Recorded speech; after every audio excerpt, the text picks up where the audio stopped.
Foremost university rankings organizations have ranked Amity amongst the top 3% universities globally, making it among the very few Indian universities to be included in both rankings. Yet another top ranking for Amity University. ये है secret recipe MDH का जीरा SIP जल जीरा मसाला। SIP SIP जीरा SIP MDH का जल जीरा सिप MDH का जल जीरा सिप। विमल में गुलिस्तां की ये कुछ लजीज फरिश्ते जब साथ घुले तो जी ललचाए और दिल कहे कि स्वाद की इस जुबान में खुद को ऐसा डुबाऊं कि निकल ना पाऊं। विमल की जुबान कुछ है ही ऐसी, मानते हैं ना? विमल, बोलो जुबान केसरी।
ಹಂಗಂಗಿದೆ ಯಾರಿಗೆ ಗೊತ್ತು ಸರ್.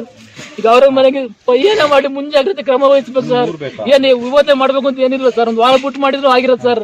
ಕ್ರೌಡ್ ಎಲ್ಲ ಕಮ್ಮಿ ಆಗಿರೋದು, ಜನಸಂಖ್ಯೆನೂ ಕಮ್ಮಿ ಆಗಿರೋದು, ಕ್ರೇಜ್ ಸ್ವಲ್ಪ ಕಮ್ಮಿ ಆಗಿರೋದು ಹೋಗೋದು. ಇವಾಗ ನನ್ನ ಮಗನ ಯಾರು ತರ್ತಾರೆ? Namaste. I'm Arpit Tiwari, a student from Mumbai. Our nation stands at a powerful turning point, a time of great possibility. To be a part of this national awakening, I have joined the Nationalist Collective in order to contribute meaningfully and impactfully to the future of Bharat. Thank you.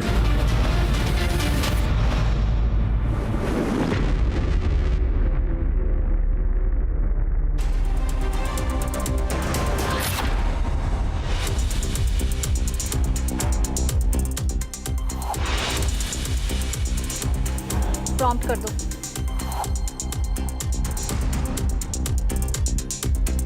Suspension of Bengaluru Police Commissioner directs DGP, IGP to arrest RCB and KSCA officials.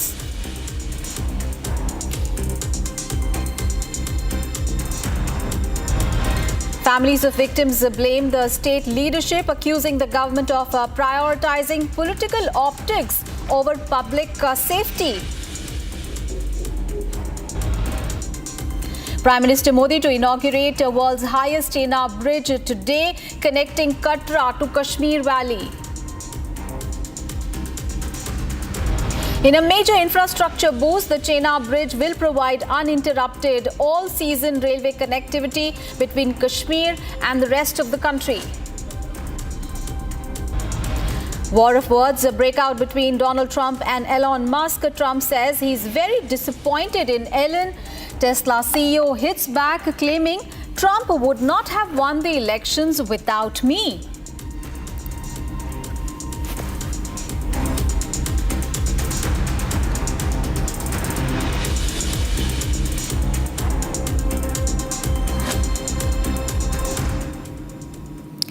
After the Sweet exchanges at the Oval Office sent off. The gloves were off and truly between US President Donald Trump and tech tycoon Elon Musk after Musk came out openly against Donald Trump over the latter's big tax bill.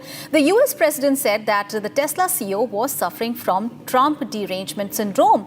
Before long, Musk clapped back at President over his bar. Here is a report. The friendship that set the stage for Trump's return to the White House is under severe strain. After the homilies and sweet send-off at the Oval Office, the gloves are finally off as US President Donald Trump hit back at Elon Musk over the tech tycoon's criticism of his big tax bill. After meeting visiting German Chancellor Friedrich Merz at the White House on Thursday, Trump addressed questions about Elon Musk. The president expressed his disappointment over Musk not supporting his tax bill. Responding to Musk calling the tax bill as a disgusting abomination, Trump said the former seems to have developed a Trump derangement syndrome. I'm very disappointed because Elon knew the inner workings of this bill better than almost anybody sitting here, better than you people. He knew everything about it. He had no problem with it. All of a sudden he had a problem, and he only developed the problem when he found out that we're going to have to cut the EV mandate because that's billions and billions of dollars. He's not the first. People leave my administration and they love us, and then at some point they miss it so badly, and some of them embrace it and some of them actually become hostile. I don't know what it is. It's sort of Trump derangement syndrome, I guess they call it. But clapping back at the president on X, Musk questioned if Trump has been replaced by a body double. The Tesla CEO claimed that Trump would have lost the election without him. As the Trump-Musk tango stumbles, would it impact the president's tenure in office? Meanwhile, the White House has come out in defense of US President Donald Trump's latest move, banning travel from 12 countries while imposing partial curbs on visits from 7 other nations. The president said that the sweeping measure was necessary in the interest of national security. The move comes close on the heels of President signing a proclamation restricting foreign student visas at Harvard University. Take a look at this report.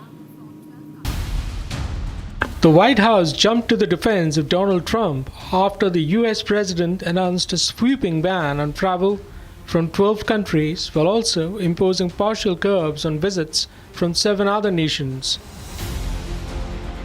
Trump said the ban on travel from majorly Muslim countries was necessary in the interest of national security.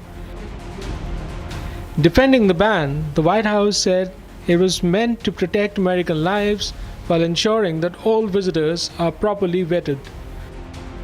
President Trump has signed a new directive restricting the entry of foreign nationals from specific countries to protect the United States from foreign terrorists and other national security and public safety threats.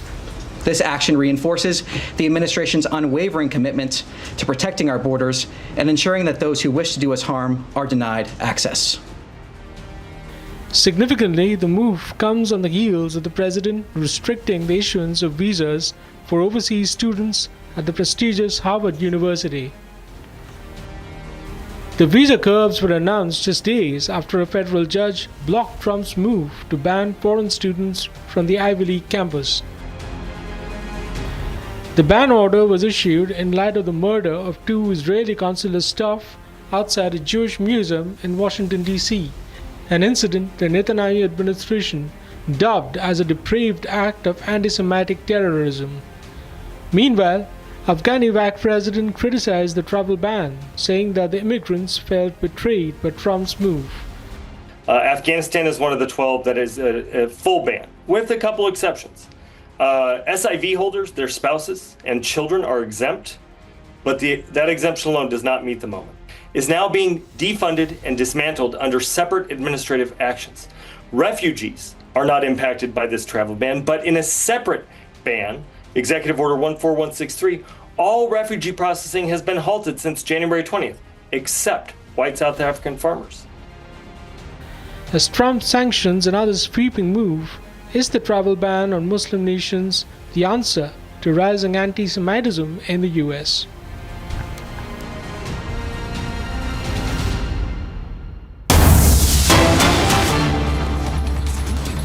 news coming in. Karnataka Cricket Association Secretary Shankar and Treasurer J. Ram absconding. Police reached their houses, but they could not find them.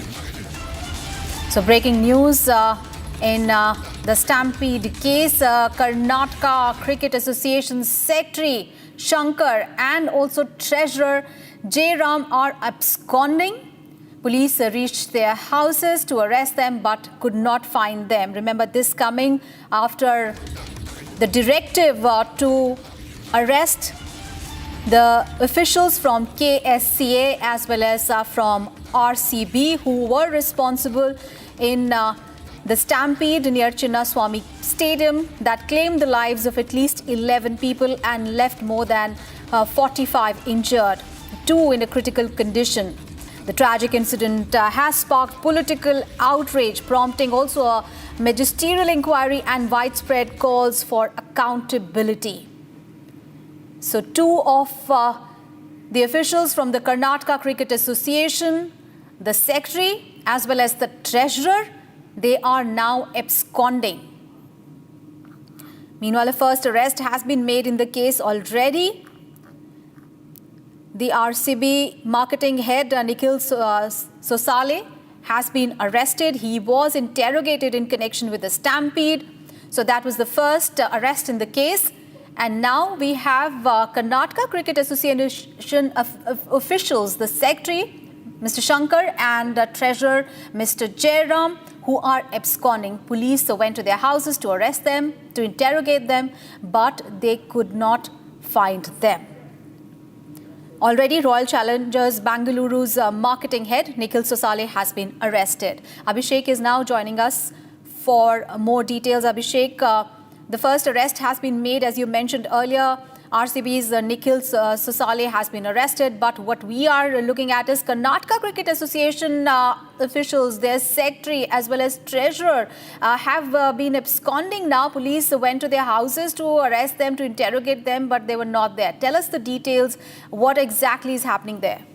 Well, as far as we know that the Karnataka State Police have tried to reach out to the houses of the Karnataka State Cricket Association's officials, say the treasurer or the secretary, but they couldn't find them. But they were also informed that they are flying out of the town, and the police are actually behind them to find out where they have already gone. And also, with respect to the RCB's management, the marketing person, Nikhil Sosale, has already been taken into the custody. And this comes as a shocker because the Karnataka State government knew, and also the Karnataka State Cricket Association's treasurer and the secretary knew that they will be made a party in this case, and they had to fly out as soon as possible to make sure that they aren't going to be sent behind the bars. And the treasurer, the secretary of the Karnataka State Cricket Association, is a close aide of DCM DK Shivkumar, who previously worked with DCM DK Shivkumar in the CBI case. So this comes as a shocker, or probably this might be one of the known facts to the secretary, stating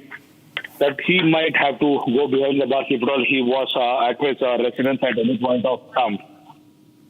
Right.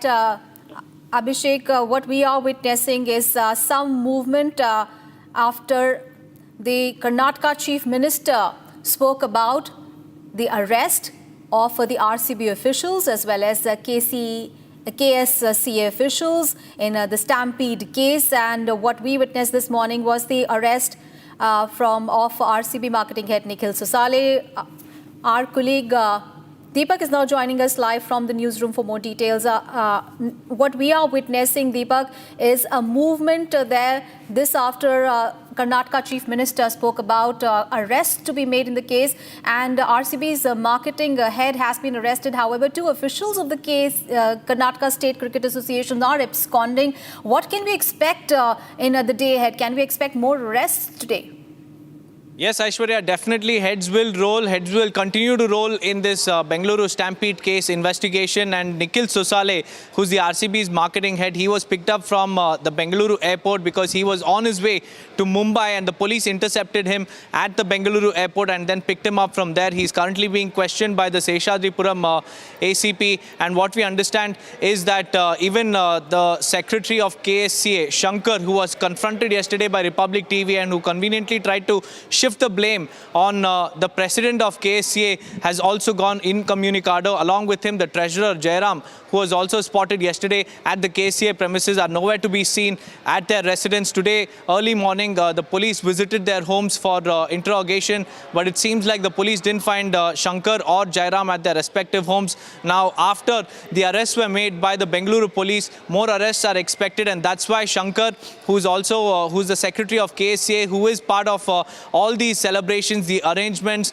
and also the facilitation of these events, has also gone incommunicado. He's absconding, and along with him, Jairam, who's also the treasurer. And these two individuals are two key cogs in the entire case, and they have now gone incommunicado. The probe has intensified. The police are on the lookout for them. They have launched a manhunt for Shankar and Jairam. We'll have to wait and watch whether Shankar and Jairam were also planning to flee the city and whether they will be arrested or detained today, Aishwarya. Deepak, just take us through what their possible roles in this stampede would be for the viewers, because there are three officials of the DNA as well who are going to be arrested now, and the RCB official is there. Just take us through their role in the entire sequence of events that led to the stampede.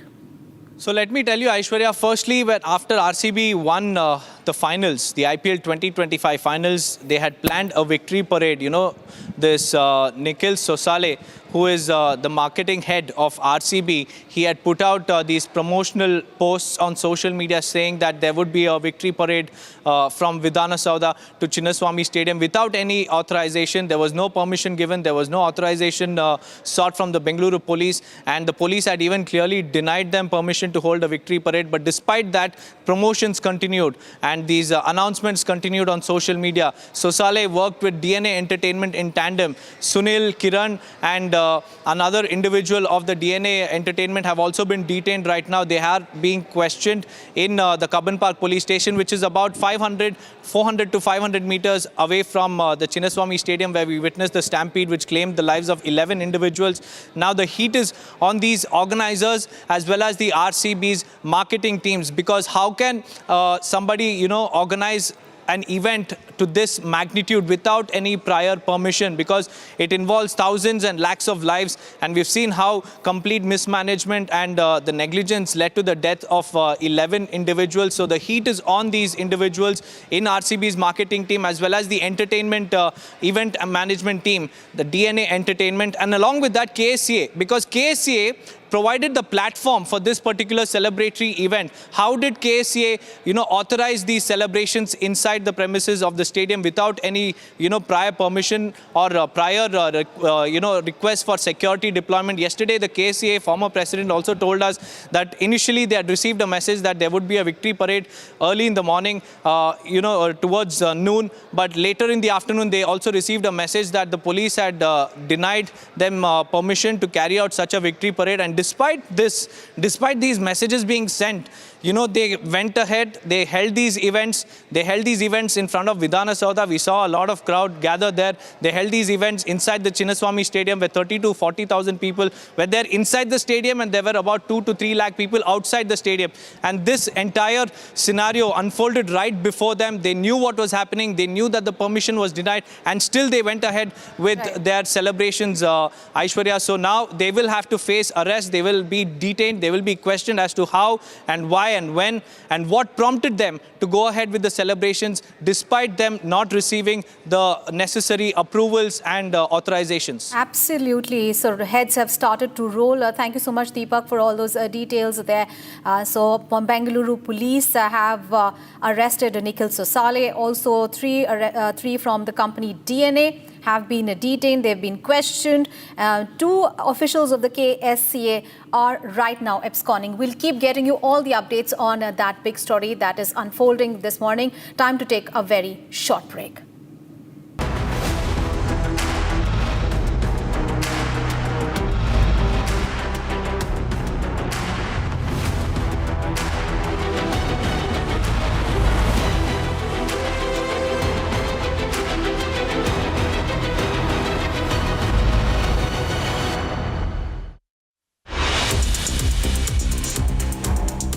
Coming up ahead, Karnataka Chief Minister Siddaramaiah orders the suspension of Bengaluru Police Commissioner, directs DGP, IGP to arrest RCB and KSCA officials. Also, the big story we are tracking, Prime Minister Modi to inaugurate world's highest Chenab bridge today, connecting Katra to Kashmir Valley. All the details on those big stories and much more to continue on Republic TV.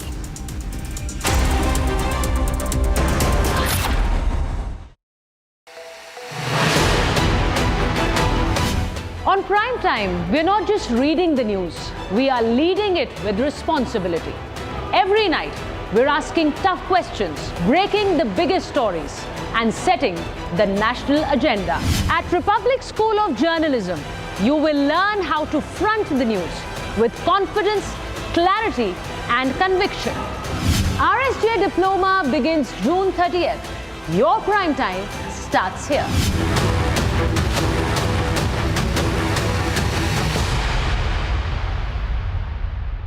Mahi sir, how much do you love your fans? Honestly, I love my new fans. पुराने वाले बेकार में शोर करते Sir, fans हैं, शोर तो करेंगे ही ना? नए वाले नहीं करते. And they listen to what I say. The new generation Orient BLDC fans. Super silent performance with voice control. Silly me, I thought. Cricket fans. मेरी नई हुंडई एक्स्ट्रा तुमने भी तो कल नई कार ली है ना, उसमें भी तो होगा ना ये वॉइस इनेबल सनरूफ है ना अंकल, सिंगर इनेबल सनरूफ और बेनिफिट्स ये तो मिले होंगे ना, ये मिला हाँ? हुंडई कार्स पर मिल रही है अमेजिंग डील्स। वैसे लोगे तो आप हुंडई ही, चाहे दिल की सुनो या डील्स की। आधे बाउल दही में 4 चम्मच MDH चटनी पुदीना मसाला डाला, स्टर करो, पुदीना चटनी तैयार। MDH चटनी पुदीना मसाला। ಹಂಗಂಗಿದೆ ಯಾರಿಗೆ ಗೊತ್ತು ಸರ್. ಈಗ ಅವ್ರ ಮನೆಗೆ ಏನ ಮಾಡಿ ಮುಂಜಾಗ್ರತೆ ಕ್ರಮ ವಹಿಸ್ಬೇಕು ಸರ್. ಏನ್ ಇವತ್ತೇ ಮಾಡ್ಬೇಕು ಅಂತ ಏನಿಲ್ಲ ಸರ್. ಒಂದು ವಾರ ಬಿಟ್ಟು ಮಾಡಿದ್ರು ಆಗಿರೋದು ಸರ್. ಕ್ರೌಡ್ ಎಲ್ಲ ಕಮ್ಮಿ ಆಗಿರೋದು, ಜನಸಂಖ್ಯೆನೂ ಕಮ್ಮಿ ಆಗಿರೋದು, ಅದ್ರ ಕ್ರೇಜ್ ಸ್ವಲ್ಪ ಕಮ್ಮಿ ಆಗಿರೋದು ಹೋಗೋದು. ಇವಾಗ ನನ್ನ ಮಗನ ಯಾರು ತರ ತಂದು ಕೊಡ್ತಾರೆ ಸರ್? ಸರ್ಕಾರ ನಿರ್ಲಕ್ಷ್ಯ ಸರ್.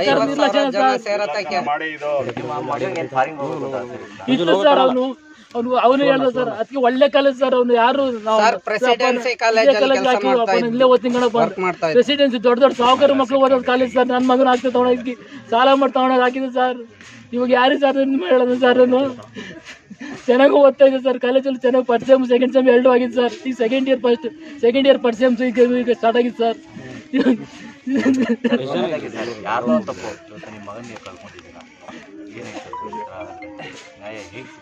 ನ್ಯಾಯ ಇನ್ನೆಲ್ಲಿ ಸಿಗುತ್ತೆ ಸರ್? ಮಗನೇ ಹೋದ್ಮೇಲೆ ನ್ಯಾಯ ಏನು ಸಿಗುತ್ತೆ ಸರ್? ನ್ಯಾಯದ ಮೇಲೆ ನಿರೀಕ್ಷೆ ಇಲ್ಲ ಸರ್ ನಮ್ಗೆ. ಕಳ್ಕೊಂಬಿಟ್ಟ ಸರ್. ಇನ್ನೆಲ್ಲಿ ಬರ್ತಾನೆ ಸರ್? ಅವ್ರು ಏನ್ ಕೊಟ್ರು? 50 ಲಕ್ಷ ಕೋಟಿ ಕೊಟ್ರು ನನ್ನ ಮಗ ಬರ್ತಾನೆ ಸರ್.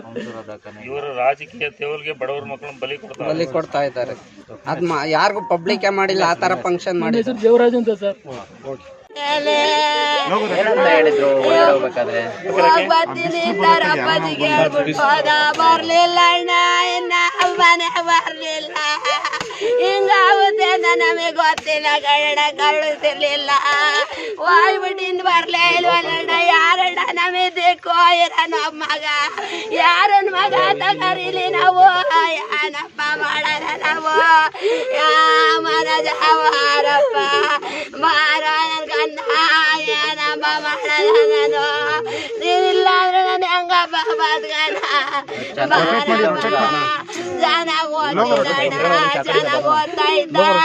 ಫ್ರೆಂಡ್ ಹುಡುಗರು ಕರ್ಕೊಂಡು ಹೋಗ್ತಿರ್ಗ ವಾಪಸ್ ಕರ್ಕೊಂಡ್ ಬರ್ಲಿಲ್ಲ ಅಣ್ಣ. ಏನಣ್ಣ ಹಿಂಗಾಯ್ತು? ಅವ್ರು ಚೆನ್ನಾಗವ್ರೆ, ನನ್ ಮಗ ಓದ್ನಲ್ಲ, ನನ್ ಮಗ ಓದ್ನಲ್ಲ, ನನ್ ಮಗಂಗ್ ಬಂತಲ್ಲಪ್ಪ. ನನ್ ಮಗ ಕಾಪಾಡ್ಲಿಲ್ವಲ್ಲ. ಅಯ್ಯ ದುಡ್ಡು ತಣ್ಣ, ನಾನು ಏನ್ ಮಾಡ್ಕೊಳ? ನನ್ ಮಗನ್ ಕರ್ಕೊಂಬತ್ತಾರಣ್ಣ, ನನ್ ಮಗನ್ ಕರ್ಕೊಂಬರ್ಲಣ್ಣ, ನನ್ ಮಗನ್ ಕರ್ಕೊಂಬ.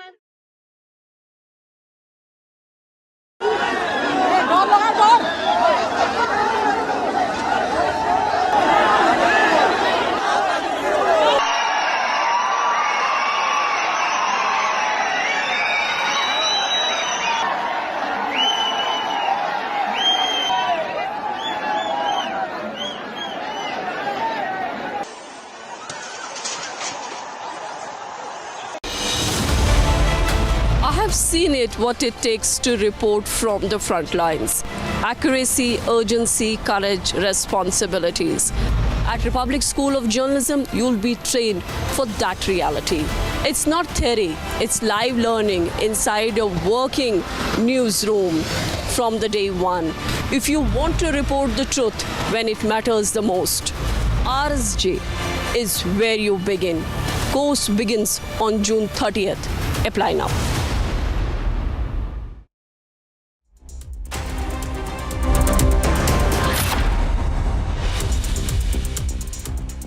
QSMTHE, the world's foremost university rankings organizations, have ranked Amity amongst the top 3% universities globally, making it among the very few Indian universities to be included in both rankings.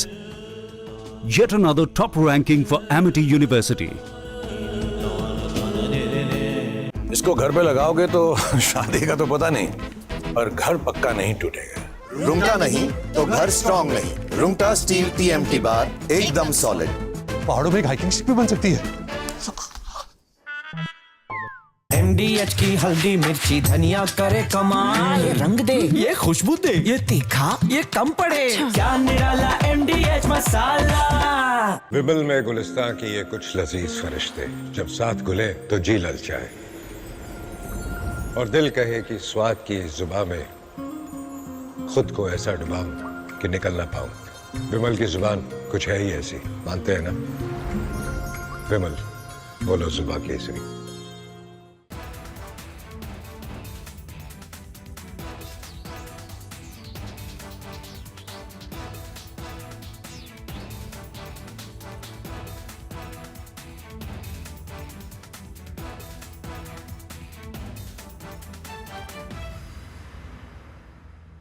ಹಂಗಂಗಿದೆ ಯಾರಿಗೆ ಗೊತ್ತು ಸರ್. ಈಗ ಅವ್ರ ಮನೆಗೆ ಏನ ಮಾಡಿ ಮುಂಜಾಗ್ರತೆ ಕ್ರಮ ವಹಿಸ್ಬೇಕು ಸರ್. ಏನ್ ಇವತ್ತೇ ಮಾಡ್ಬೇಕು ಅಂತ ಏನಿಲ್ಲ ಸರ್. ಒಂದು ವಾರ ಬಿಟ್ಟು ಮಾಡಿದ್ರು ಆಗಿರೋದು ಸರ್. ಕ್ರೌಡ್ ಎಲ್ಲ ಕಮ್ಮಿ ಆಗಿರೋದು, ಜನಸಂಖ್ಯೆನೂ ಕಮ್ಮಿ ಆಗಿರೋದು, ಕ್ರೇಜ್ ಸ್ವಲ್ಪ ಕಮ್ಮಿ ಆಗಿರೋದು ಹೋಗೋದು. ಇವಾಗ ನನ್ನ ಮಗನ ಯಾರು ತರ ತಂದು ಕೊಡ್ತಾರೆ ಸರ್? 4 ಲಕ್ಷ ಜನ ಸರ್ಕಾರ ನಿರ್ಲಕ್ಷ್ಯ ಸರ್. ಅವನು ಹೇಳ್ದ ಸರ್, ಅದಕ್ಕೆ ಒಳ್ಳೆ ಕಾಲೇಜ್ ಸರ್. ಅವನು ಯಾರು ಪ್ರೆಸಿಡೆನ್ಸಿ ಕಾಲೇಜ್ ಇಲ್ಲೇ ಓದ್ತಿಂಗಣಪ್ಪ. ಪ್ರೆಸಿಡೆನ್ಸಿ ದೊಡ್ಡ ದೊಡ್ಡ ಸಾಹುಕಾರ ಮಕ್ಕಳು ಓದೋದು ಕಾಲೇಜ್ ಸರ್. ನನ್ನ ಮಗನ ಆಗ್ತದೆ ತಗೊಂಡೋಗಿ ಸಾಲ ಮಾಡಿ ತಗೊಂಡೋಗಿ ಹಾಕಿದೆ ಸರ್. ಇವಾಗ ಯಾರಿಗೆ ಸರ್ ಹೇಳೋದು ಸರ್? ಅವನು ಚೆನ್ನಾಗಿ ಓದ್ತಾ ಇದೆ ಸರ್. ಕಾಲೇಜಲ್ಲಿ ಚೆನ್ನಾಗಿ ಫಸ್ಟ್ ಸೆಮ್ ಸೆಕೆಂಡ್ ಸೆಮ್ 2 ಆಗಿದೆ ಸರ್. ಈಗ ಸೆಕೆಂಡ್ ಇಯರ್ ಫಸ್ಟ್ ಸೆಮ್ ಈಗ ಸ್ಟಾರ್ಟ್ ಆಗಿದೆ sir.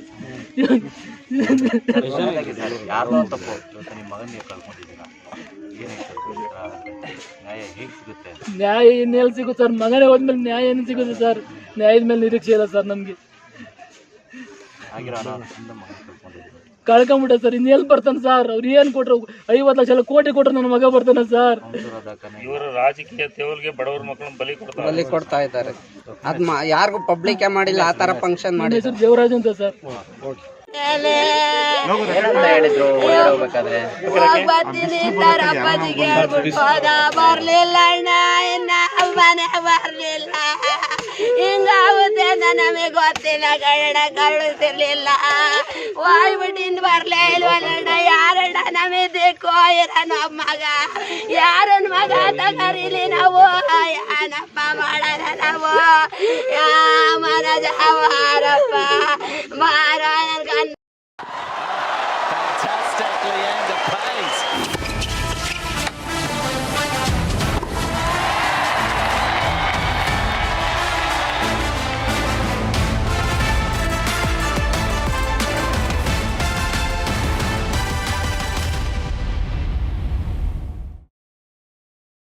Mahi sir, how much do you love your fans? Honestly, I love my new fans.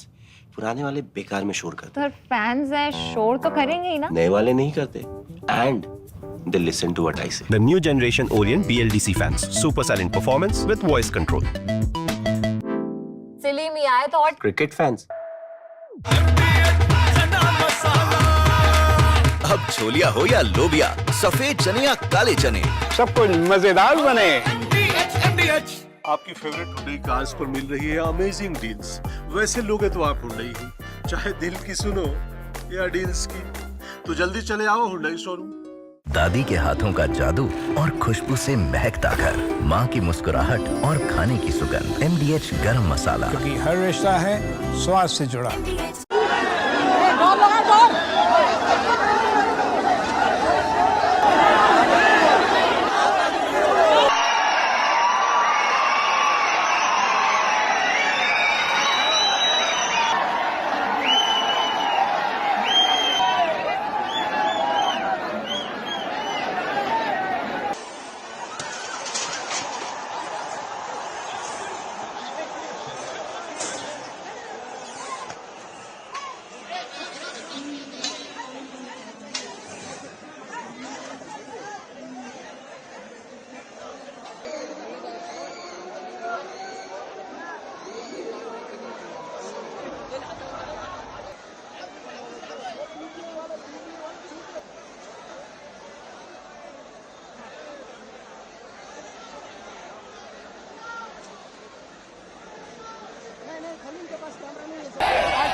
ಹಂಗಂಗಿದೆ ಯಾರಿಗೆ ಗೊತ್ತು ಸರ್. ಈಗ ಅವ್ರ ಮನೆಗೆ ಏನೋ ಮಾಡಿ ಮುಂಜಾಗ್ರತೆ ಕ್ರಮ ವಹಿಸ್ಬೇಕು ಸರ್. ಏನು ಇವತ್ತೇ ಮಾಡ್ಬೇಕು ಅಂತ ಏನಿಲ್ಲ ಸರ್. ಒಂದು ವಾರ ಬಿಟ್ಟು ಮಾಡಿದ್ರು ಆಗಿರೋದು ಸರ್. ಕ್ರೌಡ್ ಎಲ್ಲ ಕಮ್ಮಿ ಆಗಿರೋದು, ಜನಸಂಖ್ಯೆನೂ ಕಮ್ಮಿ ಆಗಿರೋದು, ಕ್ರೇಜ್ ಸ್ವಲ್ಪ ಕಮ್ಮಿ ಆಗಿರೋದು ಹೋಗೋದು. ಇವಾಗ ನನ್ನ ಮಗನ ಯಾರು ತರ ತಂದು ಕೊಡ್ತಾರೆ ಸರ್? ಸರ್ಕಾರ ನಿರ್ಲಕ್ಷ್ಯ ಇಷ್ಟು ಸರ್.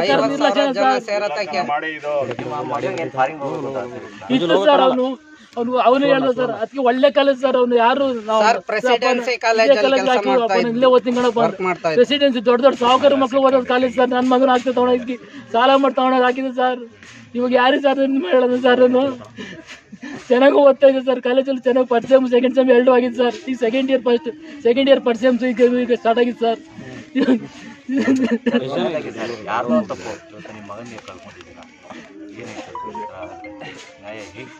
ನ್ಯಾಯ ಇನ್ನೆಲ್ಲಿ ಸಿಗುತ್ತೆ ಸರ್? ಮಗನೇ ಹೋದ್ಮೇಲೆ ನ್ಯಾಯ ಏನು ಸಿಗುತ್ತೆ ಸರ್? ನ್ಯಾಯದ ಮೇಲೆ ನಿರೀಕ್ಷೆ ಇಲ್ಲ. Summer is here. Is your home ready for the heat? Keep your roof cool and your home comfortable all summer with Roof Cool and Seal.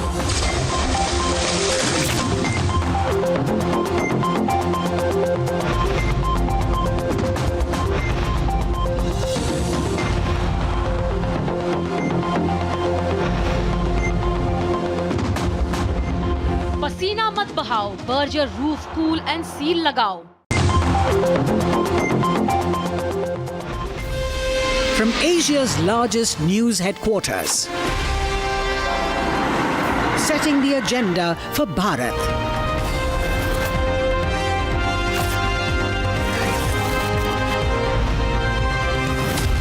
You're watching Republic.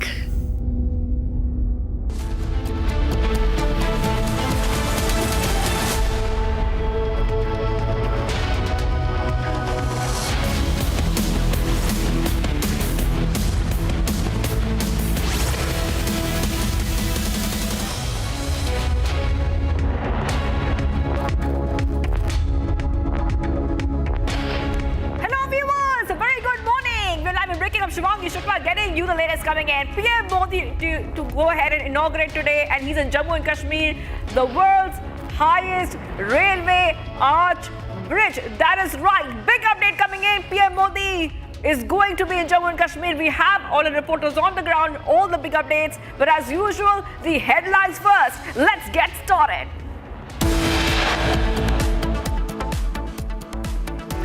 RCB marketing head Nikhil Sosale arrested and interrogated. 3 DNA entertainment staff members have been detained.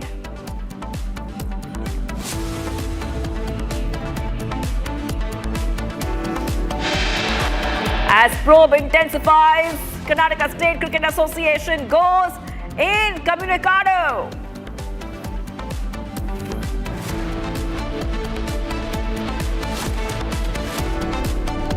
Karnataka CM Siddaramaiah ordered the suspension of Bengaluru Police Commissioner, directs DGP, IGP to arrest the RCB and KSCA officials.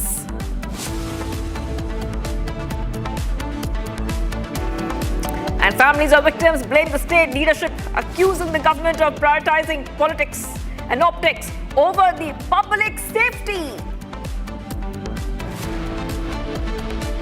PM Modi to inaugurate the world's highest Chenab bridge today, connecting Katra to Kashmir Valley.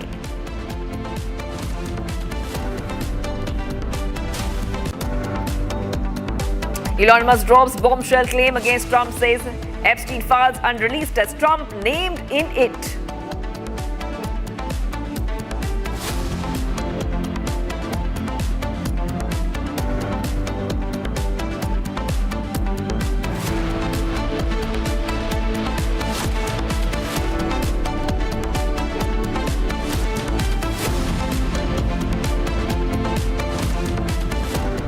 Breaking news coming in after a deadly stampede in Chinnaswamy Stadium. Now Karnataka State Cricket Association Secretary and the Treasurer are absconding. Big update coming in. And now viewers, we are getting you as the investigation continues. Remember that already we see the Bengaluru police arresting the marketing head of RCB, Nikhil Sosale, in connection with the stampede that occurred outside the Chinnaswamy Stadium during the IPL Champions victory celebration on Wednesday, June 4th. Post that, the probe is widening, it's intensifying, getting bigger and bigger. As the probe continues after the deadly stampede which happened in Chinnaswamy Stadium, now the Karnataka State Cricket Association Secretary and the Treasurer are absconding. I repeat, they are absconding. And we of course getting you back-to-back updates coming in on the story and helping you understand what kind of twists and turns this investigation is taking. Remember that already the Karnataka CM has ordered the arrest of representatives of the RCB team and the event management firm DNA Entertainment Private Limited and the Karnataka State Cricket Association. Just after the FIR was registered against them under various charges, including culpable homicide, not amounting to murder in connection with the stampede that killed 11 people. And I want to go straight across to my colleague who's joining us right now. We have Deepak joining us live. And we are also being joined right now by Abhishek. I repeat, Abhishek is joining us live from Bengaluru. Yes, Abhishek, I'm coming across to you right now. And you know, it's getting wider. The probe is getting wider. The noose is tightening when it comes to RCB, DNA Entertainment and the KSCA. Now, some officials from the Karnataka State Cricket Association are absconding. They have run away. Where are they? Abhishek. Well, we've clearly seen a lot of developments happening after the evening post the event of this after the stampede. We already have seen the CM of the Karnataka and various other ministers of the Karnataka government suspending the top cop of Bengaluru and also have made sure that these people will be put behind the interrogation as well.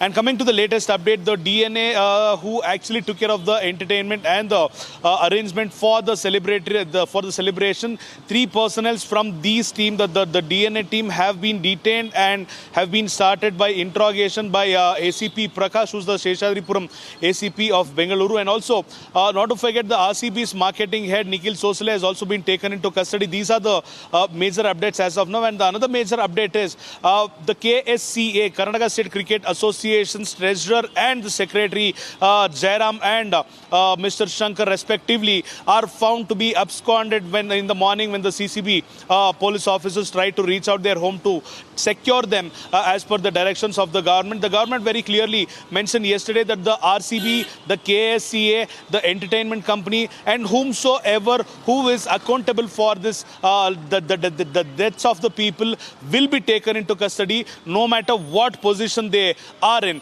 So we will have to, if at all I have to precise, go on Mr. Shankar, who is also a senior advocate, who also was a counsel to Mr. DK Shivkumar a couple of years ago. He is the present secretary of Karnataka State Cricket Association. So he very clearly knew that the police would be coming to his doorstep, and that is also one of the reasons as to why he is already absconding. Not only Shankar but also Jairam very clearly knew because of the political affiliations Shankar and Jairam had with the Karnataka State government. So basically at this point of time, the point of view or the government is trying to make sure that they are taking all the measures to make sure that these people will be taken into consideration and will be started with the interrogation. However, the government is indirectly safeguarding their own people who actually convinced the government not to proceed with the victory parade. However, the government has also made sure only RCB and the KSCS administration to be interrogated as of now. Shivangi. Yes, I'm coming back to you. Hold on, because getting some more updates coming in. Karnataka State Cricket Association had sought permission from the Commissioner's Office for a victory parade with the request being made by the KSCA Secretary Shankar.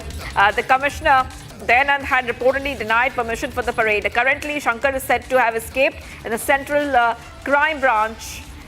Police have now conducted raids on the residences of Shankar and Jairam. Neither was present at their homes during the raid. The police were continuing their search for the 2 individuals. Okay, so we see that KSCA secretary is going missing and other officials are going missing. Yes, let's go back. Let's go back to Abhishek. Abhishek, you know, we were talking about the 2 officials from the KSCA who are absconding, but this is just one part of the story. We also know, and you were talking about this, that the investigation has also moved. When it comes to the investigation, has been moved to the CID. FIR has been filed. The pressure is on. The pressure is on, and accountability is being asked for from these officials, but they are running away. They're running away. Any other details are picking up as residences are being searched? Shivangi, there is a huge, Shivangi, there is a huge pressure on the government which has built up because of three major things. KSCA had previously inquired and requested the Bengaluru City Police to provide permission to conduct the victory parade, where the Bengaluru City Police or the Karnataka State Police had very clearly mentioned that this will not be possible, after which a senior politician or an influential politician who's already a cabinet member in the government vested his interest and pressurized the KSCA to conduct and arrange for a victory celebration in the Chinnaswamy Stadium, point number one. After which, there is a huge backlash on the Karnataka state government because of losing 11 innocent lives due to the mismanagement of the crowd and also mismanagement of the policing. So this is point number two. The point number three is Karnataka state government very clearly knows, however it proceeds with the investigation or the interrogation, the basic or the ground root level mistake has been started from the Karnataka state government and the police team itself. So the government is trying to make sure that the fingers wouldn't be pointed at the Karnataka state government, whereas it is trying to make sure that the fingers will be pointed at the management of the RCB, the management of the KSCA, and not the Karnataka state government. So it has already started, it has already directed the DC of Bengaluru to conduct an investigation. The retired judge from the High Court will also start with an interrogation, whereas the case will also be transferred to CID and a special investigation team will be formed. Anything which comes under the state government, say the DC or the SIT, special investigation team, we very clearly know that the report will be biased because of the pressure of the government on these teams to make sure that the Karnataka state government will not be mentioned in this report they submit. However, with respect to the report which will be submitted by the retired High Court judge, there will be an actual picture of what happened during the Stampede day. So the government is trying to make sure that it will be of clean hands, whereas it is trying to blame the others in the party. So RCB's marketing manager has been taken into, he has been secured by the Karnataka State Police. The DNA officials have been secured, whereas the KSCA members or the treasury or the secretary, they are absconding as of now, so that the information against the government will not be leaked out by them. Shivangi. Yes. Abhishek, you're talking about the RCB's marketing head, so I just want to take our viewers to the breaking update coming in, and you were talking about this as well. RCB's marketing head, Nikhil Sosale, has been arrested and interrogated. Nikhil is the marketing head of the RCB management team. He was working in coordination with the event management company called DNA. An RCB's social media team posted about a victory parade from Vidhana Soudha to Chinnaswamy Stadium. Now, this was done without obtaining prior police permission, and Nikhil's team was responsible for handling the promotional activities related to the celebration. Okay, a big update coming in right now, viewers on Republic TV, and I want to go back to Abhishek. Abhishek, this is a big update coming in, and you were talking about Nikhil Sosale, who has now been arrested. Now, what was Sosale's role? He was part of the RCB management team working in coordination with the event management company DNA.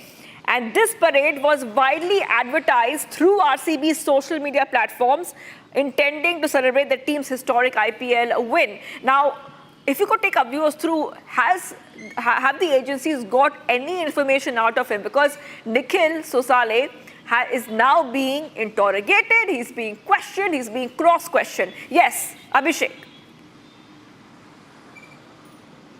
Well, Shivangi, if Nikhil hadn't received any information from the administration of the RCB to mention that there will be a victory parade, how did he do that? How did the social media team, which was working under Nikhil Sosale, post the celebratory moment or the victory parade on the social media without the consent of Nikhil? If at all there was any official acceptance or permission which wasn't received by the RCB team from the Bengaluru City Police or the Karnataka State Government, how could they even post it on the Facebook or various other social media platforms is the point of question which has been put in front of Nikhil Sosale as of now. And also, not to forget, Nikhil Sosale was clearly working with DNA, which is the entertainment company who were taking care of the victory parade arrangement. So, 3 people from that team also have been secured as of now. And the part of Nikhil Sosale in the Stampede, it is one of the reasons, probably it might be considered Nikhil Sosale's negligence also caused caused the death of 11 innocent lives, along with the Karnataka State Police and also the Karnataka State Government. So there are various other points of angles and views on Nikhil Sosale's involvement and accountability with respect to the lives which have already been lost. So the police are conducting interrogation on whose orders Nikhil Sosale and team were working, on whose mention did Nikhil Sosale make a post on the social media, on whose direction did the RCB decide that they would conduct a victorious parade. So these are some of the doubts which the people of Karnataka State have, and we are expecting a fair answer from the Karnataka State government as well as the RCB's team as of now. Shivangi. And more breaking news coming in. Hold on, Abhishek. Because 3 DNA entertainment staff members, I repeat, 3 DNA entertainment staff members have been detained. 3 staff members from DNA, names are Kiran Sumant, Sunil Matthew, have been detained by the police. The interrogation is also currently underway. And sources confirmed that the questioning is being led by the ACP ACP of Shesh Hadripuram, and the further details are being awaited. I want to go back to my colleague. Abhishek. Abhishek, this is DNA. DNA, the agency responsible for organizing the event, worked under Sosale's direction as part of RCB's event planning and promotional efforts. And a lot of allegations coming in that they did not follow public safety protocols. That was completely left out of the picture. And that led to the innocent lives, losing innocent lives, the chaos that we saw. People came for celebration and they saw chaos, fatalities. Very, very shocking events turn out. Just take our viewers through latest coming in this regard. Well, Shivangi, DNA is the company which had to execute the orders given by the RCB's management team. So, RCB, in association with the Karnataka State Police and the Bengaluru City Police, had to take care of the security which had to be provided to the lakhs and lakhs of RCB fans who were supposed to be present near the Chinnaswamy Stadium. So, it is obviously the duty of RCB and the Karnataka State government not to forget, yes, DNA had to mention that the security might be a concern because of starting or hosting an event which includes lakhs and lakhs of people on road. So DNA is not the whole and sole responsibility of the security labs, whereas Karnataka State government is trying to push in the DNA through the loop so that it can walk behind the screens very easily, whereas DNA on the orders of RCB's management was supposed to only make sure to organize a well-celebrated walk or well-celebrated victory parade. So DNA's 3 staff who have already been detained by Seshadripuram High Grounds, Seshadripuram ACP, Mr. Prakash, has already started interrogating them. He is making sure what the role of DNA's entertainment company was in place for them, and also on whose orders was DNA working, on whose directions was DNA working, what were the arrangements informed to the DNA company is some of the basic questions which are being interrogated as of now. So very clearly, DNA might be one of the agencies who might be responsible for the death of 11 people, innocent people. All right, we're getting some breaking news coming in right now. There is an update, Abhishek. We were saying detained, but it's changed now. Now the 3 DNA staff members have been arrested, and this is a big news coming in right now, and they have also been taken into police custody. Okay, so this is big update coming in right now. Viewers, a huge update. I want to go back to my colleague Abhishek on this. Abhishek, the story is evolving so fast, and the public is at the center as the investigation is continuing, and we're getting these live updates coming in. Yes, take our viewers through the latest coming in. More arrests have been made. So how many arrests in total? Well, Shivangi, if at all I count DNA's staff, Kiran Sumant, Sunil Matthew, and another person. So there will be 3 from the DNA and 1 from the RCB management. So this is 4 as of now, and this numbers might increase in the full day. We are expecting much more arrests from the Bengaluru City Police and the Karnataka State Police with respect to the RCB's management as well as the KSCA. 2 major people who are the secretary and the treasurer of Karnataka State Cricket Association are now absconding.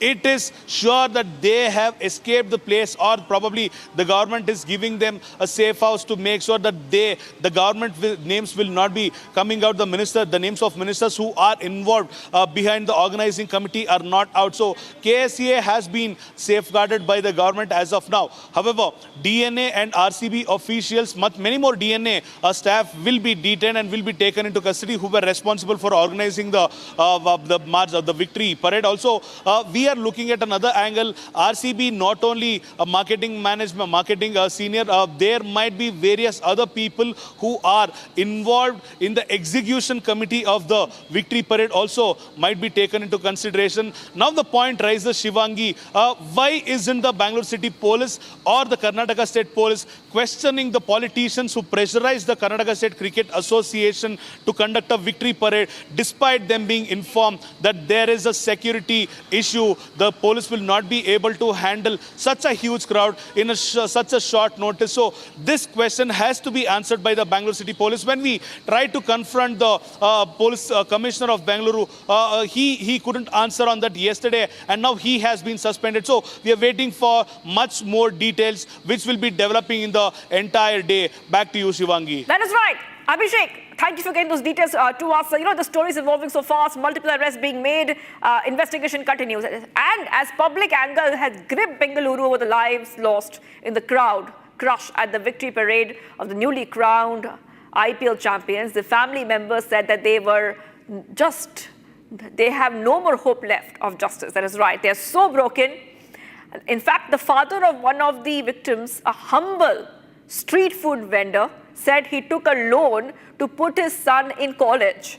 His mother said that he left home saying he would come back, but he never did. The uncle of another victim said he went to savor his favorite team's moment under the sun, but lost his life in the bargain. Take a look at this report.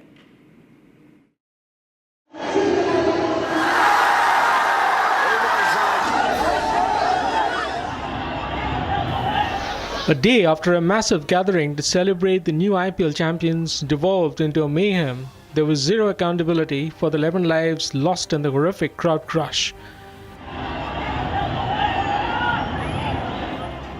While a blame game raged on and a political war of words erupted, the hapless families of the 11 fans who fell prey to the stampede grieved in silence. With no FIR filed despite a complaint against Karnataka Chief Minister Siddaramaiah and his deputy DK Shivkumar in connection with the stampede deaths, the families said they were not hopeful of justice and closure. Speaking to Republic, Harish Kumar Shetty, who lost his young niece Chinmayi in the crowd crush, said the ruling party in the state and the franchise owners were busy marketing themselves even as the stampede snuffed out 11 innocent lives. This is only a club team. For this club team, this much of height. What for? This is showing the show of strength of the government. I can add one more thing. To their Pancha guarantee, or guarantee that the free passes to the KSCA Stadium. Why those people are allowed the free passes? Having known that only the strength is 40,000 capacity, there is no fire emergency, there is no medical emergency, there is no security, nothing is there. Only the very much chaos. Lalbagh metro station gate is closed. Only 2 gates are open for the 3 lakh public. Devraj, a humble street food vendor, said he took a loan to put his son Manoj in college, adding that not even a crore in compensation can bring him back now. ಇದು ಯಾರಿಗೆ ಗೊತ್ತು sir. ಈಗ ಅವ್ರ ಮನೆಗೆ ಏನ ಮಾಡಿ ಮುಂಜಾಗ್ರತೆ ಕ್ರಮ ವಹಿಸ್ಬೇಕು ಸರ್. ಏನ್ ಇವತ್ತೇ ಮಾಡ್ಬೇಕು ಅಂತ ಏನಿಲ್ಲ ಸರ್. ಒಂದು ವಾರ ಬಿಟ್ಟು ಮಾಡಿದ್ರು ಆಗಿರೋದು ಸರ್. ಕ್ರೌಡ್ ಎಲ್ಲ ಕಮ್ಮಿ ಆಗಿರೋದು, ಜನಸಂಖ್ಯೆನೂ ಕಮ್ಮಿ ಆಗಿರೋದು, ಕ್ರೇಜ್ ಸ್ವಲ್ಪ ಕಮ್ಮಿ ಆಗಿರೋದು ಹೋಗೋದು. ಇವಾಗ ನನ್ನ ಮಗನ ಯಾರು ತರ ತಂದು ಕೊಡ್ತಾರೆ ಸರ್. ಸರ್ಕಾರ ನಿರ್ಲಕ್ಷ್ಯ ಇತ್ತು ಸರ್. ಅವನು ಹೇಳ್ದ ಸರ್, ಅದಕ್ಕೆ ಒಳ್ಳೆ ಕಾಲೇಜ್ ಸರ್. ಅವನು ಯಾರು ಇಲ್ಲೇ ಓದ್ತೀನಿ ಕಣಪ್ಪ. ಪ್ರೆಸಿಡೆನ್ಸಿ ದೊಡ್ಡ ದೊಡ್ಡ ಸಾಹುಕಾರ ಮಕ್ಕಳು ಓದೋದು ಕಾಲೇಜ್ ಸರ್. ನನ್ನ ಮಗನ ಆಗ್ತದೆ ತಗೊಂಡೋಗಿ ಸಾಲ ಮಾಡಿ ತಗೊಂಡೋಗಿ ಹಾಕಿದೆ ಸರ್. ಇವಾಗ ಯಾರು ಸರ್ ಹೇಳೋದು ಸರ್. ನಾನು ಚೆನ್ನಾಗೂ ಓದ್ತಾ ಇದ್ದೆ ಸರ್. ಕಾಲೇಜಲ್ಲಿ ಚೆನ್ನಾಗಿ ಫಸ್ಟ್ ಸೆಮ್ ಸೆಕೆಂಡ್ ಸೆಮ್ ಎರಡು ಆಗಿದೆ ಸರ್. ಈಗ ಸೆಕೆಂಡ್ ಇಯರ್ ಫಸ್ಟ್ ಸೆಮ್ ಈಗ ಸ್ಟಾರ್ಟ್ ಆಗಿದೆ sir. The uncle of another victim, Purnachandra, said his nephew's craze for cricket eventually cost him his life. Sir, ಪೂರ್ಣಚಂದ್ರರು ಕ್ರಿಕೆಟ್ ಅಂದರೆ ಭಾರಿ ಹುಚ್ಚು. ಅವ್ರೇನಪ್ಪ ಅಂತಂದರೆ ಈ ಊರಿಗೆ ಬಂದಿದ್ದರು ಈ ಕ್ರಿಕೆಟ್ ನೋಡಲಿಕ್ಕೆ. ಆ ಹುಚ್ಚಿಂದ ಹೋಗಿ ಆ ರೀತಿ ಇದು ಮಾಡ್ಕೊಂಡಿರೋದು, ಸಂಭ್ರಮ ನೋಡೋಕ್ಕೋಗಿ ಆಗಿರೋದು. ಇನ್ಯಾವ ಇದು ಇಟ್ಕೊಂಡು ಹೋಗಿಲ್ಲ ಅವರು. ಭಾರಿ ಒಳ್ಳೆ ಹುಡುಗ, BE ಮಾಡಿದ ಸಿವಿಲ್ಲು ಸರ್. ಇವು ಇಡೀ ಊರಿಗೆ ಗೊತ್ತು ಅವನ ಹೆಸರು, ಅವನಿದು ಇಡೀ ತಾಲೂಕಿಗೆ ಗೊತ್ತಿದೆ. ಒಳ್ಳೆ ಹುಡುಗ, ಭಾರಿ ಶ್ರಮಪಟ್ಟು ಓದಿ ತಂದೆ ತಾಯಿ ಹೆಸರು ತಂದು ಈ ಕ್ರಿಕೆಟಲ್ಲಿ ಭಾರಿ ಹುಚ್ಚು ಅವನಿಗೆ. ಈಗ ಇವ್ರು ಕಷ್ಟಪಟ್ಟು ಓದಿ ಇವನು ಎಲ್ಲ ಕೆಲಸನೂ ಮಾಡೋಣ ಸರ್. ಇವನು ಗದ್ದೆ ಕೆಲಸನೂ ಮಾಡೋಣ, ಎಲ್ಲ ಭಾರಿ ಶ್ರಮಜೀವಿ ಅಂತ ಹೇಳಕ್ಕೆ ತೀರ್ದು ನಮ್ಮೂರಿಗೆ ಬಂದೆಲ್ಲ ಕೆಲಸ ಮಾಡೋದು ಸರ್. ಅವನು ಭಾರಿ ಬ್ಲೇನ್ ಸ್ಟೂಡೆಂಟ್ ಸರ್. ಇಂಜಿನಿಯರಿಂಗು ಸಾಮಾನ್ಯ ನಾವು ಅಲ್ಲೇ 4:45 ನನಗೆ ಗೊತ್ತಾಗಿದ್ದು. ಆಮೇಲೆ ನಾನು ಏನಪ್ಪ ಅಂದ್ರೆ ನಮ್ಮ ಹುಡುಗ ಸರ್ ಇದಕ್ಕೆ ಹೋಗ್ತಾನೆ ಡ್ಯೂಟಿಗೆ. ನನ್ನ ಮಗ ಅವನು ಬರ್ತಾನೆ ಅಂದ್ಬಿಟ್ಟು ನಮ್ಮ ಮನೇಲಿ ಅಡುಗೆ ಎಲ್ಲ ಮಾಡ್ಕೊಂಡಿದ್ದು. ನಮಗೆ ಈ ರೀತಿ ಆಗೋದು ನಮ್ಗೆ ಗೊತ್ತಿಲ್ಲ. ಆಮೇಲೆ ನಾವು ಟಿವಿಲಿ ನೋಡಿದಾಗ ಹಿಂಗೆ ಬೆಂಗಳೂರಿಗೆ ಹೋಗಿ ಇದು ನೋಡೋಕೆ, ಕ್ರಿಕೆಟ್ ನೋಡೋಕೆ ಹೋಗಿ ಈ ರೀತಿ ಆಗೋದು ಅಂದ್ಬಿಟ್ಟು ಯಾರಿಗೂ ಹೇಳಿಲ್ಲ ಸರ್. ಇವನು ಸೀದಾ ಬಿಟ್ಟೋಗಿರೋದು ಇದು. ಇದು ಕ್ರಿಕೆಟ್ ಇಲ್ಲ ಸರ್ ಆಗಿರೋದು, ಇನ್ಯಾವುದೂ ಇದಿಲ್ಲ. The grieving mother of the young Bangalore fan said her son left home saying he would come back soon, but never did. ಹೋಗ್ಬತ್ತೀನಿ ಅಂತಾರೆ ಅಪ್ಪಾಜಿಗೆ ಹೇಳ್ಬಿಟ್ಟು ಹೋದ. ಬರ್ಲಿಲ್ಲ ಅಣ್ಣ, ಮನೆ ಬರ್ಲಿಲ್ಲ. ಹಿಂಗಾಗುತ್ತೆ ನಮಗೆ ಗೊತ್ತಿಲ್ಲ, ಕಳಿಸ್ತಿರ್ಲಿಲ್ಲ. ಹೋಗ್ಬಿಟ್ಟಿಂದ ಬರ್ಲೇ ಇಲ್ವಲ್ಲಣ್ಣ. ಯಾರಣ್ಣ ನಮಗೆ ದಿಕ್ಕು ಇರೋಣ ಮಗ? ಯಾರನ್ನ ಮಗ ಅಂತ ಕರೀಲಿ ನಾವು? ಏನಪ್ಪ ಮಾಡೋಣ ನಾವು? ಮನಜಾವಾರಪ್ಪ ಚೆನ್ನಾಗಿ ಓದ್ತಿದ್ದಣ್ಣ, ಚೆನ್ನಾಗಿ ಓದ್ತಾ ಇದ್ದ. ಫ್ರೆಂಡ್ ಹುಡುಗರು ಕರ್ಕೊಂಡು ಹೋಗಿ ತಿರ್ಗ ವಾಪಸ್ ಕರ್ಕೊಂಡು ಬರಲಿಲ್ಲ ಅಣ್ಣ. ಏನಣ್ಣ ಹಿಂಗಾಯ್ತು? As anger mounts over the shocking lack of accountability, the nation demands justice.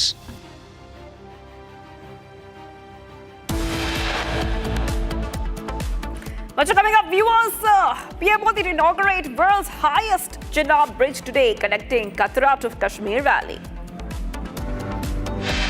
Elon Musk drops bombshell claim against Trump, says Epstein files unreleased as Trump named in it. Stay tuned, viewers.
Powered by Century Ply Club Prime. रहो बेफिक्र। पैसा लगाना है तो century ply club prime पे लगाओ। डूबेगा नहीं, जलेगा भी नहीं, कोई खा नहीं जाएगा, धोखा नहीं देगा, ऊपर नीचे भी नहीं होगा। सेफ रहेगा, सिक्योर्ड मिनिमम 30 साल का रिटर्न देगा। अब इससे बेटर इन्वेस्टमेंट है तो बताओ। सेंचुरी प्लाई क्लब प्राइम, रहो बेफिक्र। Mahi sir, how much do you love your fans? Honestly, I love my new fans. पुराने वाले बेकार में शोर करते सर फैंस हैं, शोर तो करेंगे ही ना। नए वाले नहीं करते and they listen to what I say. The new generation Orient BLDC fans. Super silent performance with voice control. सिली में आए तो और Cricket fans. अब छोलिया हो या लोबिया, सफेद चने या काले चने, सब कुछ मजेदार बने। विमल में गुलिस्तां के ये कुछ लजीज फरिश्ते जब साथ घुले तो जी ललचाए और दिल कहे कि स्वाद की जुबां में खुद को ऐसे डुबाऊं कि निकल ना पाऊं। विमल की जुबां कुछ है ही ऐसी, मानते हैं? विमल बोलो जुबां कैसी? ಹಂಗಂಗಿದೆ ಯಾರಿಗೆ ಗೊತ್ತು ಸರ್. ಈಗ ಅವ್ರ ಮನೆಗೆ ಏನ ಮಾಡಿ ಮುಂಜಾಗ್ರತೆ ಕ್ರಮ ವಹಿಸ್ಬೇಕು ಸರ್. ಏನ್ ಇವತ್ತೇ ಮಾಡ್ಬೇಕು ಅಂತ ಏನಿಲ್ಲ ಸರ್. ಒಂದು ವಾರ ಬಿಟ್ಟು ಮಾಡಿದ್ರು ಆಗಿರೋದು ಸರ್. ಕ್ರೌಡ್ ಎಲ್ಲ ಕಮ್ಮಿ ಆಗಿರೋದು, ಜನಸಂಖ್ಯೆನೂ ಕಮ್ಮಿ ಆಗಿರೋದು, ಅದ್ರ ಕ್ರೇಜ್ ಸ್ವಲ್ಪ ಕಮ್ಮಿ ಆಗಿರೋದು ಹೋಗೋದು. ಇವಾಗ ನನ್ನ ಮಗನ ಯಾರು ತರ ತಂದು ಕೊಡ್ತಾರೆ ಸರ್? ಸರ್ಕಾರ ನಿರ್ಲಕ್ಷ್ಯ ಸರ್.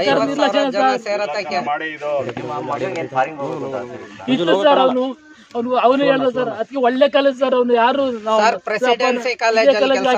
ಇಲ್ಲೇ ಓದ್ತಿಂಗಣಪ್ಪ. ಪ್ರೆಸಿಡೆನ್ಸಿ ದೊಡ್ಡ ದೊಡ್ಡ ಸಾಹುಕಾರ ಮಕ್ಕಳು ಓದೋದು ಕಾಲೇಜ್ ಸರ್. ನನ್ನ ಮಗನ ಆಗ್ತದೆ ತಗೊಂಡೋಗಿ ಸಾಲ ಮಾಡಿ ತಗೊಂಡೋಗಿ ಹಾಕಿದೆ ಸರ್. ಇವಾಗ ಯಾರಿಗೆ ಸರ್ ಹೇಳೋದು ಸರ್? ಅವನು ಚೆನ್ನಾಗಿ ಓದ್ತಾ ಇದೆ ಸರ್. ಕಾಲೇಜಲ್ಲಿ ಚೆನ್ನಾಗಿ ಫಸ್ಟ್ ಸೆಮ್ ಸೆಕೆಂಡ್ ಸೆಮ್ ಎರಡೂ ಆಗಿದೆ ಸರ್. ಈಗ ಸೆಕೆಂಡ್ ಇಯರ್ ಫಸ್ಟ್ ಸೆಮ್ಸ್ ಈಗ ಸ್ಟಾರ್ಟ್ ಆಗಿದೆ sir.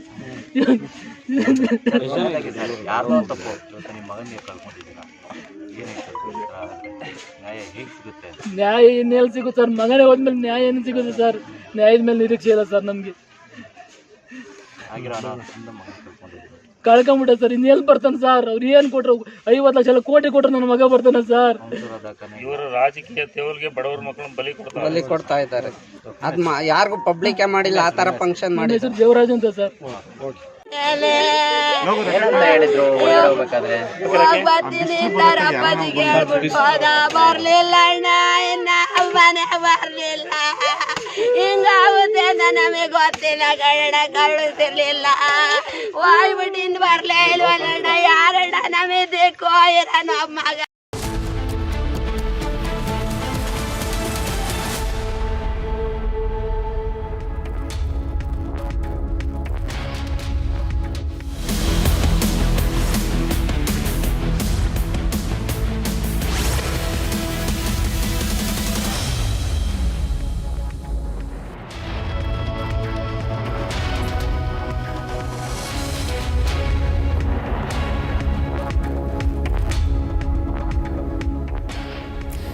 Very good morning. You're watching live and breaking on Republic TV. Let's take a look at the top stories we are tracking in the headlines. Of course, Bengaluru Stampede horror continues to be our top focus. There have been new arrests made in the case. All the details coming up ahead. Let's take a look at the headlines first. RCB marketing head Nikhil Sosale arrested and interrogated.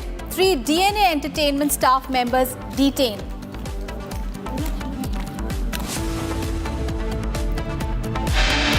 As probe intensifies, Karnataka State Cricket Association goes incommunicado. Karnataka Chief Minister Siddaramaiah orders the suspension of Bengaluru Police Commissioner, directs DGP, IGP to arrest RCB and Karnataka State Cricketing Association officials. Families of victims blame the state leadership, accusing the government of prioritizing political optics over public safety. Prime Minister Modi to inaugurate the world's highest Chenab bridge today, connecting Katra to Kashmir Valley.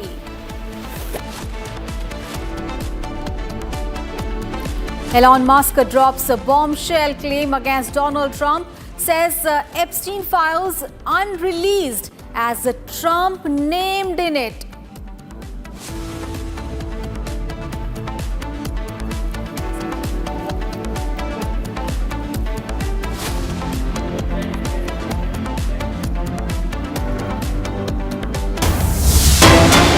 We have breaking news coming in. BJP has hit out at the Karnataka government, says no action on the Chief Minister and the Deputy Chief Minister. BJP has slammed the transfer of officials, calling it a blame game. So BJP taking shots at the Karnataka government, saying that while action is going to be taken against other officials, including police and RCB as well as KSCA, there has been no action on the Chief Minister and the Deputy Chief Minister. And BJP has slammed the transfer of officials, calling it a blame game. Remember, this coming in after Karnataka Chief Minister ordered the suspension of various police officials and said that there will be arrests made in the case, and RCB officials as well as the KSCA officials who are involved will be arrested. And in fact, in the morning we saw the arrest of the Karnataka State Cricketing Association officials as well. They've been interrogated. RCB's marketing head has also been arrested, and he was questioned this morning. He was arrested from the Bengaluru airport. He was going to Mumbai. He was arrested there. But BJP is slamming the Karnataka government, saying why no action against why there has been no action on the Chief Minister and the Deputy Chief Minister. What we have seen in Bengaluru Stampede is nothing short of a state-sponsored man-made disaster for which the CM and Deputy CM are directly responsible. They are A1 and A2, but instead of taking the accountability, we see that there is an attempt to shift the blame constantly by them. Mr. D.K. Shivkumar just 24 hours ago was saying that police have done a fantastic job. They have done excellent job. He was blaming the crowds. We have seen the Chief Minister was trying to indulge in whataboutery. And within 24 hours now, to fix the responsibility on somebody, action has been taken on series of officers, but no action on the political leadership. Was this RCB team a national team? Did it win a national competition? Then why was the haste there to arrange such a big program within 24 hours? Did the police give the clearance for the program in Vidhana Soudha? Who gave the clearance?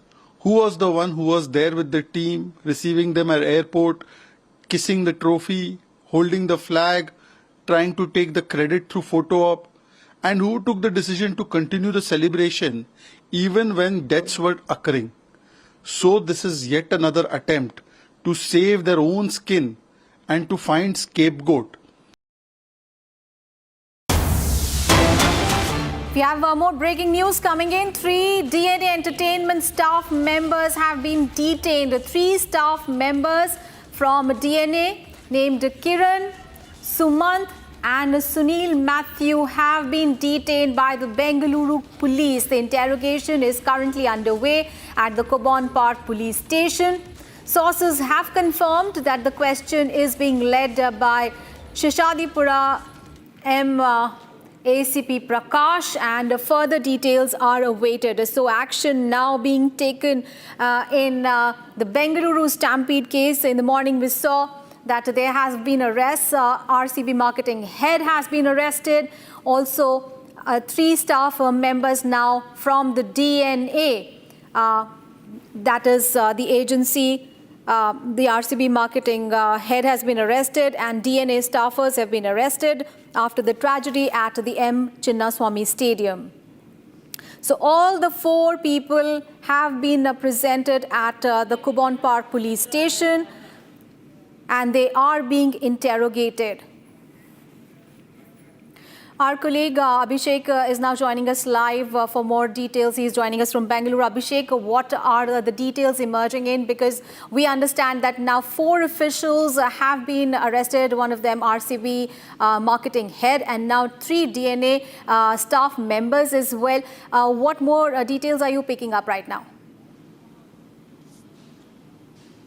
Well, Aishwa, we are waiting for the reaction from the Home Minister, after which the government have suspended the top cops of Bengaluru for the mistake. What they haven't done is what the Deputy Chief Minister D.K. Shivkumar has already claimed, of what CM Siddaramaiah has very clearly mentioned, that the top cops have been suspended because of the derelictions of their duties is point number one. So with respect to the arrests which have been made by the Bengaluru City Police is point number one. The RCB's marketing manager or the marketing head Nikhil Sosale has been secured from the Bengaluru's Kempegowda International Airport Limited when he was trying to flee away to Mumbai, when he got to know that he will be arrested anytime soon, after the Karnataka State Government ordered the Bengaluru City Police or the Karnataka State Police to register FIR against the management of the RCB, the management of Karnataka State Cricket Association, and any other marketing company or any other agency which is involved and which is accountable for the deaths of 11 innocent lives. So the second point is the DNA company is the entertainment company which had taken care of organizing the victory parade for the RCB from Vidhana Soudha to Chinnaswamy Stadium, and the Chinnaswamy Stadium's arrangements were to be made by the DNA based on the orders of RCB. So 3 personnel from the DNA entertainment company has also been previously detained, but now have been secured and arrested by the police of Bengaluru City. ACP Prakash from the Sheshadripuram subdivision has started the interrogation with respect to the people from the DNA, and the securing of 2 officials. One is Treasurer and the Secretary Shankar and Mr. Jairam of the Karnataka State Cricket Association are pending as of now. When the City Police, the CCB or the Central Crime Branch visited the houses of Jairam and Shankar, they were found absconding, and the police hadn't known where they have already fled to. So this is the major update as of now, and at any time soon the police might probably try to secure Shankar and Ashwath, who will also be a major part in this investigation, because they are the official from KSCA who had previously sought the permission from the Bengaluru City Police to conduct a victory parade from Vidhana Soudha to Chinnaswamy Stadium, after which the Bengaluru City Police had very clearly denied the permission to the KSCA. So we'll have to wait and see how the day unfolds today. Aishwarya, back to you. Right, so 3 DNA entertainment staffers have been arrested. Remember, this is the event management company that was responsible for that victory parade that happened, and that was in fact one of the reasons why stampede occurred outside. We have more breaking news coming in after the deadly stampede in the Chinnaswamy Stadium. Now, Karnataka State Cricket Association Secretary and Treasurer are absconding. Police went to their houses, but they were not there. So the KSCA, the Karnataka State Cricketing Association officials, the Treasurer and the Secretary are absconding. Let's go back to Abhishek. Abhishek, as you were mentioning earlier, that how DNA as well as the RCB official as well as 3 DNA staffers now have been arrested. But what about the Karnataka State Cricketing Association? Because 2 of the officials, the Treasury and the Secretary, have gone absconding. What is the police saying? All right, remember, so DNA Entertainment was the event management company that organized that RCB's victory parade in the city that claimed the lives of 11 people after the... And now there have been arrests made in the case. Chief Minister of Karnataka, Siddaramaiah, had announced yesterday that there will be more arrests made in the case, and City Police Commissioner as well as other police officials were suspended, and he had mentioned that RCB officials as well as the Karnataka State Cricketing Association officials will be arrested as well. And in the morning we saw the arrests.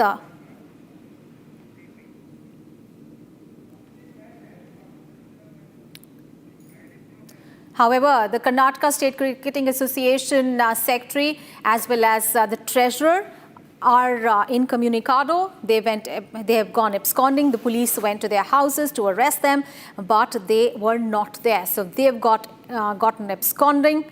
4 people right now have been arrested in the case. They were presented at the Kubon Park police station. They were interrogated.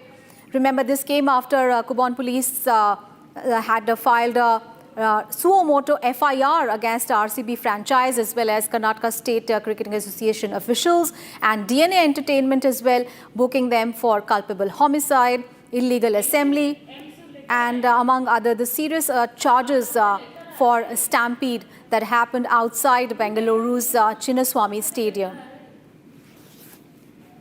And heads have started to roll. Probe has intensified. However, what is happening at Karnataka State Cricketing Association is in fact, we have Abhishek who's joining us live from Bengaluru. Abhishek, as you were mentioning earlier, that 4 arrests have been made in the case. These officials from the DNA as well as RCB marketing head has been questioned. But what about the Karnataka State Cricketing Association? Because 2 of their members, officials, the secretary as well as treasurer, they are incommunicado. What is the police saying?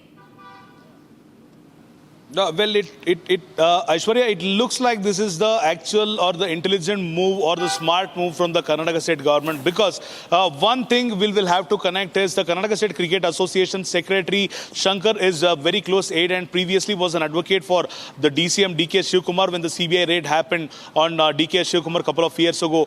So Mr. Shankar was pressurized by the DCM DK Shivkumar is what the inside information of the KSCA which have already been exposed as of now. So Shankar and Jairam, without the anticipation or without considering the opinion of the Karnataka State Cricket Association's management, had to go by the words of DCM DK Shivkumar is what the inside information which we get as of now. After which the CM of Karnataka, Siddaramaiah, had previously addressed a press conference the previous night, and he mentioned that he had mentioned that any person who is accountable for the death of these 11 lives should be secured by the police. So it was very clear that the Karnataka State Cricket Association's management as well had to be taken into custody by the police, and this is when they had received a clear information that they will also be secured, they will also be interrogated, they will also be accountable for the death of these 11 lives. So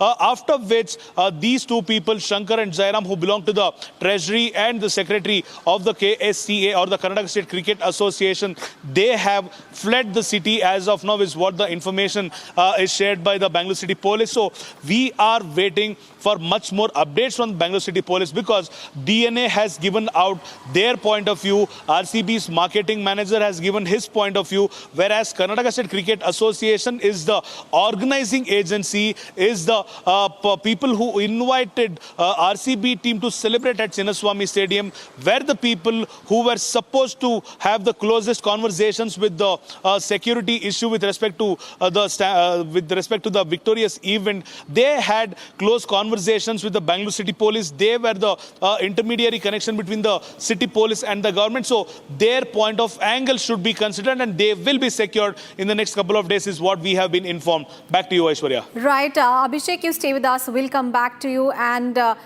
those visuals you can see of the Bengaluru Stampede horror. And now the probe has intensified into the case. And as you can see, this is Nikhil Sosale. He is the one who has been arrested. So overall, in total, 4 people have been arrested in the case. So far, they have been interrogated. And this is this is RCB marketing head who has been arrested. Also, DNA, which was the event management company, that was responsible for that victory parade. Those members have been arrested as well. So Sosale is the marketing head of RCB. He was caught by the police at the Bengaluru airport.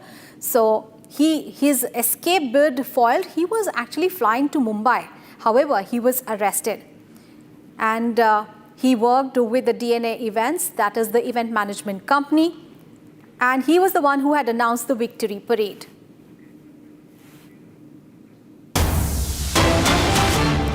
We have breaking news coming in.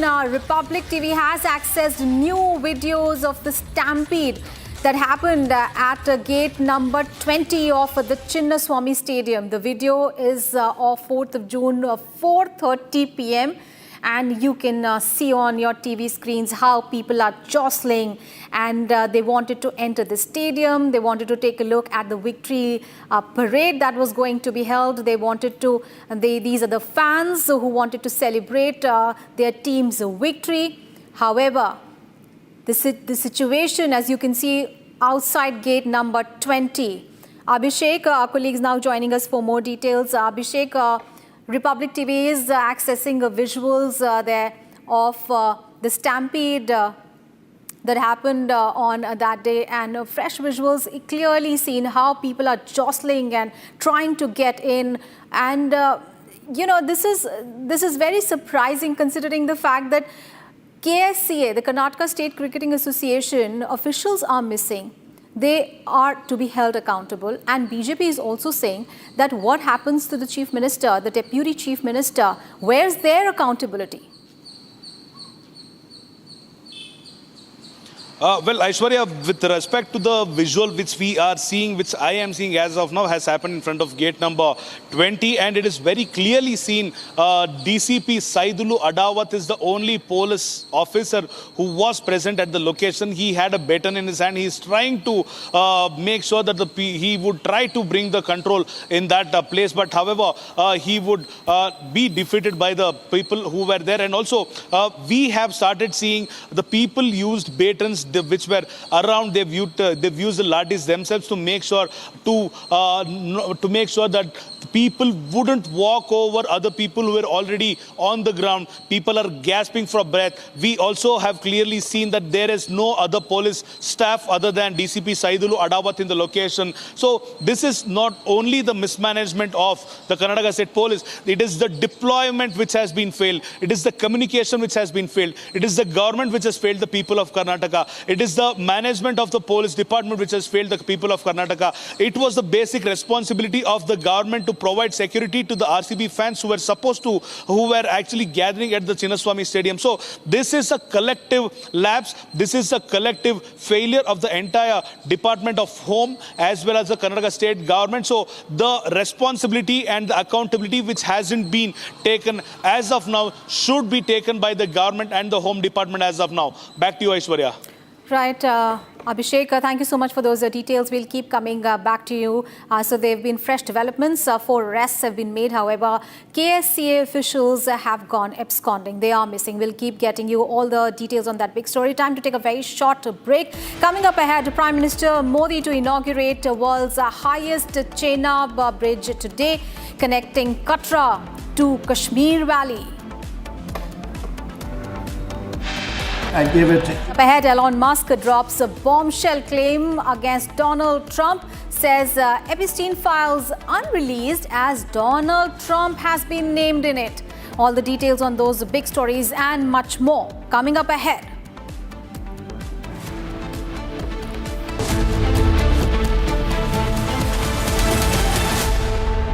QSMTHE, the world's foremost university rankings organizations, have ranked Amity amongst the top 3% universities globally, making it among the very few Indian universities to be included in both rankings.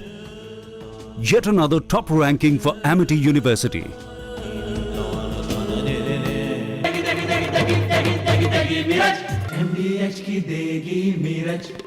देगी मिर्च का तड़का, अंग अंग फड़का। MDH की देगी मिर्च। मेरी नई हुंडई एक्स्ट्रा तुमने भी तो कल नई कार ली है ना, उसमें भी तो होगा ना ये वॉइस इनेबल सनरूफ है ना अंकल, सिंगर इनेबल सनरूफ। और बेनिफिट्स ये तो मिले होंगे ना।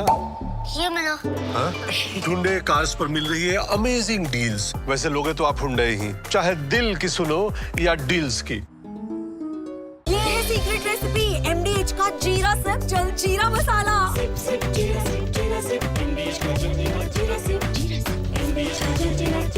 ಹಂಗಂಗಿದೆ ಯಾರಿಗೆ ಗೊತ್ತು ಸರ್. ಈಗ ಅವ್ರ ಮನೆಗೆ ಏನ ಮಾಡಿ ಮುಂಜಾಗ್ರತೆ ಕ್ರಮ ವಹಿಸ್ಬೇಕು ಸರ್.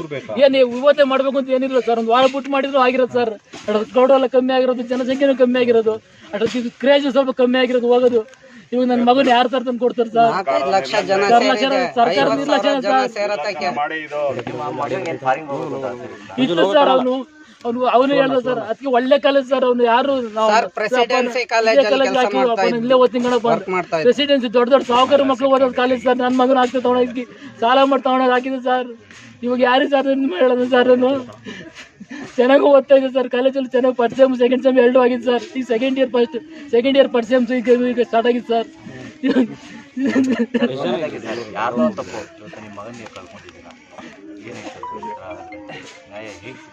ನ್ಯಾಯ ಇನ್ನೆಲ್ಲಿ ಸಿಗುತ್ತೆ ಸರ್ ಮಗನೇ ಹೋದ್ಮೇಲೆ ನ್ಯಾಯ ಏನು ಸಿಗುತ್ತೆ ಸರ್ ನ್ಯಾಯದ ಮೇಲೆ ನಿರೀಕ್ಷೆ ಇಲ್ಲ ಸರ್ ನಮ್ಗೆ ಕಳ್ಕೊಂಬಿಟ್ಟ ಸರ್ ಇನ್ನೆಲ್ಲಿ ಬರ್ತಾನೆ ಸರ್ ಅವ್ರು ಏನ್ ಕೊಟ್ರು 50 ಲಕ್ಷ ಕೋಟಿ ಕೊಟ್ರು ನನ್ನ ಮಗ ಬರ್ತಾನೆ ಸರ್ ಇವರು ರಾಜಕೀಯ ತೇವಲ್ಗೆ ಬಡವರ ಮಕ್ಕಳನ್ನ ಬಲಿ ಕೊಡ್ತಾ ಇದ್ದಾರೆ ಅದ್ ಯಾರಿಗೂ ಪಬ್ಲಿಕ್ ಮಾಡಿಲ್ಲ ಆ ತರ ಫಂಕ್ಷನ್ ಮಾಡಿ ಹೆಸರು ದೇವರಾಜ್ ಅಂತ ಸರ್ ಬರ್ತೀನಿ ಅಪ್ಪಾಜಿಗೆ ಬರ್ಲಿಲ್ಲ ಅಣ್ಣ ಇನ್ನ ಮನೆ ಬರ್ಲಿಲ್ಲ ಹಿಂಗಾಗುತ್ತೆ ನಮಗೆ ಗೊತ್ತಿಲ್ಲ ಕನ್ನಡ ಕಳಿಸಿರ್ಲಿಲ್ಲ ಹೋಗ್ಬಿಟ್ಟಿನ್ ಬರ್ಲೇ ಇಲ್ವಲ್ಲ ಯಾರಣ್ಣ ನಮಿದಕ್ಕೋ ಇರನ ಮಗ ಯಾರನ್ ಮಗ ಅಂತ ಕರೀಲಿ ನಾವು ಏನಪ್ಪ ಮಾಡೋಣ ನಾವು ಮನಜಾರಪ್ಪ ಬಾರ ನನ್ ಏನಪ್ಪ ಮಾಡೋಣ ನಾನು ನೀನಿಲ್ಲ ಅಂದ್ರೆ ನಾನು ಹೆಂಗಪ್ಪ ಬದ್ಗಣ ಚೆನ್ನಾಗಿ ಚೆನ್ನಾಗಿ ಓದ್ತಾ ಇದ್ದ ಫ್ರೆಂಡ್ ಹುಡುಗರು ಕರ್ಕೊಂಡು ಹೋಗ್ತಿರ್ಗ ವಾಪಸ್ ಕರ್ಕೊಂಡ್ ಬರ್ಲಿಲ್ಲ ಅಣ್ಣ ಹಿಂಗಾಯ್ತು ಅವ್ರು ಚೆನ್ನಾಗವ್ರೆ ನನ್ ಮಗ ಓದ್ನಲ್ಲ ನನ್ ಮಗಂಗ್ ಬಂತಾರಪ್ಪ ಕಾಪಾಡ್ಲಿಲ್ವಲ್ಲ ಅಯ್ಯ ದುಡ್ಡು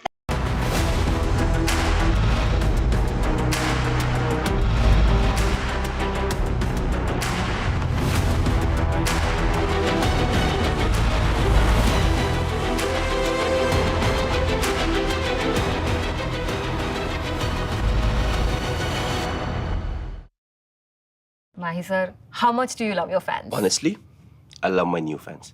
पुराने वाले बेकार में शोर करते सर फैंस हैं शोर तो करेंगे ही ना नए वाले नहीं करते and they listen to what I say. The new generation Orient BLDC fans. Super silent performance with voice control. सिली में आए तो और Cricket fans. पैसा लगाना है तो सेंचुरी प्लाई क्लब प्राइम पे लगाओ डूबेगा नहीं जलेगा भी नहीं कोई खा नहीं जाएगा धोखा नहीं देगा ऊपर नीचे भी नहीं होगा सेफ रहेगा सिक्योर्ड मिनिमम 30 साल का रिटर्न देगा अब इससे बेटर इन्वेस्टमेंट है तो बताओ सेंचुरी प्लाई क्लब प्राइम रहो बेफिक्र दादी के हाथों का जादू और खुशबू से महकता घर माँ की मुस्कुराहट और खाने की सुगंध MDH गरम मसाला क्योंकि हर रिश्ता है स्वाद से जुड़ा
Powered by Century Ply Club Prime. रहो बेफिक्र पैसा लगाना है तो सेंचुरी प्लाई क्लब प्राइम पे लगाओ डूबेगा नहीं जलेगा भी नहीं कोई खा नहीं जाएगा धोखा नहीं देगा ऊपर नीचे भी नहीं होगा सेफ रहेगा सिक्योर्ड मिनिमम 30 साल का रिटर्न देगा अब इससे बेटर इन्वेस्टमेंट है तो बताओ सेंचुरी प्लाई क्लब प्राइम, रहो बेफिक्र। MDH की हल्दी मिर्ची धनिया करे कमाल, ये रंग दे, ये खुशबू दे, ये तीखा, ये कम पड़े, क्या निराला MDH मसाला।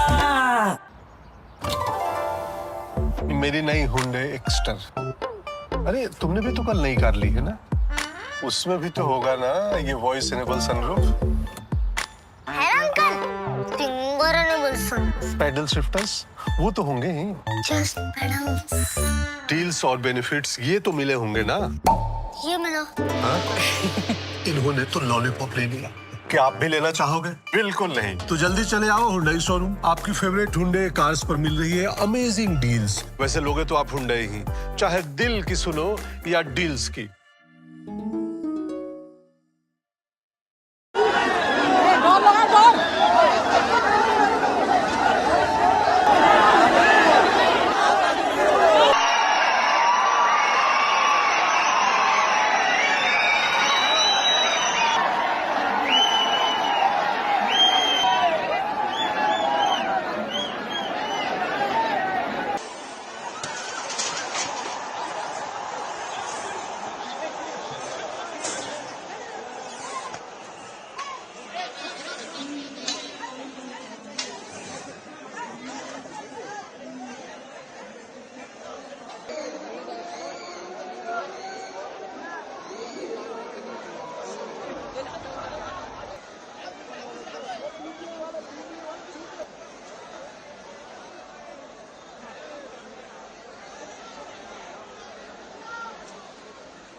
ಹಂಗಂಗಿದೆ ಯಾರಿಗೆ ಗೊತ್ತು ಸರ್. ಈಗ ಅವ್ರ ಮನೆಗೆ ಏನ ಮಾಡಿ ಮುಂಜಾಗ್ರತೆ ಕ್ರಮ ವಹಿಸ್ಬೇಕು ಸರ್. ಏನ್ ಇವತ್ತೇ ಮಾಡ್ಬೇಕು ಅಂತ ಏನಿಲ್ಲ ಸರ್. ಒಂದು ವಾರ ಬಿಟ್ಟು ಮಾಡಿದ್ರು ಆಗಿರೋದು ಸರ್. ಕ್ರೌಡ್ ಎಲ್ಲ ಕಮ್ಮಿ ಆಗಿರೋದು, ಜನಸಂಖ್ಯೆನೂ ಕಮ್ಮಿ ಆಗಿರೋದು, ಅದ್ರ ಕ್ರೇಜ್ ಸ್ವಲ್ಪ ಕಮ್ಮಿ ಆಗಿರೋದು ಹೋಗೋದು. ಇವಾಗ ನನ್ನ ಮಗನ ಯಾರು ತರ ತಂದು ಕೊಡ್ತಾರೆ ಸರ್? 4 ಲಕ್ಷ ಜನ ಸರ್ಕಾರ ನಿರ್ಲಕ್ಷ್ಯ ಇತ್ತು ಸರ್. ಅವನು ಹೇಳ್ದ ಸರ್, ಅದಕ್ಕೆ ಒಳ್ಳೆ ಕಾಲೇಜ್ ಸರ್. ಅವನು ಯಾರು ಪ್ರೆಸಿಡೆನ್ಸಿ ಕಾಲೇಜ್ ಇಲ್ಲೇ ಓದ್ತೀನಿ ಪ್ರೆಸಿಡೆನ್ಸಿ ದೊಡ್ಡ ದೊಡ್ಡ ಸಾಹುಕಾರ ಮಕ್ಕಳು ಓದೋದು ಕಾಲೇಜ್ ಸರ್. ನನ್ನ ಮಗನ ಆಗ್ತದೆ ತಗೊಂಡೋಗಿ ಸಾಲ ಮಾಡಿ ತಗೊಂಡೋಗಿ ಹಾಕಿದೆ ಸರ್. ಇವಾಗ ಯಾರಿಗೆ ಸರ್ ಹೇಳೋದು ಸರ್? ಅವನು ಚೆನ್ನಾಗಿ ಓದ್ತಾ ಇದೆ ಸರ್. ಕಾಲೇಜಲ್ಲಿ ಚೆನ್ನಾಗಿ ಫಸ್ಟ್ ಸೆಮ್ ಸೆಕೆಂಡ್ ಸೆಮ್ 2 ಆಗಿದೆ ಸರ್. ಈಗ ಸೆಕೆಂಡ್ ಇಯರ್ ಫಸ್ಟ್ ಸೆಮ್ ಈಗ ಸ್ಟಾರ್ಟ್ ಆಗಿದೆ ಸರ್.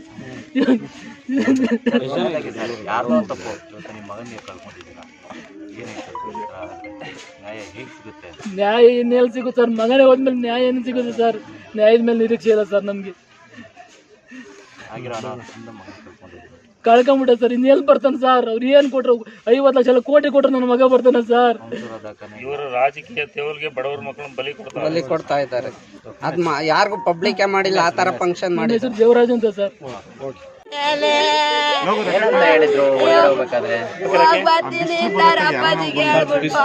ಬರ್ಲಿಲ್ಲ ಮನೆ ಬರ್ಲಿಲ್ಲ. ಹಿಂಗಾಗುತ್ತೆ ನಮಗೆ ಗೊತ್ತಿಲ್ಲ Kannada. Summer is here. Is your home ready for the heat? Keep your roof cool and your home comfortable all summer with Roof Cool and Seal.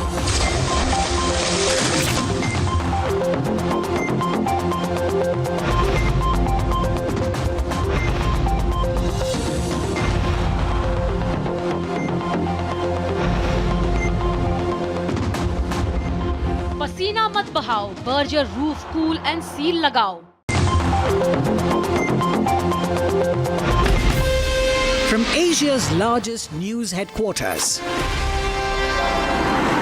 setting the agenda for Bharat.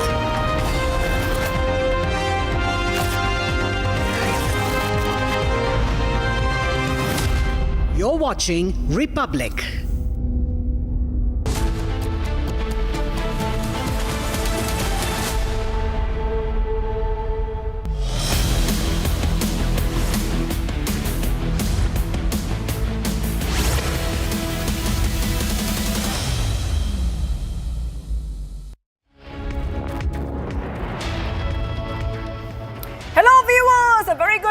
We're live and breaking. I'm Shivangi Shukla getting you the latest coming in. Back-to-back arrests being made in the Bengaluru Stampede case. The probe is widening. Real questions are being asked. Accountability is being asked, viewers. And we here on Republic is getting you back-to-back updates from the ground. We'll get you all the details, but as usual, the headlines first. Let's get started. RCB marketing head Nikhil Sosale arrested and interrogated. 3 DN Entertainment staff members detained. As probe intensifies, Karnataka State Cricket Association goes incommunicado.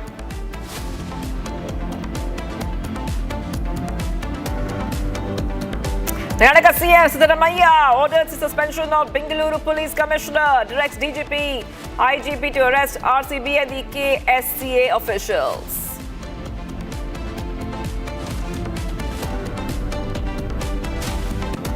Families of victims blame the state leadership, accusing the government of prioritizing political optics over public safety. PM Modi to inaugurate world's highest Chenab Bridge today, connecting Katra to Kashmir Valley.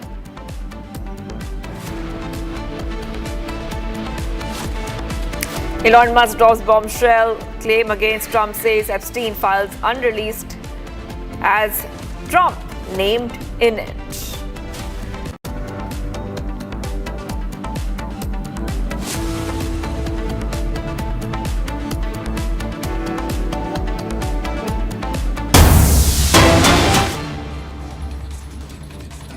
All right, getting you some big updates coming in right now, viewers. RCB management Vice President Rajesh Menon's house also raided by investigation team, and the investigation team has conducted the raid at Rajesh Menon's residence located in Indiranagar. Simultaneously, a raid was also carried out at the residence of a person named Shankar in Malleshwaram. Upon receiving information about the police raid, Shankar escaped in a white Fortuner car. Shankar's family members have raised objections against the police, and they want that they would file a complaint with the human rights. So this is a huge update coming in. I want to go straight across to my colleague Abhishek. Abhishek, significant development coming in right now. Raids being conducted, RCB management raids at the officials' residence. One, of course, has been arrested already, Nikhil Sosale.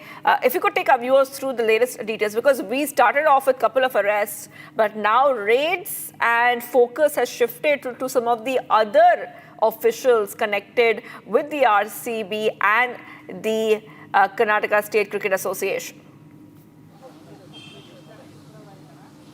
Well, Shivangi, the house located in Indiranagar belongs to Mr. Rajesh, who is the Vice President of RCB's management. The house has also been raided as of now, and we are yet to receive the information as to why this raid was placed actually with respect to the Stampede event that occurred. What is the involvement of the Vice President of RCB's management in this? Had he also had a conversation with Nikhil Sosale, or had he directed the RCB's marketing team to put a poster on the social media about the victory parade? This is the first point what we will have to get the information on. And the second point is, I previously told you, Shankar, who is the Karnataka State Cricket Association secretary, who is also an advocate by profession, also who was DCM DK Shivkumar's very close aide when DCM DK Shivkumar, who was then a minister, who was facing the CBI allegations and raids against him. Mr. Shankar stood for DK Shivkumar, and the same Shankar, the same advocate, and the same person is the secretary of the Karnataka State Cricket Academy, who is the resident of Malleshwaram.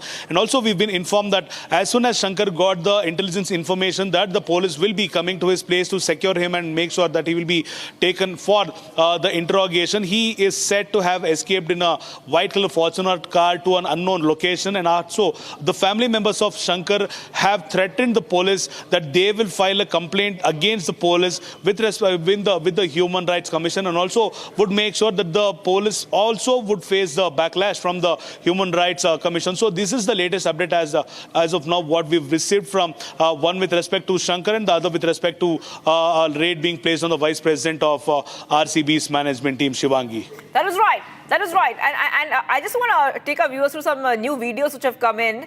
Hold on, Abhishek, because Republic has accessed some new videos. So put it up right now for our viewers.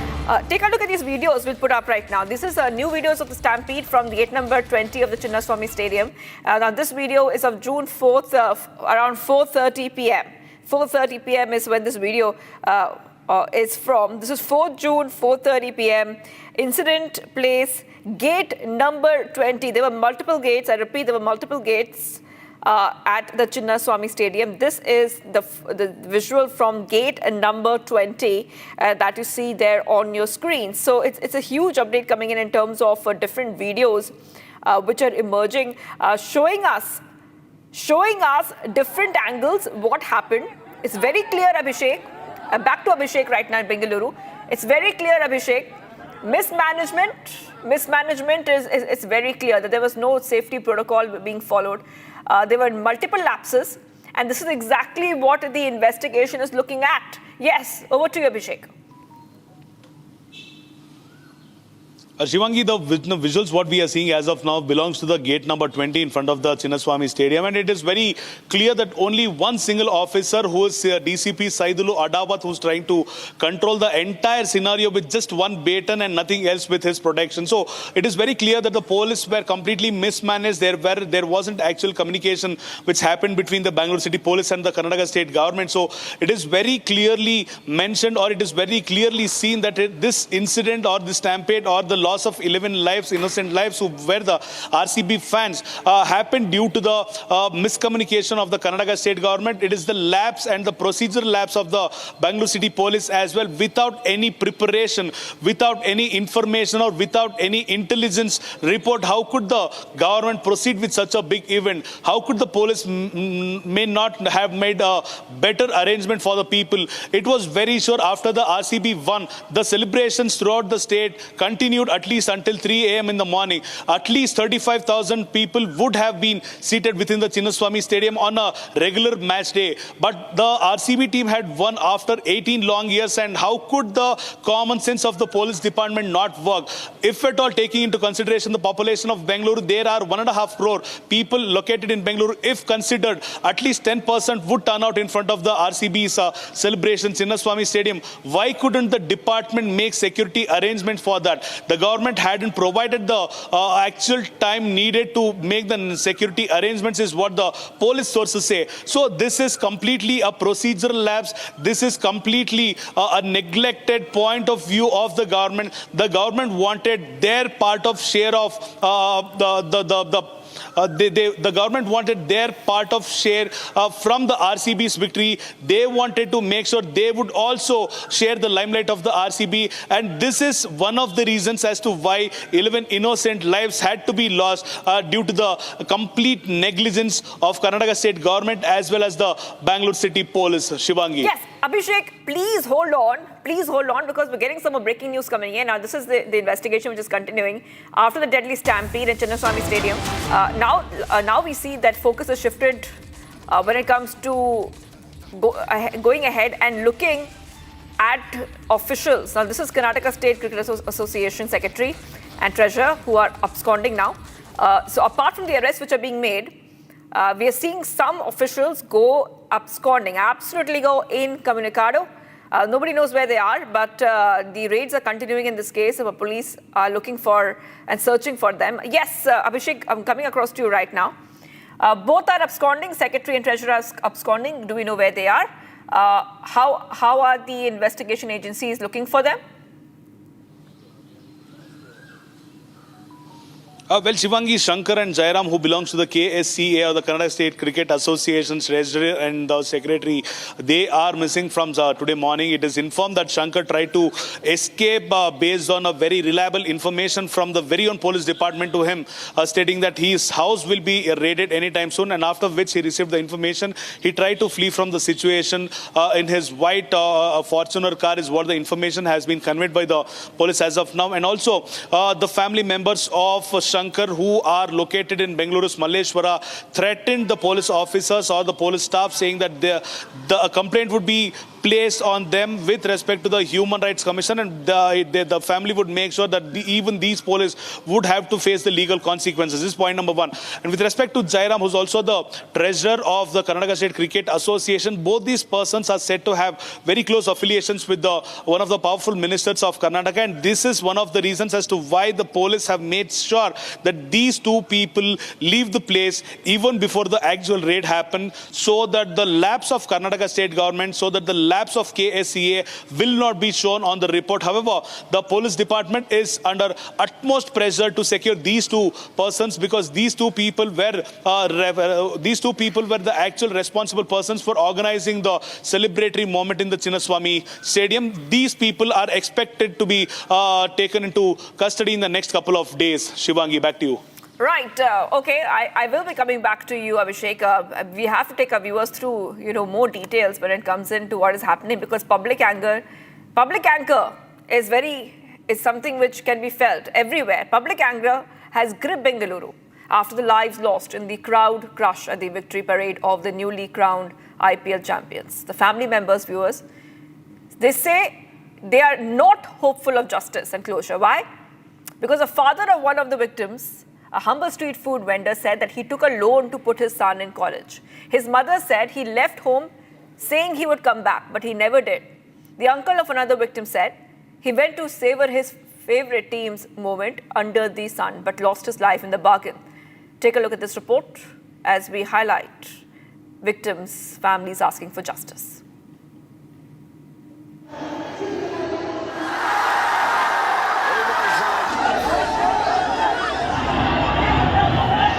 A day after a massive gathering to celebrate the new IPL champions devolved into a mayhem, there was zero accountability for the 11 lives lost in the horrific crowd crush.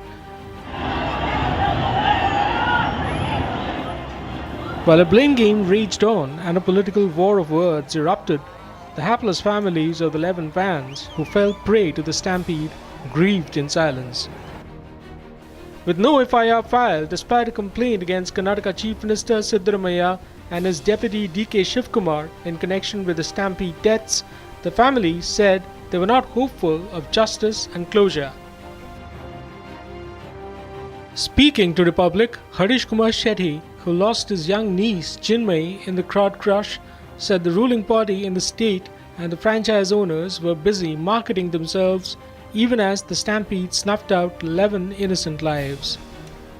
This is only a club team. For this club team, this much of hype. What for? This is showing the show of strength of the government.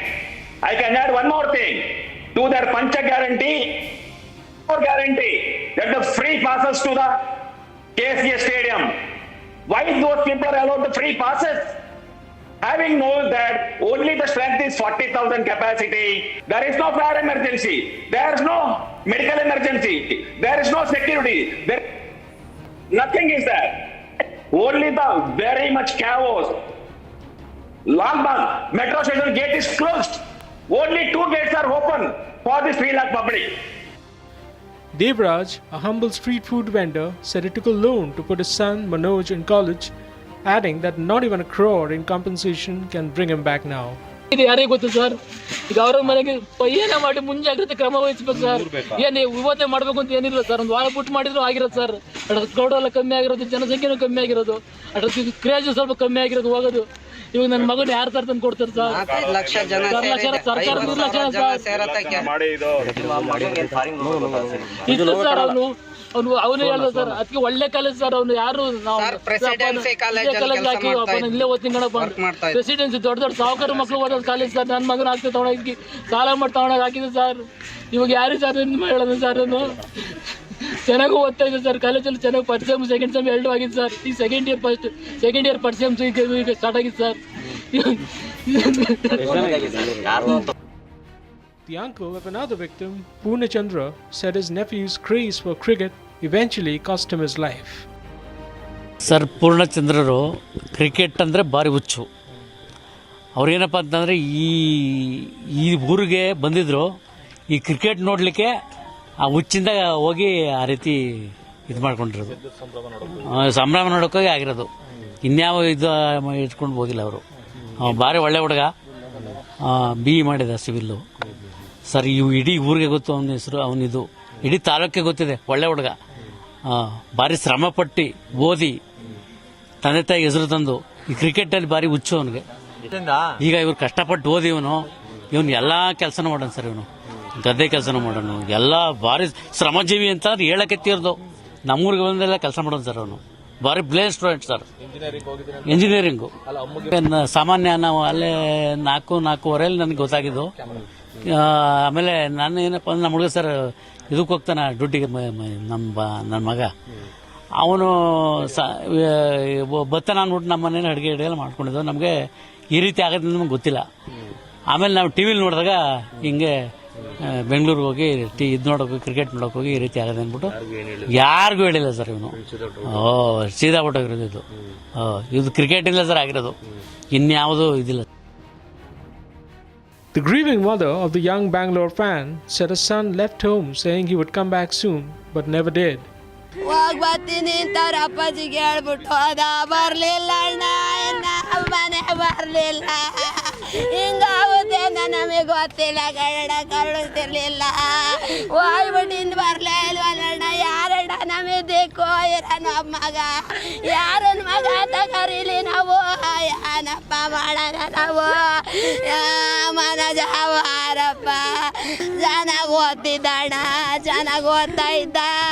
Friend ಹುಡುಗರು ಕರ್ಕೊಂಡು ಹೋಗಿ ತಿರ್ಗ ವಾಪಸ್ ಕರ್ಕೊಂಡು ಬರಲಿಲ್ಲ ಅಣ್ಣ. ಏನಣ್ಣ ಹಿಂಗಾಯ್ತು. As anger mounts over the shocking lack of accountability, the nation demands justice.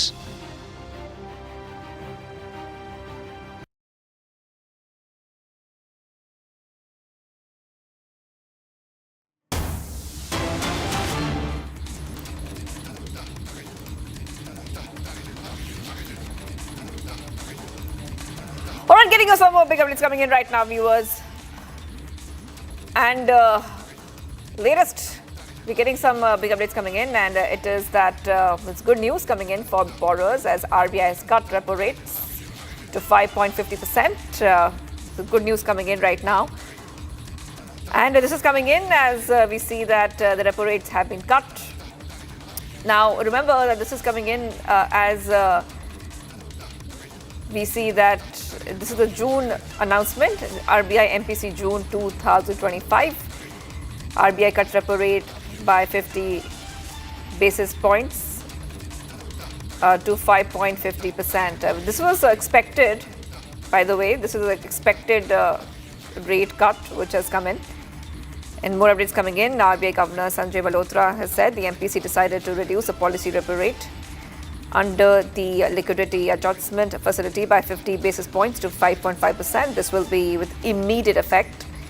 Consequently, the standing deposit facility STF rate shall stand adjusted to 5.25%. Marginal standing facility rate and bank rate shall stand adjusted to 5.75%. So these are some of the updates coming in right now on Republic TV. The Reserve Bank of India has lowered the repo rate, and we also have the reaction coming in from the RBI governor.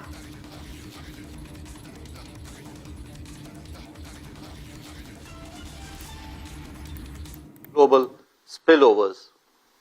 In this global milieu, the Indian economy presents a picture of strength, stability, and opportunity. First, strength comes from the strong balance sheets of the 5 major sectors: corporates, banks, households, government, and the external sector. Second, there is stability on all 3 fronts: price, financial, and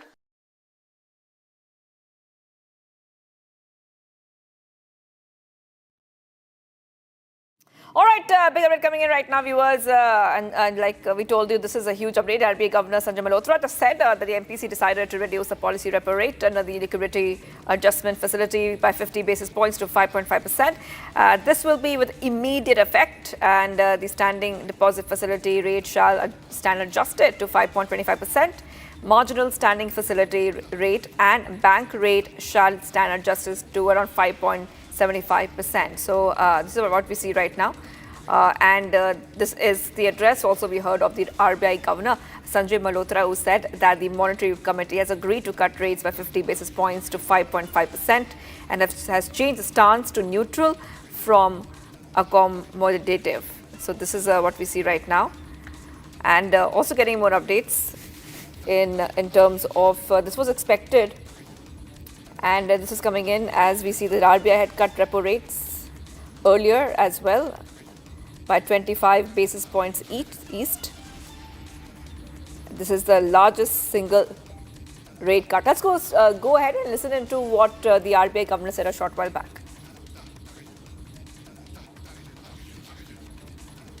The Monetary Policy Committee met on the 4th, 5th and 6th of June, that is today, to deliberate and decide on the policy repo rate. And after a detailed assessment of the evolving macroeconomic and financial developments and the economic outlook ahead, the MPC decided to reduce, which is widely expected, the policy repo rate under the liquidity adjustment facility by 50 basis points to 5.5%. I repeat, the reduction recommended by the MPC is for 50 basis points to 5.5%. This is with immediate effect. Consequently, the standing deposit facility rate, which is the STF rate, shall stand adjusted to 5.25%. All right, so this is a huge update coming in. This is a big change. It's a big change in the stance adopted by the RBI. And the RBI has also changed its stance to neutral. Food inflation outlook soft and core inflation outlook benign. And the inflation outlook for the year has been revised as well downwards to 3.7%. GDP growth seen lower amidst global challenges. So these are some of the top updates coming in right now, viewers, on Republic TV. And in the last meeting in April, RBI reduced the repo rate by 25 basis points to 6% from 6.25%. This followed a similar 25 basis points cut in February, bringing the rate from 6.5% to 6.25%. In the April review, the MPC had also decided to switch to an accommodative stance from neutral. So back to what is coming in right now on Republic TV. There's also more coming in from that press conference. So the RBI Governor Sanjay Malhotra has said that the GDP growth forecast for financial year 2026 is maintained at 6.5%. Inflation forecast has also been revised to 4%.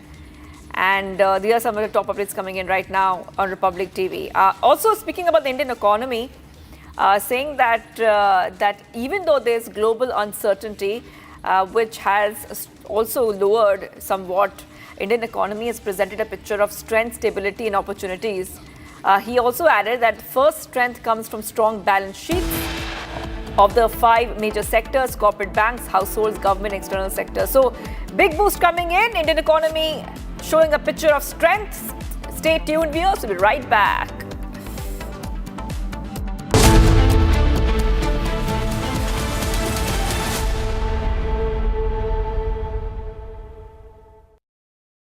Mahi sir, how much do you love your fans? Honestly, I love my new fans.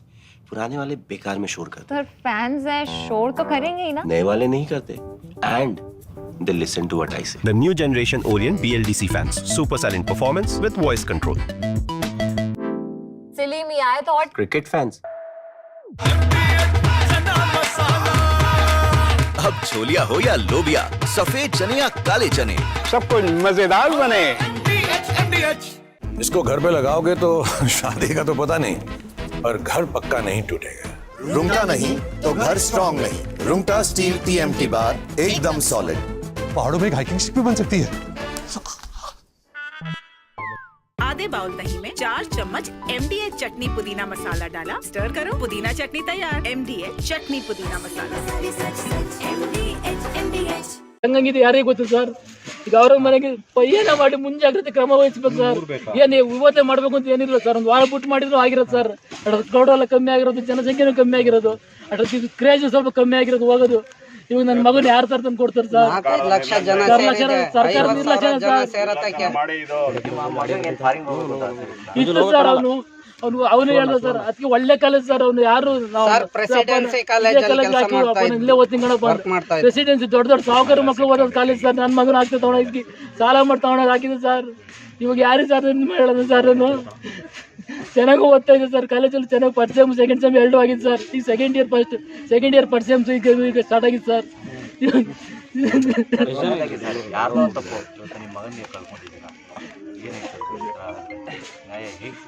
ನ್ಯಾಯ ಇನ್ನೆಲ್ಲಿ ಸಿಗುತ್ತೆ sir? ಮಗನೇ ಹೋದ್ಮೇಲೆ ನ್ಯಾಯ ಏನು ಸಿಗುತ್ತೆ sir? ನ್ಯಾಯದ ಮೇಲೆ ನಿರೀಕ್ಷೆ ಇಲ್ಲ ಸರ್ ನಮ್ಗೆ. ಕಳ್ಕೊಂಬಿಟ್ಟ ಸರ್. ಇನ್ನೆಲ್ಲಿ ಬರ್ತಾನೆ ಸರ್? ಅವ್ರು ಏನ್ ಕೊಟ್ರು 50 ಲಕ್ಷ ಕೋಟಿ ಕೊಟ್ರು ನನ್ನ ಮಗ ಬರ್ತಾನೆ ಸರ್. ಇವರು ರಾಜಕೀಯ ತೇವಲ್ಗೆ ಬಡವರ ಮಕ್ಕಳನ್ನ ಬಲಿ ಕೊಡ್ತಾ ಇದ್ದಾರೆ. ಅದ್ ಯಾರಿಗೂ ಪಬ್ಲಿಕ್ ಮಾಡಿಲ್ಲ ಆ ತರ ಫಂಕ್ಷನ್ ಮಾಡಿ. ಹೆಸರು ದೇವರಾಜ್ ಅಂತ ಸರ್. ಬರ್ತೀನಿ ಅಪ್ಪಾಜಿಗೆ ಹೇಳ್ಬಿಟ್ಟು ಹೋದ. ಬರ್ಲಿಲ್ಲ ಅಣ್ಣ, ಇನ್ನ ಮನೆ ಬರ್ಲಿಲ್ಲ. ಹಿಂಗಾಗುತ್ತೆ ಅಂತ ನಮಗೆ ಗೊತ್ತಿಲ್ಲ ಕನ್ನಡ ಕಳಿಸಿರ್ಲಿಲ್ಲ. ಹೋಗ್ಬಿಟ್ಟಿಂದ ಬರ್ಲೇ ಇಲ್ವಲ್ಲ. ಯಾರಣ್ಣ ನಮಿದ್ದಕ್ಕೋ ಇರೋಣ ಮಗ, ಯಾರನ್ ಮಗ ಅಂತ ಕರೀಲಿ ನಾವು. ಏನಪ್ಪ ಮಾಡೋಣ ನಾವು? ಮನ ಜಾವಾರಪ್ಪ ಮಾರೋ ನನ್ಗನ್ನ ಏನಪ್ಪ ಮಾಡೋಣ ನಾನು? ನೀವಿಲ್ಲ ಅಂದ್ರೆ ನಾನು ಹೆಂಗಪ್ಪ ಬದ್ಗಣ? ಜನ ಓದಿಲ್ಲ.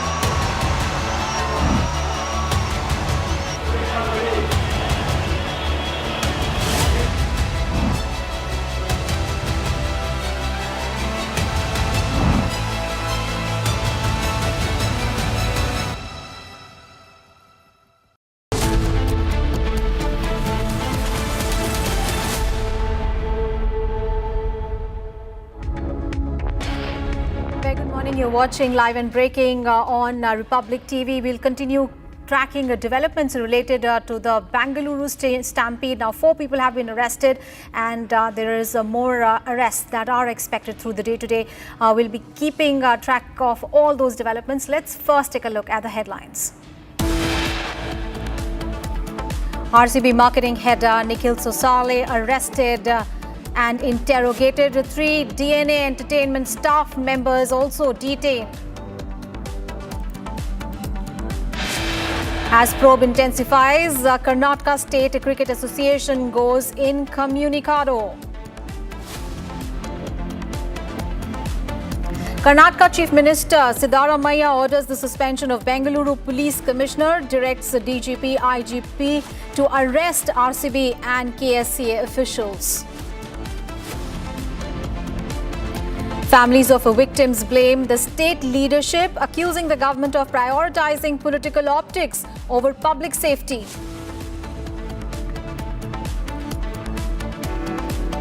Prime Minister Modi to inaugurate world's highest Chenab bridge today, connecting Katra to Kashmir Valley.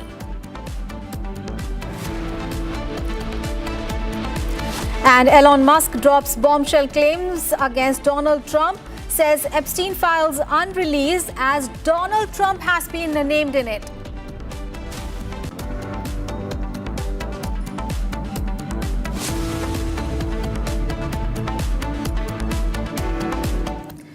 The top story, Jammu and Kashmir is gearing up for major infrastructure push. Prime Minister Narendra Modi will inaugurate key infrastructure projects worth 46,000 crore rupees in Jammu and Kashmir during this visit.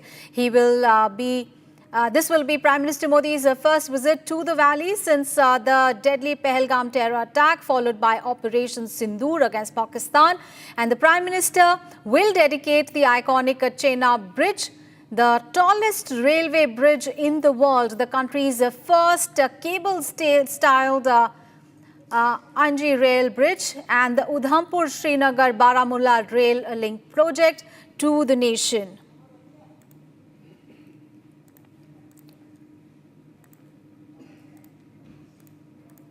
So Jammu and Kashmir gearing up for major infrastructure push. Prime Minister Modi inaugurating key infrastructure projects there worth 46,000 crore rupees. Our colleague Gursimran is now joining us. Let's first cut across to our colleague Gursimran, who is joining us from Jammu. Also, Zeenat, our colleague, is joining us from Srinagar. Let's first cut across to Gursimran. Gursimran, a very, very significant visit by the Prime Minister. Key infrastructure projects to be inaugurated, and of course the iconic Chenab Bridge is going to be dedicated to the nation. Tell us more about the significance of this iconic project.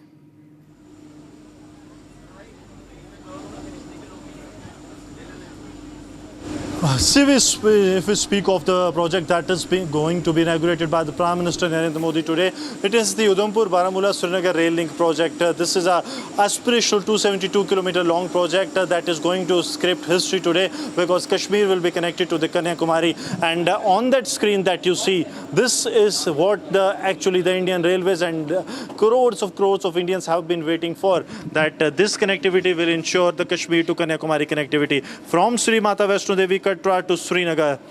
And in a short while from now, roughly it's 88 minutes from now, that this meter will start running. That means the speed of the train will start displaying. The train by then will be heading towards the Kashmir Valley. And that is what has been the dream of many. The Indian Railway has worked round the clock to ensure that this dream comes true. And not only it is the Indian Railways simple railway line, but it is the Chenab Bridge, which is 35 meters taller than the Eiffel Tower, which clearly speaks of the volumes of the engineering marvel that has been done by the engineers, their work that has taken place for the last 8 years, starting from 2017 to 2025. They have burned their midnight oil to ensure that the Chenab Bridge is constructed. Anji Khat Bridge, which is completely a cabled bridge, completely staying on 96 cables. How that has proven to be one of the crucial points or crucial focal points of this entire project. And one more thing is the tunnel network, because out of these 272 kilometers, 116 is only tunnels, 37 are the bridges that have been constructed by the Indian Railways.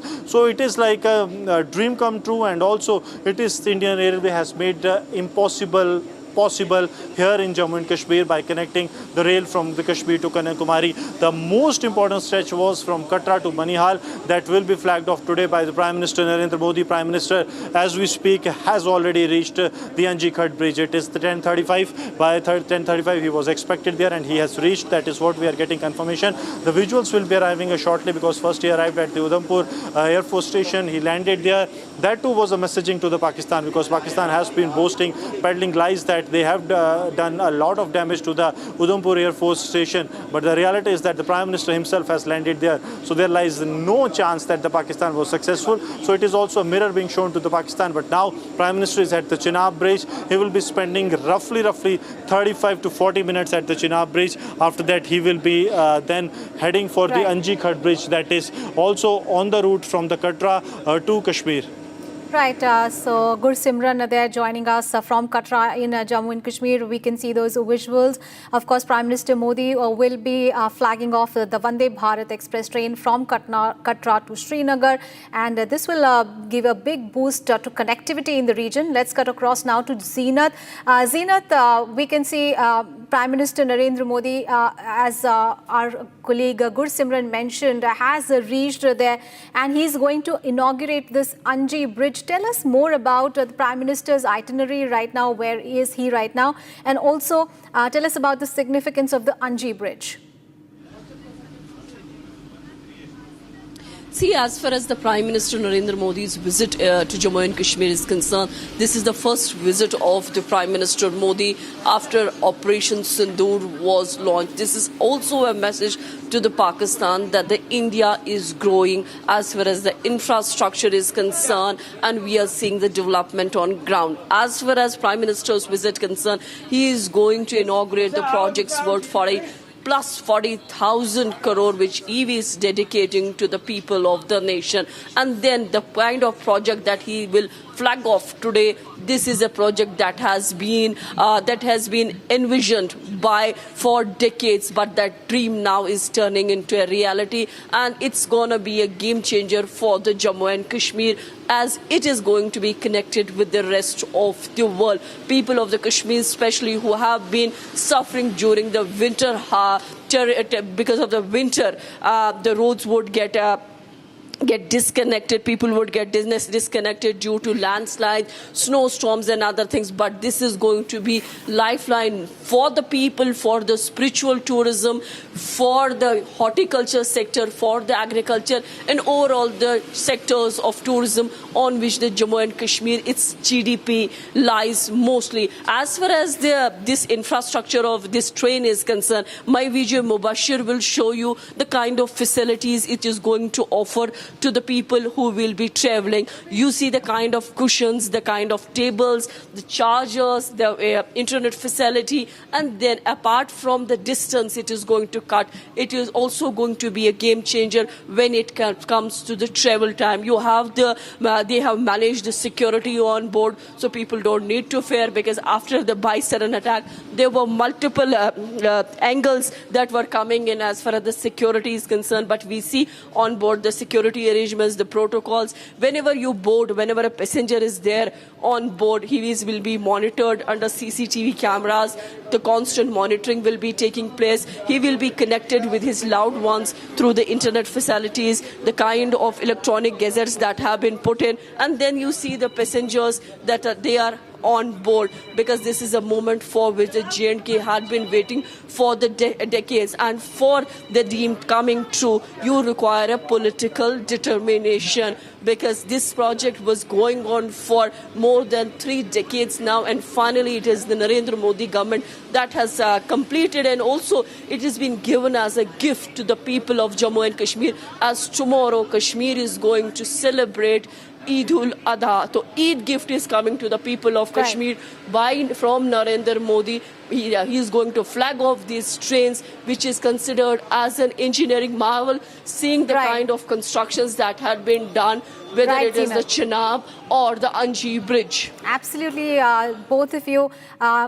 Zeenat and Gursimran, thank you so much for joining us. You both keep tracking those developments, as this is Prime Minister Narendra Modi's first visit to J&K after the Pahalgam terror attack and the subsequent Operation Sindoor. And in more news from Jammu and Kashmir, in a strategic move to assess India's combat preparedness, North Army Commander Lieutenant General Prateek Sharma visited the Strike 1 Corps and the Udhampur Air Force Station. The visit highlighted joint operational readiness and high morale among frontline formations. Here is a 1-minute report.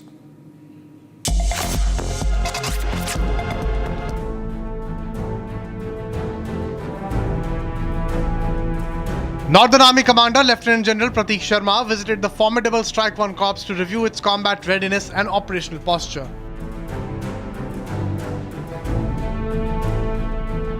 He was given a detailed briefing on the strategic plans, wargaming, simulations, and rapid mobilization capabilities of the corps.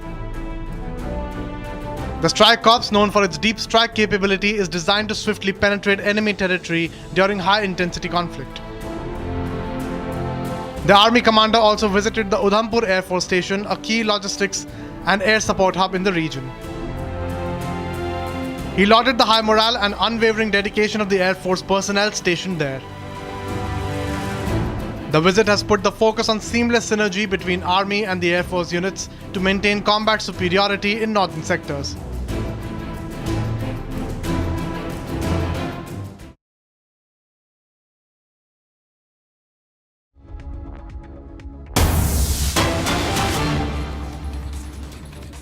Breaking news. We have breaking news coming in. The Karnataka cricket body has written to the state government.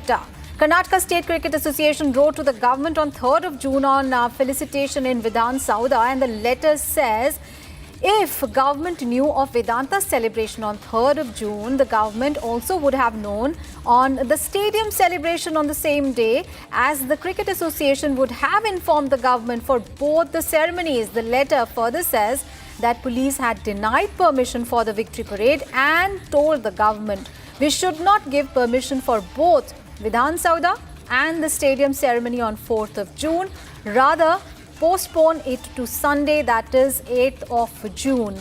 So Karnataka cricket body writing to the state government and questioning that if the government knew of Vedanta celebration on 3rd of June, they would have also known about the stadium celebration on the same day, as Cricket Association would have informed about them for both the ceremony. Let's get more details from our colleague Abhishek.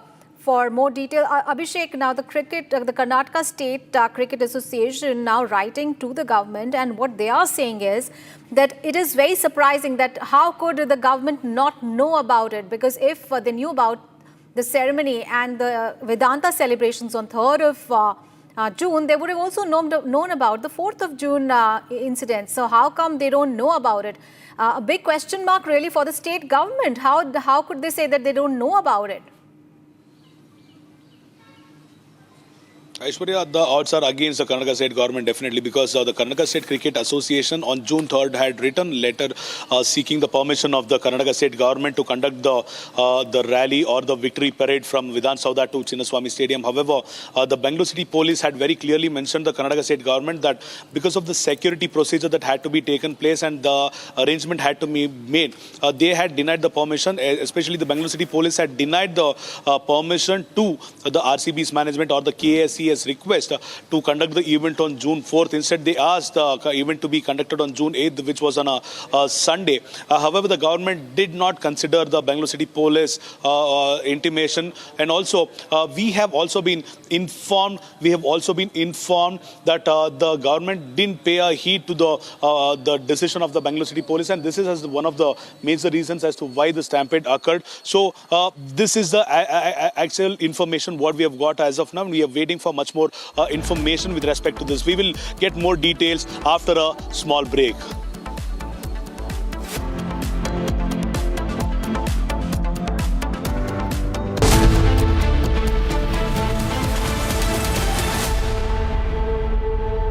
मेरी नई Hyundai extra तुमने भी तो कल नई car ली है ना, उसमें भी तो होगा ना ये वॉइस इनेबल सनरूफ है ना अंकल, सिंगर इनेबल सनरूफ। और बेनिफिट्स ये तो मिले होंगे ना?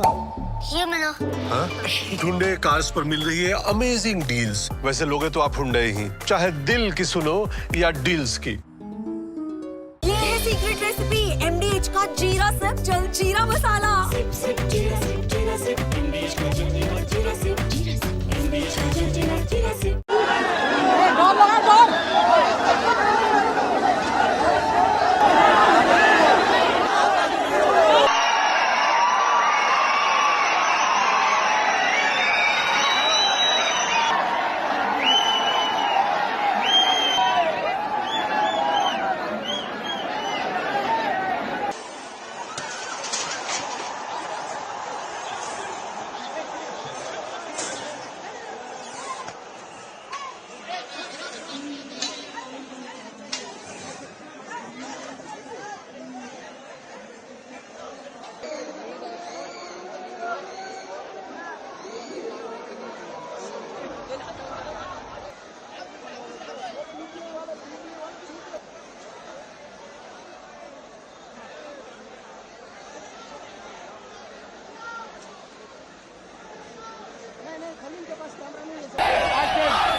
ಹಂಗಂಗಿದೆ ಯಾರಿಗೆ ಗೊತ್ತು ಸರ್. ಈಗ ಅವ್ರ ಮನೆಗೆ ಏನ ಮಾಡಿ ಮುಂಜಾಗ್ರತೆ ಕ್ರಮ ವಹಿಸ್ಬೇಕು ಸರ್. ಏನ್ ಇವತ್ತೇ ಮಾಡ್ಬೇಕು ಅಂತ ಏನಿಲ್ಲ ಸರ್, ಒಂದು ವಾರ ಬಿಟ್ಟು ಮಾಡಿದ್ರು ಆಗಿರೋದು ಸರ್. ಕ್ರೌಡ್ ಎಲ್ಲ ಕಮ್ಮಿ ಆಗಿರೋದು, ಜನಸಂಖ್ಯೆನೂ ಕಮ್ಮಿ ಆಗಿರೋದು, ಕ್ರೇಜ್ ಸ್ವಲ್ಪ ಕಮ್ಮಿ ಆಗಿರೋದು ಹೋಗೋದು. ಇವಾಗ ನನ್ನ ಮಗನ ಯಾರು ತರ ತಂದು ಕೊಡ್ತಾರೆ ಸರ್? 5 ಲಕ್ಷ ಜನ ಸರ್ಕಾರ ನಿರ್ಲಕ್ಷ್ಯ ಸರ್. ಇಷ್ಟು ಸರ್ ಅವನು ಅವನು ಹೇಳ್ದ ಸರ್ ಅದಕ್ಕೆ ಒಳ್ಳೆ ಕಾಲೇಜ್ ಸರ್ ಅವ್ನು ಯಾರು ಇಲ್ಲೇ ಓದ್ತೀನಿ ಪ್ರೆಸಿಡೆನ್ಸಿ ದೊಡ್ಡ ಸಾವುಕಾರ ಮಕ್ಕಳು ಓದೋದು ಕಾಲೇಜ್ ಸರ್. ನನ್ನ ಮಗನ ಆಗ್ತದೆ ತಗೊಂಡೋಗಿ ಸಾಲ ಮಾಡಿ ತಗೊಂಡೋಗಿ ಹಾಕಿದೆ ಸರ್. ಇವಾಗ ಯಾರಿಗೆ ಸರ್ ಹೇಳೋದು ಸರ್ ನಾನು ಚೆನ್ನಾಗಿ ಓದ್ತಾ ಇದ್ದೆ ಸರ್ ಕಾಲೇಜಲ್ಲಿ ಚೆನ್ನಾಗಿ ಫಸ್ಟ್ ಸೆಮ್ ಸೆಕೆಂಡ್ ಸೆಮ್ ಎರಡು ಆಗಿದೆ ಸರ್. ಈಗ ಸೆಕೆಂಡ್ ಇಯರ್ ಫಸ್ಟ್ ಸೆಮ್ ಈಗ ಸ್ಟಾರ್ಟ್ ಆಗಿದೆ ಸರ್.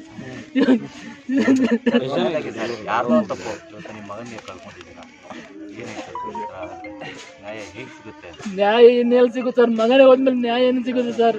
ನ್ಯಾಯದ ಮೇಲೆ ನಿರೀಕ್ಷೆ ಇಲ್ಲ ಸರ್ ನಮಗೆ. Seen what it takes to report from the front lines.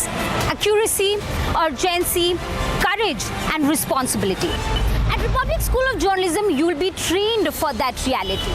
It's not theory, it's a live learning inside a working newsroom from day one. If you want to report the truth when it matters the most, RSJ is where you begin. Courses begin on June 30th. Apply now.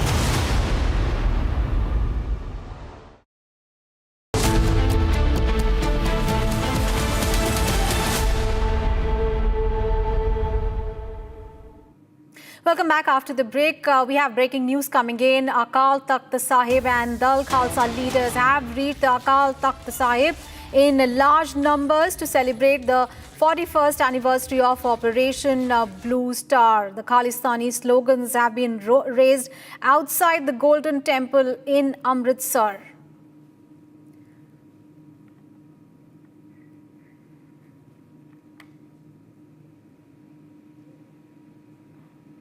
जून 84 ਦੇ ਸ਼ਹੀਦਾਂ ਨੂੰ ਸ਼ਰਧਾਂਜਲੀ ਦੇਣ ਪਹੁੰਚੇ ਹਾਂ ਔਰ ਉਹਨਾਂ ਦੀ ਸੋਚ ਅਤੇ ਸੰਘਰਸ਼ ਨੂੰ ਅੱਗੇ ਲੈ ਕੇ ਜਾਣ ਲਈ ਪ੍ਰਮਾਤਮਾ ਕੋਲੋਂ ਬਲ ਤੇ ਸਮਰੱਥਾ ਮੰਗਣ ਆਏ ਹਾਂ ਜੀ ਔਰ ਅਸੀਂ ਉਹਨਾਂ ਦੀ ਸੋਚ ਤੇ ਸੰਘਰਸ਼ ਤੇ ਪਹਿਲਾਂ ਵੀ ਪਹਿਰਾ ਦੇ ਰਹੇ ਹਾਂ, ਅੱਗੋਂ ਵੀ ਦੇਵਾਂਗੇ ਔਰ ਖਾਲਸਾ ਪੰਥ ਦੀ ਜਿਹੜੀ ਕੌਮੀ ਇਕਜੁੱਟਤਾ ਦਾ ਸੰਦੇਸ਼ ਅੱਜ ਇੱਥੋਂ ਜਾਣਾ ਚਾਹੀਦਾ ਜੀ। ਕੋਈ ਐਸੀ ਕੋਈ ਘਟਨਾ ਨਹੀਂ ਹੋਣੀ ਚਾਹੀਦੀ ਜਿਹਦੇ ਨਾਲ ਖਾਲਸਾ ਪੰਥ ਨੂੰ ਸ਼ਰਮਸਾਰ ਹੋਣਾ ਪਵੇ ਜੀ।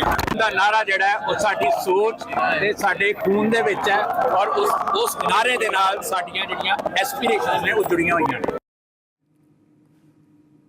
On to some other news, a proud moment for the nation. Heroes of the Indian Air Force who played a pivotal role in Operation Sindoor will be part of history once again.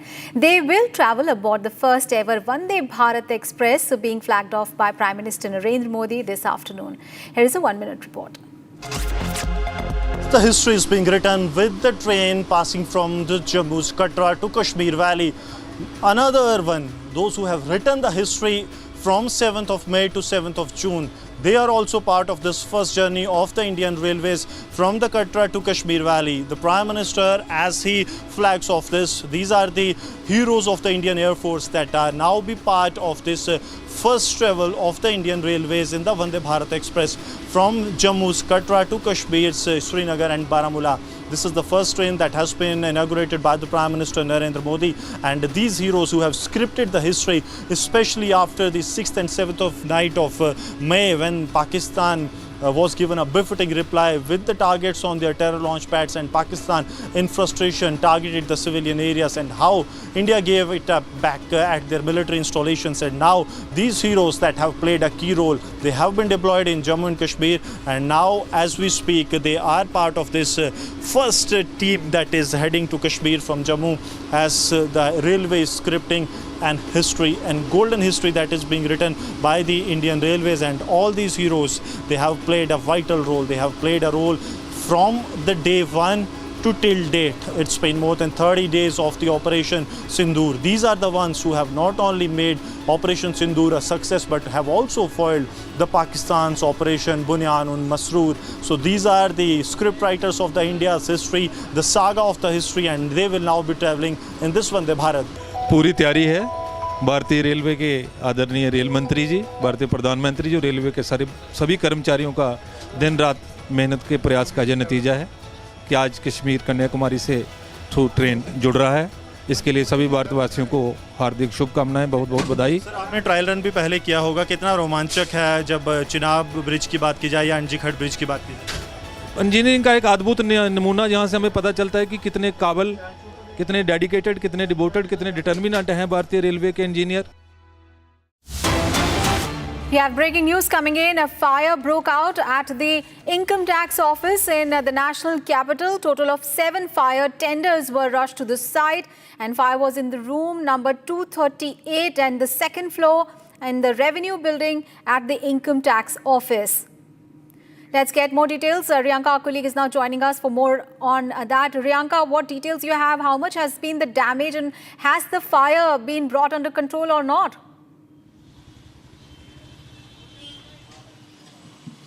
Well, what we understand was there a small fire, a minor fire, which was reported at room number 238 of the income tax revenue building, and I'm standing right outside the particular building, although we are not allowed to move inside and show you the visuals, but this is what we can show as much for now. Now, the fire which happened due to a short circuit was doused off within 10 minutes of its reported call. Nearly at around 9:57 was the call received by the fire office, and soon after that, there were nearly 3 to 6 fire tenders rushed to this particular spot. And what we understand, within 10 minutes of the call, the fire was doused, and no particular important files at this point in time has been damaged, is what we understand from our sources. Although the fire, which was a minor one, has been very easily been brought in under control.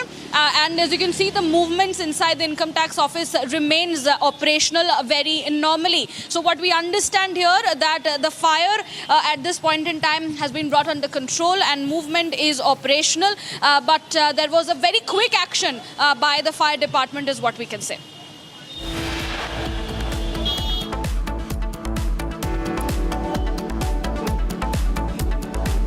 The side, we will be bringing you more details on this particular story. Many more news points lined up. Stay tuned. We will come right back after this short break.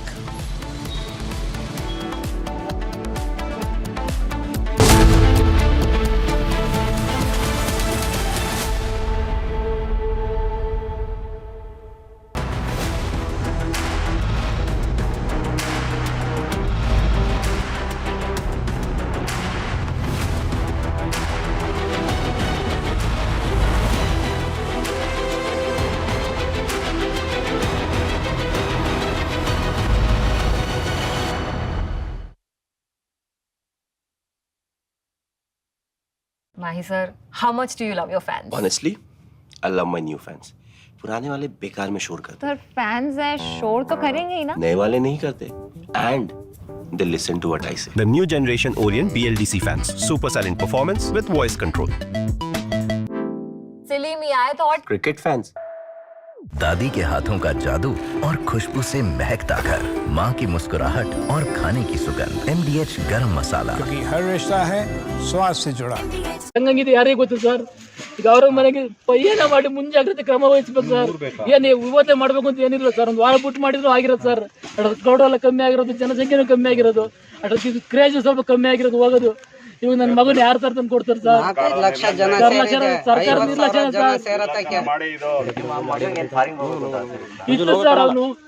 ಅವನು ಹೇಳಿದ sir, ಅದಕ್ಕೆ ಒಳ್ಳೆ college sir. ಅವನು ಯಾರು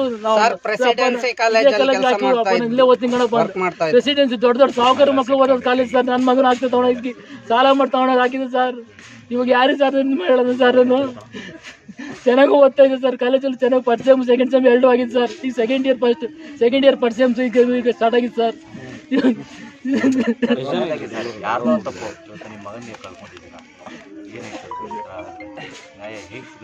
ನ್ಯಾಯ ಇನ್ನೆಲ್ಲಿ ಸಿಗುತ್ತೆ sir. ಮಗನೇ ಹೋದ್ಮೇಲೆ ನ್ಯಾಯ ಏನು ಸಿಗುತ್ತೆ ಸರ್. ನ್ಯಾಯದ ಮೇಲೆ ನಿರೀಕ್ಷೆ ಇಲ್ಲ ಸರ್ ನಮ್ಗೆ. ಕಳ್ಕೊಂಬಿಟ್ಟ ಸರ್. ಇನ್ನೆಲ್ಲಿ ಬರ್ತಾನೆ ಸರ್. ಅವ್ರು ಏನ್ ಕೊಟ್ರು, 50 ಲಕ್ಷ ಕೋಟಿ ಕೊಟ್ರು ನನ್ನ ಮಗ ಬರ್ತಾನೆ ಸರ್. ಇವರು ರಾಜಕೀಯ ತೇವಲ್ಗೆ ಬಡವರ ಮಕ್ಕಳನ್ನ ಬಲಿ ಕೊಡ್ತಾ ಇದ್ದಾರೆ. ಅದ್ ಯಾರಿಗೂ ಪಬ್ಲಿಕ್ ಮಾಡಿಲ್ಲ ಆ ತರ ಫಂಕ್ಷನ್ ಮಾಡಿ. ಹೆಸರು ದೇವರಾಜ್ ಅಂತ ಸರ್.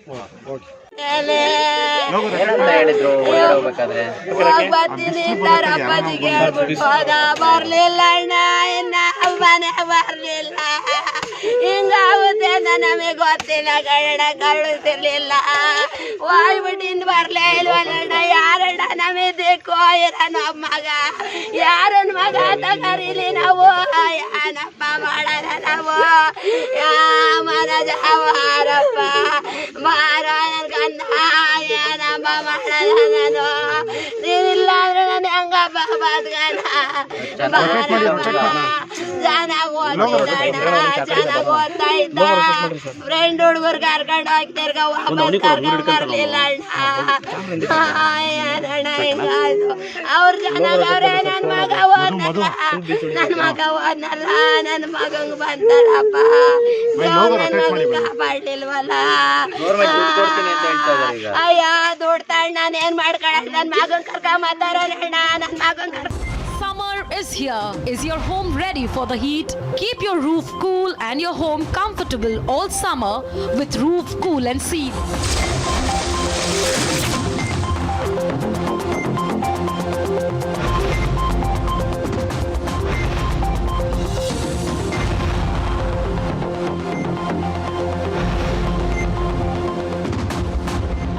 पसीना मत बहाओ, Berger roof cool and seal लगाओ।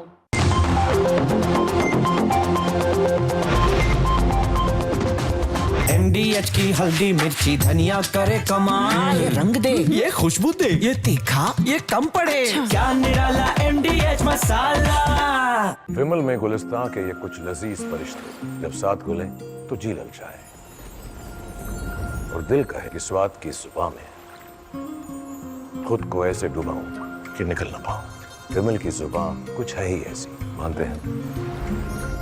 विमल बोलो जुबान कैसी। आधे बाउल दही में 4 चम्मच MDH चटनी पुदीना मसाला डाला, स्टर करो, पुदीना चटनी तैयार। MDH चटनी पुदीना मसाला। ಹಂಗಂಗಿದೆ ಯಾರಿಗೆ ಗೊತ್ತು ಸರ್. ಈಗ ಅವ್ರ ಮನೆಗೆ ಏನ ಮಾಡಿ ಮುಂಜಾಗ್ರತೆ ಕ್ರಮ ವಹಿಸ್ಬೇಕು ಸರ್. ಏನ್ ಇವತ್ತೇ ಮಾಡ್ಬೇಕು ಅಂತ ಏನಿಲ್ಲ ಸರ್. ಒಂದು ವಾರ ಬಿಟ್ಟು ಮಾಡಿದ್ರು ಆಗಿರೋದು ಸರ್.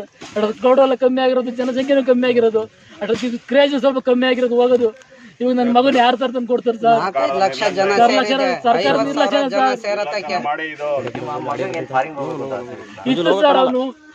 ಅವನು ಹೇಳ್ದ ಸರ್, ಅದಕ್ಕೆ ಒಳ್ಳೆ ಕಾಲೇಜ್ ಸರ್. ಅವ್ನು ಯಾರು ಇಲ್ಲೇ ಓದ್ತಿಂಗಣಪ್ಪ, ಪ್ರೆಸಿಡೆನ್ಸಿ ದೊಡ್ಡ ದೊಡ್ಡ ಸಾಹುಕಾರ ಮಕ್ಕಳು ಓದೋದು ಕಾಲೇಜ್ ಸರ್. ನನ್ನ ಮಗನ ಆಗ್ತದೆ ತಗೊಂಡೋಗಿ ಸಾಲ ಮಾಡಿ ತಗೊಂಡೋಗಿ ಹಾಕಿದೆ ಸರ್. ಇವಾಗ ಯಾರಿಗೆ ಸರ್ ಹೇಳೋದು ಸರ್? ಚೆನ್ನಾಗಿ ಓದ್ತಾ ಇದೆ ಸರ್ ಕಾಲೇಜಲ್ಲಿ, ಚೆನ್ನಾಗಿ ಫಸ್ಟ್ ಸೆಮ್ ಸೆಕೆಂಡ್ ಸೆಮ್ 2 ಆಗಿದೆ ಸರ್. ಈಗ ಸೆಕೆಂಡ್ ಇಯರ್ ಫಸ್ಟ್ ಸೆಮ್ಸ್ ಈಗ ಸ್ಟಾರ್ಟ್ ಆಗಿದೆ sir.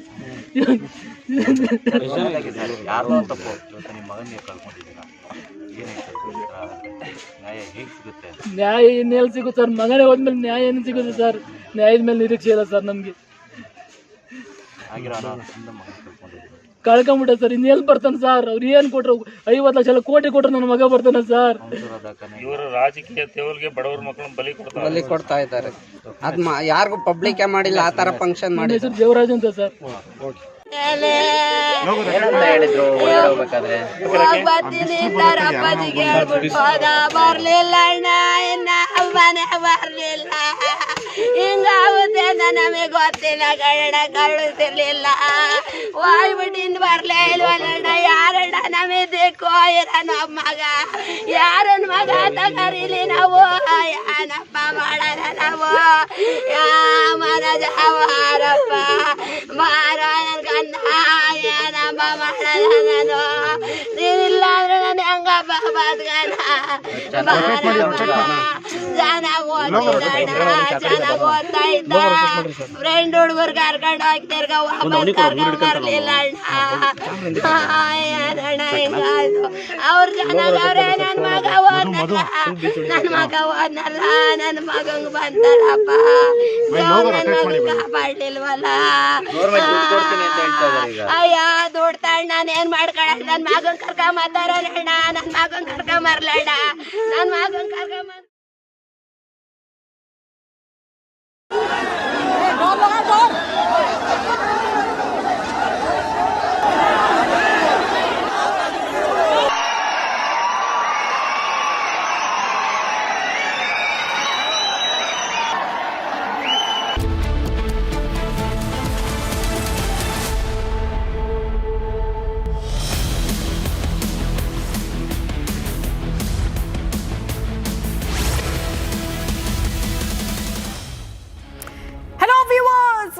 A very good morning. We are live and breaking. I'm Shivangi Shukla getting you the latest coming in. We see that the Prime Minister Modi will be inaugurating the world's highest railways arch bridge. It is going to be a huge event.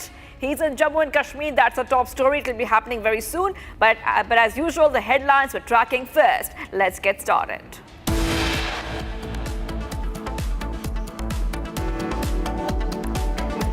Top headlines coming in. RCB marketing head Nikhil Sosale arrested and interrogated. 3 DNA entertainment staff members detained. As probe intensifies, Karnataka State Cricket Association officials go incommunicado. PM Modi to inaugurate the world's highest Chenab bridge today, connecting Katra to Kashmir Valley. Crackdown intensifies on Bangladeshi illegal migrants. 17 Bangladeshi nationals arrested in Delhi. Big boost to economy as RBI cuts repo rate by 50 basis points to 5.50%, single largest cut since 2022.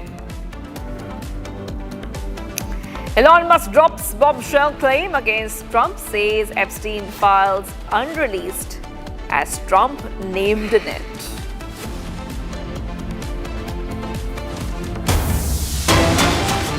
All right, getting you some bigger bits coming in right now, viewers. Starting off with ED officials having reached Dino Moria's residence. Officials have reached today around 8 a.m. after the economic offences wing. Now ED is investigating Amity River desilting scam. ED team has reached at multiple locations in Mumbai. So this is the bigger bit coming in right now on Republic TV. And I want to go straight across to my colleague who's joining us right now for more on the story. Sandeep, you know, this is becoming a huge update in terms of the developments. Now, ED is conducting searches in 15 places in multi-crore Amity River desilting scam. Now, this is coming in as raids are also continuing at Dino Moria's residence. So, more trouble we can say for Dino Moria? Definitely, the trouble is in fact increasing for not just only for Dino Moria, but also for his brother Santino Moria. As far as the allegations are concerned, Shivangi, the Economic Offences Wing, which started its primary investigation after registering the FIR, it had found that there are multiple transactions between the primary accused, that is Ketan Kadam, who is said to be the middleman in this very case. There are multiple transfers between Ketan Kadam and Dino Moria. So these transactions are being in fact scrutinized by Economic Offences Wing as well as by Enforcement Directorate. And now in the same sequence, ED has started its investigation, and in fact searches are underway at more than 10 to 15 locations. And in the same sequence, Dino Moria residents have been also raided by the Enforcement Directorate officials today since morning 8 a.m. They are at the residence of Dino Moria, where the searches are underway. Definitely, it will be very crucial to see what all documents are being seized, what kind of elements does Enforcement Directorate will get against Dino Moria, what was his role, and was there any political link to this very Amity River scam? That will be something that we are looking out for. Who was the political person or the key political person who helped Dino Moria and his friend, that is Ketan Kadam, to get those very contracts of the Tuxer machines that were used in desilting, on whose the clause of getting Tuxer machines were added into the tendering process. So there are multiple things that are being, in fact, under the line of investigation, and now the raids are underway at multiple locations, including the residence of Dino Moria.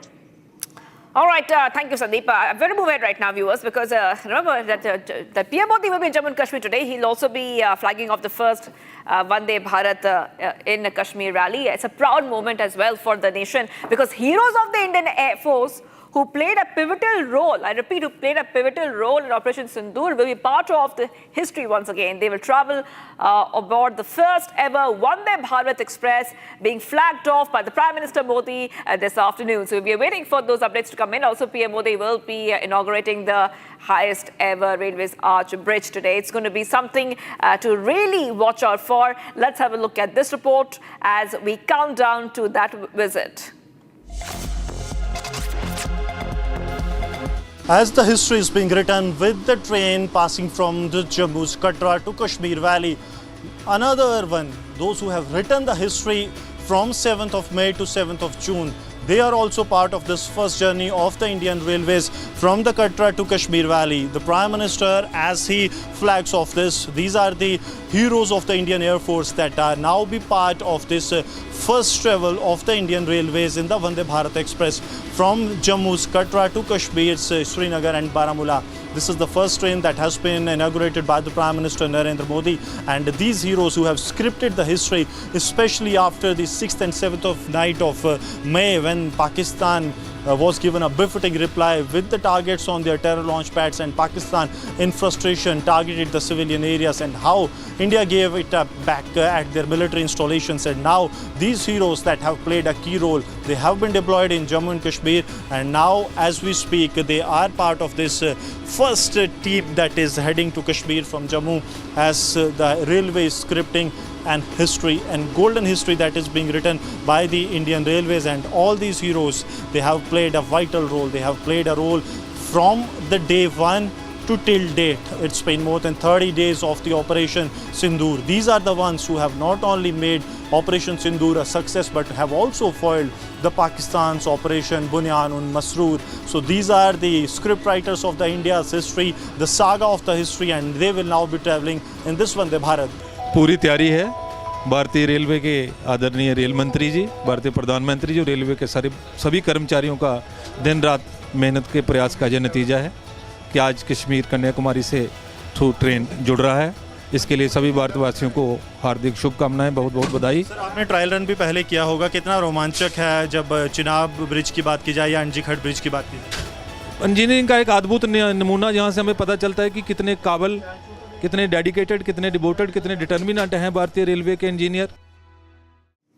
All right, viewers, let's go ahead right now, because in a major development in the Bengaluru Stampede incident, we have access, Republic Kannada has accessed an exclusive letter revealing that the Karnataka State Cricket Association had warned the state government in advance about potential chaos during the celebration event. The letter, dated June 3rd, shows that the KSCA urged the Congress-led government to postpone the ceremony, citing permit issues and the risk of mismanagement. Despite the caution, the event proceeded, raising serious questions about administrative oversight and responsibility in the wake of the tragic stampede.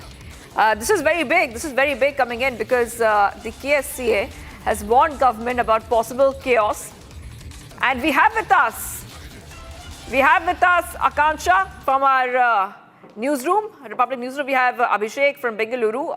I want to first go straight across to my colleague in the newsroom, Akansha. Akansha, you want to just take our viewers through the content of this letter, which was already Republic Kannada has accessed. It's very clear that the government there in Karnataka knew that there could be some issues and safety protocols should be put in place on time. The letter is on our screens. What does letter say? Yes, Akansha. Absolutely, Shivangi. So it now appears that the government was very well aware about the RCB victory bash. We have this letter, in fact, that has been written by the CEO of the Karnataka State Cricket Association. This was on 3rd of June.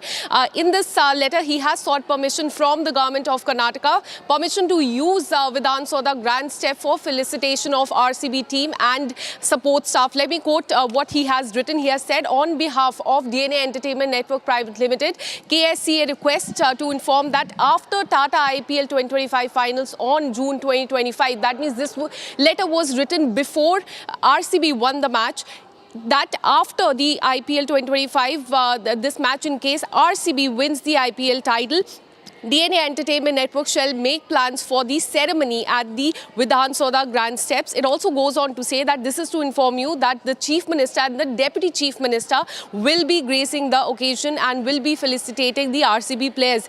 KSCA requests that DNA Entertainment Network shall be permitted for all the necessary arrangements at Vidhana Soudha Grand Steps. So a permission was sought from the Karnataka government. This clearly goes on to show that Karnataka government, the Chief Minister, Deputy Chief Minister and all the officials were very well aware that there is going to be RCB victory bash, and before RCB even won this match, this permission was sought from the Karnataka government. Back to you, Shivangi. That is right, Akansha. I want to go across to Abhishek as well, because, Abhishek is tracking the story from the ground. And Abhishek, we have to again go back to that statement that was made by the Chief Minister of Karnataka, Siddaramaiah, where he said that this was not a government event.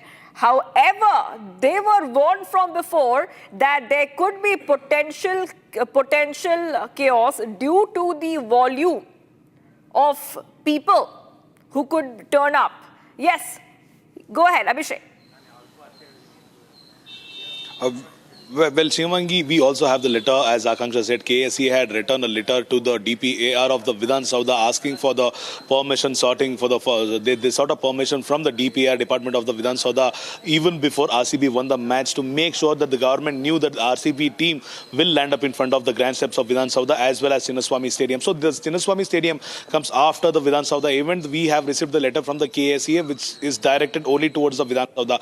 It is the definition of the Vidhana Soudha rule that the police there, they have to provide the security to the players as well as the event is what the protocol which had to be followed by the people or the police staff which have been deployed in Vidhana Soudha police station as of now. And also the VVIP security and Vidhana Soudha security had to provide the necessary security arrangements and the police staff to the event which had to be carried out. The CM and the DCM had mentioned that the chaos happened, the stampede happened because of the unexpected flow of people towards the Vidhana Soudha or Chinnaswamy Stadium, and also they mentioned it is a private event. So if Vidhana Soudha's grand steps is a government place, how can this be a private event? Obviously there will be an undersigned letter from the private company towards the Vidhana Soudha stating that Vidhana Soudha will also take care of the security and the private company will have to abide by the rules of the Vidhana Soudha. Yes, absolutely. I want both Akansha and Abhishek to stay with us because we're getting some more updates coming in. Let's go to the next breaking news we're getting for our viewers right now. This is in connection, once again, when it comes to the probe, which is intensifying. We're coming to know that the investigation team has carried out raid at KSCA Secretary Shankar's residence. Shankar's family members raised objections against the police. They warned that they would file a complaint with the human rights. So this is coming in as we see that KSCA officials are under the lens. Shankar's family raises objections against the police. Okay, Abhishek, I think we will go back to Abhishek in a short while from now because this is very important given the fact, Abhishek, that two KSCA officials are absconding, they are hiding, they cannot be traced. But one of the officials' family members are saying that they would file a complaint with the human rights. Another turn. Yes, let's go to Abhishek. Yeah, Abhishek, go ahead.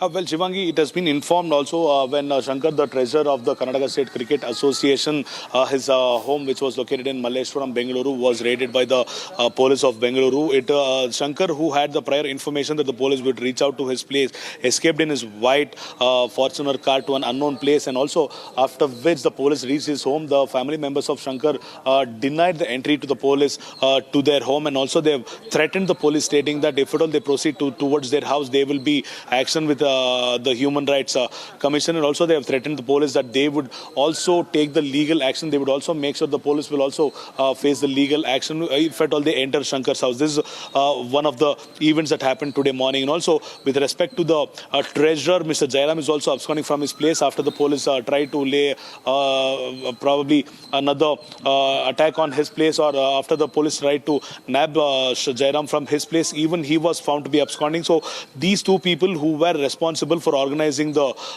victory event in the Chinnaswamy Stadium are now absconding, and the police have started their search for these two people. And these two people are supposed to be flying out of Bangalore is what the information, the primary information what we are getting as of now, and we are waiting for much more details from the newly appointed police commissioner and also the intelligence report. There is also another angle to this, stating that the intelligence DG Hemant Nimbalkar is also equally responsible rather than the Bangalore City Police Commissioner, and why is the government not taking any action against him? So we are awaiting the response of Home Minister since morning, and he is not yet given out any press statement until now. Shivangi. That is right. Abhishek, I wanted to hold on right now because we're getting some more breaking updates. Let's go to the fresh updates coming in right now. We're coming to know that there is an approach to the High Court by the KSCA, approached its High Court to squash the Stampede FIR. That is right. Now, officials from the KSCA have moved the High Court seeking quashing of the FIR in the Stampede case. High Court to hear KSCA's plea on Stampede. KSCA challenges FIR in Stampede case in High Court. Okay, and also RCB VP has absconded after FIR in Stampede case. RCB VP has also gone missing apart from the KSCA officials. So this is a back-to-back updates coming in right now on Republic TV. All right, we're getting some more updates coming in right now, viewers, where we are seeing that RCB Vice President Rajesh Menon has absconded. An investigation team has raided his Indiranagar residence. Rajesh fled as soon as the case was registered. I want to go straight across to my colleague who's joining us right now. Let's go straight across to my colleague Abhishek, who's joining us on right from Bengaluru. Now, Abhishek, there are multiple updates coming in, but I want to focus a little bit more on the RCB official, the vice president, who's also gone absconding and missing. Now, that means there are three. That means two from RCB and one from RCB and one from KSCA. That means three officials in total have completely gone missing. They are hiding. Is that correct? To be precise with numbers, Nikhil has been taken into custody, and one from RCB's marketing team has been taken into custody, and three staff from DNA's entertainment team has been taken into custody, or probably they have been arrested. So there are totally 4 arrests which have been made as of now, and 2 persons who are supposed to be Shankar, the secretary, and the treasurer. Shankar and Jairam are absconding as of now. So the police are on lookout for these 2 people as of now, and also the vice president of RCB's team, Mr. Menon, is also missing from his place. So there are 3 people who are supposed to be under the custody of police. But we also have received an update stating that the RCB, the KSCA, has moved a petition to the High Court of Karnataka seeking to quash the case against them, and also they are fearing that they would be arrested anytime soon. And it is also mentioned that KSCA President Raghuram Bhatt, along with Secretary A. Shankar, who is a resident of Malleshwaram, who was also the advocate of DCM DK Shivkumar, and also treasurer of KSCA Jairam, have jointly filed a writ petition because they are fearing that they would also be arrested in this case. And also we are expected that this matter will be taken up in the bench of Justice Krishna Kumar in some time soon. So this is another major development. Shankar and Jairam, who were missing from their places since morning, even before the police tried to place a raid in their houses, these 2 people, along with the president of KSCA, have filed for a petition to quash the complaint against him. So this is another update as of now, Shivangi. Yes, and on that note, let's go to the big breaking that you just mentioned right now, where we see that there has been an approach to the High Court. Let's go to the big breaking. There's a big breaking coming in connection with the tragic stampede. Like Abhishek just mentioned, that the Karnataka State Cricket Association Administrative Board has approached the High Court seeking quashing of the FIR filed against them. This is the latest coming in right now. And the KSCA President Raghuram Bhatt, Secretary A. Shankar, Treasurer E.S. Jairam have jointly filed a writ petition citing fear of arrest.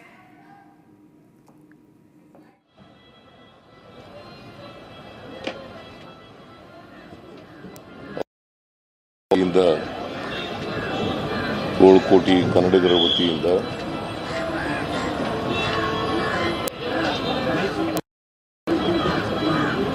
ಮಾಲಾರ್ಪಣೆಯನ್ನು ಮಾಡಿ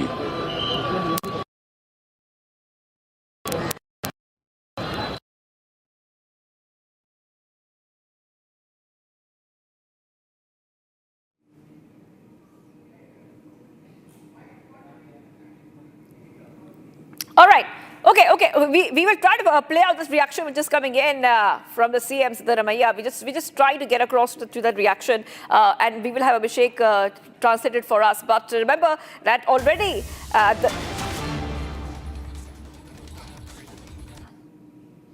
All right, we have to shift our focus right now, viewers. We have to go across to the Prime Minister Modi, who is there in Jammu and Kashmir's flag to flag off the historic first Vande Bharat to Kashmir today, and a lot for the Prime Minister.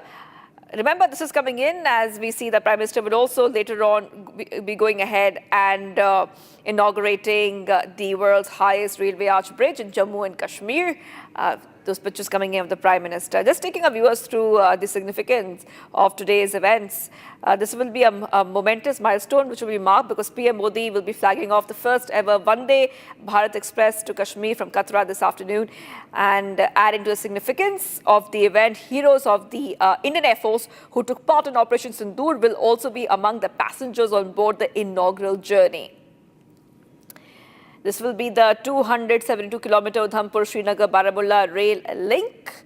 Project will now finally enable seamless train travel between Jammu and Kashmir, reducing the travel time from Katra to Srinagar to just 3 hours. And let's go straight across to my colleague joining us, Gursimran, joining us live. Gursimran, yes, take our viewers through these pictures coming in right now. This is the Chenab Bridge, we believe, that the Prime Minister has reached. This is another big event which will be happening soon. Yes, go ahead. Over to you, Gursimran. Yes, the Prime Minister, the visuals are of the Prime Minister Narendra Modi from the Chenab River Bridge. He is presently at, and this is the 359-meter tall bridge, which is 35 meter taller than the Eiffel Tower. So this is a history that has been scripted by the Indian Railways, the world's highest railway bridge, Chenab Bridge, and it has now been inaugurated by the Prime Minister. As we see into the visuals, the Prime Minister is going to inaugurate this because at this given point of time, as we speak in the real-time situation, the Prime Minister is now leaving from the Chenab Bridge and is heading towards the Anjikhat Bridge. In this visuals, Prime Minister can be seen. They are also accompanying him is the Jammu and Kashmir Lieutenant Governor Manoj Sinha, the Railway Minister Ashwini Vaishnav, along with the Chief Minister of Jammu and Kashmir Omar Abdullah. So they all are there, and now the Prime Minister along with the other officials, he's leaving for the Anjikhat Bridge, which is his second destination, and in next 5 to 7 minutes he will be in the Anjikhat Bridge. Prime Minister has spent a good time, around 35 to 40 minutes at the Chenab Bridge. He was first at the viewpoint of the Chenab Bridge, that is at a lower height, and then he went on the deck of this. It was 7 to 9 minutes that he has spent on the deck of the Chenab Bridge, after which he inaugurated it along with the Jammu and Kashmir Chief Minister, Lieutenant Governor and the Railway Minister, and the Prime Minister's office, the Dr. Jitendra Singh, the Minister of State in the Prime Minister's office, he was also there. So that has now been inaugurated, the Chenab Bridge, and now the Prime Minister will be going to the Anjikhat Bridge. He will be spending some 10 minutes there and will be inaugurating the Anjikhat Bridge before coming to the Katra railway station right now, where we are, and all the arrangements are in full swing here as the Prime Minister is set to flag off the Vande Bharat Express from the Katra to Kashmir Valley. That is right. Okay, you know, we'll stick on these pictures which are coming in right now. And Gursimran, this is very, very important. Standing at 359 meters above the Chenab River, the bridge is the world's highest railway arch and part of the Udhampur-Srinagar-Baramulla rail link. And this is no ordinary bridge, Gursimran. If you could just take our viewers through this, because this bridge can withstand 260 kilometers per hour winds, any kind of activity, seismic activity, and also reduce the travel time between Katra and Srinagar to just about 3 hours. Gursimran. Yes, it will be only taking 3 hours to reach Srinagar from the Katra. The route that earlier used to be taken from was by the land route. It was the roads that was from the Katra to Udhampur, and then Udhampur to the Ramban district, and then to Ramban to the South Kashmir, Anantnag, Kulgam crossing it, then to the Srinagar. But now what has happened, even Avantipura and Tral, that comes also on the way.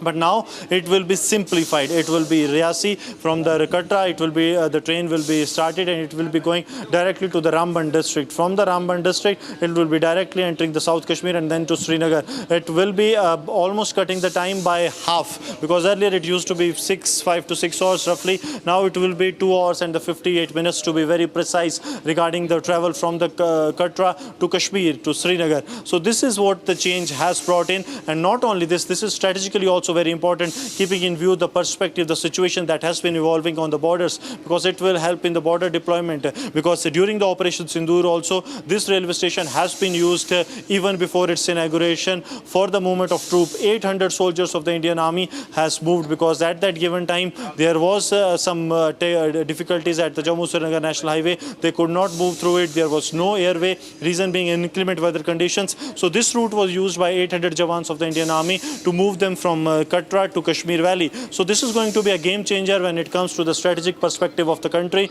not only along the line of control but also along the line of actual control. But because the reason being that the Jammu to Srinagar connectivity has now been eased without any difficulties or without any hindrances from the weather. So that is what it is going to be game changing, and I'll request Sarjivan to move this way, because once this meter starts moving, I'll go first to the this Chenab Bridge. These are the visuals from the Chenab Bridge that you see here, and this is the history that will be scripted in a short while from now. From Shri Mata Vaishno Devi Katra to Srinagar, when this meter will start moving, that reads that the speed of the train is 0 kilometer. Welcome to Vande Bharat train number Shri Mata Vaishno Devi Katra Srinagar Vande Bharat Express.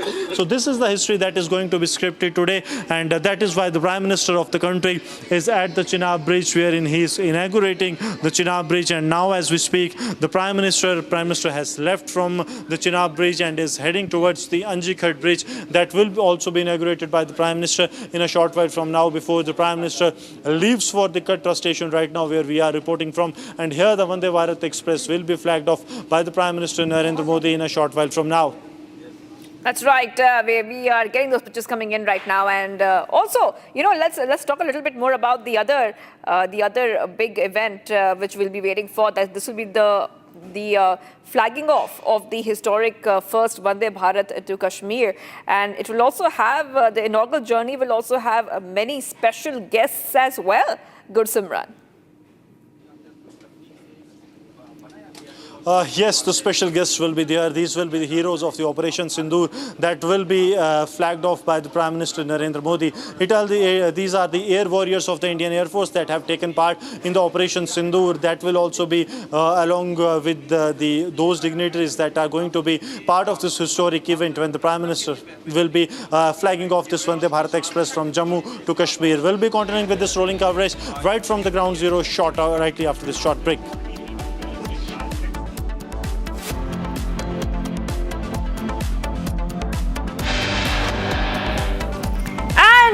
We also put a focus on the other big story that's coming in. Elon Musk drops bombshell claim against Trump, says Epstein files unleashed as Trump named in it. Stay tuned.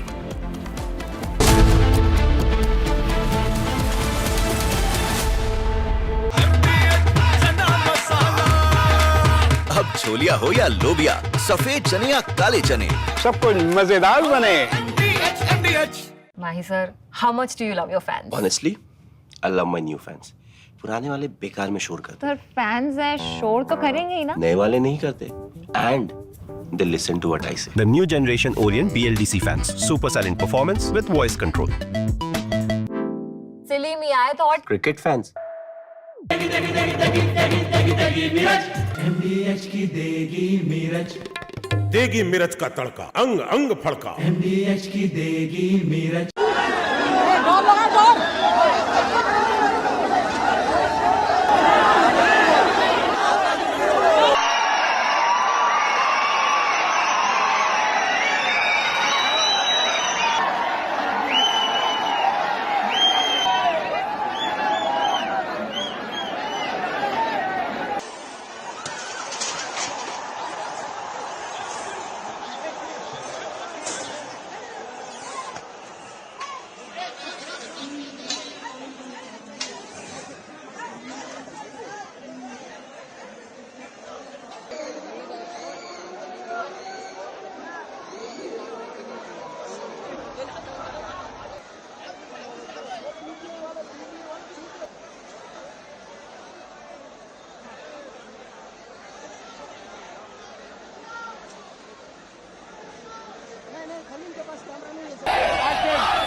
Well, there you can see on the visuals that is Prime Minister in Jammu and Kashmir, his first visit after the Pahalgam terror attack, and today he is there to inaugurate the Chenab Bridge. This is India's, in fact, world's highest railway bridge. This is Kashmir's new lifeline. In fact, this will connect Kashmir to Kanyakumari. Earlier, in fact, there were air travel was there, roads were there, but air travel was expensive. Roads were completely unreliable, and with this, in fact, with the completion of Udhampur-Srinagar-Baramulla railway link, Kashmir is no longer cut off from the country. It is, this is, in fact, the final, the crucial piece that you can see, in fact, on the screen. That is the Prime Minister. He's set to inaugurate the Chenab Bridge in just some time. It stands, in fact, tall as India's strongest answer to terror. Let me go across to my colleague Zeenat, who joins us from Jammu and Kashmir. Zeenat, today is very special for the people of Jammu and Kashmir. This is Kashmir's lifeline. This will connect Kashmir to the rest of the country. Give us more details. There's no doubt that Kashmir is going to be connected with the rest of the world, for which they've been waiting for the decades, for the time to come. And today the dream has been fulfilled by Prime Minister Narendra Modi's government when it comes connecting Kashmir with the rest of the country. Kashmir having the rough terrain, Himalayan region, so definitely the train that has been constructed is especially designed and keeping in view the Himalayan terrain, because the terrain will survive even in the -20-degree. The kind of setup that we see inside is definitely giving a boost to the railway infrastructure that tells you about the shining India and Atmanirbhar Bharat. Meanwhile, as far as the train infrastructure and the connectivity is concerned, it is definitely not only going to reduce the travel time but also distance, giving a boost to the Kashmir's horticulture, agriculture, tourism in different ways, be it the spiritual adventure tourism or the other tourism that we receive in the Kashmir Valley. We're showing you the visuals from inside this very train, where you see the railway staff getting briefed for the upcoming operation, because any time from now Prime Minister Narendra Modi will do flag off of this Katra-Srinagar train. This is a Vande Bharat train, and in the month of September we are expecting that this train will also touch Jammu, as the expansion at the railway station as of now is going on. Meanwhile, this is the Prime Minister's first visit after Operation Sindoor to the Kashmir Valley, and again a gift to the people of the country on the occasion of Eid, and India will be celebrating Eid al-Adha tomorrow. As far as the connectivity is concerned, the projects that are being dedicated by the Prime Minister to the entire country today, it comes with the cost of around 46,000 crores, which is a huge money, because to complete these projects you definitely require political determination, because the projects that were envisioned by the governments, but finally it was fulfilled by the Narendra Modi government. When it comes to the infrastructure that has been built up, the kind of facilities to give ease and comfort to the passengers, we see a very comfortable seats with the cushions, then the tables, the side tables are there. It has been kept in mind advancement of the technology, the kind of electric ports that you require to charge your mobiles that have been set up. The connectivity is there in the form of internet, and also one of the important segments that have been touched by the railways here is that this train is having the CCTV cameras, which means that you are under surveillance. The moments are being recorded, being captured. Then you see the deployment that has been made today because of this special occasion. We see the railway staff staff, the passengers on the board. Excitement is there. People have been waiting for this moment for decades, because if you go through the Kashmir topography, that during winters, Kashmiris have faced the toughest time when we get disconnected with the rest of the world because of the harsh weather in the Kashmir Valley, the national highway where you have the maximum load. So those roads gets blocked. The national highway gets blocked, with the result people have to wait, suffer for days long on the national highway. But now you have the alternative that you can take the train journey, and it is also cost effective. It is not going to burn a hole in your pocket. And seeing the kind of infrastructure, it will help you, it will ease your journey. In just 3 to 4 hours you will be in Katra. In less than half an hour from Katra, a person has to board another train, and that will take you to Jammu. And then the airfare, we see that it is going to come down, because Kashmir has seen always, as far as the airfare is concerned, the skyrocketing during the peak seasons of tourism, be it between the May to September, or the winter tourism between December to February, that have always been a burden on the pockets of the travelers. But now, with a small amount of money, you can come to Kashmir, and also from Kashmir you can rush to any part of the country.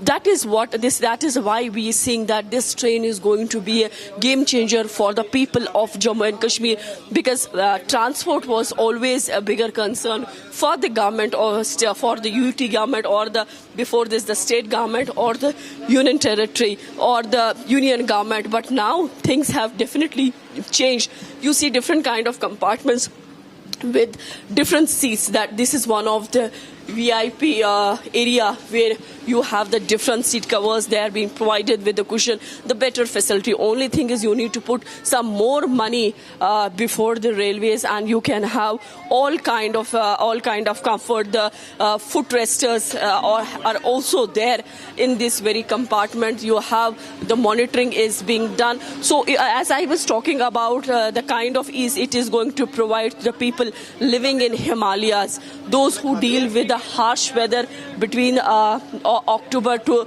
March. So those things will now go. People would not have to suffer much in the winters. And seeing the kind of trail tracks, because the entire region comes under seismic zone of 5. So more things were put in place. The more cautious was taken by the railway authorities when it comes dealing with the railways of Jammu and Kashmir. More on the story as the Prime Minister Narendra Modi is going to flag off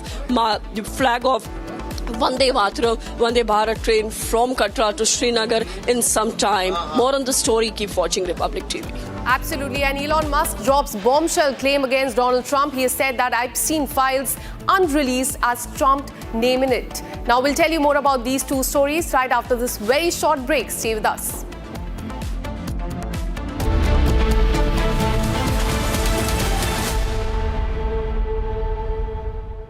विमल में गुलिस्तां की ये कुछ लजीज फरिश्ते जब साथ घुले तो जी ललचाए और दिल कहे कि स्वाद की इस जुबां में खुद को ऐसा डुबाऊं कि निकल ना पाऊं। विमल की जुबान कुछ है ही ऐसी, मानते हैं ना? विमल, बोलो जुबां Kesari.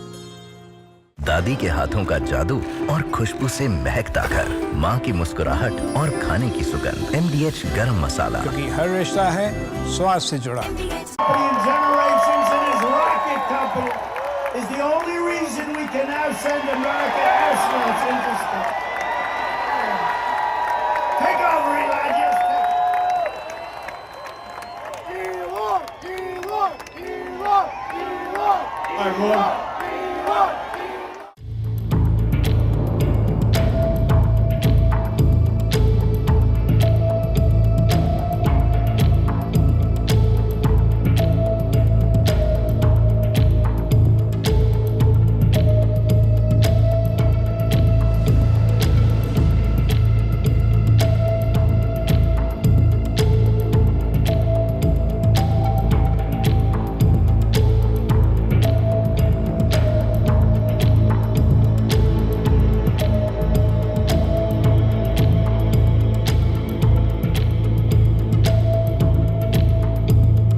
very disappointed because Elon knew the inner workings of this bill better than almost anybody sitting here, better than you people. He knew everything about it. He had no problem with it. All of a sudden he had a problem, and he only developed the problem when...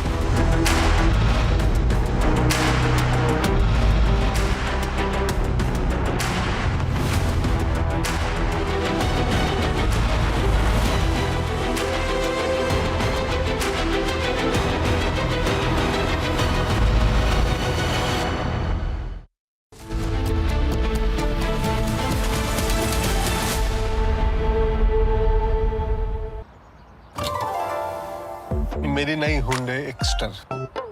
अरे तुमने भी तो कल नई car ली है ना? उसमें भी तो होगा ना ये वॉइस इनेबल सनरूफ? है uncle, finger enable sunroof. Paddle shifters वो तो होंगे ही। Just paddles. डील्स और बेनिफिट्स ये तो मिले होंगे ना? ये मिला। हाँ? इन्होंने तो लॉलीपॉप ले लिया। क्या आप भी लेना चाहोगे? बिल्कुल नहीं। तो जल्दी चले आओ हुंडई शोरूम। आपकी फेवरेट हुंडई कार्स पर मिल रही है अमेजिंग डील्स। वैसे लोगे तो आप हुंडई ही, चाहे दिल की सुनो या डील्स की। ये है सीक्रेट रेसिपी MDH का जीरा सिप जल जीरा मसाला। सिप सिप जीरा सिप जीरा सिप MDH का जल जीरा सिप जीरा सिप MDH का जल जीरा SIP. Generations in his rocket company is the only reason we can now send America astronauts into space. Take over, Eli. Just take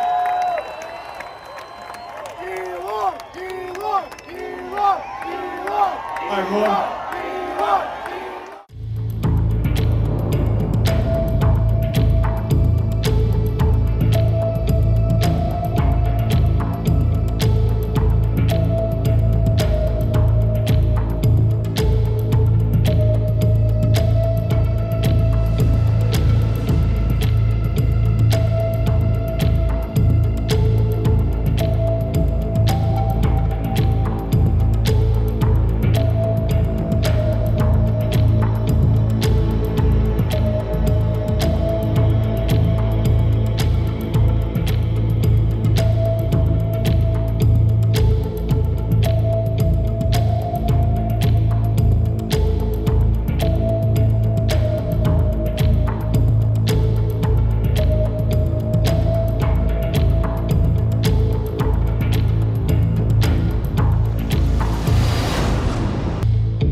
Welcome back. Now, RBI Governor Sanjay Malhotra-led Monetary Policy Committee announced a 50 basis point cut in the repo rate today to 5.5% from 6%. Now, experts had widely expected that RBI-led MPC to cut the repo rate by 25 basis points from 6% to 5.75%. The step brings a big cheer to loan borrowers as EMIs will now come down substantially. Here's what RBI Governor said.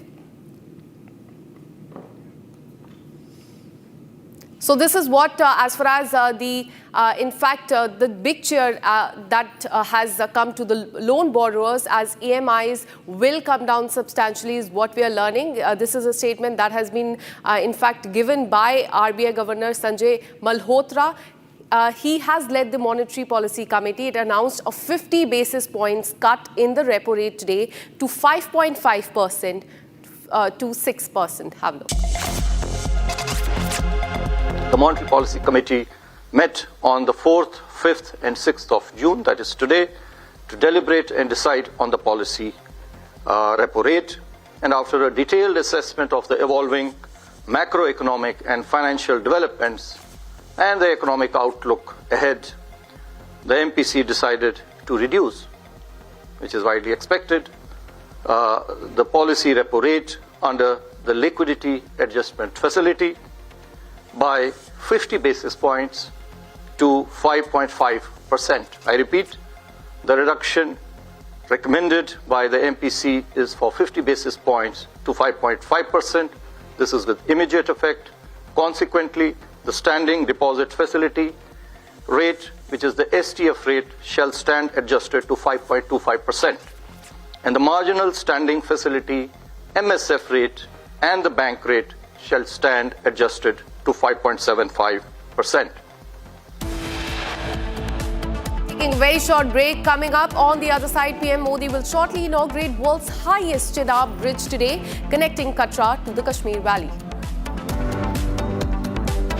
We'll also tell you about the Stampede case. Karnataka State Cricket Association has approached the High Court there seeking FIR quashing in the Bengaluru Stampede case. We'll tell you about both of these stories right after this very short break. Stay with us.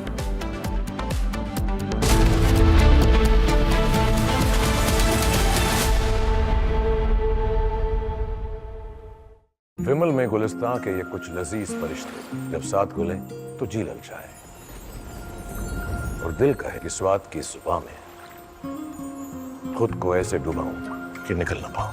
विमल की जुबान कुछ है ही ऐसी, मानते हैं? विमल, बोलो जुबान कैसी? MDH की हल्दी मिर्ची धनिया करे कमाल, ये रंग दे, ये खुशबू दे, ये तीखा, ये कम पड़े, क्या निराला MDH मसाला।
ಅಂತ ಕ್ಲಿಯರ್ ಆಗಿ ಒಂದು ನಂಬರ್ ಕೊಟ್ಟಿರ್ತಾರೆ ಅವರಿಗೆ, ಇಷ್ಟು ಜನ ಹೋಗ್ಬಿಡ್ತಾರೆ ಸರ್, ನಮ್ಮ ಕೈಲಿ ಮ್ಯಾನೇಜ್ ಮಾಡಕ್ ಆಗ್ತಾ ಇಲ್ಲ ಅಂತ ಅಂದ್ರು. ಆ ಡಿಸಿಷನ್ ಏನಕ್ಕೆ ತಗೊಂಡ್ರು? So this is clearly a murder. Our chief minister, our home minister has to take the responsibility of this.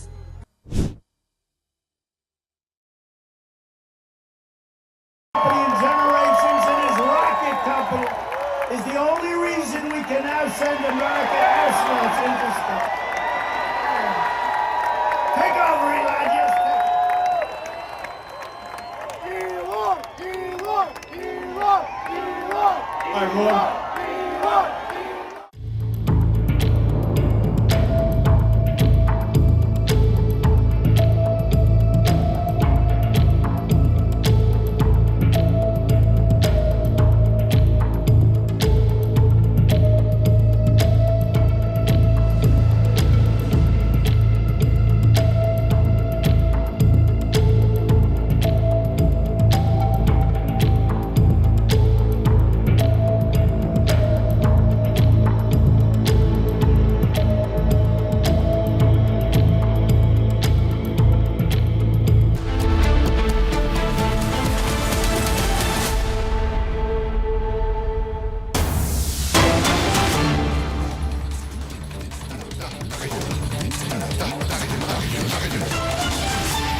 Well, the Prime Minister is in Jammu and Kashmir today. In just some time, he's going to be inaugurating the world's highest bridge, that is Chenab Bridge. And you can see him there at the spot. In just some time, he will be inaugurating that and will also be flagging off the Vande Bharat train. The idea is to boost the connectivity, boost the tourism in Jammu and Kashmir. And most importantly, this is coming, in fact, weeks after the Pahalgam attack. And this is, in fact, Prime Minister's first visit to Jammu and Kashmir after that terror attack happened. Let me go across to my colleague Zeenat, who joins us live in the broadcast with more details. Zeenat, this is a very crucial visit by the Prime Minister also, and a very, very clear message to Pakistan and also terrorism that come what may, India will focus on development and nothing else. Give us more details. See, you're very right when you said that India is focusing on the infrastructural development and quoting the Pahalgam incident, if you remember, because of the connectivity issues. Earlier, the air services would be used, but now you are having the rail services. The last time also when this Operation Sindoor took place, they had to take the soldiers from different parts of the country to get them on the borders, for which lot of exercise was done. But now you can board the soldiers in case any kind of such incident takes place, or if there is a war between the India and Pakistan, that time this kind of infrastructure is going to give boost and also an edge to the government, to its forces. When it comes to the infrastructure development, India is definitely focusing on having the better, and the Atmanirbhar Bharat is the India where the focus is on. This Atmanirbhar Bharat, we are seeing another marvel where you have the Vande Bharat train, which will be flag off, will be done by the Prime Minister of the country in some time from now. And seeing this Himalayan region having the train, there is a proper and a very special train that was made for the seismic zone 5, because ultimately we are in the Himalayan zone, which is of the seismic zone around 5, for which the snow cutters are also there inside the train, so that to have a passage for the trains during the winter season. Kashmir has faced always challenging winters, and with the result the people have suffered to an extreme end when the national highway would get blocked and the road get closed, and then Kashmir is cut from the rest of the country. But now having these kind of infrastructure, these kind of projects, the kind of infrastructure that the government is focusing on, it is going to give boost not only to Jammu and Kashmir, but it is going to connect Jammu and Kashmir with the rest of the country. That is the dream, and that is them. And then you see now it's not only this very Vande Bharat train that will be reaching to, that will be flagged off by the Prime Minister, but in coming time you will be having sleeper class coaches, then you will be having cargo trains which will help for the transportation of goods, will give a boost to agriculture and horticulture. And then you see this Udhampur, Srinagar, Baramulla rail project, and then even the work is going on the tracks that connects you to the Kupwara, which is the frontier, which is one of the last districts that connects you to the line of control. Once you have this kind of connectivity, obviously when Kashmir will be connected till when the Jammu will get connected till Kupwara, or the Delhi getting connected to Kupwara, the line of control, definitely that is going to give sleepless nights to the Pakistan, seeing the kind of infrastructure push that the Jammu and Kashmir is getting, because this is a project that has been going on for decades, but it was envisaged, but the dream has turned into a reality, and for which the political determination was very important to complete this project. And that is what we are seeing on the ground now, because if you go about the kind of the tracks that have been built, the technology that has been used to give a safety, to give a safe feeling to the passengers on board, that has been kept in mind. Then Kashmir has a temperature which goes below, which goes into minus 20 degree. Keeping all those things in mind, the train was built, that was created, as my colleague Vijay Mubashir is showing you the visuals from inside the train, where you see the rail project, which is a remarkable feat of engineering. One of the remarkable feat of the engineering is the Anji Bridge, which is complete, and now the people will take a feel of that very Anji Bridge, which is an engineering marvel. More on the story as the Vande Bharat train reaches Kashmir, reaches Srinagar. Keep watching Republic TV.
Here. Is your home ready for the heat? Keep your roof cool and your home comfortable all summer with Roof Cool and Seal.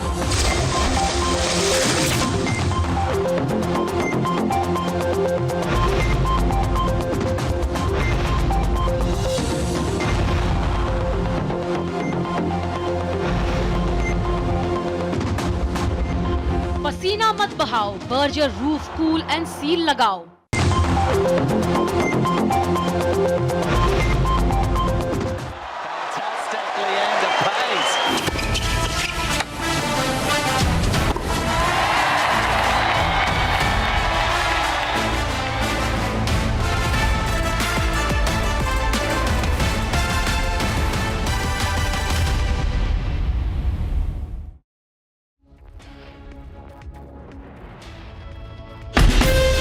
From Asia's largest news headquarters,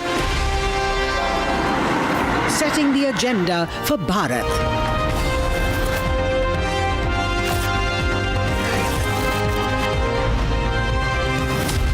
You're watching Republic.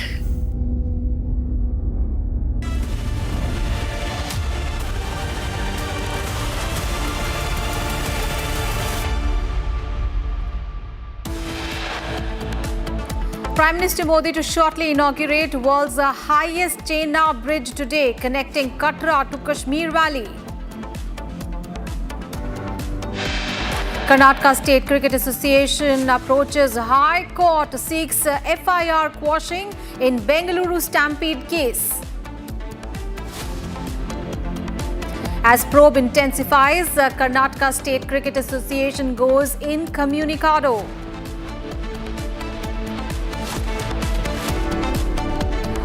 RCB marketing head Nikhil Sosale arrested and interrogated. 3 DNA Entertainment staff members detained.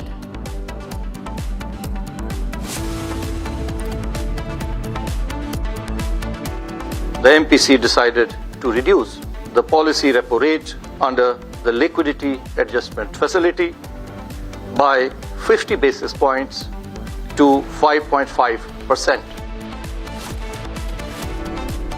Big boost to economy as RBI cuts repo rate by 50 basis points to 5.50%, single largest cut since 2022. Probe intensifies in Amity scam case. ED raids residence of actor Dino Moria.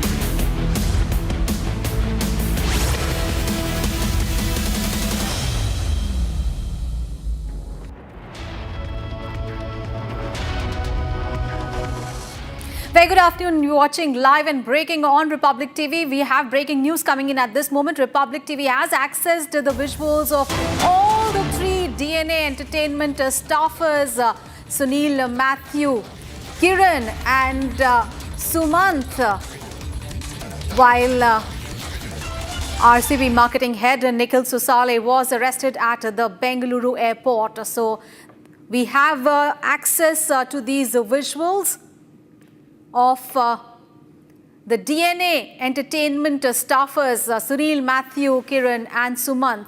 These all the 3 members of DNA being arrested by the police. They are being taken for questioning in the Bengaluru Stampede case. And earlier, RCB marketing head Nikhil Sosale was also arrested at the Bengaluru airport, and we have visuals of 3 DNA Entertainment staffers who were arrested by the police, and they've been interrogated in the case. Earlier, RCB marketing head Nikhil Sosale was arrested, and he was heading off to Mumbai, but he was arrested by the police. So let's get more details from Abhishek, who's joining us live from Bengaluru. Abhishek, what we are witnessing is right now on our television screens, those visuals of the 3 DNA Entertainment staffers being taken in by the police, and after that they were questioned. What details you have about this video, and also what are the police saying right now?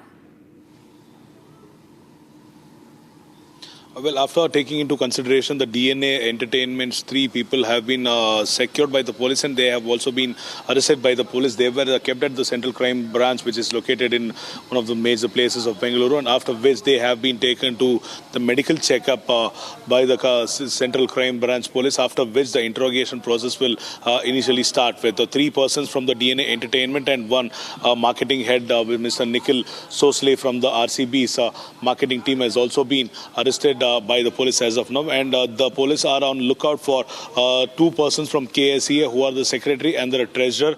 Secretary being Mr. Secretary and the treasurer are also on the lookout as of now, because they are missing since morning after when they got to know that they will also be arrested by the police. So they have filed a writ petition against the requesting the quash of the FIR in Kaban Park with respect to their involvement or their accountability in this case. So this is another update, and also we have been informed by the police Abhishek, source.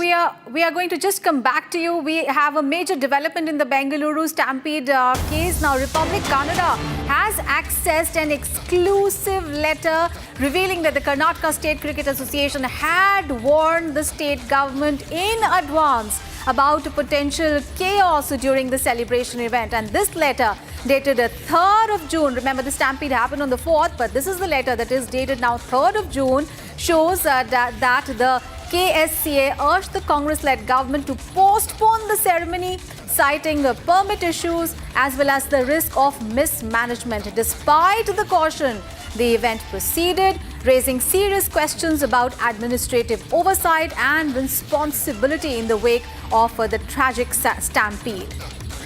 So this is a letter that Republic Canada has accessed, and it clearly shows that Karnataka government was in the know of the event happening, and this is an exclusive letter that reveals that Karnataka State Cricket Association had warned the Karnataka government in advance about a potential chaos happening during the celebration. And this is the letter that they sent on 3rd of June, where the KSCA urged the government to postpone the ceremony, saying that there were permit issues, there was the risk of mismanagement. Despite that, Karnataka government did not pay heed to that, and the event proceeded. And there is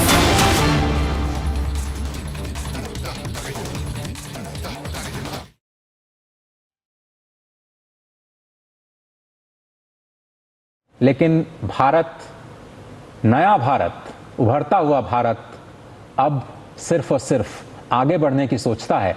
जिस तरह से ये railway का engine लगातार बिना किसी बाधा के समावेशी विकास को ध्यान में रखते हुए सबको एक साथ लेकर के आगे बढ़ता हुआ, और शायद मुझे लगता है कि दुनिया के जो तमाम देश देख रहे होंगे इन तस्वीरों को, उनके लिए भी भारत का ये जो इंजीनियरिंग मार्वल है वो एक बहुत बड़ी उभरती हुई शक्ति के प्रतीक के रूप में उनको नजर आ रहा होगा और शायद उनको लग रहा होगा कि किस तरह से हमने जो सपना देखा है विकसित भारत का 2047 तक वो जमीन पर भी स्पष्ट तौर पर नजर आ रही है। और जिस तरह से आप देख रहे हैं ये खूबसूरत तस्वीरें, भारत की गतिशक्ति इस वक्त जम्मू के रियासी जिले में चिनाब ब्रिज पर दौड़ती हुई इन खूबसूरत तस्वीरों के माध्यम से पूरी दुनिया के समक्ष।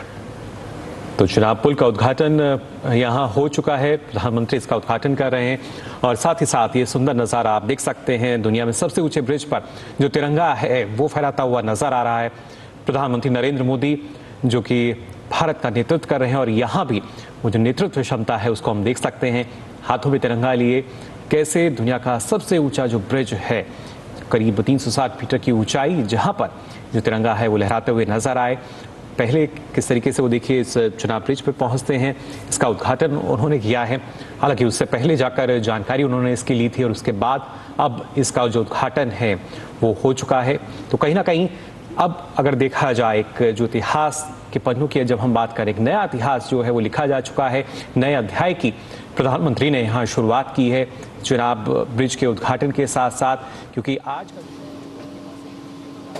Narendra Modi flagging off the Vande Bharat train and inaugurating the Chenab Rail Bridge, which is the world's highest railway arch. Let's get more details from Gursimran, who's joining us from Jammu. Gursimran, those beautiful visuals we can see Prime Minister Modi flagging off the Vande Bharat train. Tell us how this is a significant achievement that will reshape Kashmir's connectivity as well as economy.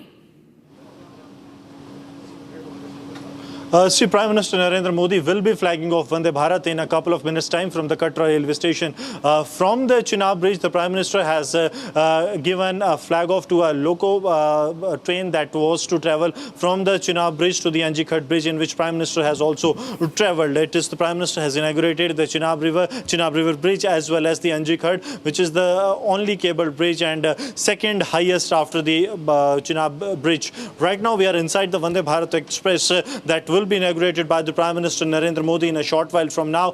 And here the adequate security arrangements have also been put in place by the Indian Railways. Reason being the threat that always persists on the Jammu to Srinagar, where these are the special commandos of the Railway Protection Force that have been deployed along with their sophisticated weapons. They have been trained for any contingency situation, and you will see they will be having the communication devices with them all along the day, so that if any incident happens, they can be informed on a real-time basis and the action can be initiated. So these are the special commandos of the Railway Protection Force that have been deployed as part of these trains, because these trains that are operating in Jammu and Kashmir, they are entirely different from Vande Bharats that have been operating, but not only in the technicalities but also when it comes to the security deployment, because the number of deployments that have been done here by the Railway Protection Force is way more and way strong than way more than what has happened in the past. Because now the Prime Minister Narendra Modi will be arriving here in a short while from now. We can expect that in next 5 minutes Prime Minister will be reaching the Katra railway station, because he has already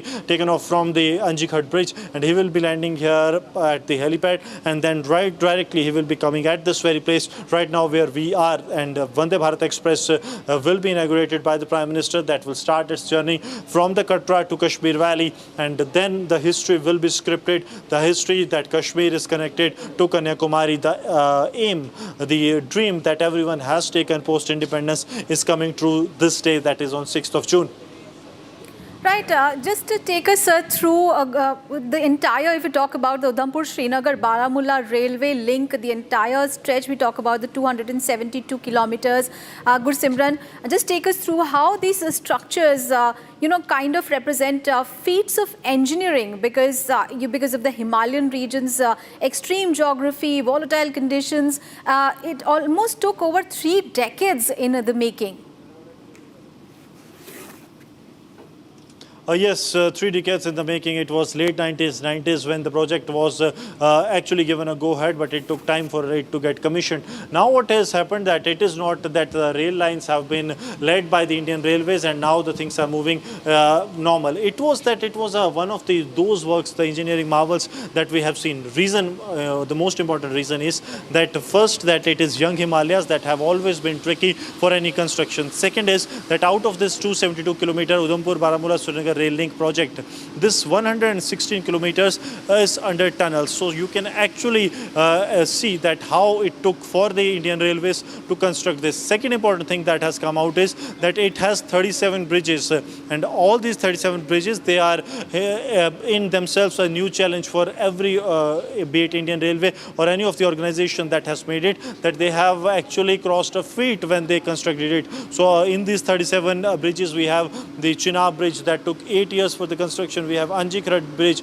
which is only a cable bridge, but it has close to 96 strings that it has attached to, and that is completely holding the load that will travel on it. So these are the engineering marvels that the Indian Railway has done over the period of last 2.5 decades after the commissioning of the project, and also the way it was decided that first half will be completed from Jammu to Udhampur, then Udhampur to Katra, and then into Kashmir. And as we speak, there have been challenges for the Indian Railways that how they have to carry out the construction, because not only this that these young Himalayas have been really challenging, but also challenging was that how to go ahead even at the situation that has developed, be it in the hinterland, because there was always a threat that was persistent there from across the border as well as from the hinterland. The terrorists, they also try to disrupt this ongoing process, but braving all odds, it's the Indian Railway that is now going to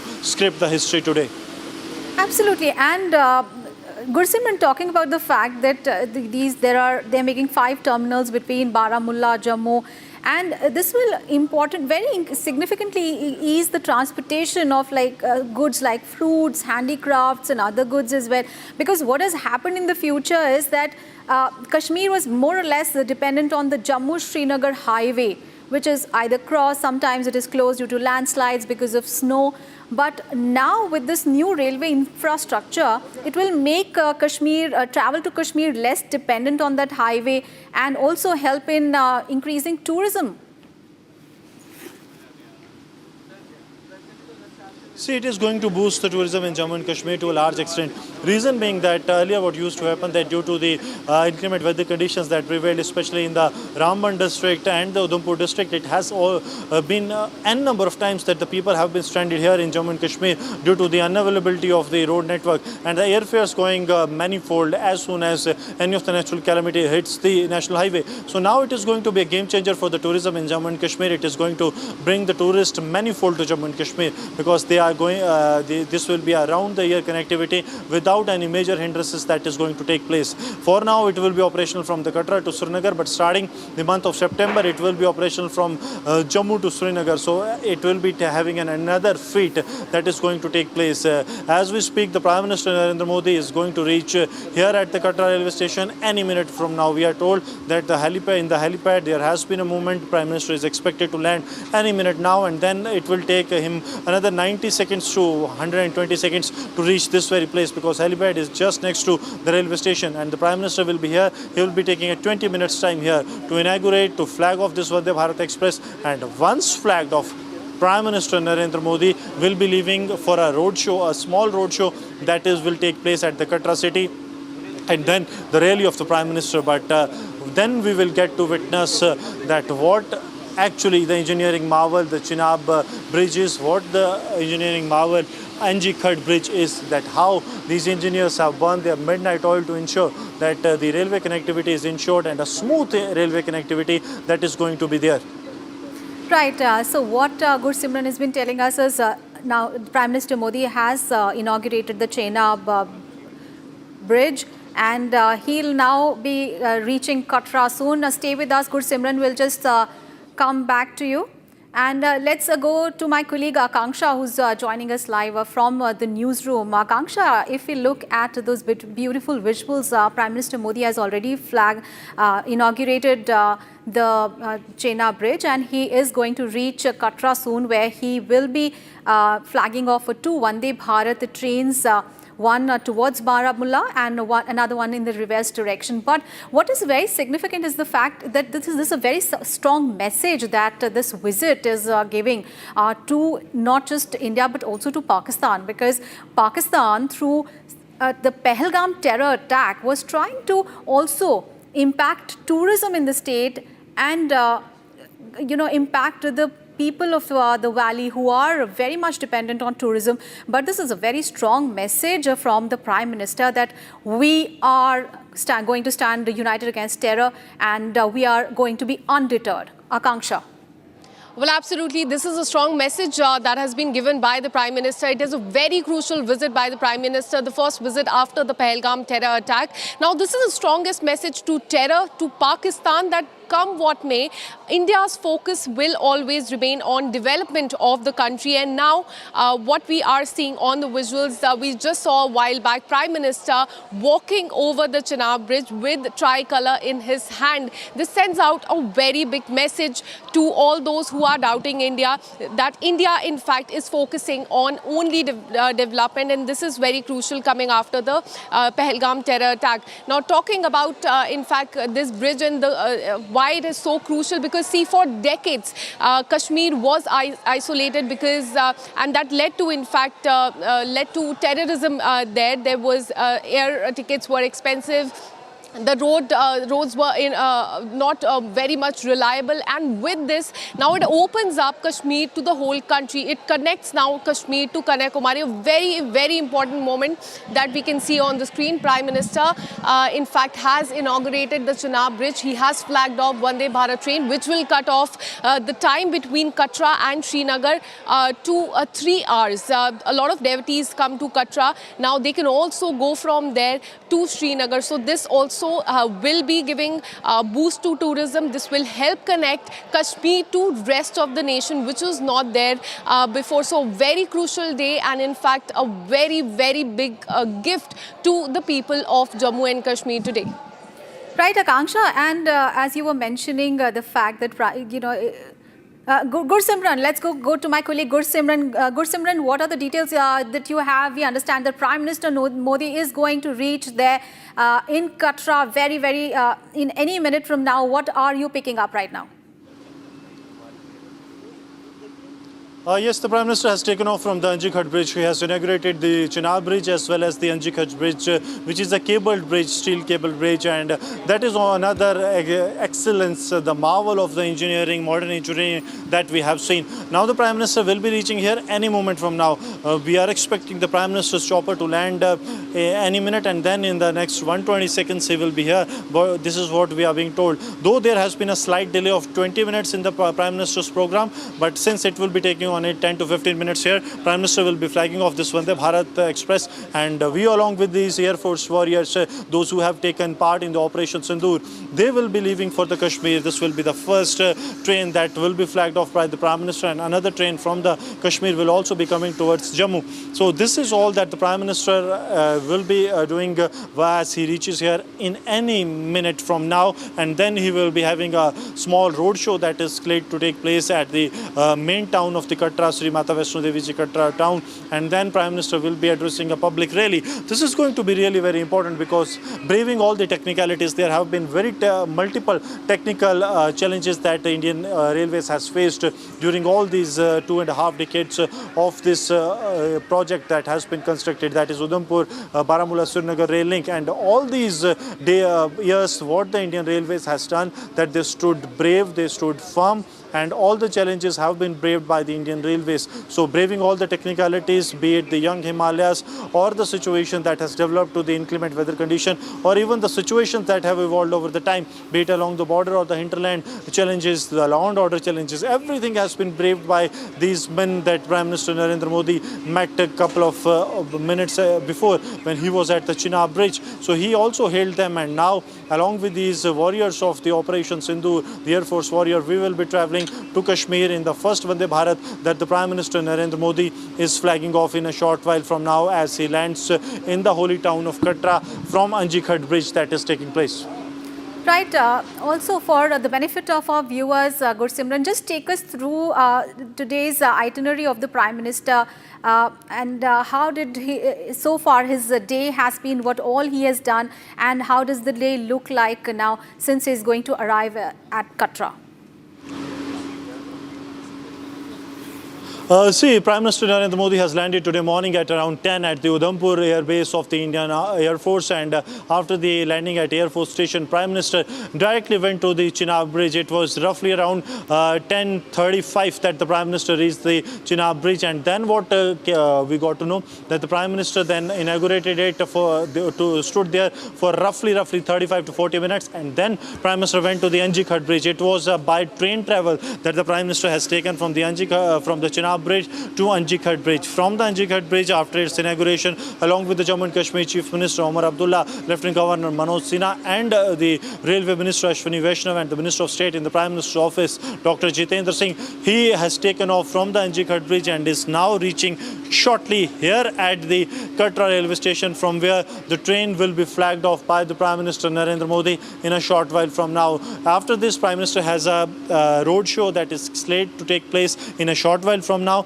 and after this roadshow, the Prime Minister will be addressing a public rally that will take place at the Katra Stadium. This rally is going to be very important because more than 40,000 crore rupees worth projects will be inaugurated by the Prime Minister during his visit that will be actually dedicated to the public by the Prime Minister, and then Prime Minister will be taking off for the national capital today around 2 in the afternoon. So these are the last 2 hours of the Prime Ministers, but these are going to be really very important because the Prime Minister Narendra Modi, they are going to be, the Prime Minister is going to inaugurate this, and also the Prime Minister is going to script the history that Kashmir is connected to Kanyakumari via train.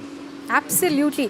And Gursimran, those visuals are from Chenab, Riyasi in Jammu, where Prime Minister Modi is walking with a tricolour in his hand. Those are breathtaking visuals there, he waving off the tricolour and flagging off those trains there.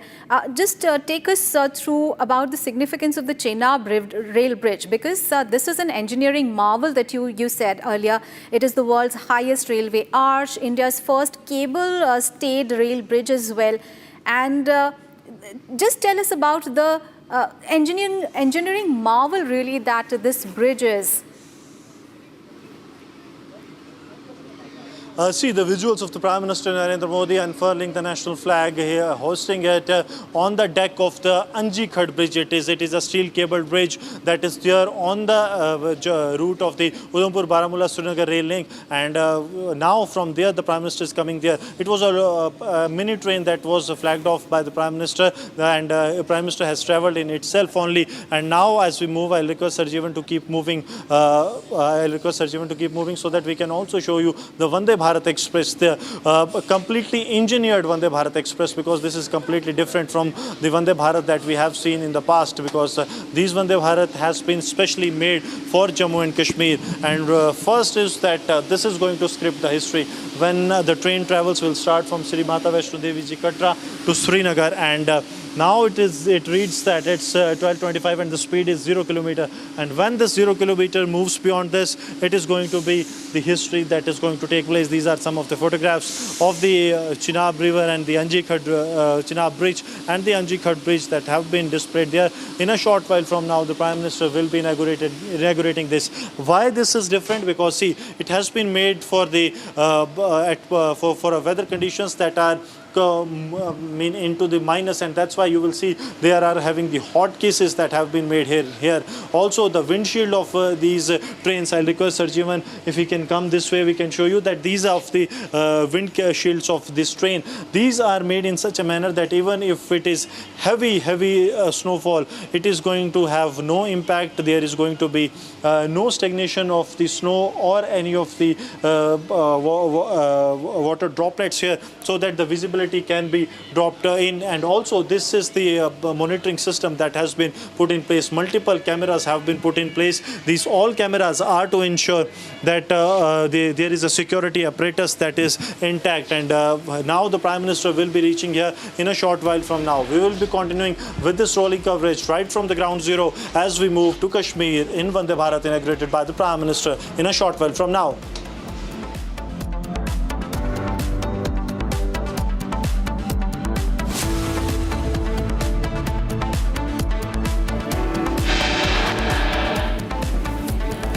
Also, we have also coming up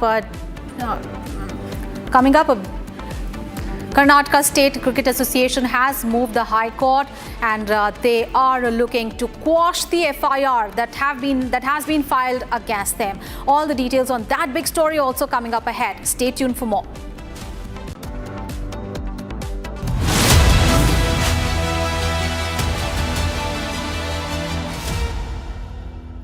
QSMTHE, the world's foremost university rankings organizations, have ranked Amity amongst the top 3% universities globally, making it among the very few Indian universities to be included in both rankings.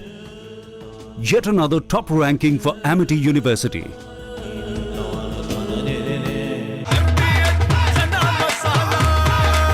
अब छोलिया हो या लोबिया, सफेद चने या काले चने, सब कुछ मजेदार बने।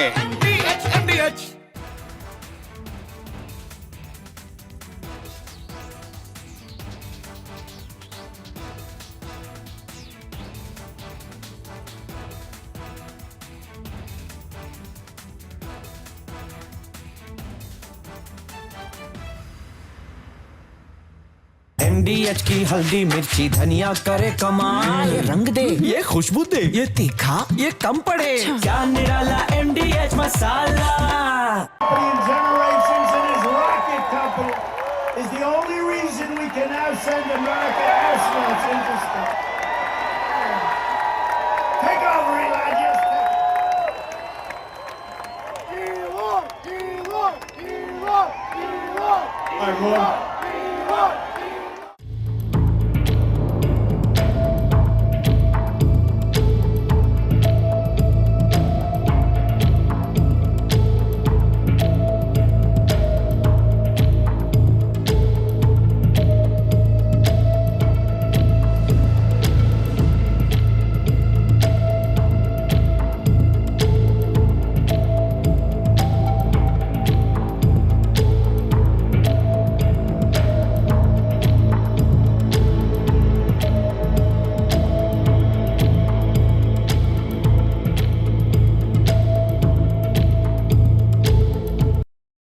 Namaste. I am Arpit Tiwari, a student from Mumbai. Our nation stands at a powerful turning point, a time of great possibility. To be a part of this national awakening, I have joined the Nationalist Collective in order to contribute meaningfully and impactfully to the future of Bharat. Thank you.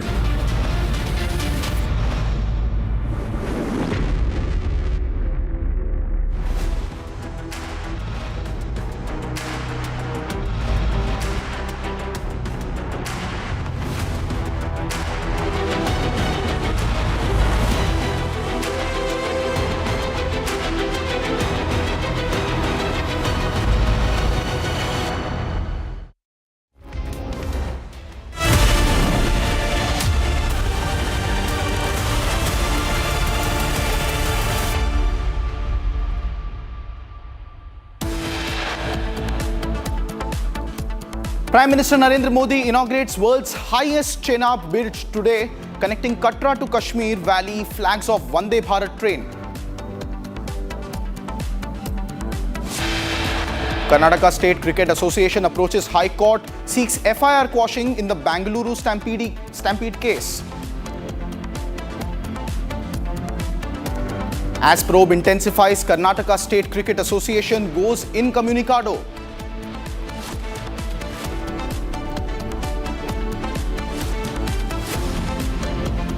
RCB's marketing head Nikhil Sosale arrested and interrogated. 3 DNA Entertainment staff members also detained.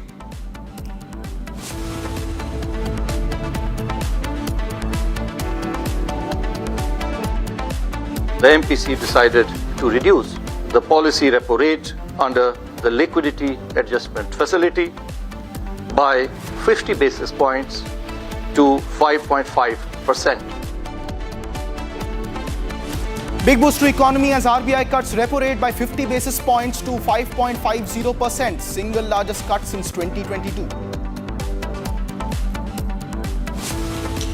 Probe intensifies in Amity River scam. ED raids residence of actor Dino Moria.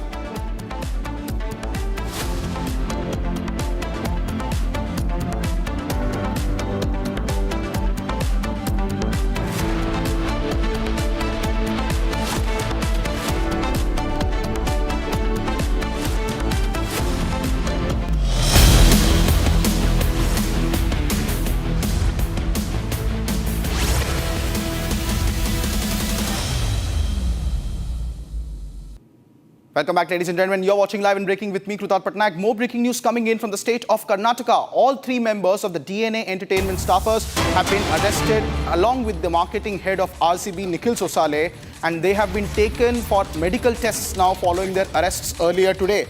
This is in connection to the Bengaluru Stampede case. Earlier this morning, the Bangalore police had arrested the head of the marketing department of RCB along with three members of the event management company that, according to the police, was responsible for the organization of the event at Chinnaswamy Stadium a couple of days ago, celebrating the win of RCB at the IPL tournament held this year, following which now all three members of the entertainment agency, the event management agency, along with the RCB head of marketing are taken for medical tests. I have my colleague Abhishek joining us live on this broadcast with more details. Abhishek, they have been taken for the medical tests. Most likely now they will also be produced in the court for custody. What's the latest that we're tracking in terms of developments in this case?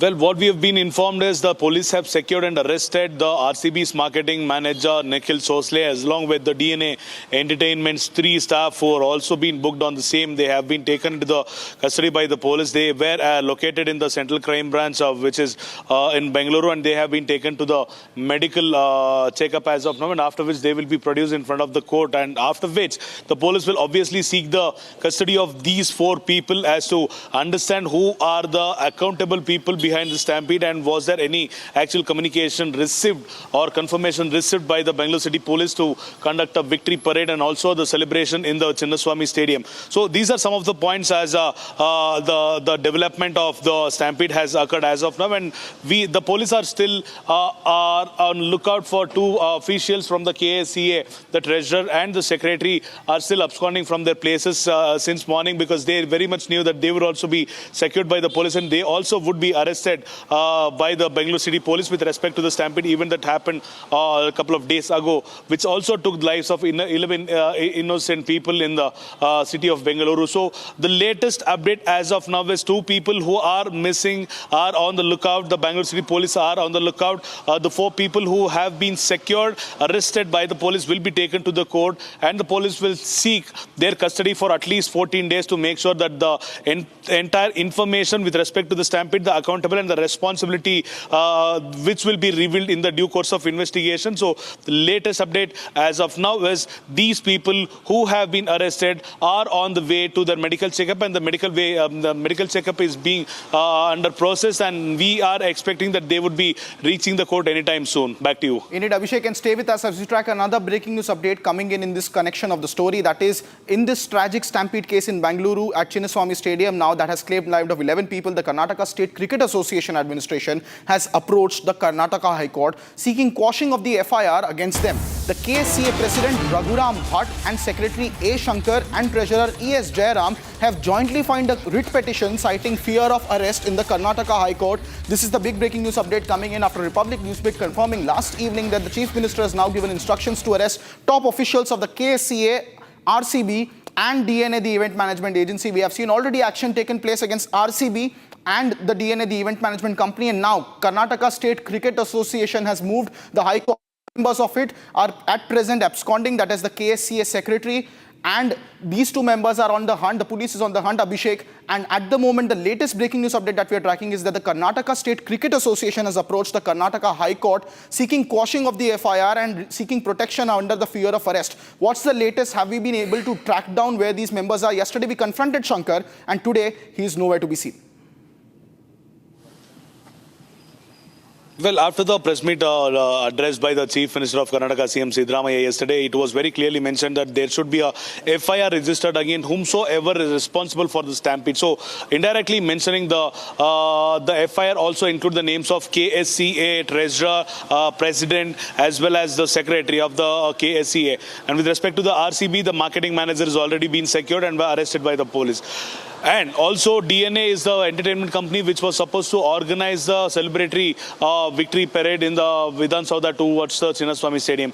Two agencies, be it RCB and DNA, people have been secured, they have been arrested, whereas Nagaraj, the Shankar and Jairam, who are the secretary and the treasurer, are absconding since morning, and the police are on lookout for both of these.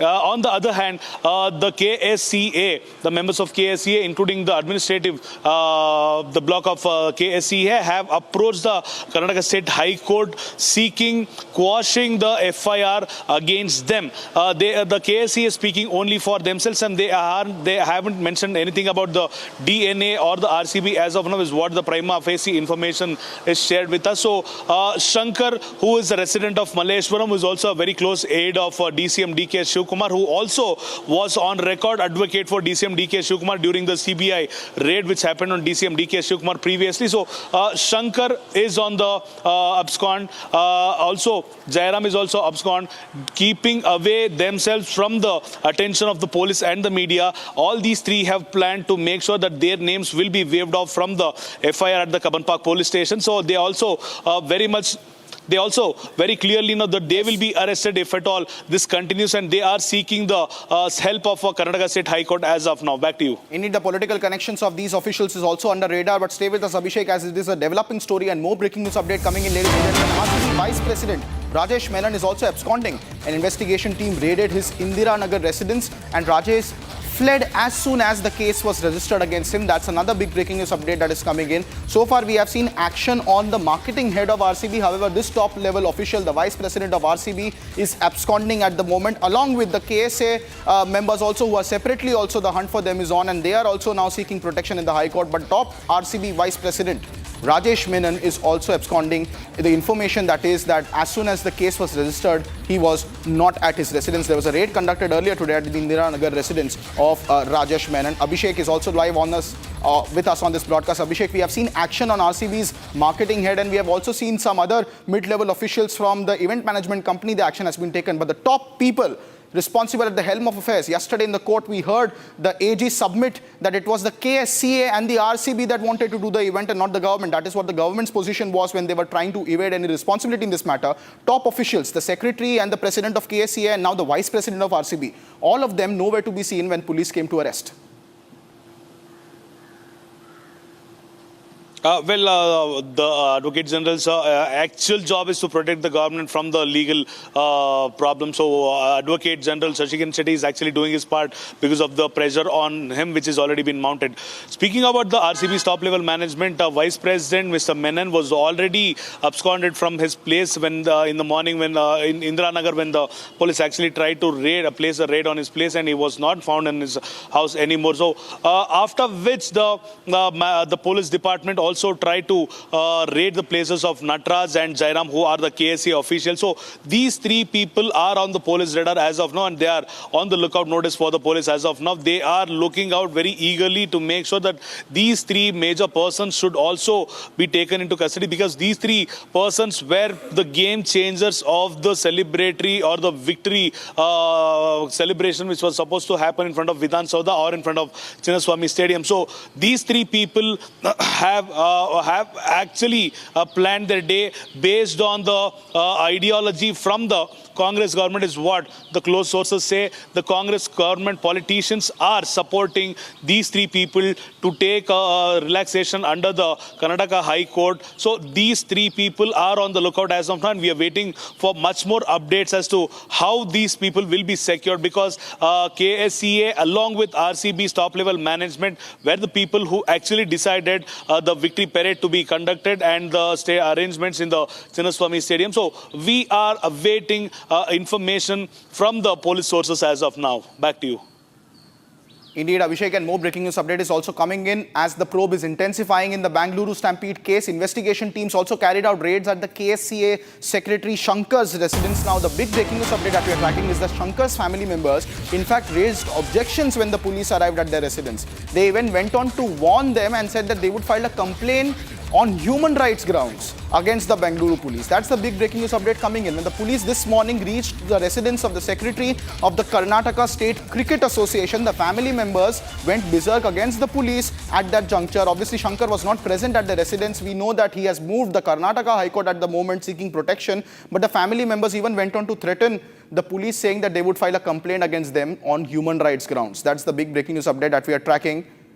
At the moment, I have Akansha joining us live on this broadcast with more details on this story. Akansha, we have seen massive raids being conducted at the residence of KSCA President, at the same time the Secretary and the RCB Vice President at the moment. But very surprising conversation emerging from the KSCA. Abhishek, I'll come to you first. What was the reaction of the family when the police reached the residence of KSCA Secretary Shankar, who yesterday we confronted, as we can see on the screen, but today he's nowhere to be seen and he's moved to the courts seeking protection from arrest?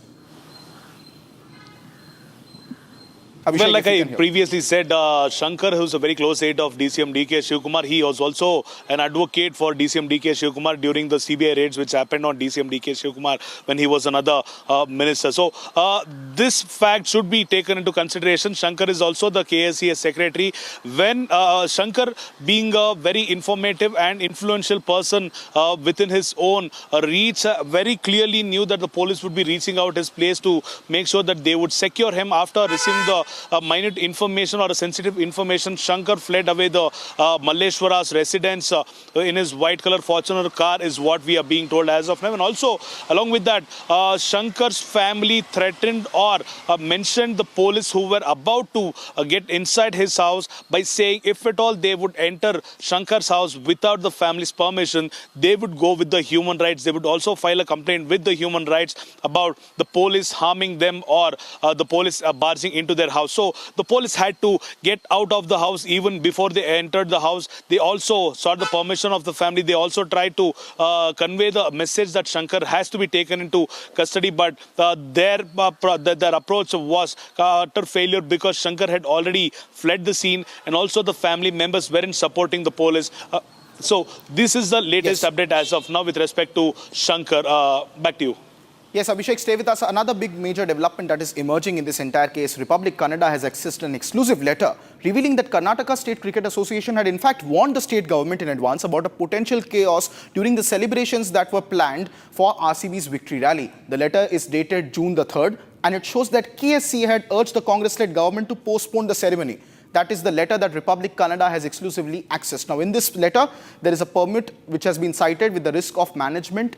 Despite this, the event proceeded and raising serious concerns about the administrative oversight and responsibility in the wake of the Stampede attack. That's the big breaking development that Republic Kannada has broken exclusively the letter and the details of KSCA management requesting permission on June the 3rd in a letter dated June the 3rd. I have my colleague Akansha joining us live on this story with more details. Akansha, do take us through this exclusive document that we have accessed through Republic Kannada, in which there is clear indication that Karnataka State Cricket Association had warned the state government about potential chaos that could emerge during the celebration of the event in a letter that is dated June the 3rd. The KSCA had clearly urged the Congress government to postpone the ceremony. That is what this letter tells us. Tell us more. We'll get more details on this in just a moment, ladies and gentlemen, but the letter that you see on your screen is an exclusive document accessed by Republic Kannada, our team. The letter is dated 3rd of June 2025, which says that the Karnataka State Cricket Association had clearly requested the state government to make necessary arrangements at Vidhana Soudha's grand steps for this entire event to be conducted. This is a clear contradiction to also something allegedly that was said by the Home Minister of Karnataka yesterday, in which he said that no, the event was originally planned by the KSCA and RCB and the felicitation was only done incidentally because the government felt that the felicitation should go ahead. Also, this is also a contradiction perhaps to the fact that prior permission was not taken.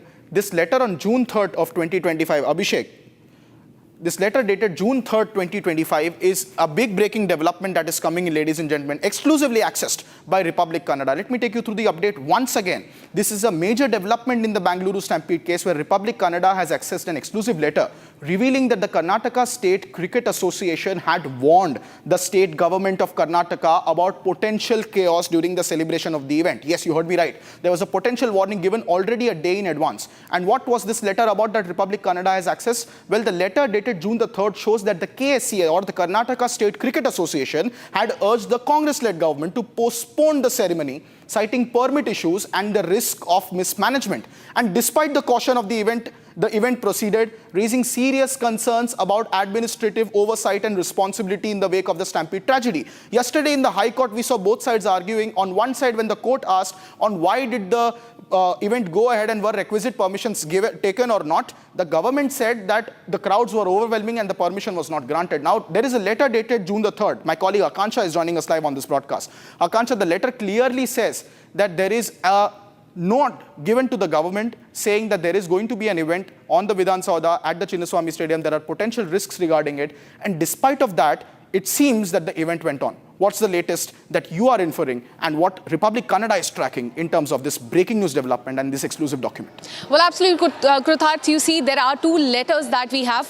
This one is firstly dated June 3rd. This is related to, in fact, the permission that the Cricket Association sought from the government as far as the felicitation of the RCB team is concerned. And in that, they had said that they want to hold, in fact, a ceremony as far as this celebration is concerned. And the second, in fact, a letter that Republic TV has access is related, and it has been written by the KSCA management. It goes on to say that please note that RCB is hosting a grand celebration at the Chinnaswamy Stadium, and we are pleased to announce that on our request they have agreed to keep entry exclusive for our members and their family. No guests allowed to the members stand. Now, entry will be from gate 9, and they have also said that please note that no entry will be allowed for the non-card holders. Very specifically, it has been mentioned here. They have said that children will not be allowed in M1 stand. The entry will be only on first-come basis. No parking outside,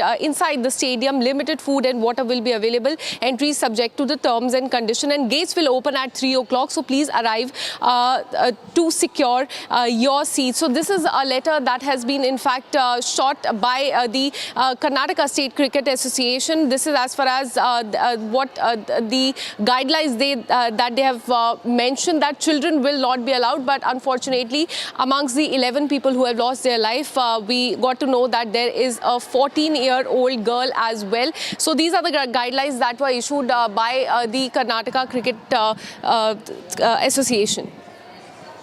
Thank you very much, Akansha, for those details. We'll be closely tracking, ladies and gentlemen, all the big updates coming in this terrible tragedy that has happened at Chinnaswamy Stadium where the stampede that could have been avoided. More details now emerging as police action continues. Meanwhile, ladies and gentlemen, as we head into a short break, do not go anywhere. Coming up next on Live and Breaking is the development that a big boost to the economy has been delivered by the RBI has it cut the repo rate by 50 basis points now that it has come down to 5.50%, one of the single largest cuts since 2022. Big economic story.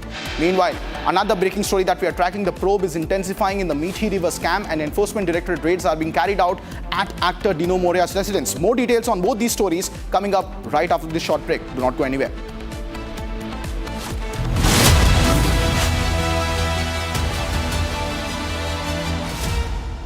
मेरी नई Hyundai extra तुमने भी तो कल नई car ली है ना, उसमें भी तो होगा ना ये वॉइस इनेबल सनरूफ है ना अंकल, सिंगर इनेबल सनरूफ और बेनिफिट्स ये तो मिले होंगे ना। ये मिला। हाँ, हुंडई कार्स पर मिल रही है अमेजिंग डील्स। वैसे लोगे तो आप हुंडई ही, चाहे दिल की सुनो या डील्स की।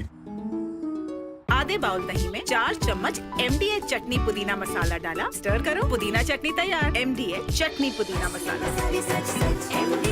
MDH generations in his rocket company is the only reason we can now send America astronauts into space. Take over, Elijah.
here. Is your home ready for the heat? Keep your roof cool and your home comfortable all summer with Roof Cool and Seal.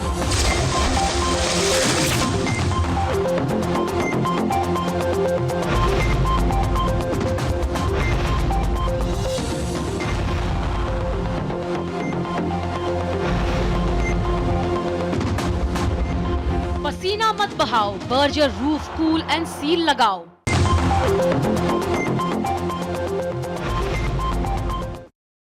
QS&THE, the world's foremost university rankings organizations, have ranked Amity amongst the top 3% universities globally, making it among the very few Indian universities to be included in both rankings. Yet another top ranking for Amity University. दादी के हाथों का जादू और खुशबू से महकता घर, माँ की मुस्कुराहट और खाने की सुगंध, MDH गरम मसाला, क्योंकि हर रिश्ता है स्वाद से जुड़ा। Generations in his rocket company is the only reason we can now send American astronauts into space. Take over, Eli. Just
विमल में गुलिस्तां के ये कुछ लजीज फरिश्ते जब साथ घुले तो जी लग जाए और दिल कहे कि स्वाद की जुबान में खुद को ऐसे डुबाऊं कि निकल ना पाऊं। विमल की जुबान कुछ है ही ऐसी, मानते हैं?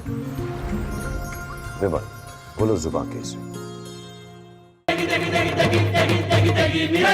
MDH की देगी मिर्च, देगी मिर्च का तड़का, अंग अंग फड़का। MDH की देगी मिर्च।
Is here. Is your home ready for the heat? Keep your roof cool and your home comfortable all summer with Roof Cool and Seal.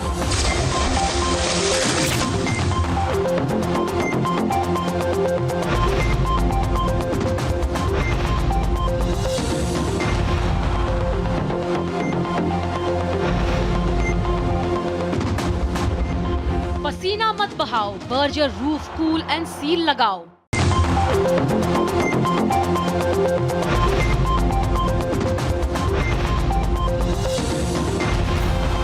From Asia's largest news headquarters, setting the agenda for Bharat.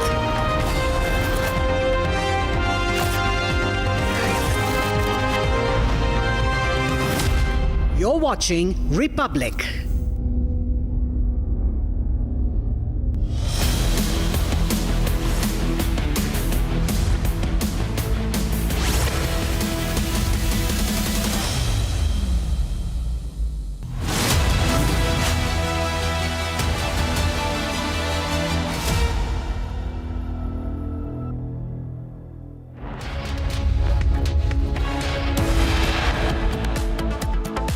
Republic Canada accesses a KSCA letter to state government dated 3rd of June. Letter shows that the state government was informed and was aware about Vidhana Soudha celebrations. As probe intensifies, Karnataka State Cricket Association goes incommunicado. RCB marketing head Nikhil Sosale arrested and interrogated. 3 DNA Entertainment staff members detained. Prime Minister Modi inaugurates world highest Chenab bridge today, connecting Katra to Kashmir Valley. Big boost to economy as RBI cuts repo rate by 50 basis points to 5.50%, single largest cut since 2022. The MPC decided to reduce the policy repo rate under the liquidity adjustment facility by 50 basis points to 5.5%. The big story that we are tracking this hour is that Republic Canada has accessed a letter that states that the Karnataka State Cricket Association wrote to the state government on 3rd of June asking for permission to hold a felicitation ceremony at the Vidhana Soudha. In the letter accessed by Republic Canada, the government was told about the event at Vidhana Soudha in case Royal Challengers Bengaluru win the IPL 2025 title. Now, this letter sought approval for DNA Entertainment Networks, which is the event management firm, to make arrangements for the felicitation at Vidhana Soudha Grand Steps on 4th of June. So, the letter accessed by Republic Canada clearly shows that the Karnataka State Cricket Association had written to the state government, and those visuals you can see, the letter said that in case Royal Challengers Bengaluru wins the IPL 2025 title, and it sought approval for the DNA Entertainment Network, which is the event management firm, to hold arrangements for the felicitation ceremony. So clearly, state government, whether they received the letter and whether they reacted on it is a different matter altogether, but this letter was sent by the Karnataka State Cricket Association. Remember, Chief Minister Siddaramaiah had stated that they were not in the know about the felicitation ceremony, but this letter accessed by Republic Canada proves otherwise. The letter access shows that the Karnataka State Cricket Association had written to the state government.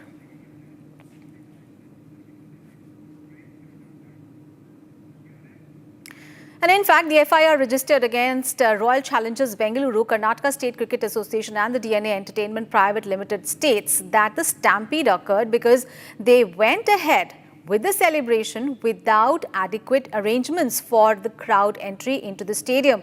The FIR reveals that on 3rd of June at 6 p.m, KSCA, the CEO of that company, Shubhendu Ghosh, had sought security for the 4th of June celebration, but Inspector Girish warned that large crowds would require more time to arrange adequate security. But still, despite that, RCB, KSCA and DNA pressured the police to allow the event. However, the state government order on 5th of June suspended Bengaluru City Police Chief B. Dayanand and 4 others said that RCB CEO informed the Bengaluru Police Commissioner on 3rd of June about the 4th of June parade, but the Commissioner's office failed to issue a written denial, citing lack of time to prepare.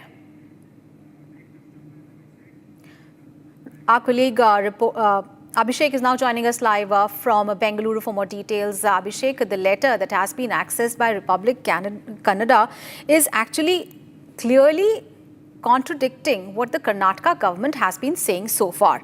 Tell us about the content of this letter that has been accessed by Republic Kannada.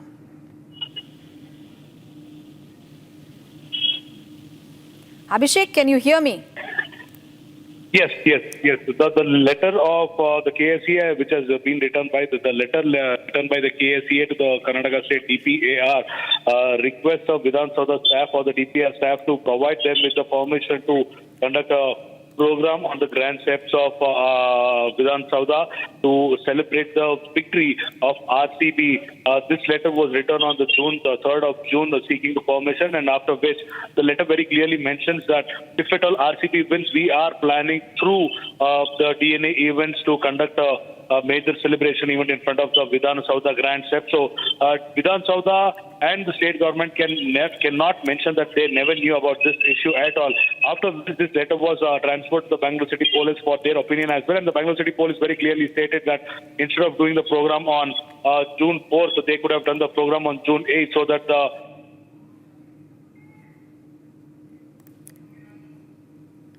All right. Thank you, Abhishek, for all those details there. But Abhishek, they're clearly telling us about the content of that letter that has been accessed by Republic Kannada, which shows that the Karnataka State Cricket Association had written to the government on 3rd of June asking for permission to hold the felicitation ceremony.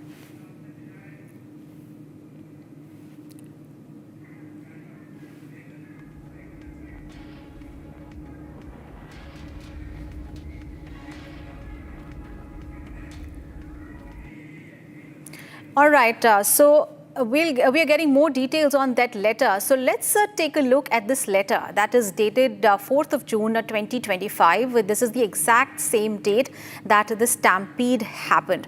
Now, this announcement letter by KSCA shows how even after the police denied permission, the KSCA went ahead with the celebration. They went ahead announcing the grand event and the SOPs of the event. And remember, all of this event after the police had clearly denied permission for the event, keeping in mind the short notice as well as the large crowd gathering and also the paucity of time to give, have ample security arrangements.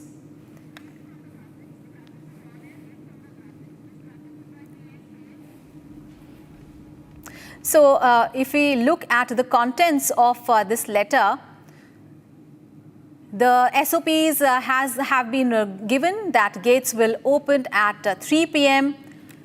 and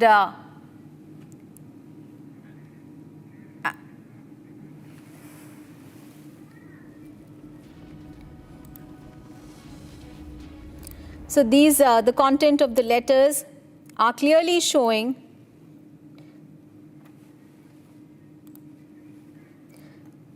how the police, even after the police denied permission, the KSCA went ahead with the celebration, announcing the grand event, the SOPs of the event. All of this, even after police had clearly denied permission for the event. And police had talked about the short notice, the large crowd gathering, the paucity of time. They could not make ample security arrangements.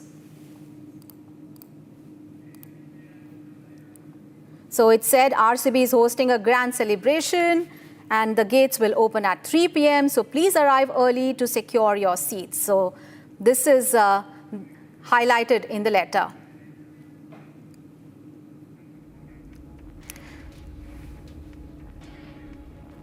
And RCB Vice President Rajesh Menon is absconding. An investigation team raided his Indira Nagar residence. Rajesh fled, in fact, soon after the case was registered.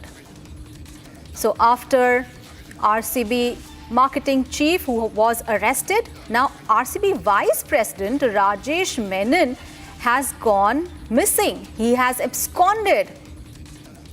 An investigation team raided his residence at Indira Nagar, but Rajesh fled soon after the case was registered.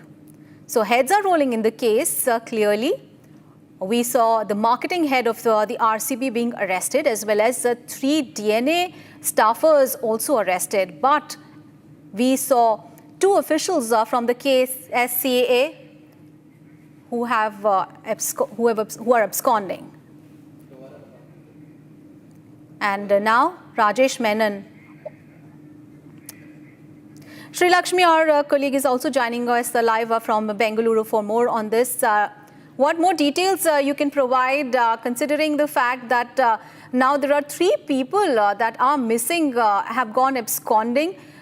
First, it was the KSCA officials, and now RCB Vice President has also absconded. Tell us more.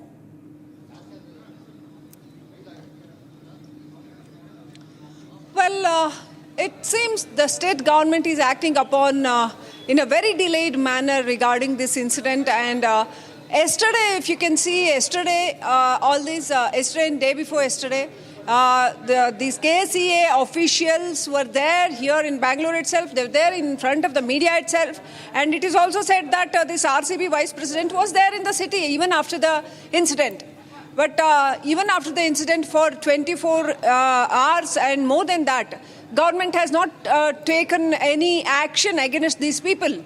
Now, after the media pressure builds up and pressure from political parties builds up, now Siddaramaiah government has initiated to take these actions against people who are representing RCB, people who are representing DNA, and police officials have been suspended, and city commissioner, first time in the history of Karnataka, city police commissioner who was actually, gaining a good name and recognition, was being suspended in this regard. Now the opposition party and people in social media are questioning these things, that why this delay from the government of Karnataka, and who gave the permission. Even if RCB asks for the permission to conduct these rallies and this program, why did the government of Karnataka give this permission without a prior preparation is a big question at this point of time. And also the venue in front of the Vidhana Soudha, where it cannot hold people like people in 5-6 lakhs people. The place cannot hold such huge amount of people. Still permission was given. There was a huge chaos right in the stage of the program itself. There were 200-300 people on stage itself. Why that chaos? And Siddaramaiah and DK Shivakumar are being questioned for all these reasons.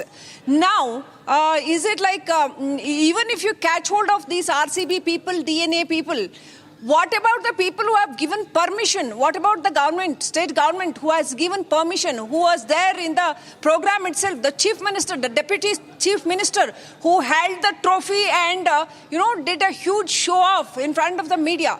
What about them? Who builds the cat here is a big question. Back to studio.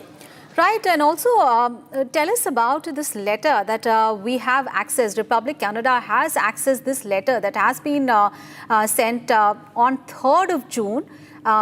to the state government. And tell us about the contents of this letter. And that really contradicts that government stand that they did not know that event was happening. Tell us about this letter. What exactly did the letter say and who it was addressed to? Yes, if you can read it on screen, the letter very clearly says from the police department of police, the letter very clearly says that such program which involves lakhs and lakhs of people cannot be held without prior preparation and necessary actions to hold the people, to monitor the people. Even after that letter, Republic Canada has accessed that letter on the day of the incident itself, and we showed it on screen. And the letter says directly to this company which has held the event management company. It says that you cannot hold such program. But still after that, how can DNA people get access to Vidhana Soudha? How can they get access to KSCA? How can they get permission to conduct program over there? If state government does not wish to hold the program over there, how can they come and arrange the program over here? Right, so which clearly means... And very clearly, yes, please go ahead. For children, for females. Yeah, please go ahead. Go ahead. Yes, very clearly. Everything has been mentioned in the letter itself. Everything has been mentioned in the food, limited food. Everything, the way how it should be conducted, and to what limitations this program can be conducted. Everything has been mentioned in the letter itself. Even after that letter, even from the police department says everything. See, this is our capacity. This much food, this much people, this much place, this much police security we can give. Only we can give this much. This is what the letter says very clearly. Even after that, state government takes a random decision to go ahead with the celebrations, which makes way to lakhs and lakhs of unlimited amount of people. And Chief Minister, in the press meet, accepts that unexpectedly people have come. What is your action plan if unexpectedly lakhs and lakhs of people come? What is your next action plan? Then who should be held responsible for this stampede? Here's a big question. Back to studio. Right, and also we are going to show you the visuals of that letter, the excerpts from that letter that clearly show that police denied.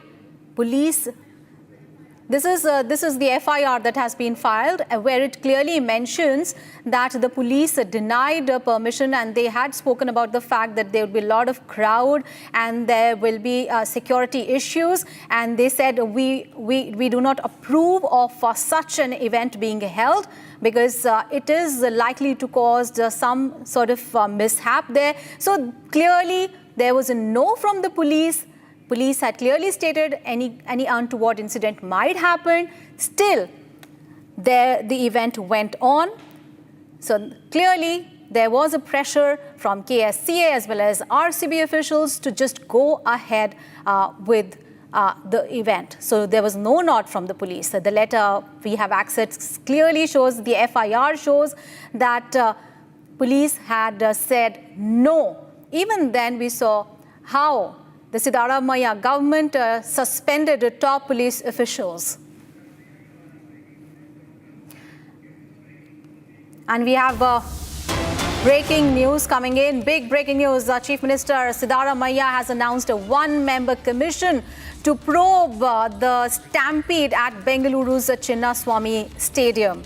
Remember, this is after a lot of pressure on him. He had already ordered a magisterial inquiry into the stampede, and now one-member commission has been formed to probe the stampede at Bengaluru's Chinnaswamy Stadium. This after questions being asked about the government's role there. There seemed to be a cover-up initially, where Chief Minister Siddaramaiah said that the government was not in the know about the event, but the letters accessed by Republic Canada as well as the copy of the FIR shows that that is not the case. Sri Lakshmi, now Chief Minister Siddaramaiah has announced a one-member commission to probe the stampede. There is already a magisterial inquiry that he ordered earlier. Tell us about this one-member probe, a one-member commission probe that he has ordered.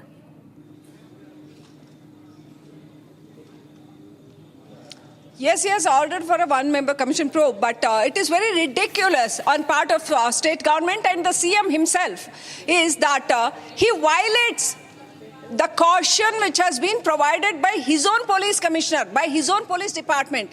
CM himself violates these cautions provided by police department, and he himself participates in the program and be there amidst lakhs and lakhs of people. He was watching them dying right in front of the program, and in few kilometers, not even a kilometer away from where the program was going, people were dying in Chinnaswamy Stadium.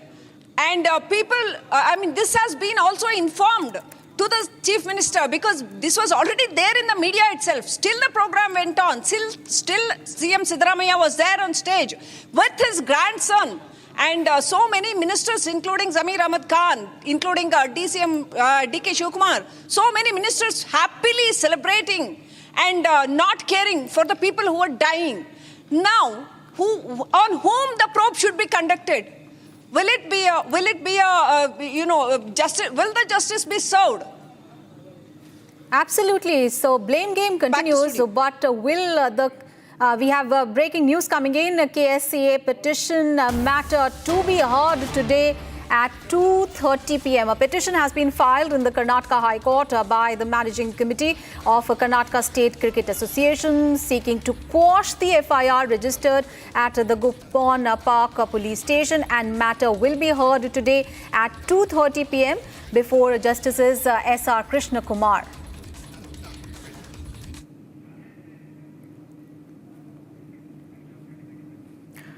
All right, so KSCA petition, the matter will be heard today. Remember, the KSCA has asked for the FIR against it to be quashed. Now, this matter will be heard in the Karnataka High Court at 2:30 p.m., which is about an hour from now.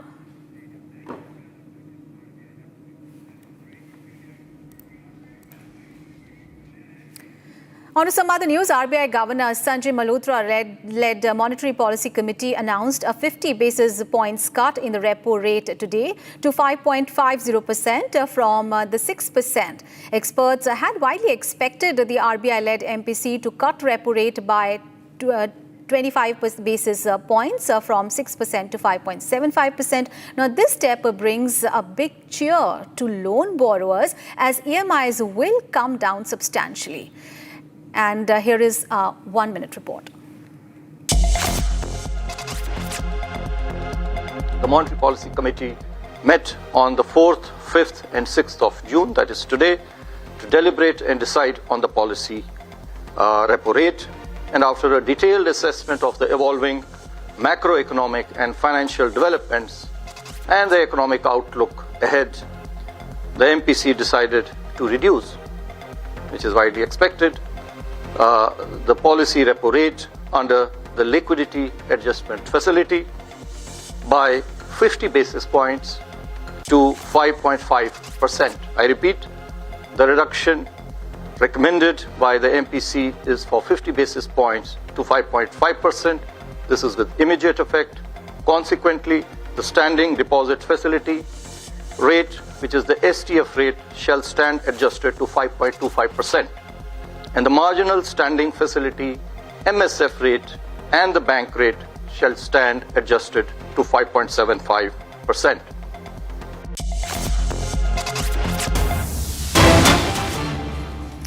Breaking news coming in, Delhi's Patiala House Court extends the judicial custody of 2611 mastermind Tahavvur Rana. Rana's next court production is scheduled for 9th of July. Due to security concerns, he was presented before the court via a virtual mode. His counsel raised concerns regarding his health. Noting the submissions, the court directed the Tihar Authority to submit a status report on the matter by 9th of June. Our colleague Piyush is joining us live from the national capital for more details. Tell us, Patiala House Court has extended the judicial custody of Tahabur Rana. What more details can you provide, Piyush? Three important points, Aishwarya. First, Court of Justice Chandrajit Singh has extended the judicial custody of Tahabur Rana, the prime accused in orchestrating the 26/11 terror attack, now to 9th of July. Second, the counsel of Tahabur Rana has mentioned in form of court that how there is a concern to the health of Tahabur Rana. To this, the judge has asked that there should be a status report that should be presented by the Delhi police as well as NIA as far as the health of Tahabur Rana is concerned. And third important point is that Tahabur Rana has once again put forward a plea wherein he can be asked and he can be made to communicate with his family members. So on that front also, there is a hearing which is expected, and there is also an order which is expected in the coming days. So these are the three major takeaways that occurs today at Patiala House Court. But the key important point is that the judicial custody of Tahabur Rana has now been extended to 9th of July. Back in the studio. Right. So Rana, who was earlier extradited to India, and now his judicial custody has been extended till 9th of July. Thank you, Piyush, for all those details there. And we'll take a very short break. And coming up ahead, RCB marketing head Nikhil Sosale arrested and interrogated. Also, 3 DNA Entertainment staff members detained. Also coming up ahead, Prime Minister Modi inaugurates the world's highest Chenab bridge connecting Katra to Kashmir Valley. All the details and much more coming up ahead.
मेरी नई Hyundai Exter. अरे तुमने भी तो कल नई car ली है ना? उसमें भी तो होगा ना ये वॉइस इनेबल सनरूफ? है uncle, finger enable sunroof. Paddle shifters वो तो होंगे ही। Just paddles. डील्स और बेनिफिट्स ये तो मिले होंगे ना? ये मिला। हाँ? इन्होंने तो लॉलीपॉप ले लिया। क्या आप भी लेना चाहोगे? बिल्कुल नहीं। तो जल्दी चले आओ हुंडई शोरूम। आपकी फेवरेट हुंडई कार्स पर मिल रही है अमेजिंग डील्स। वैसे लोगे तो आप हुंडई ही, चाहे दिल की सुनो या डील्स की।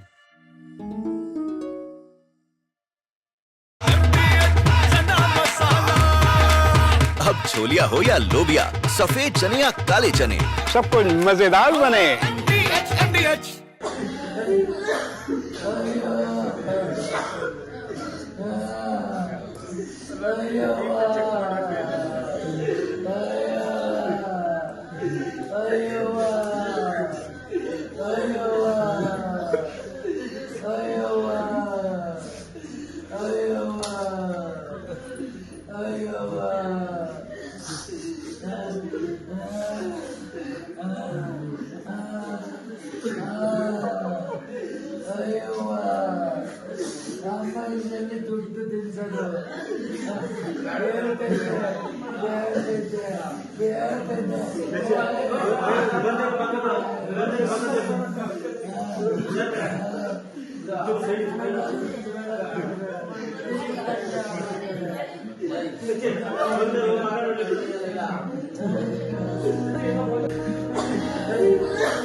QSMTHE, the world's foremost university rankings organizations, have ranked Amity amongst the top 3% universities globally, making it among the very few Indian universities to be included in both rankings. Yet another top ranking for Amity University. ये है secret recipe MDH का जीरा SIP जल जीरा मसाला SIP जीरा SIP MDH का जल जीरा सिप MDH का जल जीरा सिप विमल में गुलिस्तां की ये कुछ लजीज फरिश्ते जब साथ घुले तो जी ललचाए और दिल कहे कि स्वाद की इस जुबान में खुद को ऐसा डुबाऊं कि निकल ना पाऊं। विमल की जुबान कुछ है ही ऐसी, मानते हैं ना? विमल, बोलो जुबां केसरी।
ಅಂತ ಕ್ಲಿಯರ್ ಆಗಿ ಒಂದು ನಂಬರ್ ಕೊಟ್ಟಿರ್ತಾರೆ ಅವರಿಗೆ. ಇಷ್ಟು ಜನ ಹೋಗ್ಬಿಡ್ತಾರೆ ಸರ್, ನಮ್ಮ ಕೈಲಿ ಮ್ಯಾನೇಜ್ ಮಾಡಕ್ ಆಗ್ತಾ ಇಲ್ಲ ಅಂತ ಅಂದ್ರು. ಆ ಡಿಸಿಷನ್ ಏನಕ್ಕೆ ತಗೊಂಡ್ರು?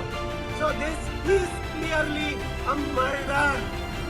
Our chief minister, our home minister has to take the responsibility of this.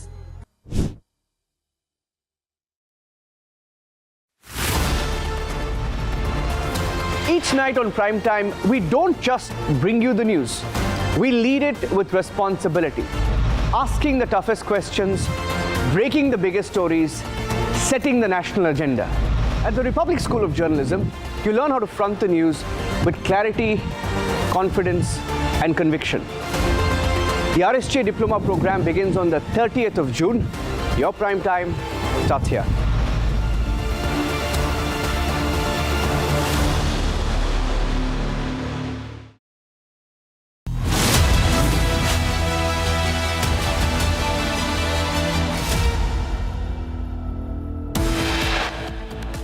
Republic accesses KSCA letter to state government dated June 3rd. Letter shows that the state government was informed and was aware about Vidhana Soudha celebrations.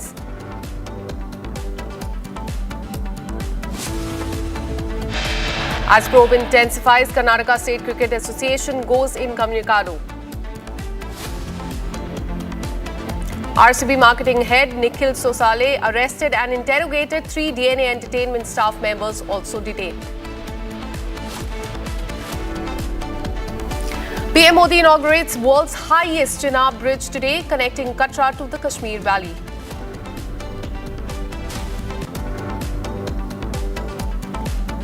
the MPC decided to reduce the policy repo rate under the liquidity adjustment facility by 50 basis points to 5.5%. Big boost to economy as RBI cuts repo rate by 50 BPS to 5.50%, single largest cut since 2022.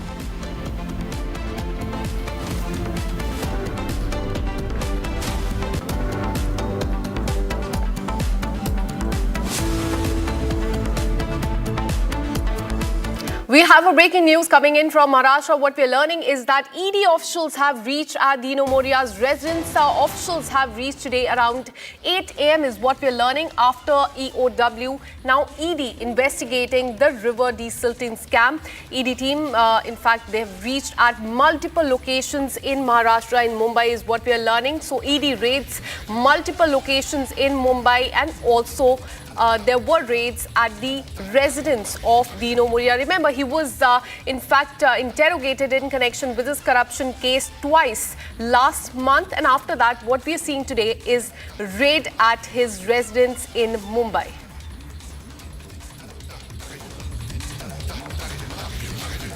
Big breaking news coming in from Maharashtra. This is related to the river scam case. Remember, Dino Moria, who's an actor, he was questioned by the EOW of Mumbai Police. Last month, he was questioned twice by them for several hours. And after that, today, it appears that the crackdown, as far as this case is concerned, is escalating. ED officials arrived at Dino Moria's residence earlier today. In fact, there were multiple raids at locations in Mumbai, in Maharashtra. There's a link, in fact, what our sources have been telling us between Dino Moria and one of the prime accused in this river desilting scam case. It is a massive corruption case in which, in fact, he is one of the suspects. He was in fact questioned by the EOW of Mumbai Police last month.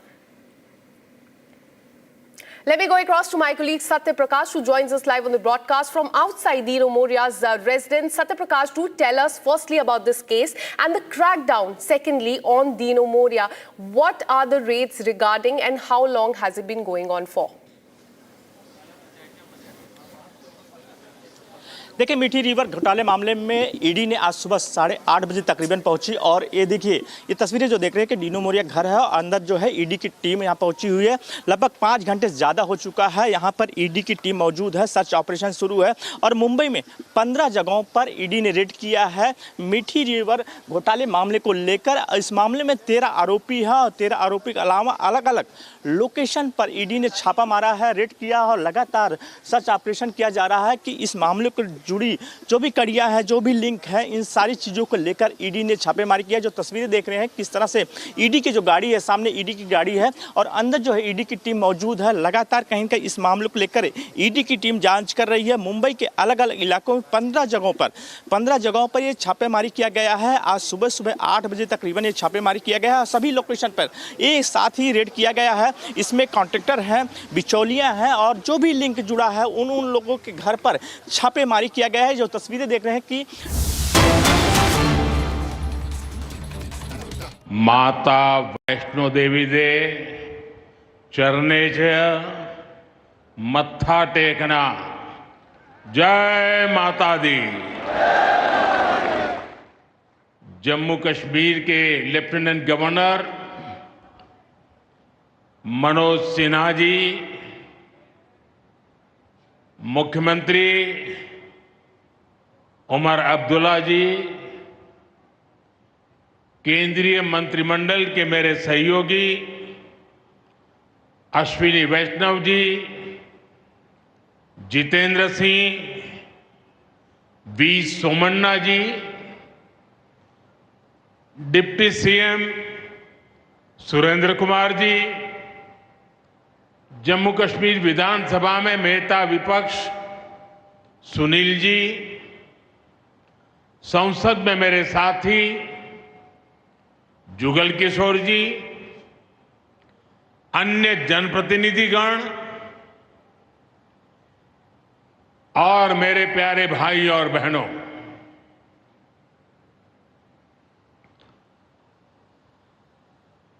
वीर जोरावर सिंह जी की ये भूमि है।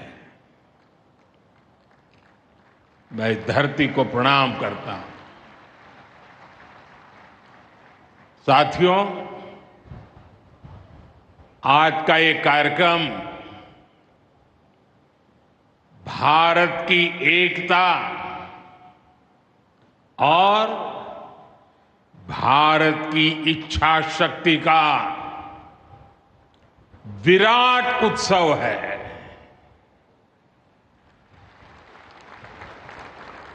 माता वैष्णो देवी के आशीर्वाद से आज वादी कश्मीर भारत के रेल नेटवर्क से जुड़ गई है। मां भारती का वर्णन करते हुए हम श्रद्धा भाव से कहते आए हैं, कश्मीर से कन्याकुमारी, ये अब रेलवे नेटवर्क के लिए भी हकीकत बन गया है। उधमपुर, श्रीनगर, बारामूला, ये रेल लाइन प्रोजेक्ट ये सिर्फ नाम नहीं है, ये जम्मू कश्मीर के नए सामर्थ्य की पहचान है। भारत के नए सामर्थ्य का जयघोष है। थोड़ी देर पहले मुझे चिना ब्रिज और अंजी ब्रिज का लोकार्पण करने का अवसर मिला है। आज ही 2 नई वंदे भारत ट्रेनें जम्मू कश्मीर को मिली है। यहां जम्मू में नए मेडिकल कॉलेज का शिलान्यास हुआ है।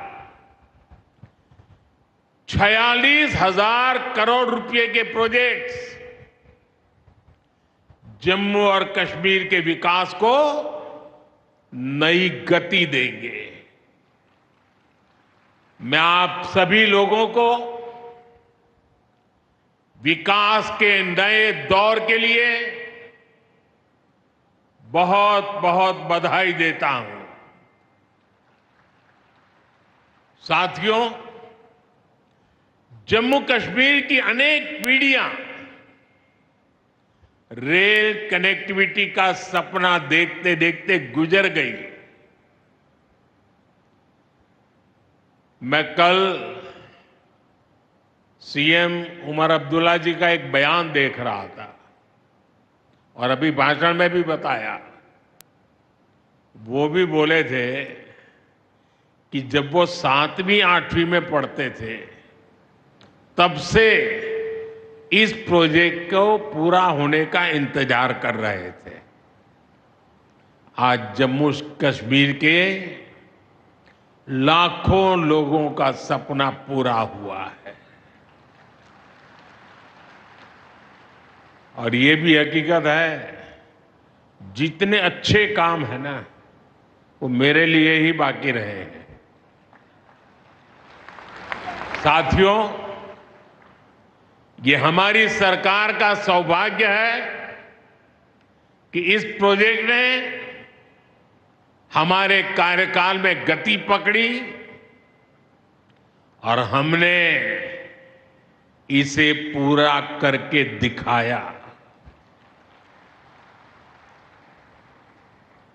बीच में कोविड के कालखंड के कारण भी अनेक मुसीबतें आई, लेकिन हम डटे रहे। साथियों, रास्ते में आने जाने की मुश्किलें, मौसम की परेशानी, लगातार पहाड़ों से गिरते पत्थर,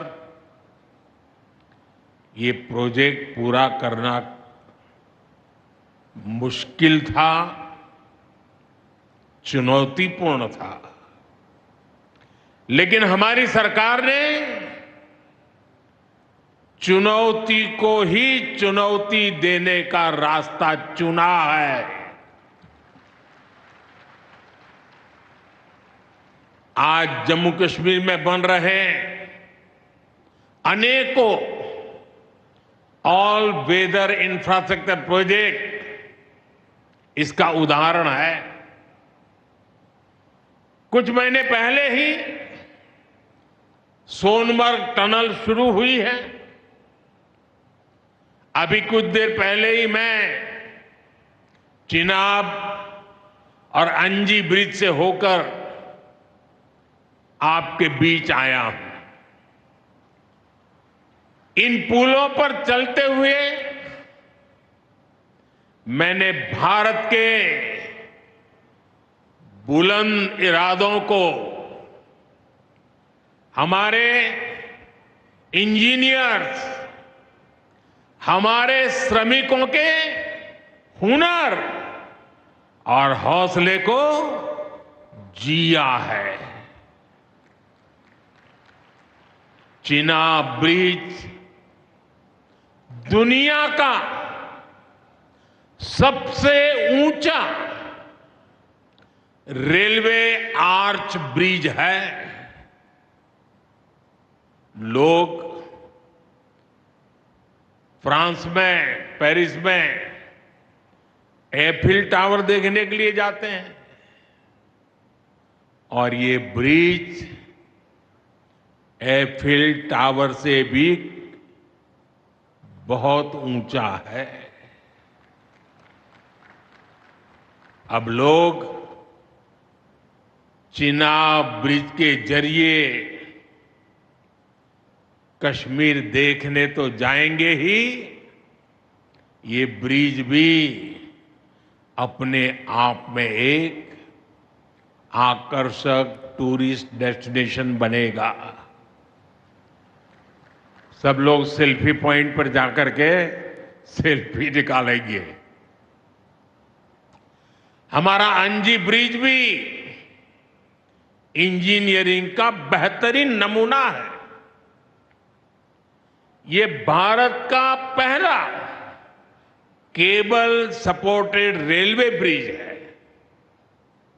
ये दोनों ब्रिज सिर्फ ईंट, सीमेंट, स्टील और लोहे के ढांचे नहीं हैं। ये पीर पंजाल की दुर्गम पहाड़ियों पर खड़ी भारत की शक्ति का जीवंत प्रतीक है। ये भारत के उज्जवल भविष्य की सिंह गर्जना है। ये दिखाता है विकसित भारत का सपना जितना बड़ा है उतना ही बुलंद हमारा हौसला है, हमारा सामर्थ्य है। और सबसे बड़ी बात, नेक इरादा है, अपार पुरुषार्थ है। साथियों, चिनाब ब्रिज हो या फिर अंजी ब्रिज, ये जम्मू की और कश्मीर की दोनों क्षेत्रों की समृद्धि का जरिया बनेंगे। इससे टूरिज्म तो बढ़ेगा ही, इकोनॉमी के दूसरे सेक्टर्स को भी लाभ होगा। जम्मू और कश्मीर की रेल कनेक्टिविटी दोनों क्षेत्रों के कारोबारियों के लिए नए अवसर बनाएगी। इससे यहां की इंडस्ट्री को गति मिलेगी। अब कश्मीर के सेब कम लागत में देश के बड़े बाजारों तक पहुंच पाएंगे और समय पर पहुंच पाएंगे। सूखे मेवे हो, या पश्मीना शॉल, यहां का हस्तशिल्प अब आसानी से देश के किसी भी हिस्से तक पहुंच पाएगा। इससे जम्मू कश्मीर के लोगों को देश के दूसरे हिस्सों में आना जाना भी बहुत आसान होगा। साथियों, मैं यहां संगलदान के एक स्टूडेंट का अखबार में कमेंट पढ़ रहा था। उस स्टूडेंट ने कहा कि उसके गांव के उन्हीं लोगों ने अब तक ट्रेन नहीं देखी थी जो गांव से बाहर गए। गांव के ज्यादातर लोगों ने ट्रेन का सिर्फ वीडियो ही देखा था। उन्हें अब तक यकीन ही नहीं हो रहा कि असली ट्रेन उनकी आंखों के सामने गुजरेगी। मैंने ये भी पढ़ा कि बहुत से लोग ट्रेनों के आने जाने का टाइम याद कर रहे हैं। एक और बिटिया ने बड़ी अच्छी बात कही। उस बिटिया ने कहा, अब मौसम तय नहीं करेगा कि रास्ते खुलेंगे या बंद रहेंगे। अब ये नई ट्रेन सेवा हर मौसम में लोगों की मदद करती रहेगी। साथियों, जम्मू कश्मीर मां भारती का मुकुट है। ये मुकुट एक से बढ़कर एक खूबसूरत रत्नों से जड़ा हुआ है। ये अलग अलग रत्न जम्मू कश्मीर का सामर्थ्य है। यहां की पुरातन संस्कृति, यहां के संस्कार, यहां की आध्यात्मिक चेतना, प्रकृति का सौंदर्य, यहां की जड़ी बूटियों का संसार, फलों और फूलों का विस्तार, यहां के युवाओं में आप लोगों में जो टैलेंट है वो मुकुट मणि की तरह चमकता है। साथियों, आप भली भांति जानते हैं, मैं दशकों से जम्मू और कश्मीर आता जाता रहा। इंटीरियर इलाकों में मुझे जाने का, रहने का अवसर मिला है। मैंने इस सामर्थ्य को लगातार देखा है, महसूस किया है, और इसलिए मैं पूरे समर्पण भाव के साथ जम्मू कश्मीर के विकास में जुटा हूं। साथियों, जम्मू कश्मीर भारत की शिक्षा और संस्कृति का गौरव रहा है। आज भारत दुनिया के बड़े नॉलेज हब में से एक हमारा जम्मू कश्मीर बन रहा है, तो इसमें जम्मू कश्मीर की भागीदारी भी भविष्य में भी बढ़ने वाली है। यहां आईआईटी, आईआईएम, एम्स और नीट जैसे संस्थान है। जम्मू और श्रीनगर में सेंट्रल यूनिवर्सिटीज हैं। जम्मू और कश्मीर में रिसर्च इकोसिस्टम का भी विस्तार हो रहा है। साथियों, यहां पढ़ाई के साथ साथ दवाई के लिए भी अभूतपूर्व काम हो रहा है। बीते कुछ सालों में ही 2 स्टेट लेवल के कैंसर संस्थान बने हैं। पिछले 5 वर्षों में यहां 7 नए मेडिकल कॉलेज शुरू किए गए हैं। आप भी जानते हैं, जब मेडिकल कॉलेज खुलता है तो उससे मरीजों के साथ ही उस क्षेत्र के युवाओं को भी सबसे ज्यादा फायदा मिलता है। जम्मू कश्मीर में अब एमबीबीएस की सीटों की संख्या 500 से बढ़कर 1300 तक पहुंच गई है। मुझे खुशी है कि अब रियासी जिले को भी नया मेडिकल कॉलेज मिलने जा रहा है। Shri Mata Vaishno Devi institute of medical excellence, ये आधुनिक अस्पताल तो है, ये दान पुण्य करने की हमारी जो संस्कृति है उसका भी उदाहरण है। इस मेडिकल कॉलेज को बनाने में जो राशि लगी है उसके लिए भारत के कोने कोने से माता वैष्णो देवी के चरणों में आने वाले लोगों ने दान दिया हुआ है। मैं श्री माता वैष्णो देवी साइन बोर्ड को, उनके अध्यक्ष मनोज जी को इस पवित्र कार्य के लिए बहुत बहुत शुभकामनाएं देता हूं। इस अस्पताल की क्षमता भी 300 बेड से बढ़कर 500 बेड की जा रही है। कटरा में माता वैष्णो देवी के दर्शन करने आने वाले लोगों को भी इससे बहुत सहूलियत रहने वाली है। साथियों, केंद्र में भाजपा एनडीए की सरकार को अब 11 साल हो रहे हैं। ये 11 साल गरीब कल्याण के नाम समर्पित रहे हैं। प्रधानमंत्री आवास योजना से 4 करोड़ गरीबों का पक्के घर का सपना पूरा हुआ है।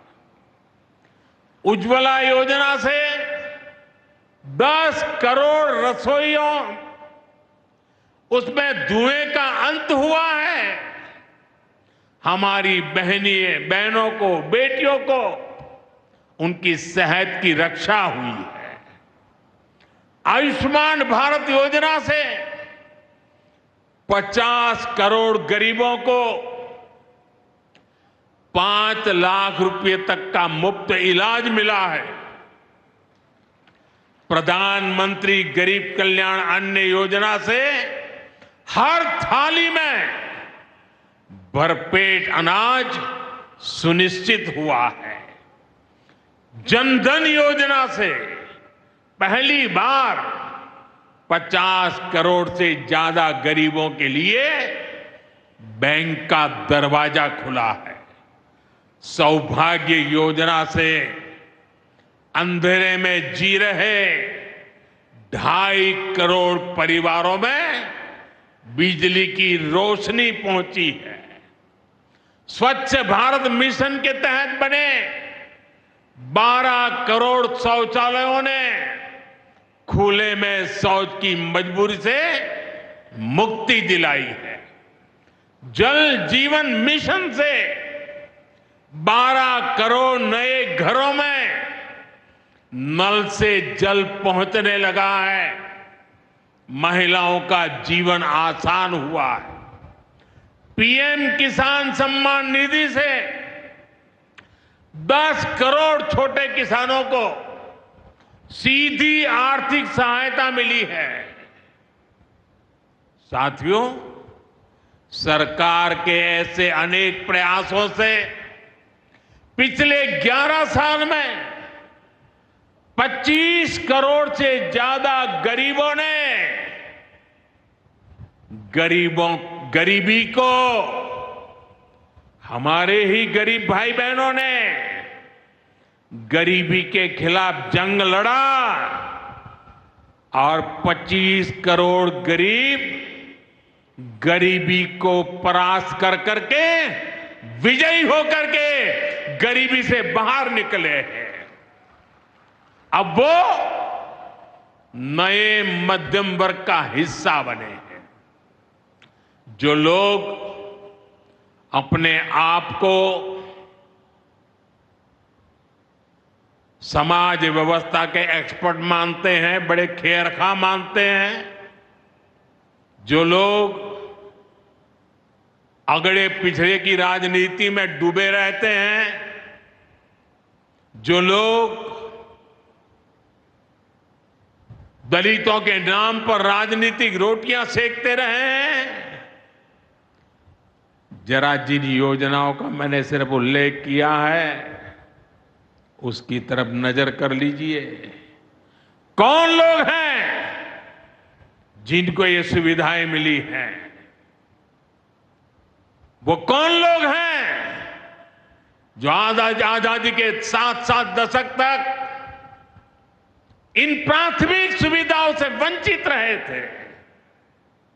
ये मेरे दलित भाई बहन है, ये मेरे आदिवासी भाई बहन है, ये मेरे पिछड़े भाई बहन है, ये पहाड़ों पर गुजारा करने वाले, ये जंगलों में बसने वाले, झुग्गी झोपड़ी में जिंदगी पूरी करने वाले, ये वो परिवार है जिनके लिए मोदी ने अपने 11 साल खपा दिए हैं।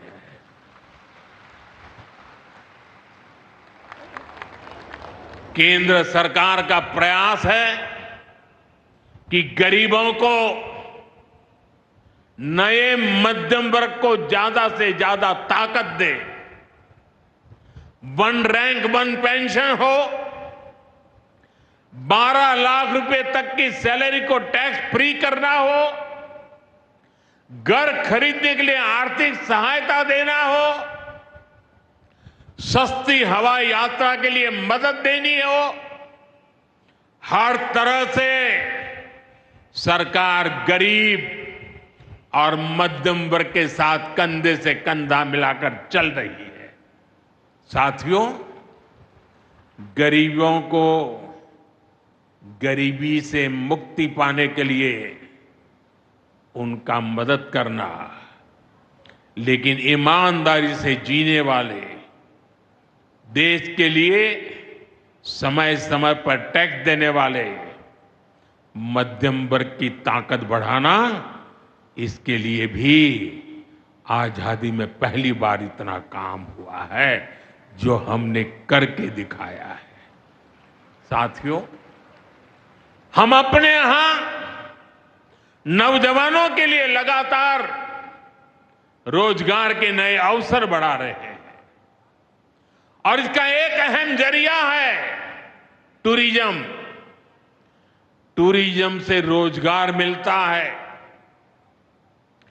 टूरिज्म लोगों को जोड़ता है, लेकिन दुर्भाग्य से हमारे पड़ोस का देश मानवता का विरोधी, मेलजोल का विरोधी, टूरिज्म का विरोधी, इतना ही नहीं, वो ऐसा देश है जो गरीब की रोजी रोटी का भी विरोधी है। 22 अप्रैल को पहलगाम में जो कुछ हुआ वो इसी का उदाहरण है। पाकिस्तान ने पहलगाम में इंसानियत और कश्मीरियत दोनों पर वार किया। उसका इरादा भारत में दंगे कराने का था। उसका इरादा कश्मीर के मेहनतकश लोगों की कमाई को रोकना था। इसलिए पाकिस्तान ने टूरिस्ट पर हमला किया। वो टूरिज्म जो बीते 4-5 साल में लगातार बढ़ रहा था, हर साल यहां रिकॉर्ड संख्या में टूरिस्ट आ रहे थे। जिस टूरिज्म से जम्मू कश्मीर के गरीबों के घर चलते हैं, उसको पाकिस्तान ने निशाना बनाया। कोई घोड़े चलाने वाला, कोई पोर्टर, कोई गाइड, कोई गेस्ट हाउस वाला, कोई दुकान ढाबा चलाने वाला, पाकिस्तान की साजिश इन सबको तबाह करने की थी। आतंकियों को चुनौती देने वाला नौजवान आदिल, वो भी तो वहां मेहनत मजदूरी करने गया था, लेकिन अपने परिवार की देखरेख कर सके इसलिए मेहनत कर रहा था। आतंकियों ने उस आदिल को भी मार दिया। साथियों, पाकिस्तान की साजिश के खिलाफ जिस प्रकार जम्मू कश्मीर के लोग उठ खड़े हुए हैं, जम्मू कश्मीर के अवाम ने इस बार जो ताकत दिखाई है, ये सिर्फ पाकिस्तान नहीं, दुनिया भर की आतंकवादी मानसिकता को जम्मू कश्मीर के लोगों ने कड़ा संदेश दिया है। जम्मू कश्मीर का नौजवान अब आतंकवाद को मुंह तोड़ जवाब देने का मन बना चुका है। ये वो आतंकवाद है जिसने घाटी में स्कूल जलाए, और सिर्फ स्कूल यानी इमारत नहीं जलाई थी, दो पीढ़ी का भविष्य जला दिया था, अस्पताल तबाह किए, जिसने कई पीढ़ियों को बर्बाद किया। यहां जनता अपनी पसंद के नुमाइंदे चुन सके, यहां चुनाव हो सके, ये भी आतंकवाद के चलते बड़ी चुनौती बन गया था। साथियों, बरसों तक आतंक सहने के बाद जैसे जम्मू कश्मीर ने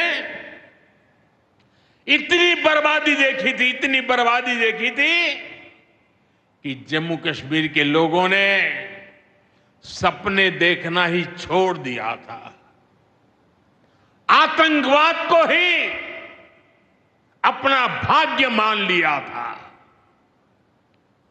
जम्मू कश्मीर को इस स्थिति से निकालना जरूरी था, और हमने ये करके दिखाया है। आज जम्मू कश्मीर का नौजवान नए सपने भी देख रहा है और उन्हें पूरे भी कर रहा है। अब कश्मीर का नौजवान बाजारों को, शॉपिंग मॉल्स को, सिनेमा हॉल को गुलजार देख करके खुश है। यहां के लोग जम्मू कश्मीर को फिर से फिल्मों की शूटिंग का प्रमुख केंद्र बनते देखना चाहते हैं। इस क्षेत्र को स्पोर्ट्स का हब बनते देखना चाहते हैं। यही भाव हमने अभी माता खीर भवानी के मेले में भी देखा है। जिस तरह हजारों लोग माता के दर पर पहुंचे, वो नए जम्मू कश्मीर की तस्वीर दिखाता है। अब 3 तारीख से अमरनाथ यात्रा भी शुरू होने वाली है। ईद की उमंग भी हम चारों तरफ देख रहे हैं। विकास का जो वातावरण जम्मू कश्मीर में बना था, वो पहलगाम के हमले से डिगने वाला नहीं है। जम्मू कश्मीर के आप सभी लोगों को और आप सबसे नरेंद्र मोदी का वायदा है मैं यहां विकास को रुकने नहीं दूंगा।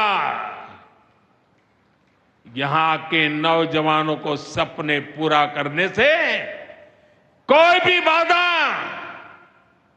अगर रुकावट बनती है तो उस बाधा को पहले मोदी का सामना करना पड़ेगा। साथियों, आज 6 जून है।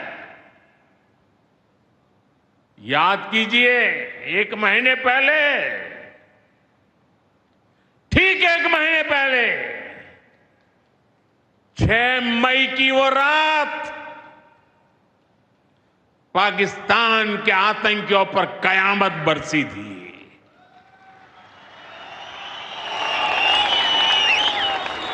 अब पाकिस्तान कभी भी ऑपरेशन सिंदूर का नाम सुनेगा तो उसे अपनी शर्मनाक शिकस्त याद आएगी। पाकिस्तानी फौज और आतंकियों ने कभी सोचा नहीं था कि भारत पाकिस्तान में सैकड़ों किलोमीटर अंदर जाकर के आतंकवादियों पर इस तरह वार करेगा। बरसों की मेहनत से उन्होंने आतंकी जो इमारतें बनाई थी वो कुछ ही मिनटों में खंडहर में बदल गई है। और ये देख पाकिस्तान बुरी तरह बौखला गया था और उसने अपना गुस्सा जम्मू के, पूंछ के दूसरे जिलों के लोगों के पर भी निकाला। पूरी दुनिया ने देखा कि पाकिस्तान ने कैसे यहां घर उजाड़े, बच्चों पर गोले फेंके, स्कूल अस्पताल तबाह किए, मंदिर, मस्जिद, गुरुद्वारों पर शेलिंग की। आपने जिस तरह पाकिस्तान के हमलों का मुकाबला किया वो हर देशवासी ने देखा है। इसलिए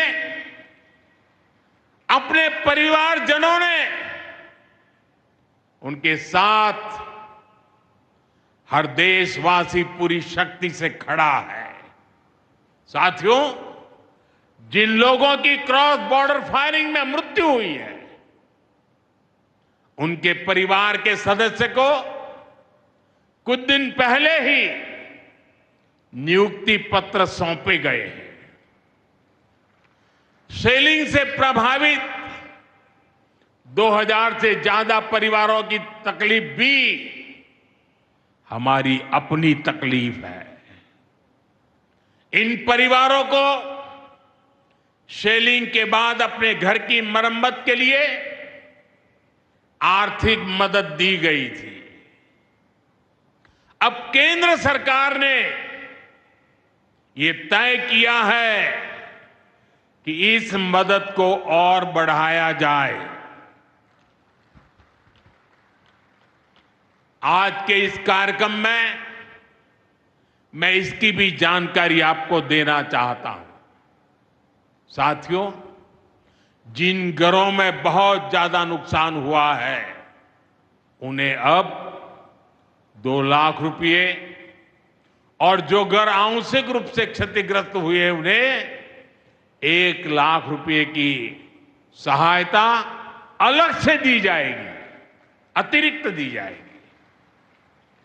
यानी अब उन्हें पहली बार की मदद के बाद ये एक्स्ट्रा धनराशि मिलेगी।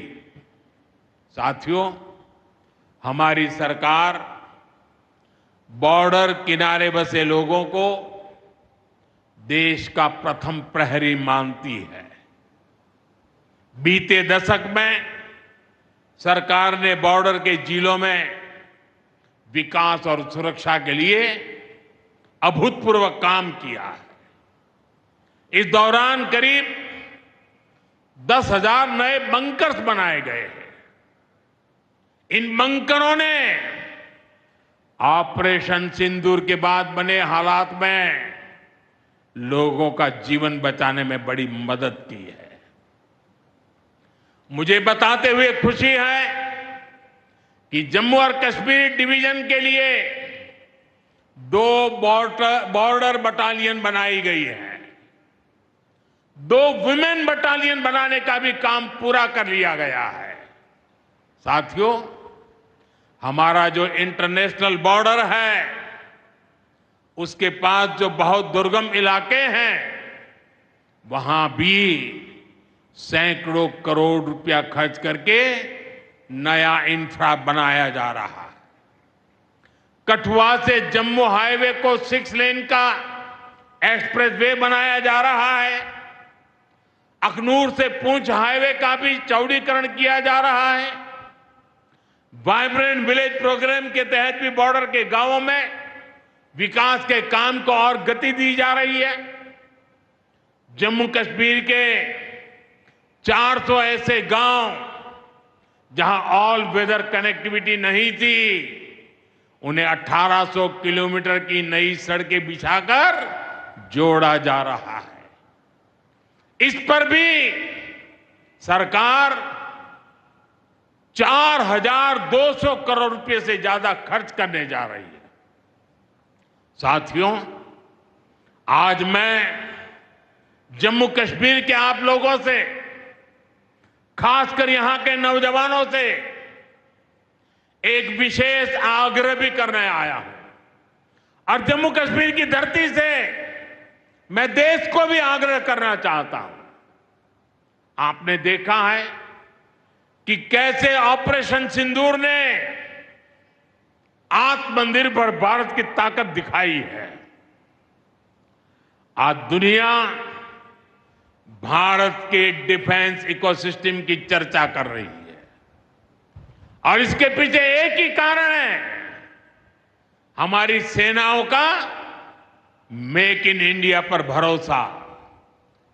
सेनाओं ने जो कर दिखाया, अब वही हर भारतवासी को दोहराना है। इस साल के बजट में हमने मिशन मैन्युफैक्चरिंग की घोषणा की है। इस मिशन के तहत सरकार मैन्युफैक्चरिंग को नई उड़ान देने का काम कर रही है। मैं जम्मू कश्मीर के युवाओं से कहूंगा, आइए इस मिशन का हिस्सा बनिए। देश को आपकी आधुनिक सोच चाहिए, देश को आपके इनोवेशन की जरूरत है। आपके आइडिया, आपकी स्किल भारत की सुरक्षा को, भारत की अर्थव्यवस्था को नई ऊंचाई देंगे। पिछले 10 वर्षों में भारत एक बड़ा डिफेंस एक्सपोर्टर बना है। अब हमारा लक्ष्य है दुनिया के टॉप डिफेंस एक्सपोर्टर्स में भारत का नाम भी शामिल हो। इस लक्ष्य की ओर हम जितना तेजी से बढ़ेंगे, उतनी ही तेजी से भारत में रोजगार के लाखों नए अवसर पैदा होंगे। साथियों, हमें एक और संकल्प लेना है। जो सामान भारत में बना हो, जिसमें हमारे देशवासियों का पसीना लगा हो, हम सबसे पहले उसे ही खरीदें। और यही राष्ट्रभक्ति है, यही राष्ट्र की सेवा है। सीमा पर हमें हमारी सेनाओं का मान बढ़ाना है और बाजार में हमें मेड इन इंडिया का गौरव बढ़ाना है। साथियों, एक सुनहरा और उज्जवल भविष्य जम्मू कश्मीर का इंतजार कर रहा है। केंद्र सरकार और यहां की सरकार मिलकर विकास के कार्यों में जुटे हैं, एक दूसरे को सहयोग कर रहे हैं।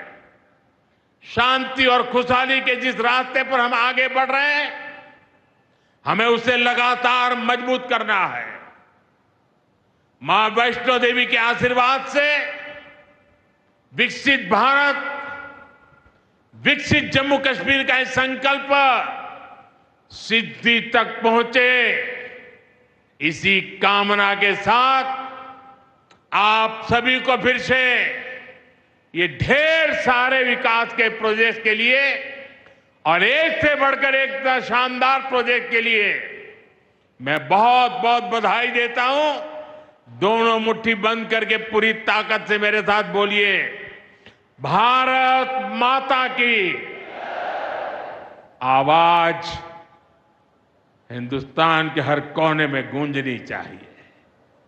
भारत माता की, भारत माता की, भारत माता की, भारत माता की। बहुत बहुत धन्यवाद।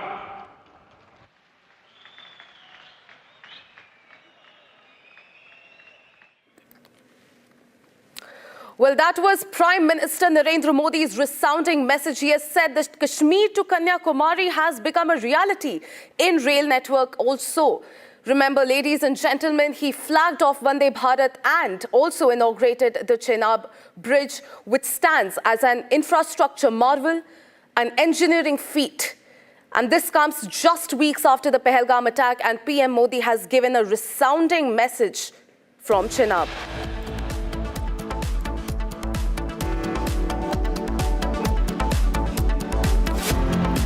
Viewers, it's time to slip into a short break. On the other side, PM Modi's warning to Pak probe intensifies in the Methi River scam case.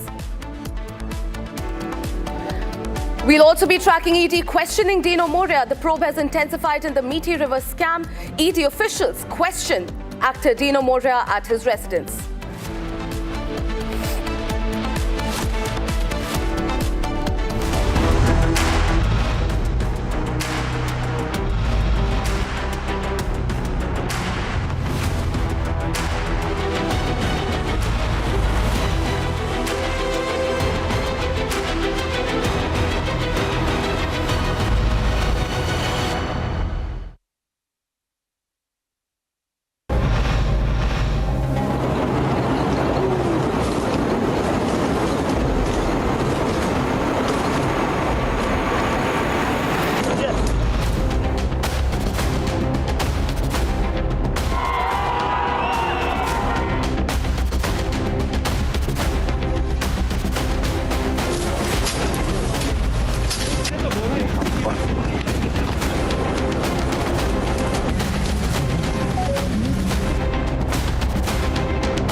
Sir, how much do you love your fans? Honestly, I love my new fans.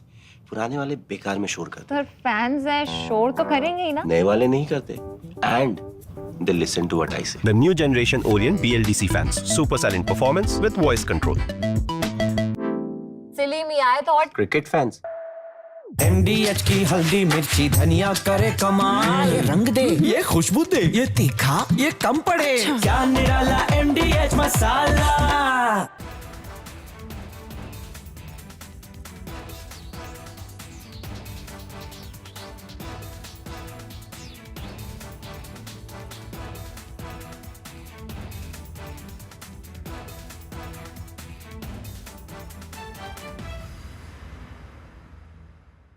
Generations in his rocket company is the only reason we can now send American astronauts into space.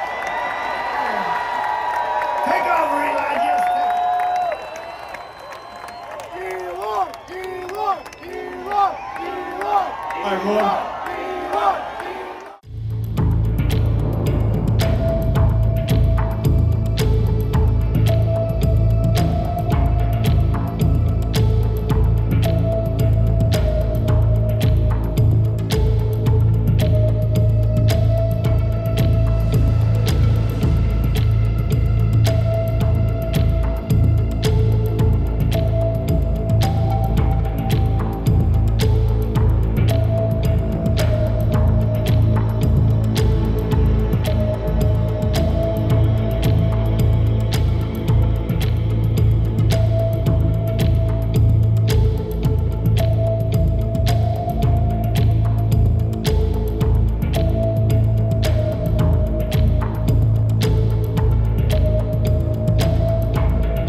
Here. Is your home ready for the heat? Keep your roof cool and your home comfortable all summer with Roof Cool and Seal.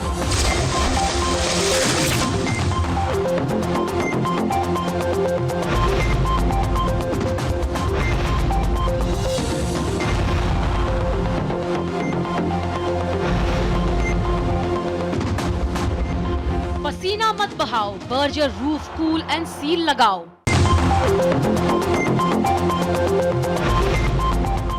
विमल में गुलिस्तां के ये कुछ लजीज फरिश्ते जब साथ घुले तो जी ललचाए और दिल कहे कि स्वाद की जुबान में खुद को ऐसे डुबाऊं कि निकल ना पाऊं। विमल की जुबान कुछ है ही ऐसी, मानते हैं? विमल, बोलो जुबान कैसी?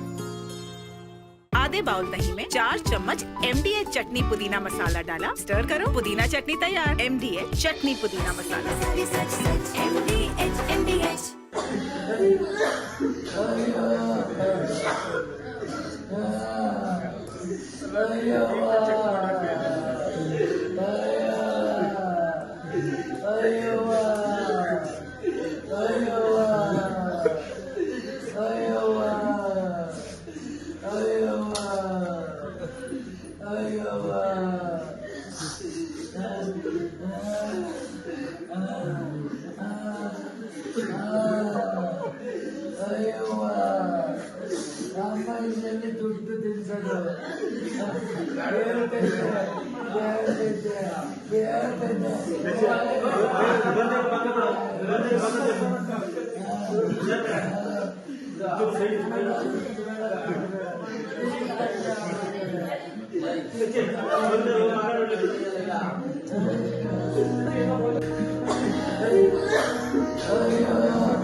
QS&THE, the world's foremost university rankings organizations, have ranked Amity amongst the top 3% universities globally, making it among the very few Indian universities to be included in both rankings. Yet another top ranking for Amity University.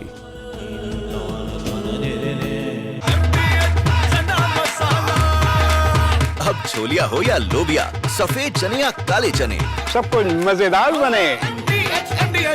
Mahi sir, how much do you love your fans? Honestly, I love my new fans. पुराने वाले बेकार में शोर करते। Sir fans है, शोर तो करेंगे ही ना। नए वाले नहीं करते। And they listen to what I say. The new generation Orient BLDC fans, super silent performance with voice control. Silly me, I thought. Cricket fans. दादी के हाथों का जादू और खुशबू से महकता घर, माँ की मुस्कुराहट और खाने की सुगंध। MDH गरम मसाला, क्योंकि हर रिश्ता है स्वाद से जुड़ा।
While Republic accesses KSCA letter to the state government dated June 3rd, letter shows that the state government was informed and was aware about the Vidhana Soudha celebration.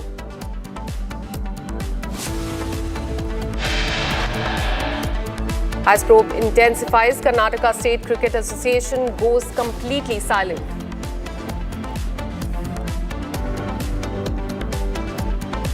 RCB marketing head Nikhil Sosale has been arrested and interrogated. 3 DNA Entertainment staff members have also been detained.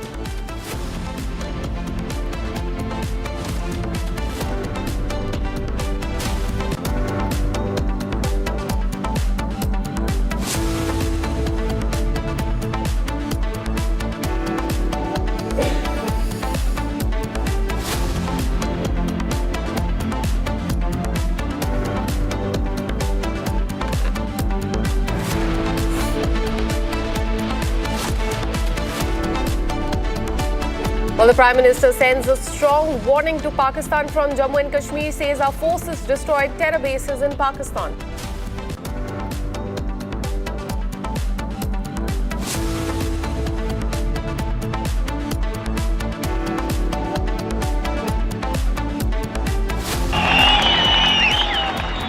अब पाकिस्तान कभी भी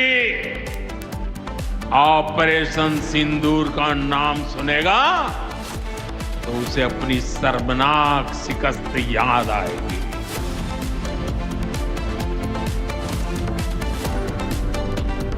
Prime Minister's massive push for Make in India urges buy Made in India products.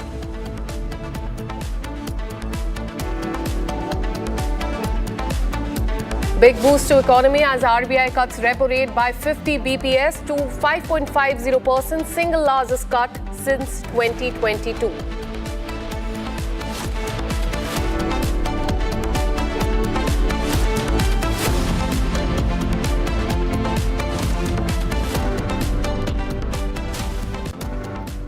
Well, on the controversy over former Delhi High Court Judge Justice Yashwant Verma cash scandal, VP Dhankar has called it a painful incident and asked what is the money trail?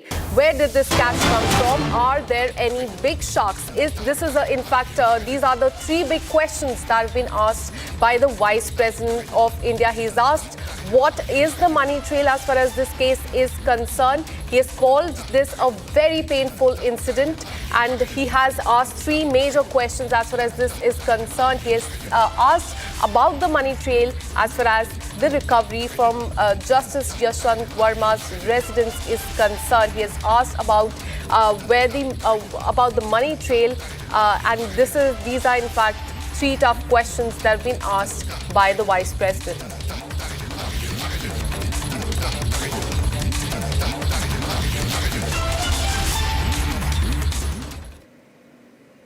Well, these are the questions that have been posed by the Vice President of India. Have a look at what he said. Similarly, the job which we do can't be done by executive or judiciary. Yes, sir. That is separation of powers. Judicial system at the moment, because of a very painful incident that happened mid-March in Delhi at the residence of a sitting judge. There was cash war, obviously tainted, unaccounted, illegal and unexplained. So therefore, the intervention is very significant. We've taken a big fall now. Big fall, big hit. Yes, sir. But two things emerged, Mr. President. Two things.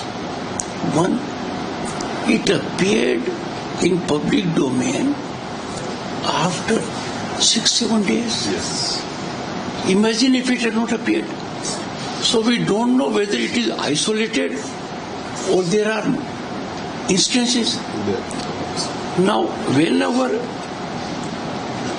tainted, unaccounted, unexplained cash hole is there, system has to move to find out whose is the money, who owns this money. So that's why I use the word unexplained. Yes. Because if you can't even explain it. And what is the money trail? Where did this huge cash come from? Yes. Are there big sharks? Has the money influenced judiciary in judicial work? Yes. All these issues are agitating mind not only of the lawyers, of the people in the street. Now shifting our focus, in fact, we are getting a big breaking news from Bengaluru. We are learning that a bomb threat email has been sent to the passport office in Karnataka Chief Minister's residence. Bomb threat has been given via email is what we are learning, and the mail says that they are against the arrest of Savaku Shankar and unfair hanging of Kasab. They said that our brother should have been tried as a minor and let off, but the Indian establishment wanted to gain sympathy of the world human rights. So this is in fact the mail that has been sent, an email bomb threat that has been sent to the passport office as well as Karnataka Chief Minister's residence. In fact, going on talking about the suicide bombing at the Bengaluru passport office and the Chief Minister's residence. Very concerning news, in fact, coming in from the state of Karnataka. Now, the police has reached the spot, as you can see in the visuals. The security has been heightened at the spot and police is there and they are looking for any sort of activity in that area. But so far, no such thing has been found by the police.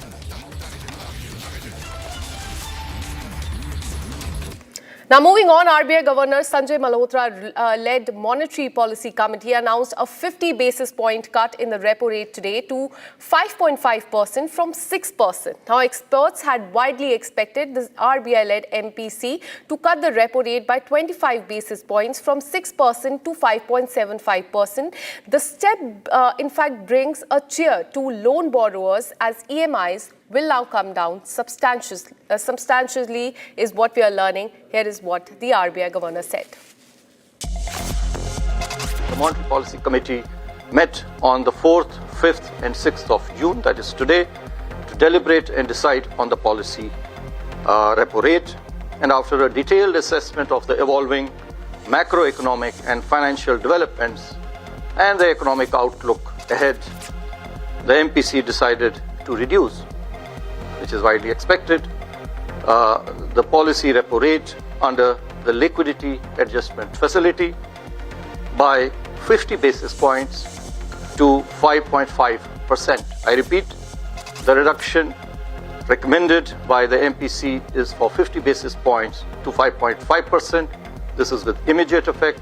Consequently, the standing deposit facility rate, which is the STF rate, shall stand adjusted to 5.25%. And the marginal standing facility MSF rate and the bank rate shall stand adjusted to 5.75%.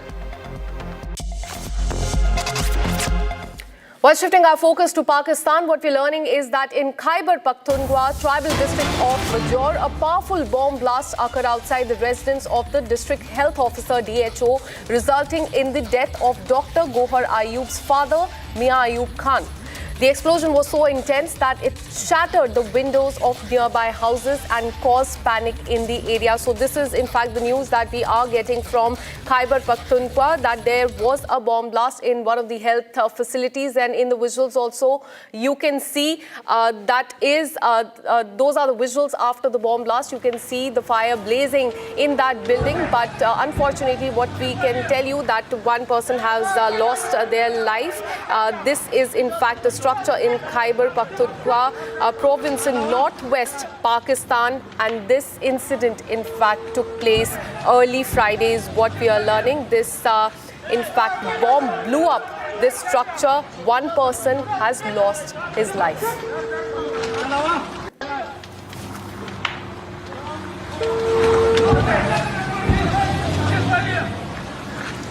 Well, there's been a blast that has been reported in Khyber Pakhtunkhwa, and in the visuals you can see the panic there. In fact, what was the motive behind this powerful blast and who did it? That is something that remains to be seen. The investigation has started, but very concerning news coming in from Khyber Pakhtunkhwa in the northwest Pakistan. This incident took place early Friday is what we are learning, and this building, a portion of it has been destroyed by the miscreants. There, one person, we told you his name, Mia Ayub Khan, he has lost his life in this powerful bomb blast that took place in Khyber Pakhtunkhwa today, early Friday today in the northwest Pakistan.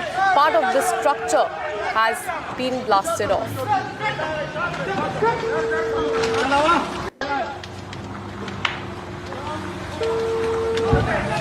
So you can see in the visuals how a portion of this building in fact has been completely destroyed. You can see there is a lot of panic.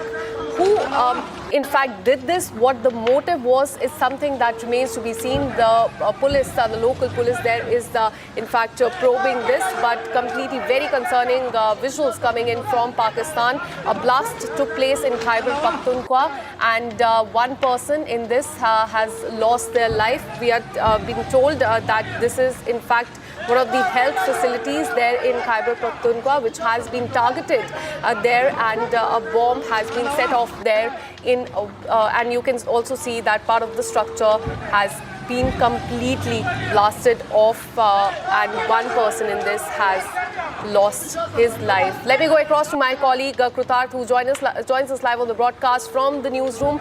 Krutarth, we can see these concerning visuals coming in from Pakistan. Tell us more about this. When did this happen and what structure this actually is?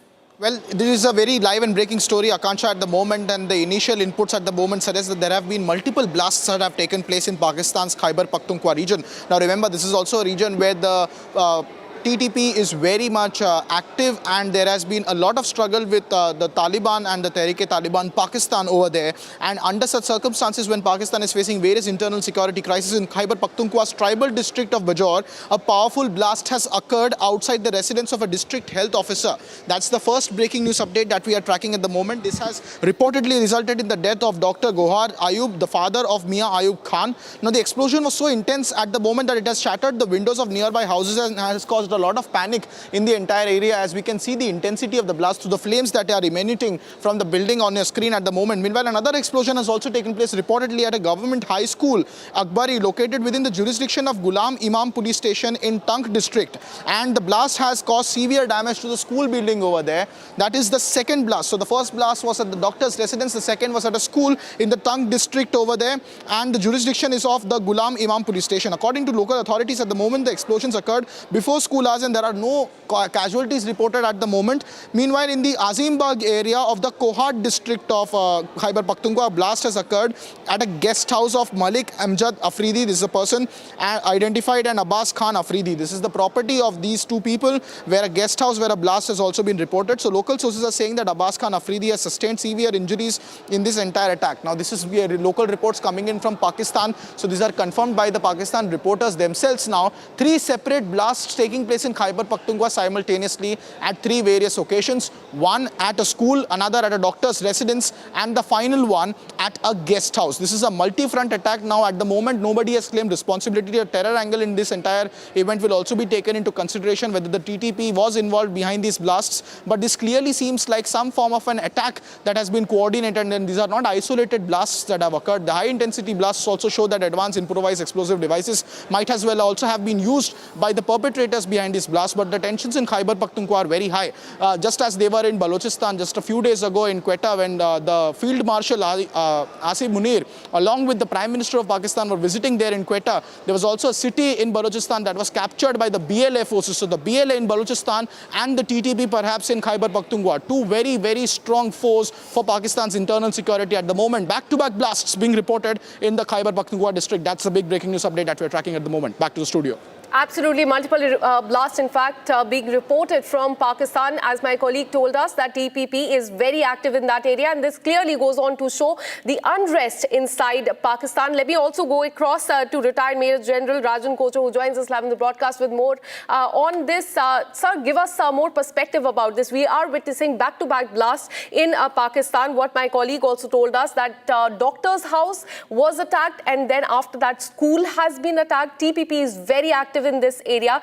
What do you think about this? How do you see this unrest going on in Pakistan? This is actually quite interesting.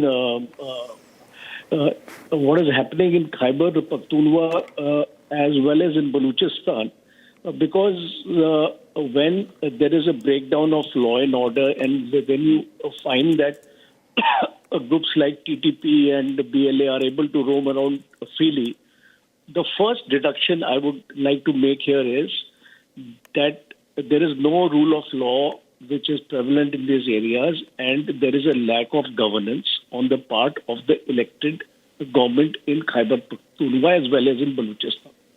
Now, having said that, we are seeing 2 types of attacks taking place in these areas. If you analyze this, the first attack is against the Pakistan Army convoys, Pakistan Army movement, and we have seen IDs being used against the Pakistan Army personnel with large number of casualties. So that is one part. Second part is now we are seeing that certain people are getting targeted.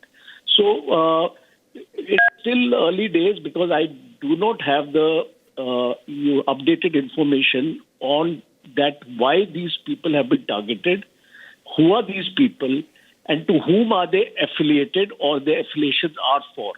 Because you see, what is happening is the ISI is also working very actively in these areas, trying to eliminate people who are pro-TTP or who are anti-Pakistan. So that is one angle you should never ignore, that this could be the handiwork of even the ISI, because right now we don't have that kind of a detailed information to say that it could be TTP or it could be some other terrorist organization. Well, Secondly, absolutely. No group has claimed the responsibility as far as these bombings are concerned. Thank you for speaking to Republic TV. I'm also joined by retired Major General KK Sinha. Sir, I want to ask you, Tehreek-e-Taliban Pakistan, TTP, is very active in this area. In fact, they are against girls' education and they usually target schools. Today, they have targeted school. They have targeted doctors, residents. A life has been lost. How do you assess this? Who do you think would be behind this? Good afternoon, Jai Hind. See what is happening in Pakistan, especially in Khyber Pakhtunkhwa and neighboring is Balochistan. This is what is the balkanization of Pakistan taking place. Whether the cause is correct or not, it is not known. You see, especially in Khyber Pakhtunkhwa and TTP is looking forward for a government which is a Shariat, formed by Shariat, where the way in Afghanistan the things are run. In Shariat, they do not have any role of females in this. And what is happening now, they are targeting your doctors, what you said. It is in the same line. They want to take it, they want to create Pakhtunstan, which has got area of Afghanistan and also a major chunk of Pakistan. So that is what the balkanization as the Khyber Pakhtunkhwa is concerned. So I think it's a very fast changing scenario. I believe in Balochistan also the number of incidents which is happening, and I think one district of Balochistan has been liberated, and it is spreading very fast. So it is the situation in Pakistan. They have started off. They are the people who actually radicalize the people. And Tehreek-e-Taliban or other factions, if they are doing in the line of radicalized, it is their, narrative which they are pushing to extreme. Absolutely. So Pakistan can't have the both. Right, sir. So back-to-back bomb blasts we are witnessing in Pakistan. Thank you so much, KK Sinha, for speaking to Republic TV. Now, we're taking a very short break. Coming up on the other side, PM Modi's massive push for Make in India urges prioritize buy Make in India products.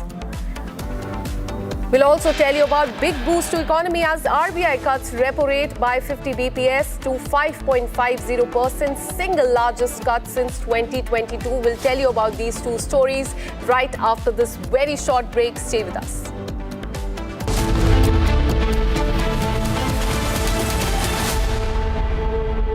विमल में गुलिस्तां के ये कुछ लजीज फरिश्ते जब साथ घुलें तो जी लग जाए और दिल कहे कि स्वाद की जुबान में खुद को ऐसे डुबाऊं कि निकल ना पाऊं। विमल की जुबान कुछ है ही ऐसी, मानते हैं? विमल, बोलो जुबान कैसी?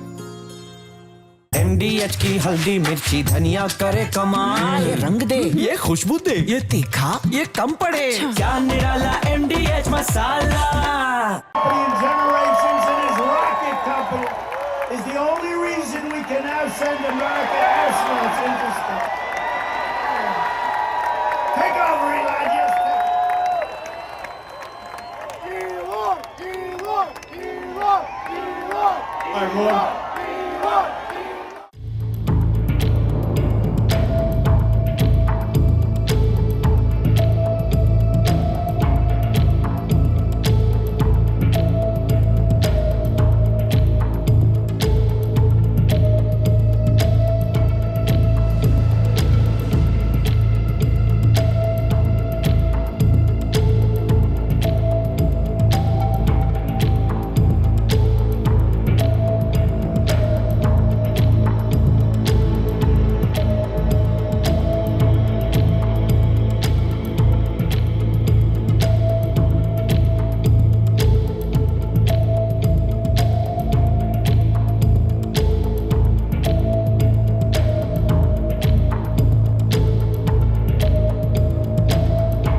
आपकी फेवरेट हुंडई कार्स पर मिल रही है अमेजिंग डील्स।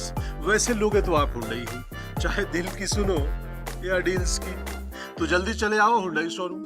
ये है सीक्रेट रेसिपी MDH का जीरा सिप जल जीरा मसाला। सिप सिप जीरा सिप MDH का जल जीरा सिप MDH का जल जीरा सिप। इसको घर पे लगाओगे तो शादी का तो पता नहीं, पर घर पक्का नहीं टूटेगा। रुंगटा नहीं तो घर स्ट्रॉन्ग नहीं। रुंगटा स्टील TMT बार एकदम सॉलिड। पहाड़ों में हाइकिंग शिप भी बन सकती है।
विमल में गुलिस्तां की ये कुछ लजीज फरिश्ते जब साथ घुले तो जी ललचाए और दिल कहे कि स्वाद की जुबान में खुद को ऐसा डुबाऊं कि निकल ना पाऊं।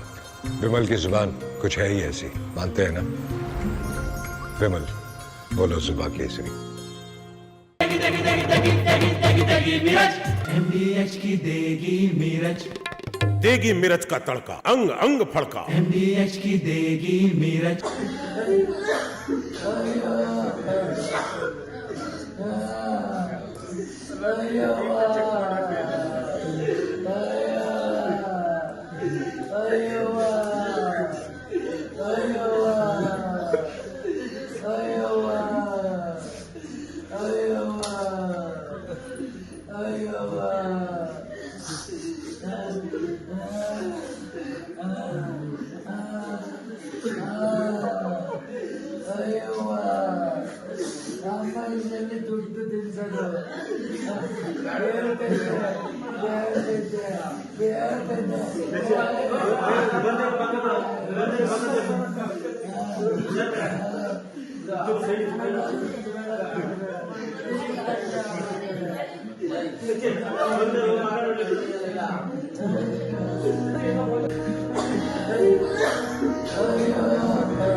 ಅಂತ ಕ್ಲಿಯರ್ ಆಗಿ ಒಂದು ನಂಬರ್ ಕೊಟ್ಟಿರ್ತಾರೆ ಅವರಿಗೆ ಇಷ್ಟು ಜನ ಹೋಗ್ಬಿಡ್ತಾರೆ ಸರ್ ನಮ್ಗೆ From Asia's largest news headquarters,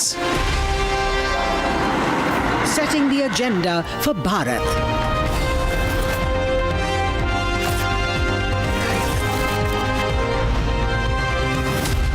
You're watching Republic.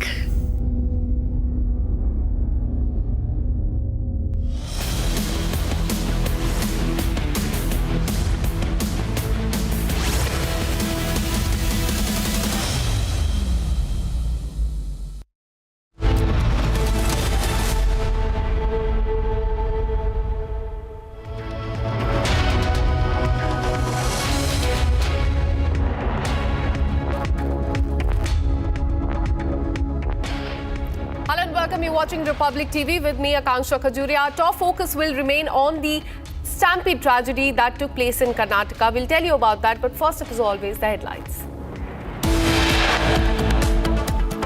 Republic TV accesses KSCA letter to state government dated June 3rd. Letter shows that the state government was informed and was aware about the celebrations.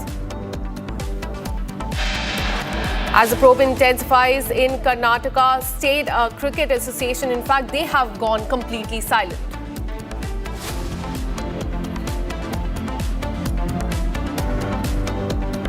RCB marketing head has been arrested and is being interrogated. 3 DNA Entertainment staff members detained.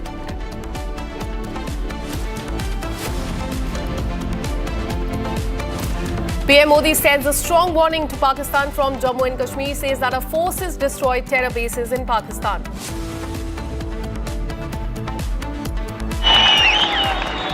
अब पाकिस्तान कभी भी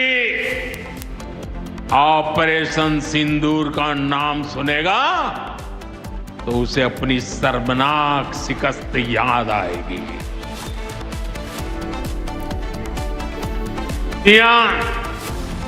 भारत के defence ecosystem की चर्चा कर रही है और इसके पीछे एक ही कारण है, हमारी सेनाओं का मेक इन इंडिया पर भरोसा।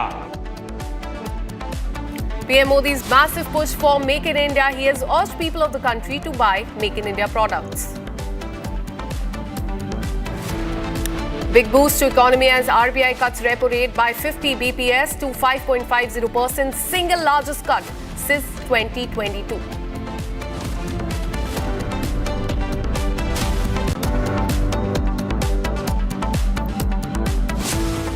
We're getting a breaking news from Karnataka as far as the Stampede case is concerned. RCB marketing head Nikhil Sosale has moved Karnataka High Court against his arrest. He has moved the Karnataka High Court, contending that the manner in which he was arrested was illegal, arbitrary and violative of his fundamental rights. So this is what he has mentioned as he has moved the Karnataka High Court. He has called his arrest illegal. He has called it arbitrary and violative of his fundamental rights. So he has challenged his arrest as far as this case is concerned. Remember earlier today he was arrested by the police. There you can see him on the screen. That is the marketing head of RCB who's under the scanner.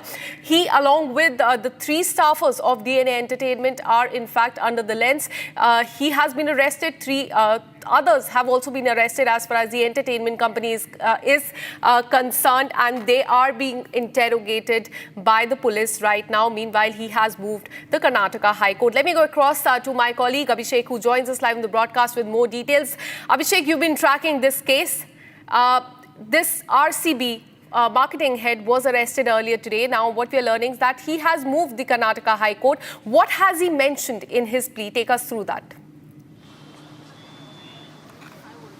Akanksha, while Nikhil, who is the marketing head of the RCB, was trying to flee Bangalore and he was trying to reach Mumbai, the police of Bengaluru city managed to pick him from the airport and had taken him to custody. And also, they have also officially shown that he is arrested, and after which he was taken to the medical checkup. After which we have gotten to know an update from Nikhil's side that he has moved to the High Court, stating that from the timing of his arrest, it looks like it is motivated arrest is what the petition claims, and also he says that the blame of the tragedy on the RCB. Okay, if we go back a little bit, when CM Siddaramaiah was addressing the state media and the national media yesterday with respect to the Stampede event that occurred a couple of days ago, CM Siddaramaiah very clearly mentioned that all the people who are accountable and responsible for the death of these 11 lives should be taken into custody, and the interrogation had to be started, after which CM Siddaramaiah also mentioned that the Karnataka State Cricket Association officials or the members,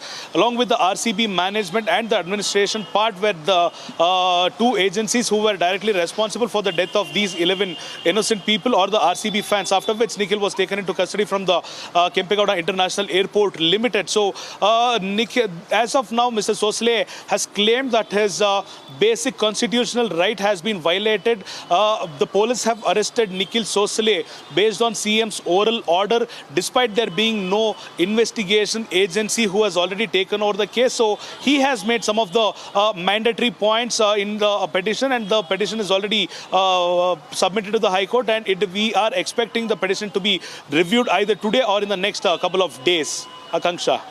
Absolutely. So this is as far as the Stampede case is concerned. The RCB marketing head, what we are learning, has moved the Karnataka High Court. We'll keep tracking this very closely. Now moving on, and I would request my colleague Abhishek to stay on with us. Republic has accessed a letter that says that the Karnataka State Cricket Association wrote to the state government on June 3rd asking for permission to hold a ceremony at Vidhana Soudha. Now in the letter that we now have, it goes on to state that the government was told about the event at the Vidhana Soudha in case RCB wins the IPL 2025 title. So this was few hours before RCB won this title.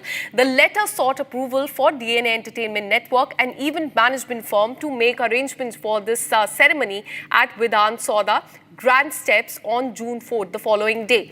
The letter addressed to state government's Department of Personal and Administrative Reforms and signed by the association's Chief Executive Officer, Shubhendu Ghosh, also informed about the guest list. He mentioned that this is also to inform that Honorable Chief Minister and Deputy Chief Minister shall be gracing the occasion and felicitating the RCB players and support staff. This is what the letter has stated, and you can see that on the screen. Let me go back to my colleague Abhishek. Abhishek, we have this letter that clearly goes on to show that, in fact, the association, the Cricket Association, wrote to the government that they want the permission for this ceremony. That means the government knew about this, but absolutely it cannot absolve the RCB of the responsibilities that they also had. But the point here is that the government was aware that such a ceremony is going to take place. Give us more details on this letter. Akanksha, with respect to the government's speech or the reaction to which they have given to the media until now, it is very clear that they are trying very sensitively to move out of the case and to make sure that the blame is completely shifted on KSCA or the RCB management. Speaking about the letter, Akanksha, it is very clearly mentioned on the June 3rd stating if at all RCB is going to win the match, there will be a function which will be held on the grand steps of Vidhana Soudha. CM and DCM, Siddaramaiah and DK Shivakumar respectively will be present to this event to celebrate the victory of 18 years in front of the Vidhana Soudha. When this information was conveyed to the DPAR of Vidhana Soudha, it is obvious that the DPAR will also send a copy of this to the office of CM and the DCM as well. And DCM and the CM cannot now deny that they hadn't known the fact that the RCB was going to celebrate in front of the grand steps of Vidhana Soudha. So the blame game has started from Karnataka state government to make sure that they are out of this blame game, whereas the RCB and the KSCA management or the officials are to be scapegoated as of now. It is a very clear intention of Karnataka state government to turn the tables to make sure that it comes out very clean, whereas the blood stains of 11 innocent lives are only pasted on the RCB team as well as the KSCA. And also we have seen Karnataka state government saying it was not their fault, it was not their concern to provide the security outside the stadium. It is the very same government who was opted by the state of Karnataka, by the voters of Karnataka, and the security and the lives of the people of Karnataka is the responsibility of Karnataka state government, which they are backing out as as of now. So the intentions of government is very clear. It is showing that it is not with the people of Karnataka, it is not with the fans of Karnataka. It is also directly saying that the security of the people or the person in the state, it does not come under the constitution, under the provision of the government. So this is a question mark which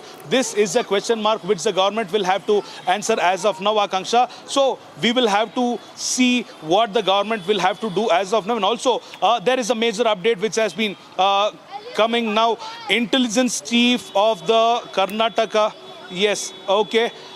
There is another update. Intelligence chief might be... Absolutely, Abhishek. We have a big breaking news coming in. I would request you to stay on with us. What we're learning is that CMO, that is Chief Minister's Office, has transferred the intelligence chief. Hemanta Nibalkar is his name. He's the IPS officer that has been shunned out by the Chief Minister's Office. Intelligence chief has now been transferred. Yesterday, we saw how the top cop of Bengaluru was also shunted out by the government, and now next is this IPS officer. He's the intelligence chief, and he has been transferred as far as this case is concerned. His name is Hemanta Nibalkar. Let me go across to my colleague Abhishek. Abhishek, let me bring you in to put this into perspective. Hemanta Nibalkar has now been transferred by the Chief Minister's Office. Put this into perspective. What was the intelligence failure and why is he being pulled up? Well, Akanksha, even before we start with the intelligence failure, it is the failure of the common sense of the Karnataka State Police, because the capacity of Chinnaswamy Stadium is 35,000 and the Chinnaswamy Stadium officials and the Karnataka State government very clearly knew at least lakhs and lakhs of people would turn out in front of the Chinnaswamy Stadium to celebrate the victory of RCB for over the last 18 years. So the intelligence failure is that when each and every small gully and road in the Karnataka state was celebrating the victory of RCB, it was very clear that lakhs and lakhs of people would obviously pour in near the Chinnaswamy Stadium. The failure of intelligence department, headed by Mr. Hemanta Nibalkar, is as of now shown on the record by transferring or suspending. He's been suspended from his services as of now, as he would not continue as the intelligence head of the state of Karnataka as of now. There is another political motive behind this as to why Nibalkar wasn't suspended right away when the top cops of Bengaluru city were suspended yesterday. Hemanta Nibalkar is the husband of Congress MLA. Anjali Nibalkar is the MLA and is also the wife of Hemanta Nibalkar. So this is one of the reasons as to why the government had to take time to make sure that they remove Hemanta Nibalkar from his post as of now. So there might have been some pressure built on the Karnataka State CM or the DCM from Anjali Nibalkar to make sure Hemanta Nibalkar shouldn't have been suspended. However, when the Bengaluru City Commissioner, Additional Commissioner, Joint Commissioner, ACP, DCP and the Station Head Officer along with the Circle Police Inspector were suspended, it was 100% sure that the intelligence had failed, and that is the reason as to why Hemanta Nibalkar had to be suspended the previous night itself. An hour later, Hemanta Nibalkar has been suspended from his services as the intelligence head of the state as of now. Akanksha. Absolutely. Abhishek, we are getting another breaking news. In fact, the political secretary to the Chief Minister, his name is Govind Raj, has also been shunted by the Chief Minister's Office after what we told you, the intelligence head of Karnataka. We are witnessing that political secretary to the Chief Minister, Govind Raj, has also been shunted by the Chief Minister's Office back to back. In fact, top cop of Bengaluru is being shunted by the Chief Minister's Office there. Let me come back to Abhishek. Abhishek, many top cop of Bengaluru, they have been shunted in the last 24 hours. What we are learning after intelligence officer, now political secretary, his name is Govind Raj. He has also been shunted. Put this into perspective. Okay, Mr. Govindraj was also the political secretary and the State Olympic Association's president, and also he was a very close aide of Govindraj. Why is Govindraj shunted out from his place is because it is believed that, and from the various closest source of CM claims that Govindraj was the person who intimidated CM Siddaramaiah to make sure that the ceremony should be held in front of the grand steps of Vidhana Soudha, because this is one of such a kinds of event that would would never ever repeat in the history. RCB had to wait for 18 long years. No one has a clarity when the next trophy will be RCB's. So to take the political mileage, to make sure the entire emotions of the people of Karnataka aligns with the political ideology of the party Congress, this is the reason what Govindraj might have stated Sidramaya, and this is also one of the reasons. With respect to Sidramaya, he closely believes in some of the people who are around him.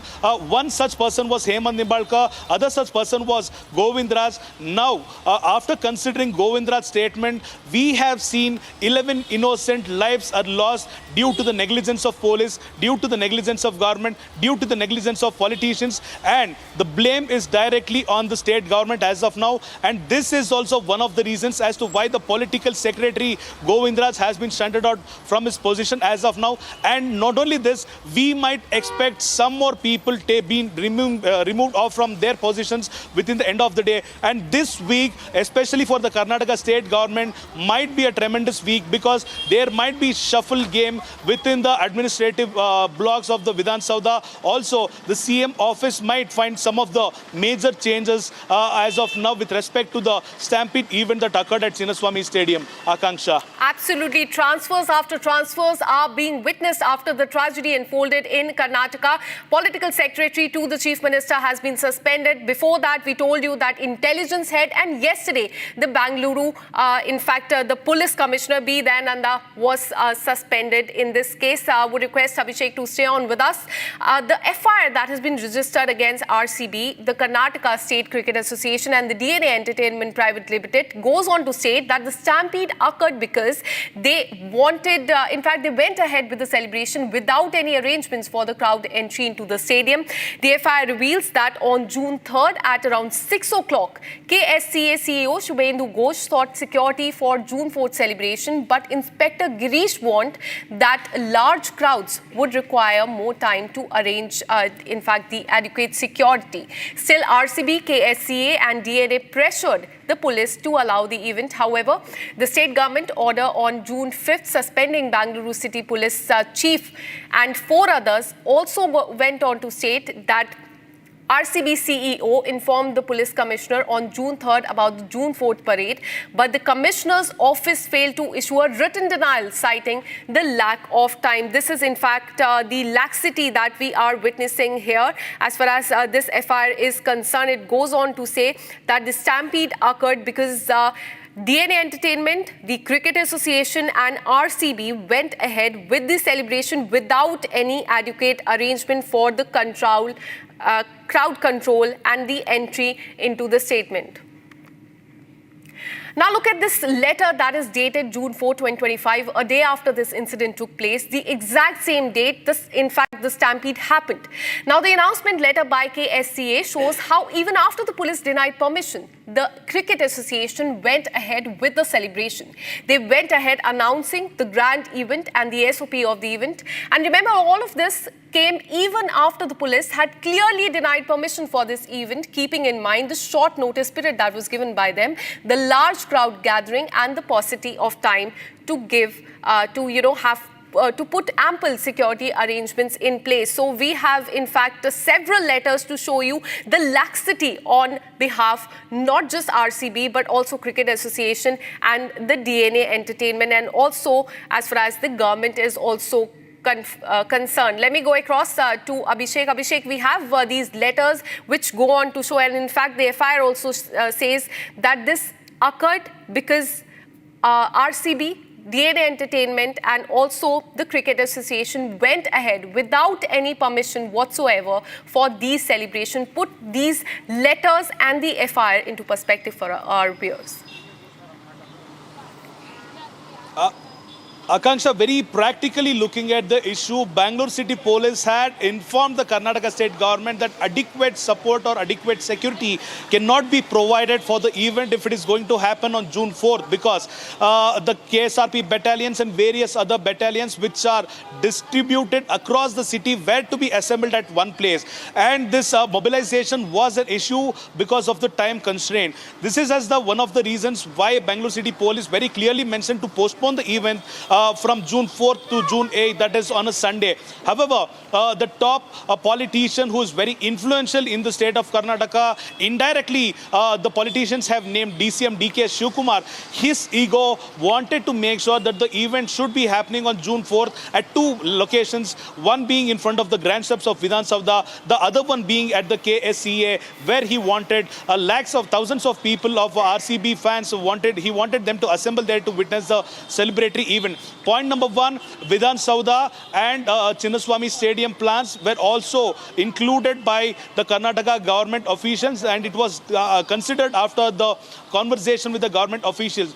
Point number two is RCB had put out a social media post saying that they will be parading from Vidhana Soudha to Chinnaswamy Stadium. Who allowed RCB to put this post is the question which we are awaiting the answers for. If at all the Bangalore Traffic Police and the Bangalore City Police had denied the permission for a parade, why wasn't the RCB informed to take out that post is the question which has to be answered. After which, despite RCB knowing that there will be huge crowd, they could have written a letter to the Bangalore City Police or the Karnataka State Government requesting additional police force.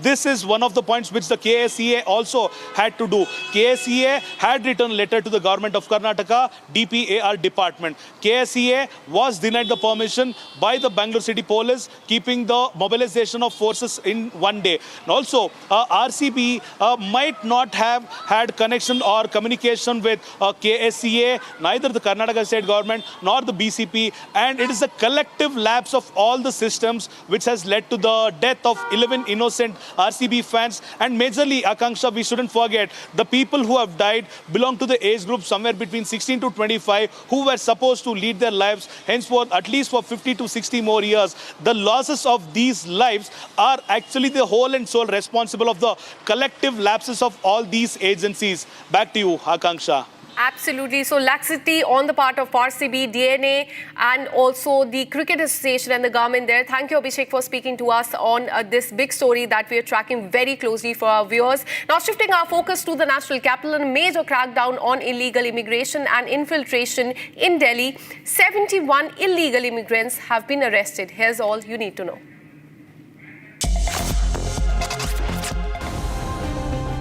In a major crackdown on illegal immigration and infiltration in the national capital, the Delhi police has deported 71 foreign nationals who were living illegally without any valid documents. The Delhi police Dwarka unit have deported close to 71 foreign nationals that were residing illegally in that part of the city. In this, there have been 47 Bangladeshis that were residing illegally in the city. There have also been now 17 Rohingyas and 7 Nigerians that were residing illegally in the city that have been now identified and deported back to their countries. The tough stance is being taken by the Delhi police to identify. Out of the 71 deported foreign nationals, 47 were from Bangladesh, 17 from Myanmar and 7 from Nigeria.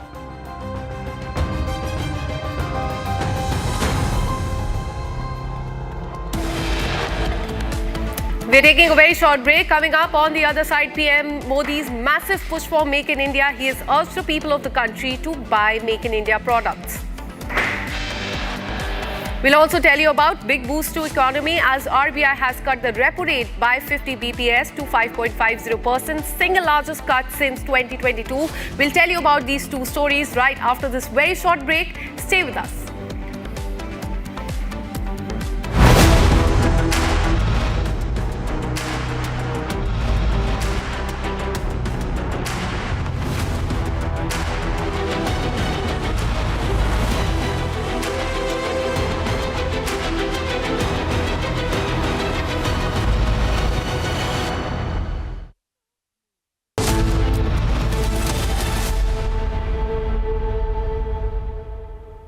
QSMTHE, the world's foremost university rankings organizations, have ranked Amity amongst the top 3% universities globally, making it among the very few Indian universities to be included in both rankings.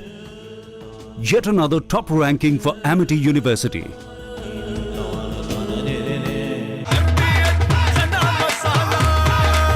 अब छोलिया हो या लोबिया, सफेद चने या काले चने, सब कुछ मजेदार बने।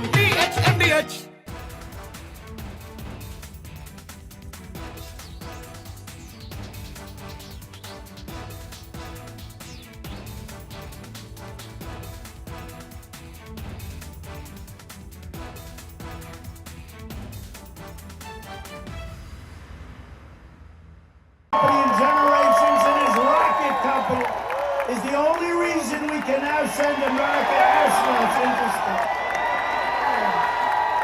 Take over, Elon. Just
विमल में गुलिस्तां की ये कुछ लजीज फरिश्ते जब साथ घुले तो जी ललचाए और दिल कहे कि स्वाद की इस जुबान में खुद को ऐसा डुबाऊं कि निकल ना पाऊं।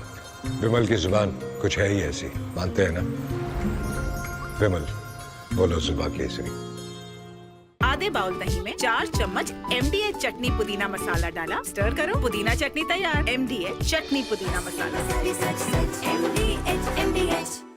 generations in his rocket company is the only reason we can now send America astronauts into space. Take over, Elon. Just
disappointed because Elon knew the inner workings of this bill better than almost anybody sitting here, better than you people. He knew everything about it. He had no problem with it. All of a sudden he had a problem, and he only developed the problem when he found out that we're going to have to cut the EV mandate, because that's billions and billions of dollars.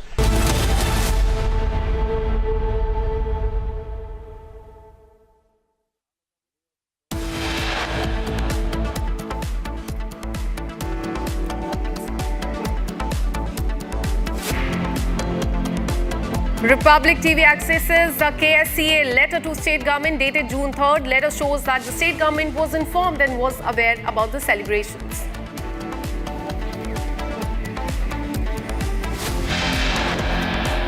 As probe intensifies, Karnataka State Cricket Association goes completely silent.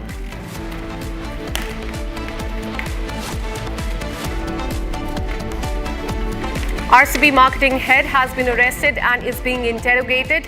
3 DNA Entertainment staff members have also been detained.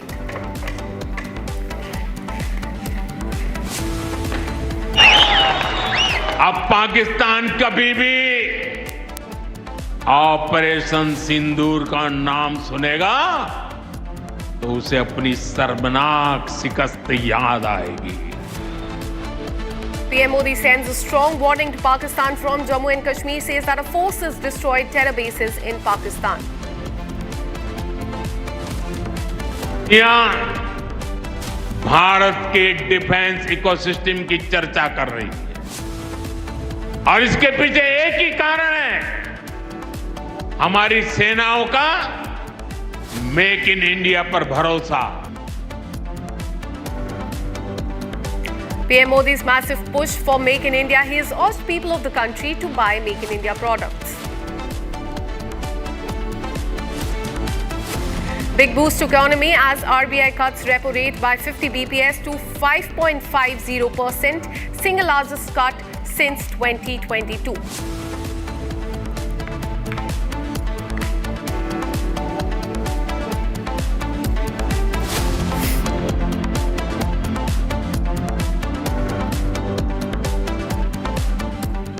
Well, a whole lot of politics is happening over what unfolded in Karnataka day before yesterday, the tragedy which happened there. Now, Karnataka Chief Minister Siddaramaiah has criticized the Bharatiya Janata Party for politicizing the recent stampede at the Bengaluru, stadium there, which claimed 11 lives. His remarks come after BJP accused the Congress-led state government of making the police a scapegoat in the incident.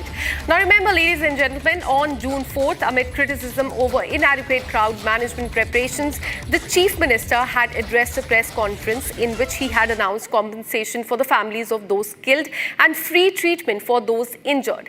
He said, and I quote, "Such incidents happened in so many places. In fact, I'm not going to defend this by comparing it with them now, by saying it happened here and there in Mahakumbh Mela. 50 to 60 people died, but I did not criticize it. If Congress criticizes, then it is a different matter. Did I or the Karnataka government criticize?" is the statement that was given by the Karnataka Chief Minister during that press conference on the day when this tragedy happened in Bengaluru.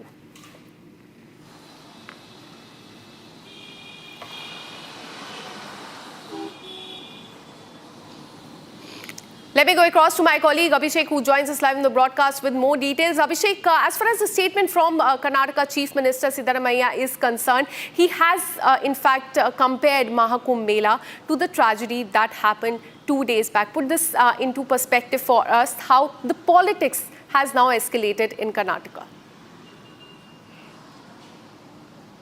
Well, Akanksha, Mahakumbh Mela was a centenary event that happened after 144 years later. Now, the point is, not one or two, hundreds of crores of people had visited the Mahakumbh Mela. And yes, the government of Uttar Pradesh accepted that some of the deaths couldn't have been avoided because of the intense amount of people who were flooding into the Uttar Pradesh. And also, not to forget, CM Siddaramaiah, while addressing addressing the media on June 4th, just after the Stampede event occurred in front of Chinnaswamy Stadium, when the journalist questioned him as to if he's defending the government's or the police move, he said various other stampedes have previously occurred in various parts of the country. Have I ever questioned about that? Have I ever criticized that? Directly mentioning the central government was of BJP's, the state government was of BJP's.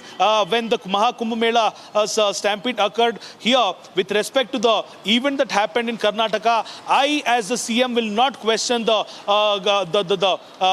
stampede, because this is the reason that this is one of incident which happened due to the overcrowding of people. And also directly we can see by Siddaramaya's statement, he wanted to criticize the central government or the union government and the state government of Uttar Pradesh to make sure the people here would not criticize the government of Karnataka. He also took a step ahead to make sure that people shouldn't criticize him, and he also compared this event with the Mahakumbh Mela Stampede to make sure I haven't criticized them, they shouldn't criticize me. This is one of the lines which we should read in between. So Siddaramaiah also mentioned, I personally have never ever criticized that stampede. However, if it is the government, if it is any other cabinet minister, the journalist should ask them and not me, and he cannot speak for the entire government, is what Siddaramaiah told on June 4. So criticism is something what Siddaramaiah cannot take as of now,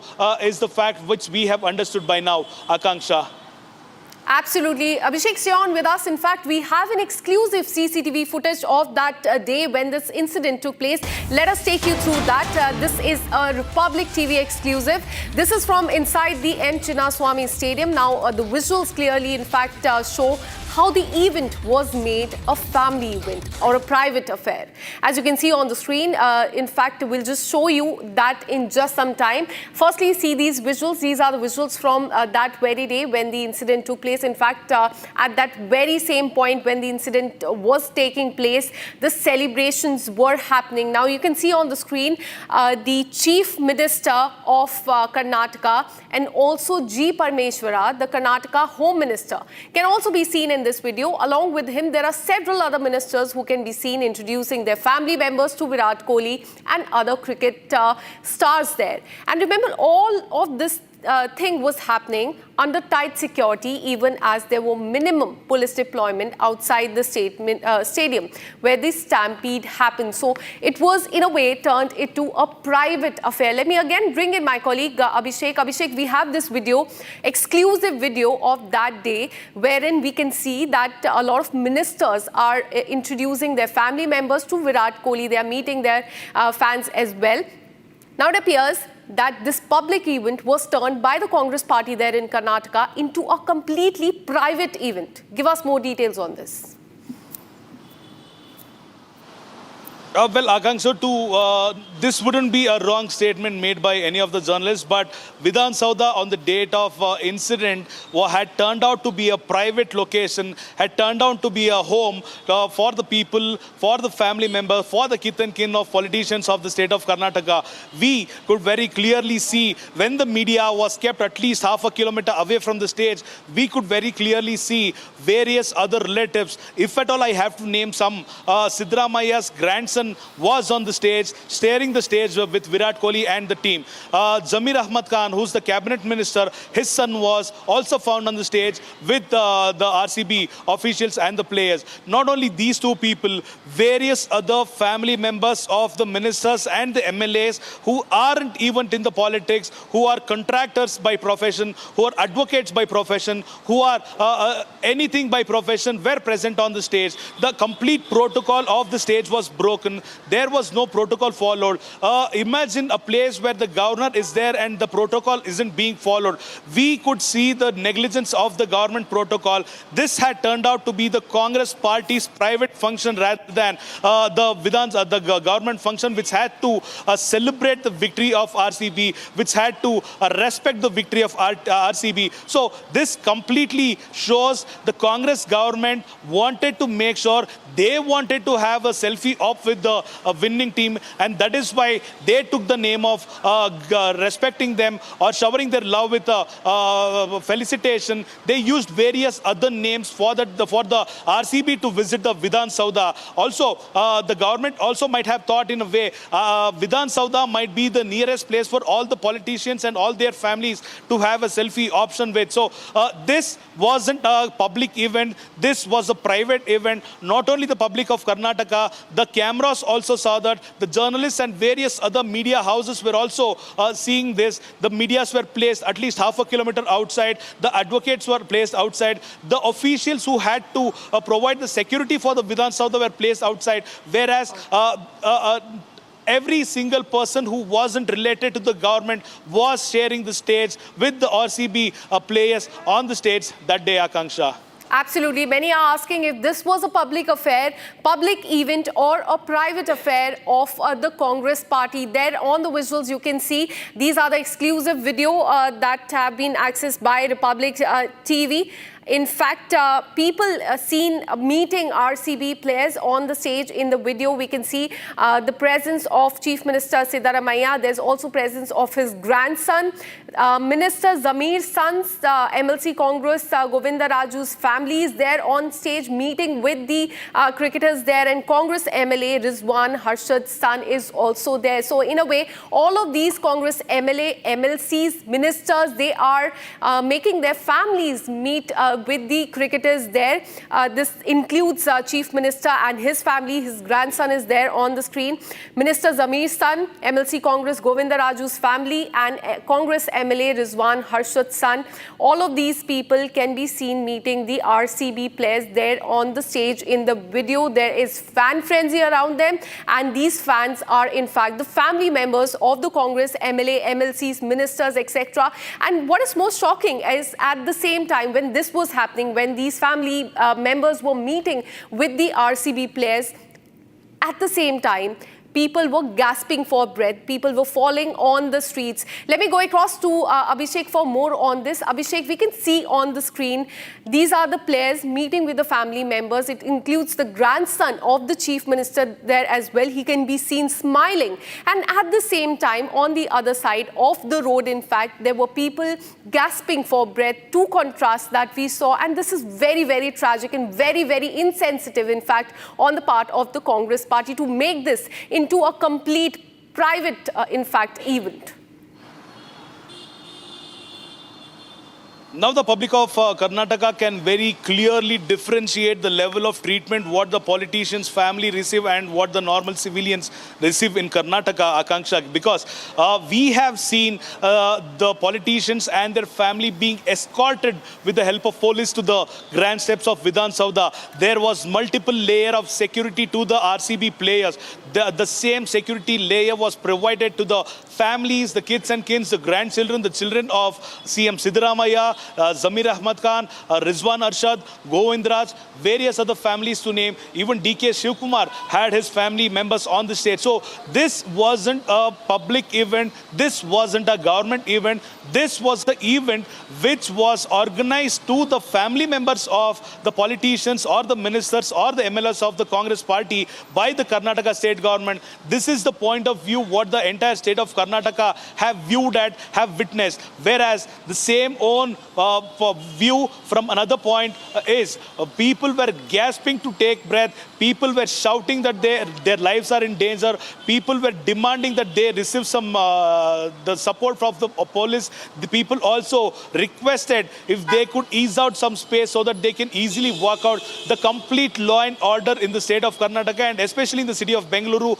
on the date of RCB's celebration was haphazard. It wasn't in control. It was due to the mismanagement of Bengaluru City Police and the Karnataka state government. However, this incident witnessed 11 deaths of innocent RCB fans, and this is a clear differentiation of how the government treats its own families and the families of the people who brought them into power. Akanksha. Absolutely, and this has led to many, in fact, questioning whether compensation that was given to the families was enough. Will that bring back people who have lost their life? On one hand, families there are meeting with Virat Kohli, and on the other hand, families there being destroyed, 11 people losing their life. Students all over Katra gathered at Katra railway station to welcome, the Prime Minister to flag off two Vande Bharat Express trains on the Udhampur-Srinagar-Baramulla rail link. The 272-kilometer long project is being built at a massive budget of 43,780 crores and includes 36 tunnels spanning 119 kilometers with 943 bridges. Fire breaks out at Revenue Building at ITO office in room number 238. The fire department received a call around 10 a.m. in the morning today and flames were doused within 10 minutes of the fire department's arrival. The Delhi Fire Service sent 6 fire tenders to douse the fire and the reports now say that the fire is under control. A large number of devotees gathered at Har Ki Pauri in Haridwar today to take a holy dip in Ganga on the occasion of Nirjala Ekadashi. Several pilgrims across the country reached the banks of Ganga to take part in the sacred prayers. Delhi police has deported 71 illegal foreign nationals, including 47 Bangladeshis, 17 Myanmar Rohingyas and 7 Nigerians from Dwarka last month. These nationals were overstaying their visa and residing in the national capital illegally. In connection with the Amity River desilting scam, ED officials, earlier today, they had reached the residence of Bollywood actor Dino Moria. Raids are currently underway at several premises to review all financial documents to trace any evidence of flow of illicit money. One person was killed and another injured in a firing incident outside a mall in Haryana's Panchkula late Thursday night. Deputy Commissioner of Police, has confirmed that the deceased has been identified as Sonu Nolta. Meanwhile, in a separate tragic incident in Panchkula, 7 family members from Dehradun were found dead in a car.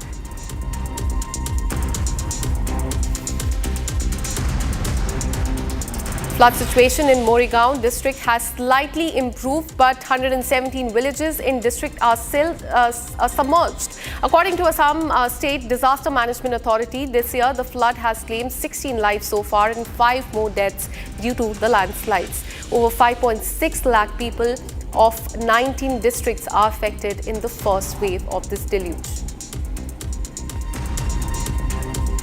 Karnataka Chief Minister Siddaramaiah garlands the statue of former Chief Minister at Vidhana Soudha premises in Bengaluru on the occasion of his 43rd death anniversary.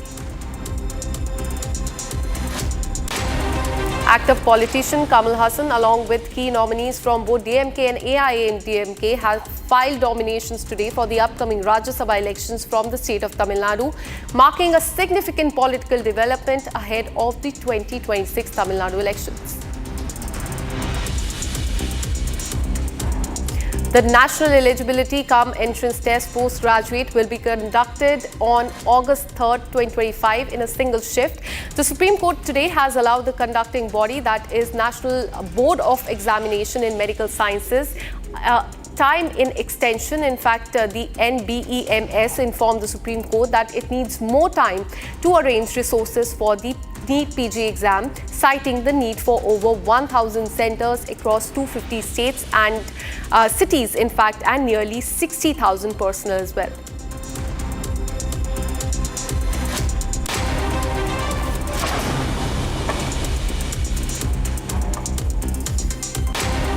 While shifting our focus today, Prime Minister Narendra Modi addressed a public gathering in Katra in Jammu and Kashmir after inaugurating several projects. Now, during his speech, he reminded everyone how a month ago, the world saw Operation Sindoor decimate Pakistan's terror hubs. Take a look at what he said. आज 6 जून है,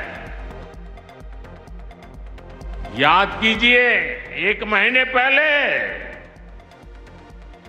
ठीक 1 महीने पहले 6 मई की वो रात पाकिस्तान के आतंकियों पर कयामत बरसी थी।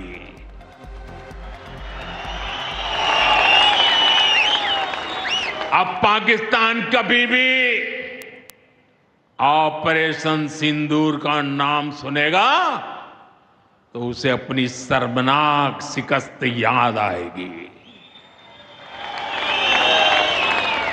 पाकिस्तानी फौज और आतंकियों ने कभी सोचा नहीं था कि भारत पाकिस्तान में सैकड़ों किलोमीटर अंदर जाकर के आतंकवादियों पर इस तरह वार करेगा।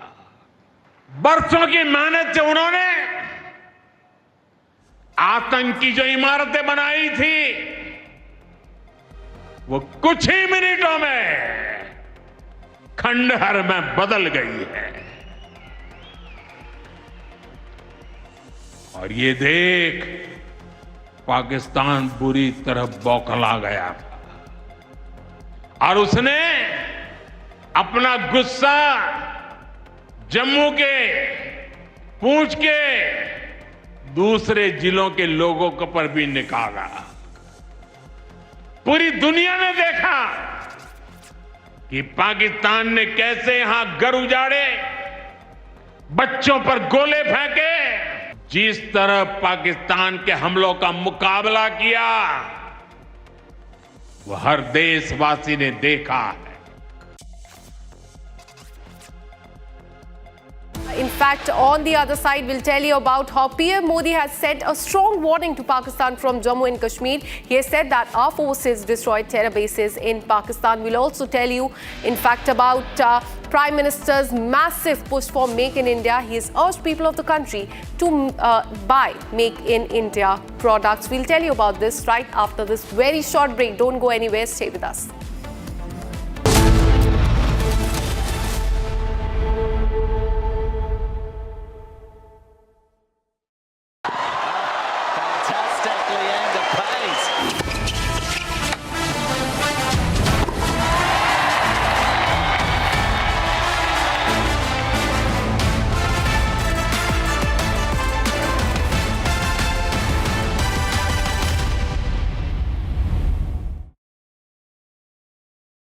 Mahi sir, how much do you love your fans? Honestly, I love my new fans.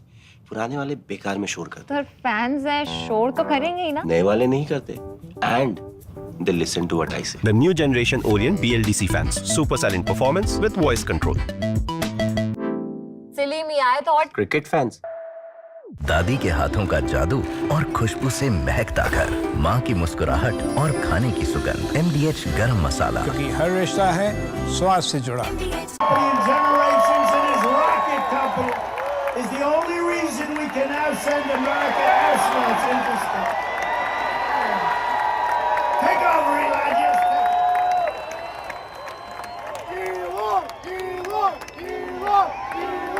All right, boy.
disappointed because Elon knew the inner workings.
विमल में गुलिस्तां के ये कुछ लजीज फरिश्ते जब साथ घुले तो जी ललचाए और दिल कहे कि स्वाद की जुबां में खुद को ऐसे डुबाऊं कि निकल ना पाऊं।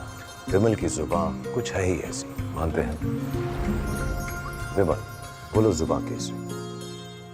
MDH की हल्दी मिर्ची धनिया करे कमाल, ये रंग दे, ये खुशबू दे, ये तीखा, ये कम पड़े, क्या निराला MDH मसाला।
ಅಂತ ಕ್ಲಿಯರ್ ಆಗಿ ಒಂದು ನಂಬರ್ ಕೊಟ್ಟಿರ್ತಾರೆ ಅವರಿಗೆ.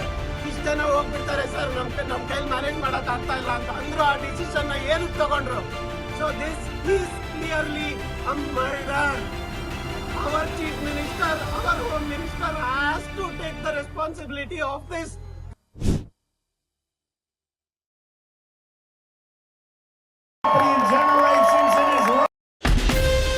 From Asia's largest news headquarters, setting the agenda for Bharat.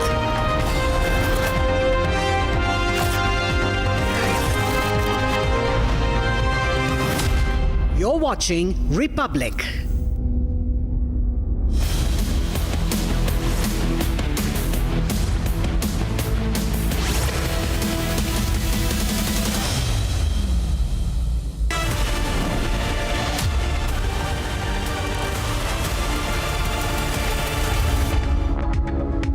It's 4 p.m. and you're watching Live and Breaking with me, Shavin Sen. 11 innocent lives lost and those responsible are still roaming freely. Today we'll take you through the latest details coming up as far as the action, or rather the inaction, on the part of the authorities. All this and much more. But up first, let me take you through the headlines we're tracking at this hour. Republic Kannada accesses KSCA letter to the state government dated 3rd of June. Letter shows that the state government was informed and was aware about the Vidhana Soudha celebrations. As probe intensifies, Karnataka State Cricket Association goes completely incommunicado. RCB marketing head Nikhil Sosale arrested, produced before the court.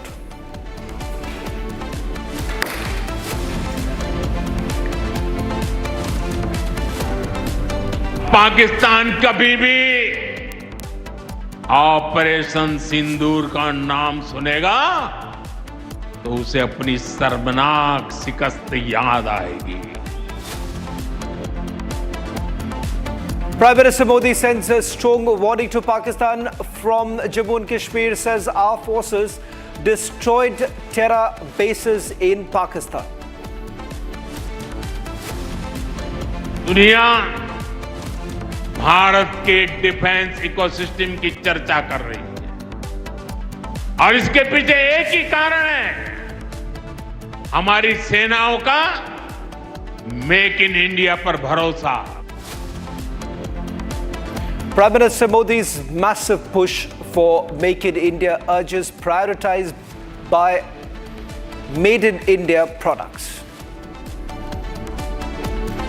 Big boost to economy as the RBI cuts repo rate by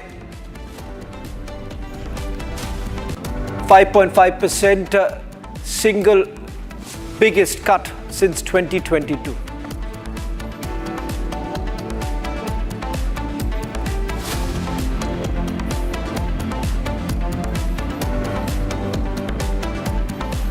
Started the edition with some breaking news now coming in, where a Stampede survivor has filed an FIR blaming the RCB as well as the KSCA and DNA, that's the entertainment network.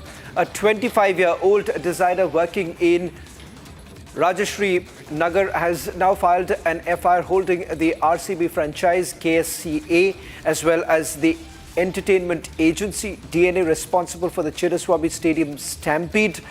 On 4th of June, in fact, the survivor, who sustained a shoulder dislocation in the crowd crush near gate number 17, alleges that thousands were essentially allowed without tickets after social media posts claimed free entry and ticket distribution at the venue. Remember, there's already an FIR that has been registered by Bengaluru police, and thereafter RCB's marketing head has now been taken into custody. But those who are essentially responsible, those right at the helm of power as far as the RCB is concerned, are still roaming freely. In fact, the fact of the matter is this: so far, the only action has been taken is against the marketing head.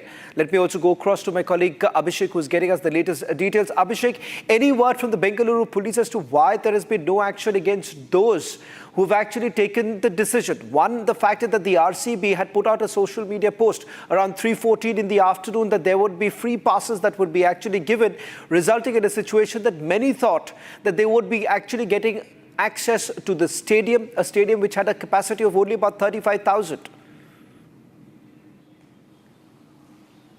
Well, Shaban, the Bangalore is facing such a scenario now that the previous commissioner has been suspended. A new commissioner has just took over his position as the new CP of Bengaluru. So there is no official response or reaction from the Bengaluru City Police Commissioner as of now. And coming back to the responsibility or the accountability which had to be questioned, the police have started questioning the officials or the staffers from DNA, who was the entertainment agency who had sought to take care of the arrangements which had to be done in the Chinnaswamy Stadium. They are collecting the actual data which they actually needed at this point of hour. And also RCB's management, the marketing head, has also been secured by the police. He has been arrested and various other data is also being taken out from him. The point of question one has to answer from both DNA and RCB is, who allowed them to put a post on social media claiming that there would be free entry, there would be possibly yatra or open bus walk till the Chinnaswamy Stadium starting from Vidhana Soudha. There is no accountability on who put the post, on whose orders this was this post put on the social media. And this is also one of the major reasons as to why such a huge crowd was assembled in front of Chinnaswamy Stadium. There are multiple lapses which we have found until now, including the Karnataka State Government, the Bangalore City Police, the Karnataka State Police, the Karnataka State Cricket Association, the management of RCB. Not only that, even the organizers from the DNA team. So the collective lapses from all these people have resulted in the death of 11 innocent RCB fans who died on spot, who died on the way to the hospital, who died on the beds of the hospital for the fault which they had never ever done. So the fault at which these deaths have occurred, these people should be behind the bars is the demand of every civilian in the state of Karnataka. And we have seen some political changes in the state of Karnataka in the last couple of hours. The intelligence head of the state,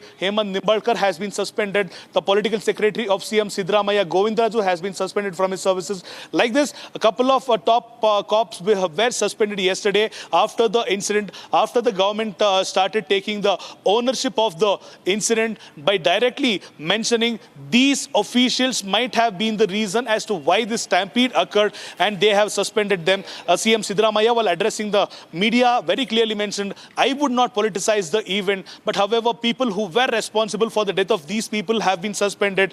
They should have taken the responsibility and accountability, and they should have resigned. However, since they hadn't done any of this, I have suspended them, is what CM Siddaramaiah as of now claims. We are yet to see many more updates with respect to the Stampede event. Shavan.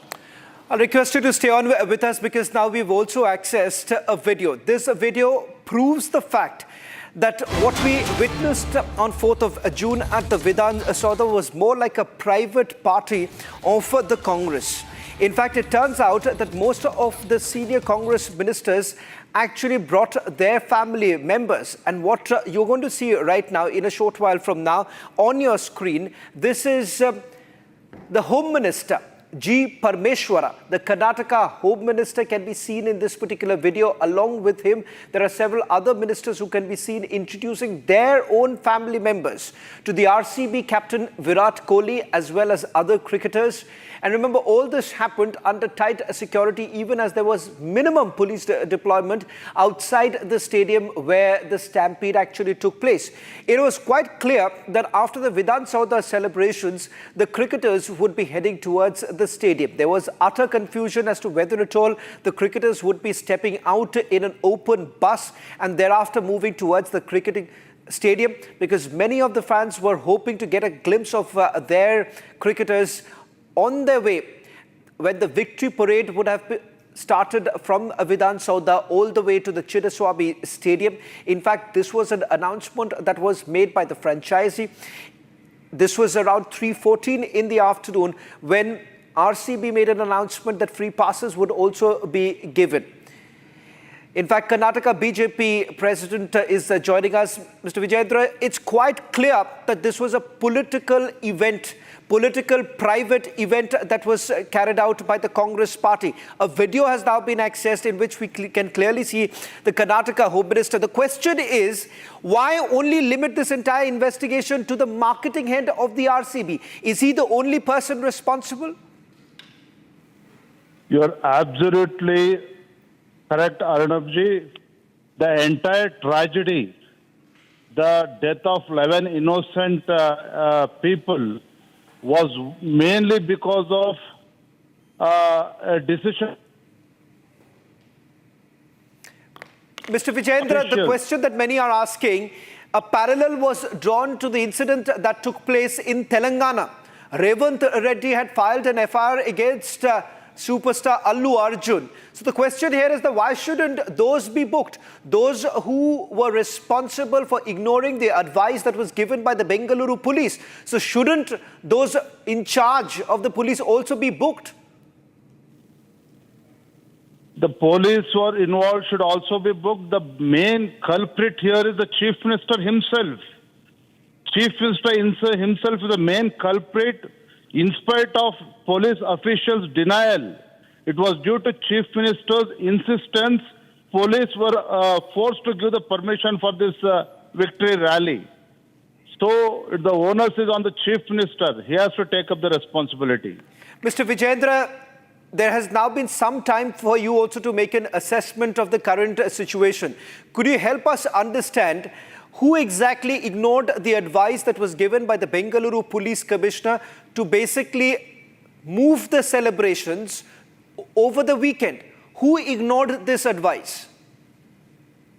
It is not the question of who ignored. The decision was taken by the Chief Minister himself. According to our information, police officials, senior police officials were summoned to Chief Minister's residence on 4th morning because police had denied to give the permission. They did not agree.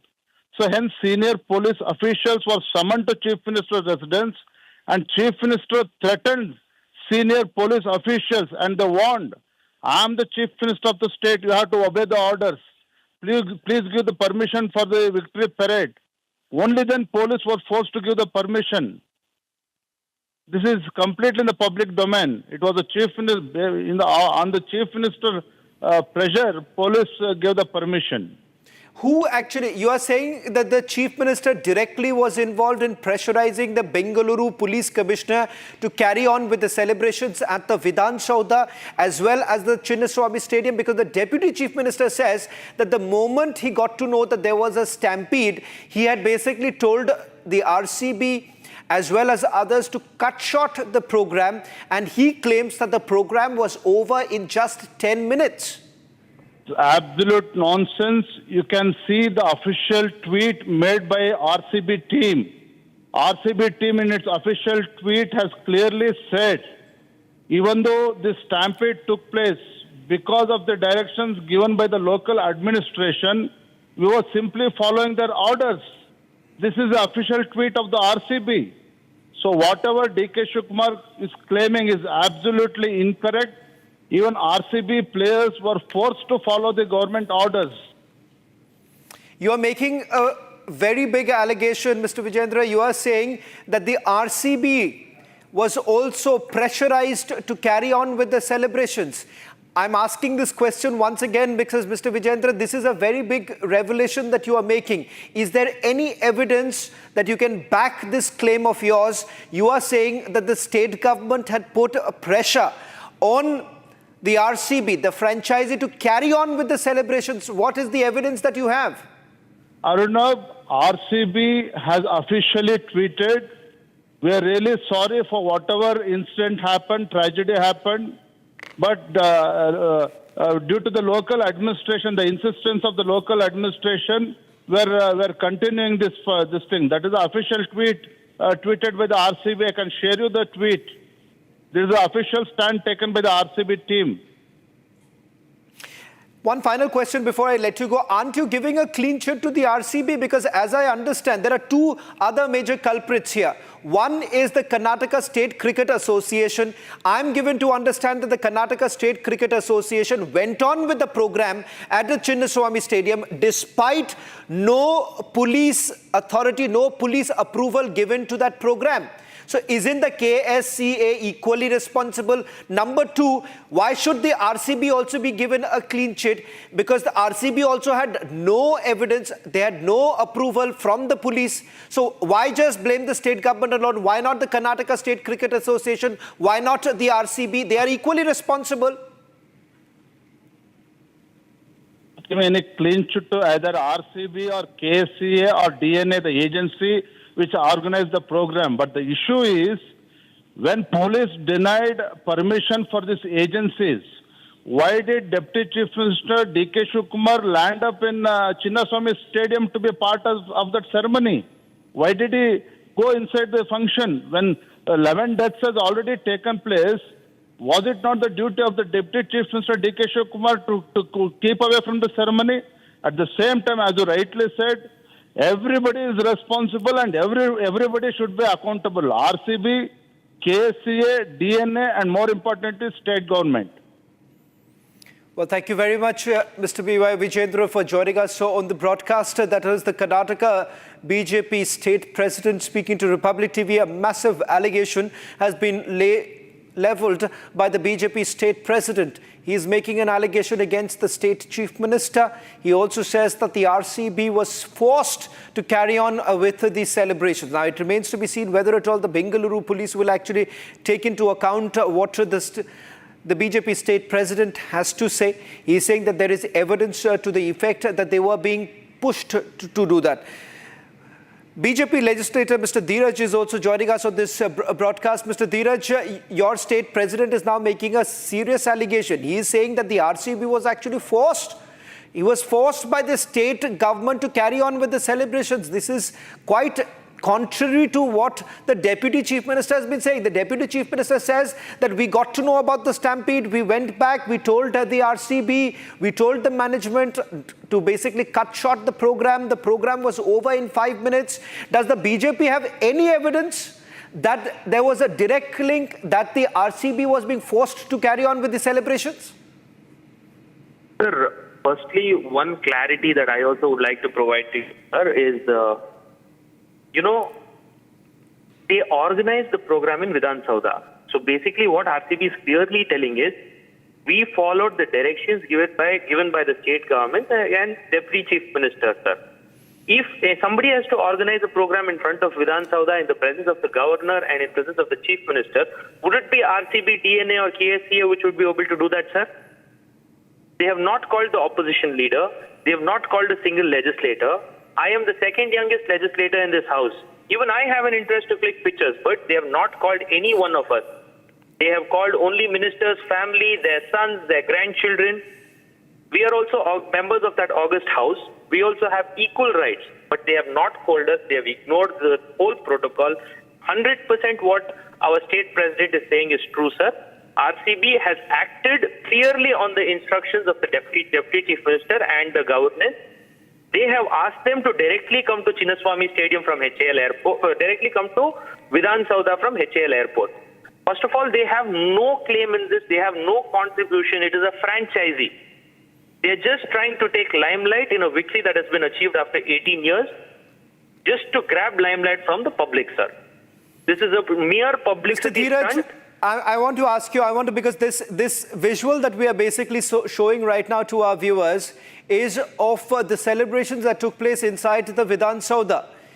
You are part of the state assembly. You are saying that none of the BJP legislators were essentially informed that such an event was actually going to take place, and they were going to felicitate the RCB cricketers. You are saying that you were basically not allowed, or you were not told about it, and they wanted to purely make it a state government event, or rather a Congress party event. Sir, has a governor ever come and waited in a function, sir? The Chief Minister and the state governance has made the governor wait. They have come there. They have not informed a single member of the house. Even I am a 32-year-old MLA. Even I want to click pictures with Mr. Virat Kohli. I have not had the opportunity. They have done this one side. They have not informed my opposition leader, sir, leave alone a member of the house.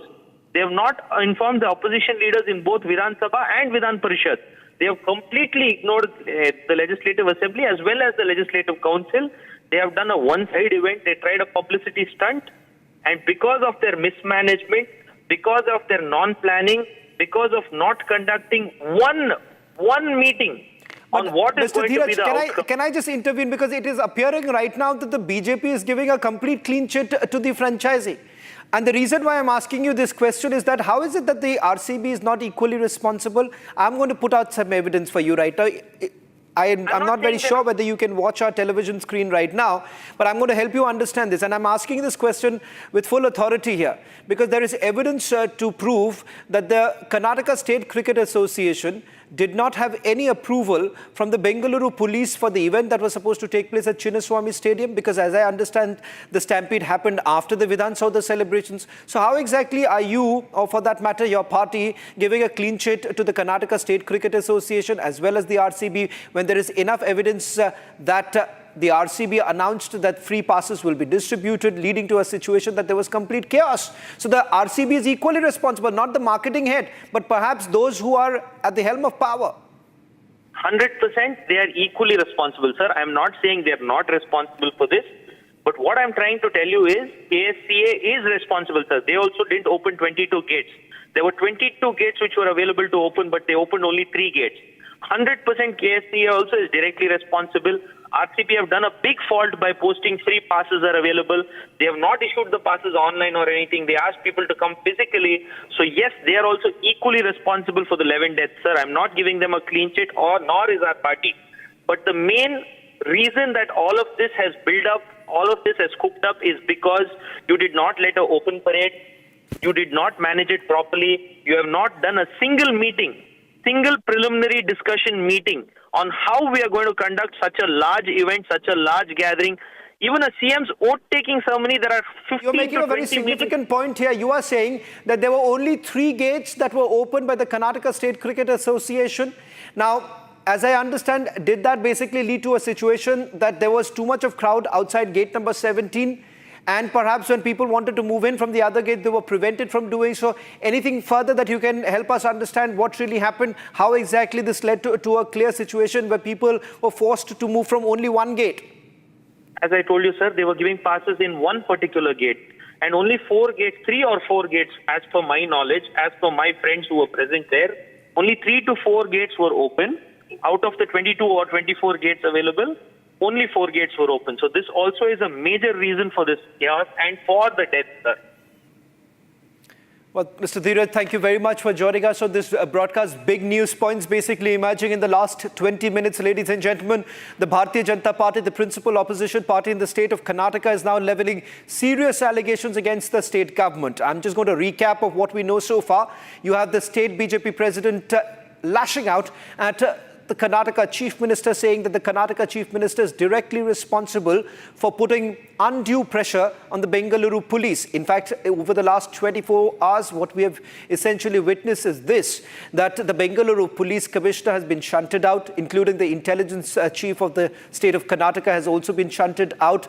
Now, are they essentially being made scapegoats? Because it turns out from the FIR that has been registered by the Bengaluru police, they have clearly stated the fact that permissions were not granted. If permissions were not granted, why was the celebration, the victory celebrations taking place at the Chinnaswamy Stadium? Secondly, why is it that the franchisee did not take prior permission? And if the permission was denied, then why did they still make the announcement? Well, in fact, ladies and gentlemen, the state government has now passed the buck, simply stating that, yes, they made a mistake, but there are others who are basically responsible for it.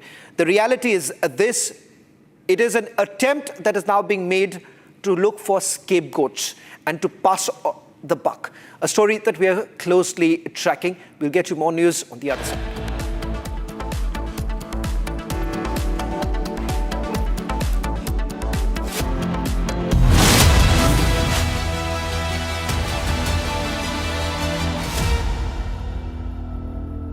Mahi sir, how much do you love your fans? Honestly, I love my new fans. पुराने वाले बेकार में शोर करते sir fans है शोर तो करेंगे ही ना नए वाले नहीं करते and they listen to what I say. The new generation Orient BLDC fans. Super silent performance with voice control. Silly me, I thought. Cricket fans. अब छोलिया हो या लोबिया, सफेद चने या काले चने, सब कुछ मजेदार बने। विमल में गुलिस्तां की ये कुछ लजीज फरिश्ते जब साथ घुले तो जी ललचाए और दिल कहे कि स्वाद की इस जुबान में खुद को ऐसा डुबाऊं कि निकल ना पाऊं। विमल की जुबान कुछ है ही ऐसी, मानते हैं ना? विमल, बोलो जुबान Kesari. Generations in his rocket company is the only reason we can now send America astronauts into space. Take over, Eli. Just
मेरी नई हुंडई एक्स्टर। अरे तुमने भी तो कल नई कार ली है ना? उसमें भी तो होगा ना ये वॉइस इनेबल सनरूफ। है ना uncle? Finger enable sunroof. Paddle shifters वो तो होंगे ही। Just paddles. डील्स और बेनिफिट्स ये तो मिले होंगे ना? ये मिला। हाँ? इन्होंने तो लॉलीपॉप ले लिया। क्या आप भी लेना चाहोगे? बिल्कुल नहीं। तो जल्दी चले आओ हुंडई शोरूम। आपकी फेवरेट हुंडई कार्स पर मिल रही है अमेजिंग डील्स। वैसे लोगे तो आप हुंडई ही, चाहे दिल की सुनो या डील्स की। ये है सीक्रेट रेसिपी MDH का जीरा सिप जल जीरा मसाला। सिप सिप जीरा सिप MDH का जल जीरा सिप MDH का जल जीरा SIP. Generations in his rocket company is the only reason we can now send America astronauts into space. Take over, Eli. Just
Hello and welcome. You're watching Live and Breaking at 4:30 p.m. I am Tanisha Avasti. There's a huge political blame game that has started over the Bengaluru Stampede case. The BJP is demanding Karnataka Chief Minister Siddaramaiah and Deputy Chief Minister DK Shivakumar's resignation. There are also letters which Republic Kannada has accessed, which shows how the Congress government is under extremely high scrutiny. We'll get you all that and much more on this edition. But first, a quick check of the headlines. Republic Kannada accesses KSCA letter to state government dated June 3. Letter shows that the state government was informed and was aware about Vidhana Soudha celebrations. Karnataka BJP makes huge allegations, says RCB acted as per instructions of the Deputy Chief Minister DK Shivakumar. As probe intensifies in Karnataka, State Cricket Association goes completely incommunicado. RCB marketing head Nikhil arrested and interrogated. 3 DNA Entertainment staff members also detained.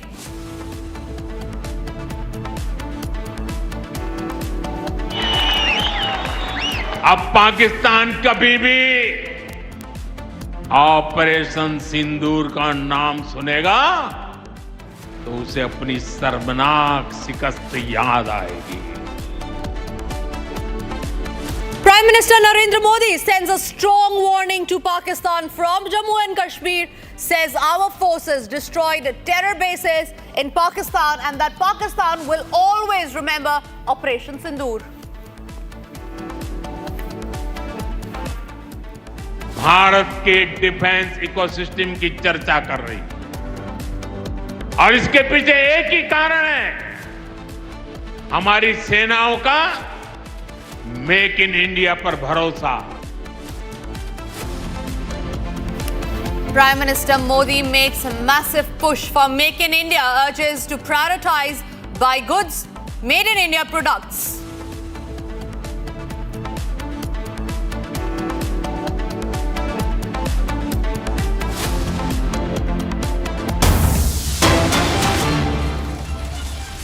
We saw this edition with big breaking news coming in, and this is in regard with the Bengaluru Stampede case, where we learn that the political secretary to Karnataka Chief Minister Siddaramaiah, his name is Govind Raj, he has been shunted by the CMO. Now this comes as back-to-back developments. Remember, in the morning we got that information that the RCB marketing head has been arrested. Now we learn that the political secretary to the Karnataka Chief Minister Siddaramaiah, Govind Raj, has now been shunted. So there are back-to-back developments that are coming in the case. Remember, the Karnataka government has taken strict action. However, the main question remains that after dismissing political secretary to the Karnataka Chief Minister, after arresting the RCB marketing head, why is it that no action has been taken against the netas, against the politicians who were also involved while the stampede happened, who also turned a blind eye to those 11 people who were crushed in the stampede? Abhishek, my colleague, is joining me live from the news from Bengaluru on that note. Abhishek, why has the political secretary to the Karnataka Chief Minister been shunted? What was his role that he had to face this punishment? Well, it is very clear Govind Raj was one of the closest aides of CM Siddaramaiah for over a couple of years, and this is also one of the reasons as to why he got through that position of being the political secretary to the CM of Karnataka. He also held various other positions with respect to the Karnataka, the Kusti, what we call the agency, and he's also being taken part in a couple of sports agencies as well. So, what is Govind Raj's part with respect to the stampede that happened in Chinnaswamy Stadium on the 4th is the point as of now, what we are looking at. It was based on Govind Raj's suggestion and request, and Govind Raj very clearly made sure that Siddaramaiah would vouch for the decision of Govind Raj, because he very clearly had explained CM Siddaramaiah that the entire state of Karnataka, at least 31 districts in the state of Karnataka are with the RCB for the last 18 years. If at all we carry their limelight, the victory might be RCB's, but the limelight could have been shared by the Karnataka state government, is one of the inside thoughts that was given to the CM Siddaramaiah by Govind Raj, based on Govind Raj's suggestion, based on, and also on the trust factor that Govind Raj had promised that he would take care of the necessary arrangements with respect to the KSCA and also the RCB management team. After speaking to Govind Raj, after Govind Raj convincing CM Siddaramaiah gave a nod to organize a felicitation program in front of Vidhana Soudha as well as in the Chinnaswamy Stadium. Now that the incident of stampede has occurred, which has taken the lives of 11 innocent RCB fans, the government has started facing severe backlash on them.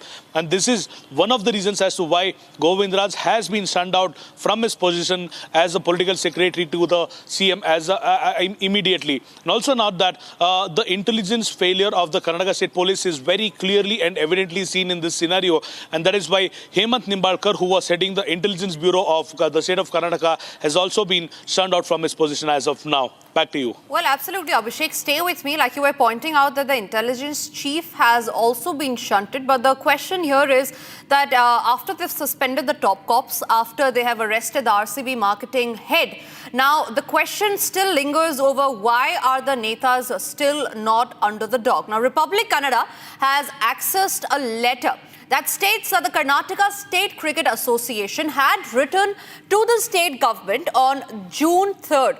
Now, this was asking for permission to hold the felicitation ceremony at Vidhana Soudha. Remember, the letter was given just a day before the stampede happened, that is on June 3rd. Now, June 4th is when the stampede happened. Now, the letter, which we will show you on the screens right now, the letter that has been accessed, it shows that the government was told about the event at Vidhana Soudha. Now, the letter reads that in case Royal Challengers Bengaluru wins the IPL 2025 title, the letter sought approval for DNA Entertainment Networks, which is an event management firm, to make appropriate arrangements for the felicitation at Vidhana Soudha Grand Steps on June 4th. Now, this permission was sought by the KSCA, and this was a letter that had been submitted and given to the Karnataka government. So the Karnataka government was already aware that they had to make arrangements for the felicitation ceremony at the Vidhana Soudha. Now, the letter that was addressed to the state government's Department of Personnel and Administrative Reforms and signed by the KSCA Chief Executive Officer Zupendu Ghosh also informed about the guest list. Now, this also is to inform that the Honourable Chief Minister and Honourable Deputy Chief Minister shall be gracing the occasion and felicitating the RCB players on support staff, is what the letter states. So the letter that was written on the 3rd of June, the key highlight points were there on your screen right now. And Abhishek, I would like to come to you on that note. So the letter clearly states that the KSCA had written to the state government seeking permission and informing them already that a felicitation ceremony will be held in Vidhana Soudha and that appropriate arrangements should be made. However, later we will talk about that part also, where in the FIR the cops had clearly denied permission. So, Abhishek, can we now say that the state government was aware about the event that was going to take place, be it at Vidhana Soudha or even at the Chinnaswamy Stadium? Well, speaking only with respect to the perspective of the letter which was written by the KSCA towards the DPAR department, it is very clear from the letter mentioned by Karnataka State Cricket Association, which was addressed to the DPAR, which is located, the DPAR department which is located in the Vidhana Soudha. They have sought the permission in the letter stating that if at all RCB wins this match, there might be a program which we will be organizing in front of the grand steps of Vidhana Soudha. We are seeking your permission. We are seeking the arrangements. We will use the DNA, which is the entertainment company, to make sure the arrangements are in place. So they have also very clearly mentioned the names of CM Siddaramaiah and Deputy CM DK Shivkumar, saying that they will be witnessing, they will be felicitating the players or the winners of the IPL Trophy 2025. So the government very clearly knew, the CMO and the DCMO very clearly knew that there was a program that was about to happen and they had to make the necessary arrangement. Back to you. Now let's have a look at the second letter. Now this is a letter that is dated on June 4, 2025, the exact same date that the stampede happened. Now this announcement letter by KSCA shows how even the police denied permission. The KSCA went ahead with the celebration. They went ahead announcing the grand event, the SOPs of the event. And remember, all of this came even after the police had clearly denied permission for the event, keeping in mind the short notice. Now, the large crowd, remember, that gathered and paucity of time to give an ample security arrangements is the few things that had already been cited in the FIR.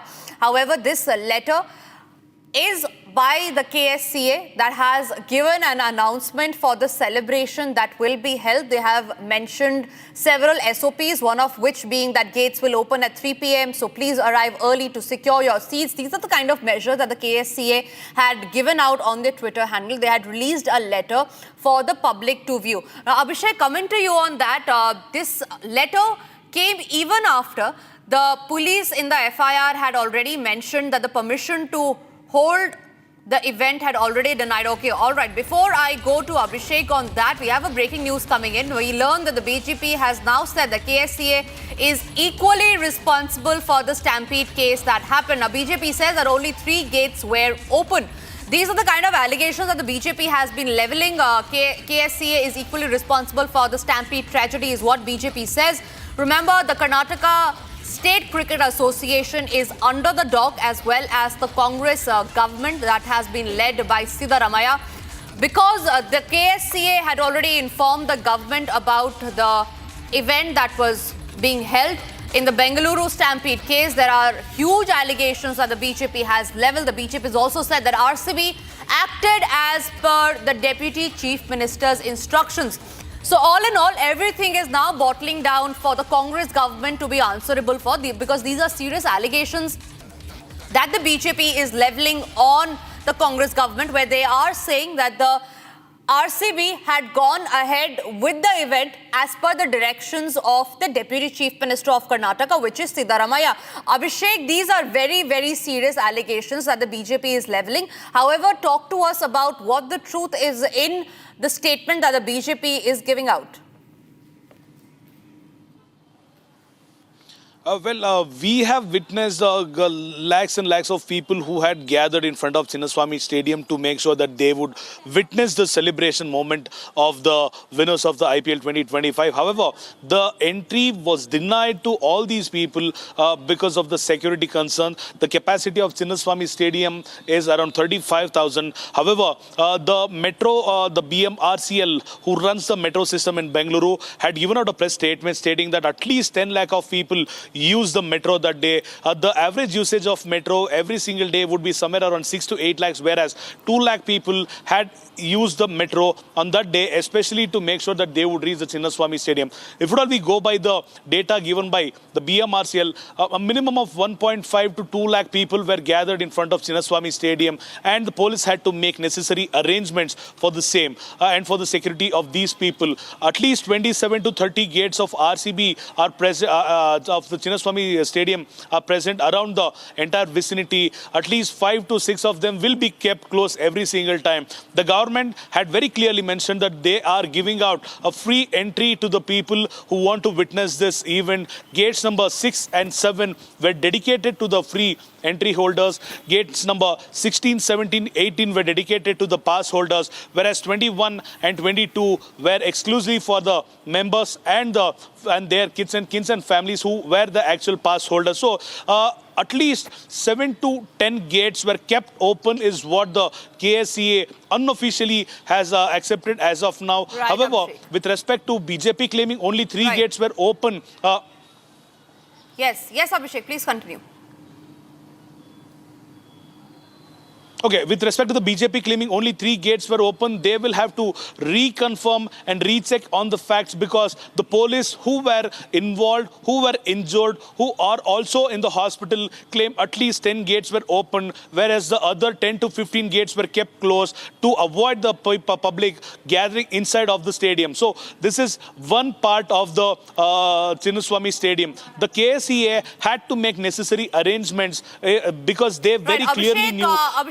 Abhishek, hold on there. I have with me BJP MLA from Karnataka, Dheeraj, on the phone line. Dheeraj, thank you very much for speaking to Republic. BJP has been levelling huge allegations, and this is regarding, again, the Bengaluru Stampede case, where they said that the RCB went on pushing for the event on the directions of the Deputy Chief Minister, DK Shivakumar. What truth is behind the allegations that the BJP is levelling, and on what basis is the BJP giving that statement?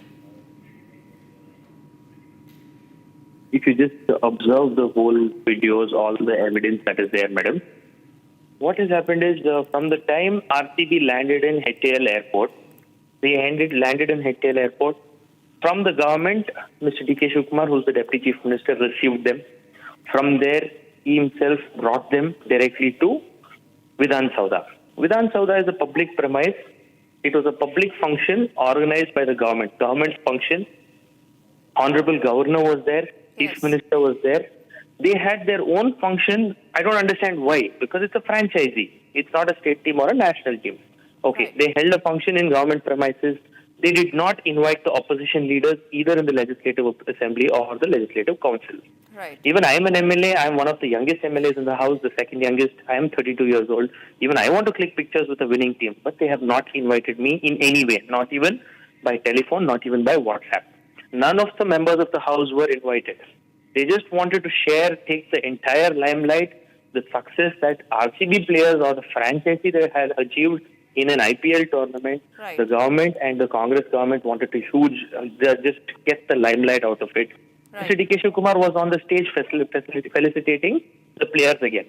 From there, again, if you see, inside the stadium, Mr. D.K. Shivakumar has handed over the trophy to the RCB players. Right. There is clear video, photos, evidence of all of this.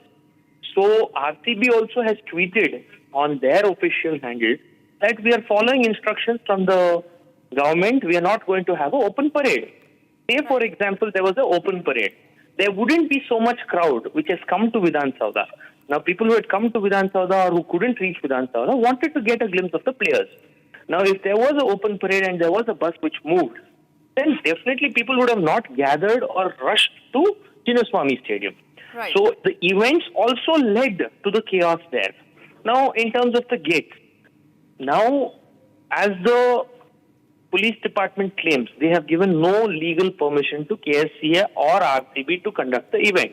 Absolutely. In a normal situation, when a match happens, they have bomb detectors, they have metal detectors, they have complete governance, they have all the gates which are open. There is a complete thorough check that they do. Right. So today Right, there was Dheeraj, no yes. checking, there was no police, there Yes. were just 4 or 5 gates open, and this Right. has Point taken. Yes. Yes. Point taken. Dheeraj Muniraju, thank you very much for speaking to Republic. We have taken your point there. Abhishek, coming to you on that note, like the BJP MLA was even pointing out, whenever there is an event, and especially of such huge stature, when there is already an information that such huge gathering will be there in the main areas of Bengaluru, usually a security protocol has been put into place. You have been on the ground, Abhishek. What was the kind of security arrangements that were made to the fans? We are not talking about the event that was held inside the Vidhana Soudha, because we have seen how the event was made a private affair. However, talk to us about the kind of security arrangements that were given for the fans to control the crowd, because keeping in mind that the stars of the RCB will be coming and will be felicitated.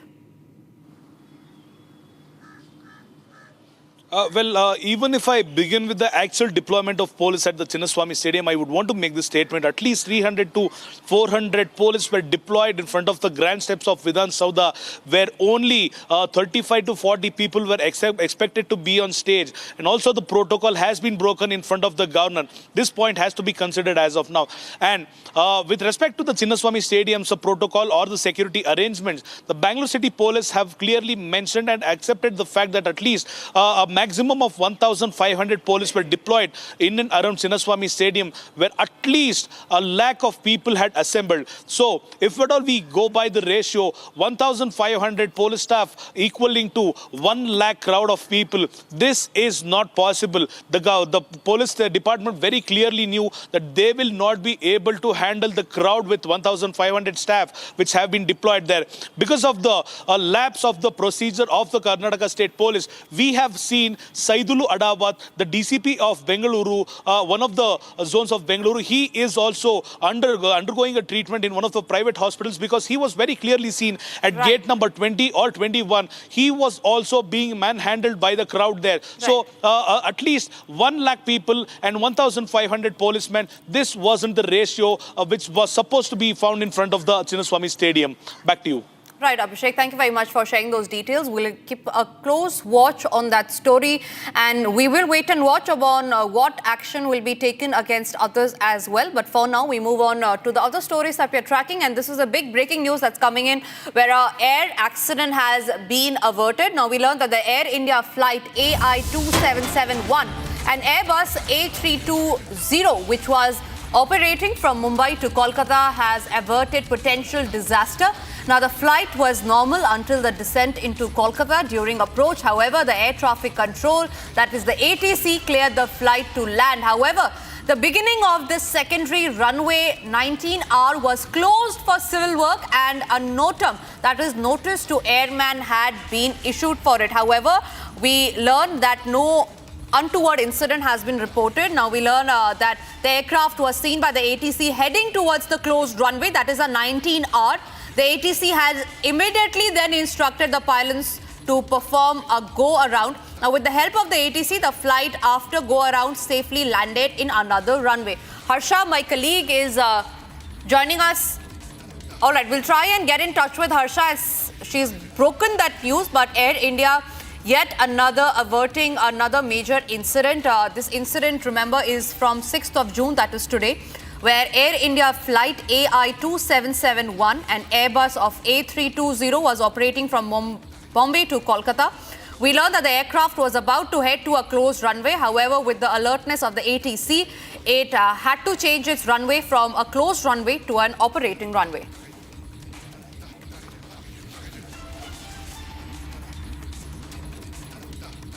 Moving on, today Prime Minister Narendra Modi addressed a public gathering in Katra after inaugurating several projects. Now, during his speech, he reminded everyone how a month ago the world saw Operation Sindoor decimate Pakistan terror hubs. Take a look at what he had to say.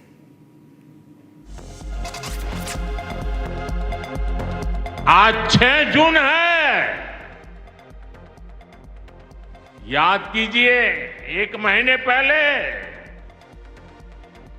ठीक 1 महीने पहले 6 मई की वो रात पाकिस्तान के आतंकियों पर कयामत बरसी थी।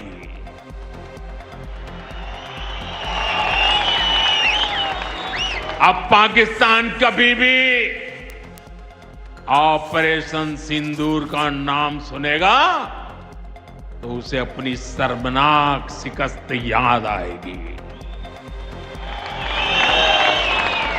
पाकिस्तानी फौज और आतंकियों ने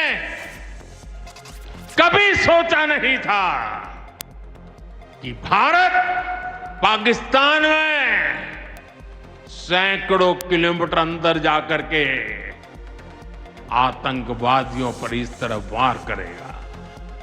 बरसों की मेहनत से उन्होंने आतंकी जो इमारतें बनाई थी वो कुछ ही मिनटों में खंडहर में बदल गई है। और ये देख पाकिस्तान बुरी तरह बौखला गया था और उसने अपना गुस्सा जम्मू के पूंछ के दूसरे जिलों के लोगों के पर भी निकाला। पूरी दुनिया ने देखा कि पाकिस्तान ने कैसे यहां घर उजाड़े, बच्चों पर गोले फेंके। जिस तरह पाकिस्तान के हमलों का मुकाबला किया वो हर देशवासी ने देखा है।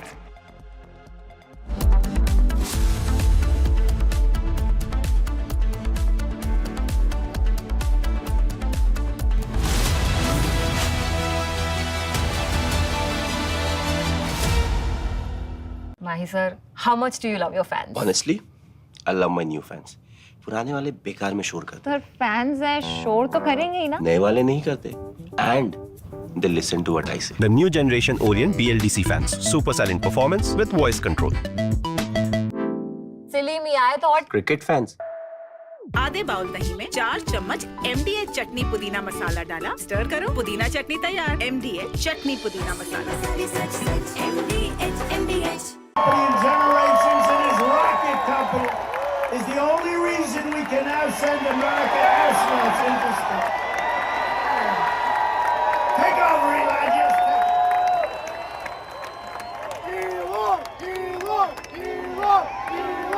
All right, boy.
disappointed because Elon knew the inner workings of this bill better than almost anybody sitting here, better than you people. He knew everything about it. He had no problem with it. All of a sudden he had a problem, and he only developed the problem when he found out that we're going to have to cut the EV mandate, because that's billions and billions of dollars, and it really is unfair. We want to have cars of all types. Electric, we want to have electric, but we want to have a gasoline, combustion.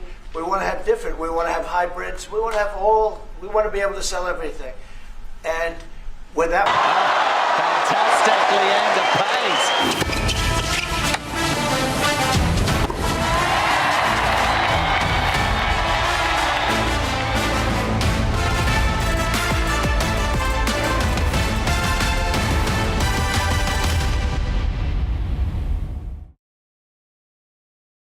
इसको घर पे लगाओगे तो शादी का तो पता नहीं, पर घर पक्का नहीं टूटेगा। रुंगटा नहीं तो घर स्ट्रॉन्ग नहीं। रुंगटा स्टील TMT बार एकदम सॉलिड। पहाड़ों में एक हाइकिंग स्टिक भी बन सकती है।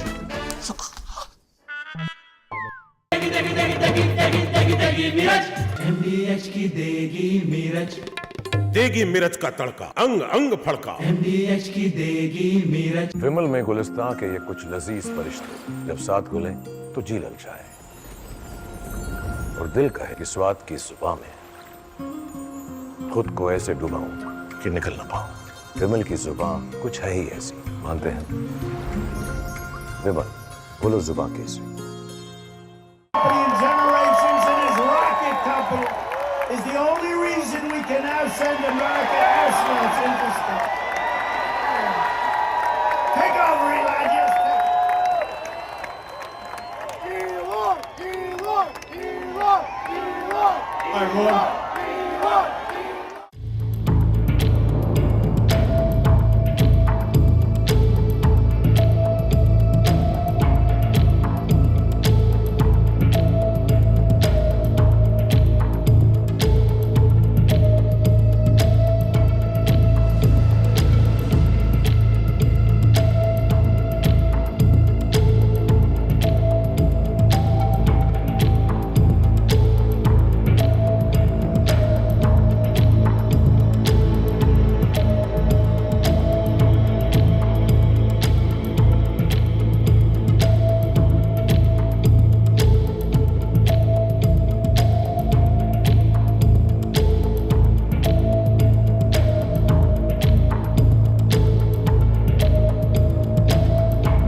Here. Is your home ready for the heat? Keep your roof cool and your home comfortable all summer with Roof Cool and Seal.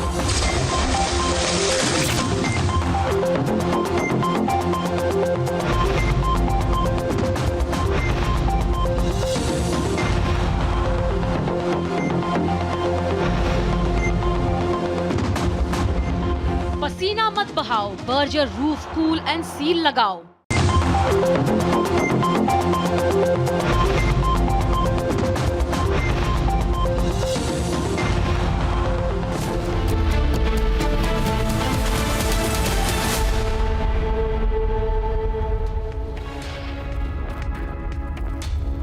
Hello and welcome friends to this 5 p.m. live and breaking. It seems that Karnataka police is only focused on the small fries even as the big fish in terms of organizing that huge crowd to felicitate the RCB team, which turned into tragedy with that stampede. They are being allowed to let go, both the politicians and of course the big senior office bearers of RCB. That's our focus. Why the Karnataka police is doing so? Let's begin with the headlines.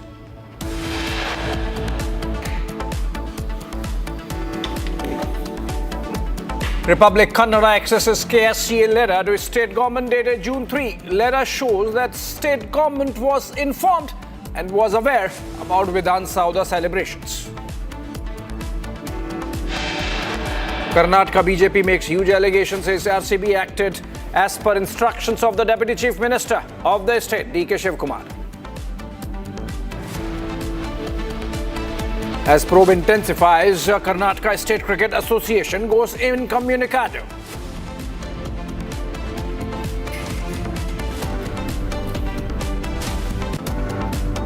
RCB marketing head Nikhil Sosale arrested and are interrogated. 3 DNA Entertainment staff members also detained.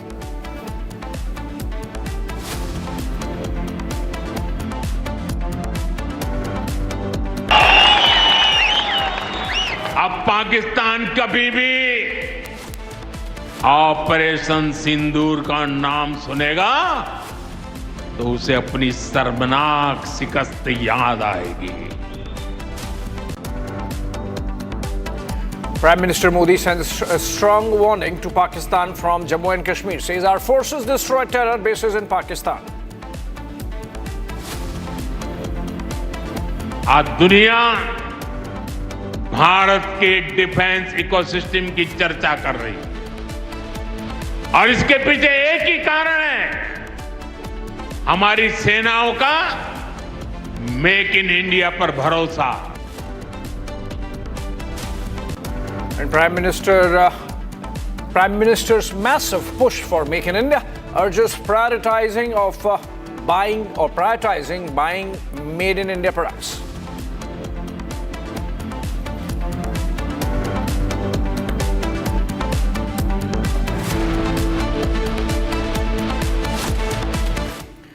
All right, let's begin with the breaking news development coming in connection with the Bengaluru Stampede, where a survivor has filed an FIR blaming the RCB, which is Royal Challengers Bengaluru, KSCA, the Karnataka State Cricket Association, and DNA, a 25-year-old designer working in Rajeshwari Nagar, has filed this FIR holding the RCB franchise, the KSCA and the DNA, the agency that was responsible for the Chinnaswamy Stadium Stampede on June 4th. That's the petitioner's view. The survivor, who sustained a shoulder dislocation in the crowd crush near gate number 17, alleges that thousands were allowed without tickets after social media posts claimed free entry and ticket distribution at the venue itself. That seems to have triggered the rush for those free tickets of free entry, which ultimately translated into the stampede. In fact, for more on this, we have Ismita joining us live from our Bengaluru newsroom from Republic Kannada. Ismita, is this a second or third FIR in the same case? And are we sure that the police is going to pick up on this and go after those who are named in this FIR?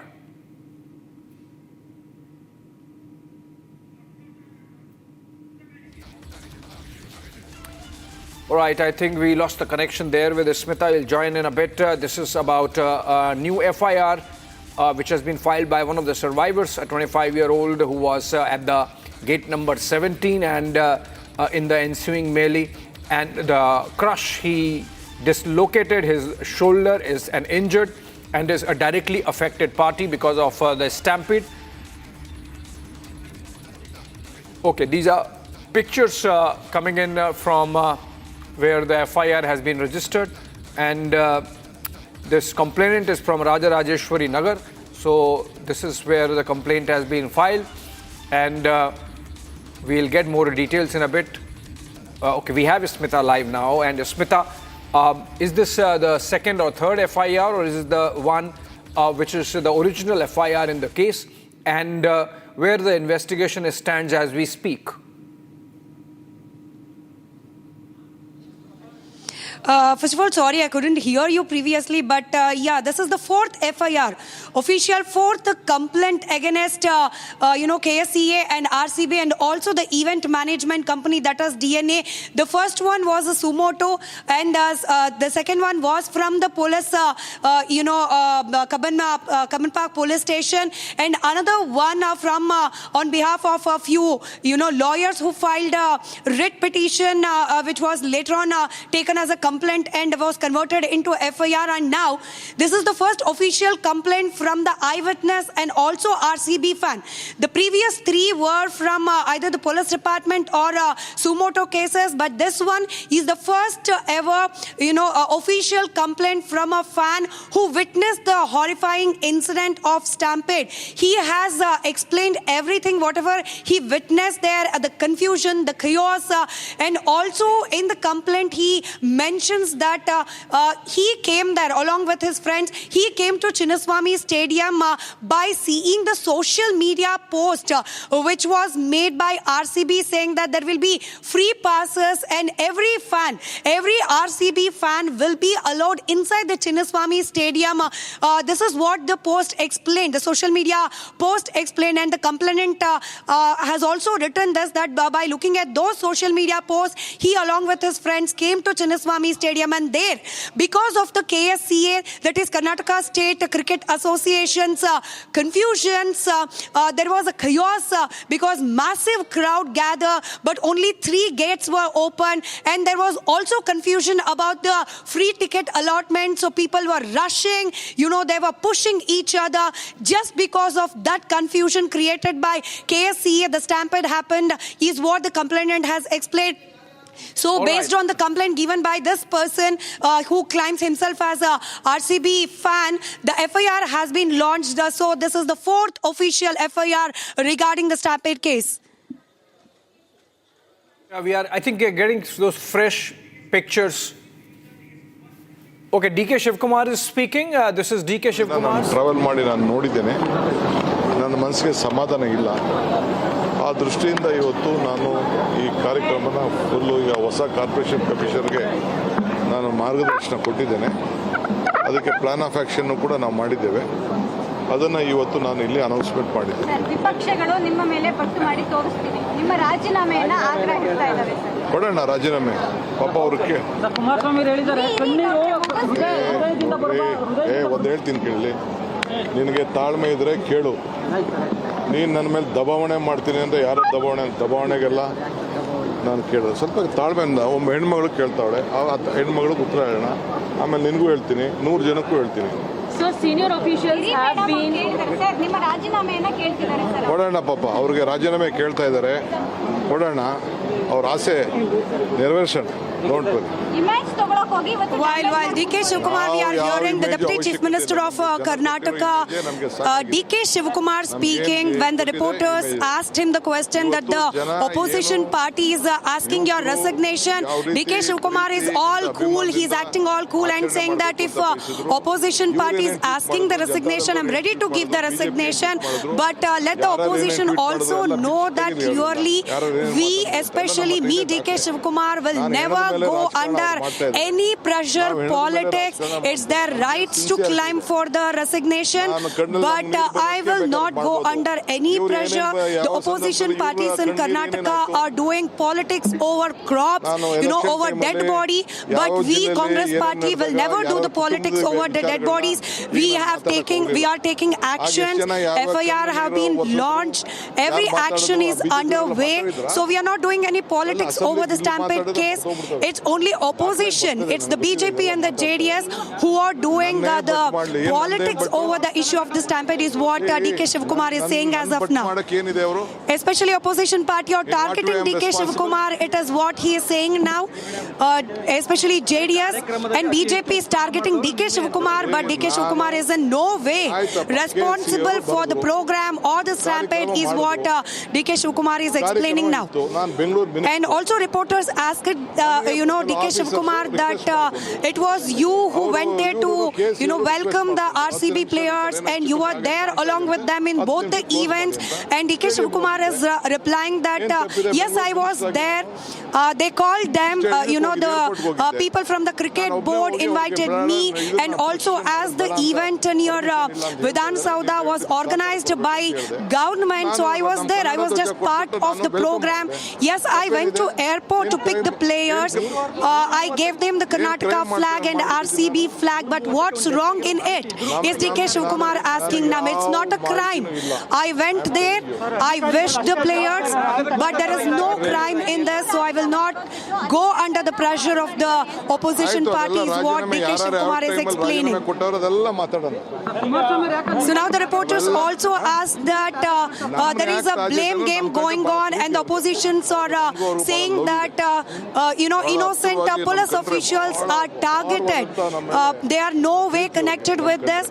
Rather than the police officials, it was the politicians who should have been the blame, is what opposition is saying, was the question asked by the reporter for this. DK Shivakumar is now replying that the suspension of the police official was the decision by Chief Minister, and it is the right decision, but the opposition party is doing politics over that, decision of the government also. But we as a government, Congress party and me, we know very clearly that what the opposition party people, especially few who are continuously targeting me or playing behind the screens, I know very well who are there behind the screens playing politics against me, I know, but the Congress government is taking care of those who are injured, and we have full sympathy towards the common man who lost their life, is what DK Shivakumar is saying now. And also reporter asked that there is a growing aggression in the public forum also. They are demanding Chief Minister and also your resignation. The reporter asked this question, and now DK Shivakumar is saying that people have voted us, people have given us majority, so we know what people will demand from us, and the Congress government is right in that way, fulfilling the people's demand, and we know that it's not the public demand but the opposition demand, is what DK Shivakumar has replied. Action has been taken on some of them. Investigation is going on. The magistrate investigation, a judicial investigation, and again the cases has been referred to the COD. What more a government can do? The government has done its best to give justice and see that we will come out with a plan of action with such type of events in the future. So the demanding for your resignation, so what do you have to say? You want they let the demand. I will not answer to all their these political answers now. They are trying to do politics on the dead bodies. We don't want to do politics. We never did earlier also. I'll come back to you on later. Cricket Association had also...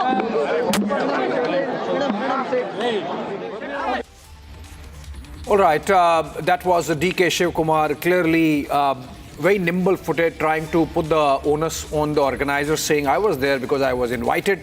The event at the Vidhana Soudha was a government event, and that is why I was there, because I am part of the government.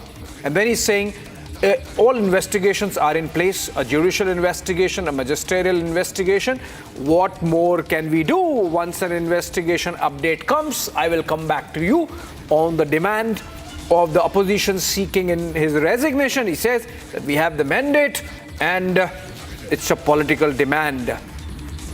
Karnataka Deputy Chief Minister DK Shivakumar seeking to pass the buck.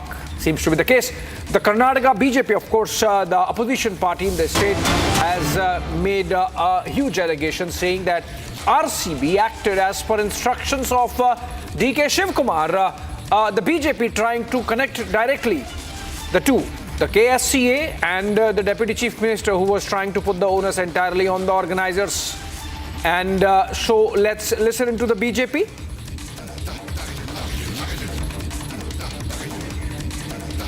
Okay, we have a guest joining us on this. GS Prashant, he is a BJP leader joining us over the phone. and he's joining us live. Mr. Prashant, we just heard Deputy Chief Minister D.K. Shivkumar trying to put the onus on organizers, saying that he was there because he was invited. The suggestion being that he does not know who organized the program. He just happened to be there because he got the invitation. Clearly a case of sidestepping the responsibility. Vijay, are we saying that the Deputy Chief Minister wandered into the stadium without knowing who is invited, whether the event is going on there or not?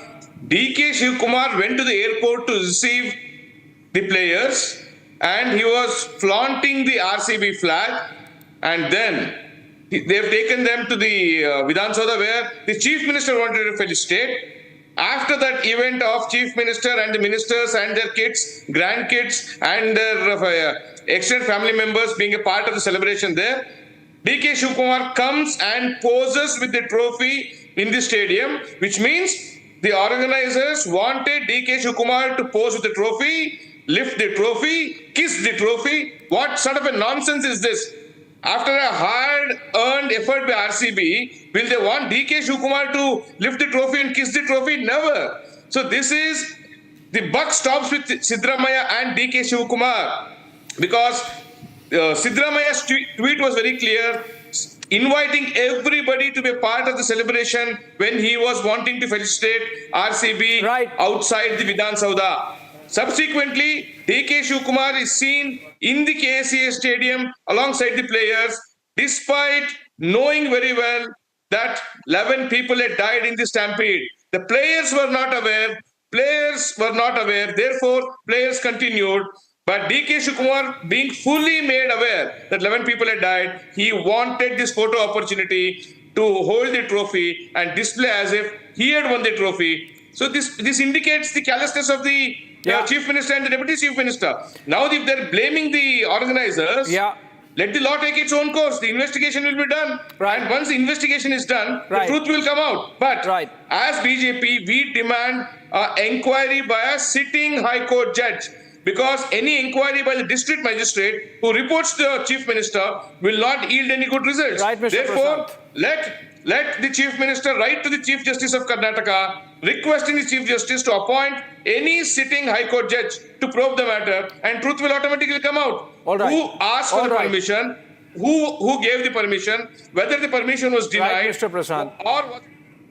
Mr. Prashant. Of course, that's the BJP view coming in from Mr. Prashant, the BJP leader from Karnataka. Moving on, but staying with this story. Celebrations continued even though fans were dying outside the stadium. And that's, of course, we know from the very moment that this happened. But these are new pictures of the celebrations. You can see some new angles. These are politicians. You can see Minister Zamir and his son and others. You can see the Chief Minister and the Deputy Chief Minister both, and some of their family members, some of the politicians. So these are pictures of the time with the RCB team inside the stadium when all mayhem was taking place outside. The crowd crush which led to the death of 11 and the stampede that left hundreds injured, many of them seriously, some of them, couple of them continue to be critical. And these are pictures of celebrations outside. It's not possible that they did not know. In fact, D.K. Shivkumar seems to be emceeing the event with a mic in his hand. He obviously knew what had happened outside, and so he was trying to control the things inside, but not stopping the event, despite knowing what had happened outside. These are fresh pictures of the celebrations. All right, we leave it there for now, but we'll, of course, keep coming back to this story. For now, let's look at some other stories from across the country in Bharat in 5 minutes. Students all over Katra gathered at the Katra railway station to welcome Prime Minister to flag off the two Vande Bharat Express trains on the Udhampur-Srinagar-Baramulla rail link. The 272-kilometer long project is built at a massive budget of 43,780 crore rupees and includes 36 tunnels spanning 119 kilometers with 943 bridges. Fire breaks out at Revenue Building's ITO office in room number 238. The fire department received a call around 10 a.m. in the morning and the flames were doused within 10 minutes of the fire department's arrival. The Delhi Fire Service sent 6 fire tenders to douse the fire, and the reports now say that the fire is under control. A large number of devotees gathered at the Har Ki Pauri in Haridwar today to take a holy dip in the Ganga on the occasion of Nirjala Ekadashi. Several pilgrims across the country reach the banks of the Ganga to take part in the sacred prayers. Delhi police deported 71 illegal foreign nationals, including 47 Bangladeshis, 17 Myanmar Rohingyas, and 7 Nigerians from Dwarka last month. These nationals were overstaying, or these foreign nationals were overstaying their visa and residing in the national capital illegally. In connection with the Methi River desilting scam, ED officials have reached the residence of Bollywood actor Dino Moria. Raids are currently underway at his premises to review all financial documents to trace any evidence of flow of illicit money.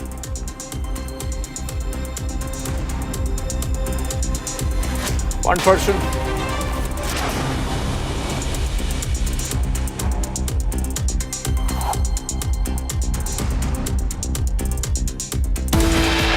All right, we have to slip into a short break, but coming up on the other side, Prime Minister Modi's massive push for Make in India urges to prioritize buying of Made in India products while giving a speech in Jammu and Kashmir.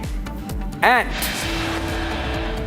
on a big boost to economy, RBI cuts repo rate by 50 basis points, brings it down to 5.5%, single largest cut since 2022.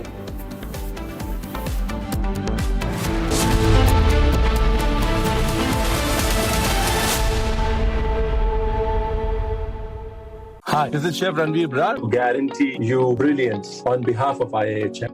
दादी के हाथों का जादू और खुशबू से महकता घर, माँ की मुस्कुराहट और खाने की सुगंध। MDH गरम मसाला, क्योंकि हर रिश्ता है स्वाद से जुड़ा।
ಅಂತ ಕ್ಲಿಯರ್ ಆಗಿ ಒಂದು ನಂಬರ್ ಕೊಟ್ಟಿರ್ತಾರೆ ಅವರಿಗೆ. ಇಷ್ಟು ಜನ ಹೋಗ್ಬಿಡ್ತಾರೆ ಸರ್, ನಮ್ಮ ಕೈಲಿ ಮ್ಯಾನೇಜ್ ಮಾಡಕ್ ಆಗ್ತಾ ಇಲ್ಲ ಅಂತ ಅಂದ್ರು. ಆ ಡಿಸಿಷನ್ ಏನಕ್ಕೆ ತಗೊಂಡ್ರು? So this is clearly a murder. Our chief minister, our home minister has to take the responsibility of this.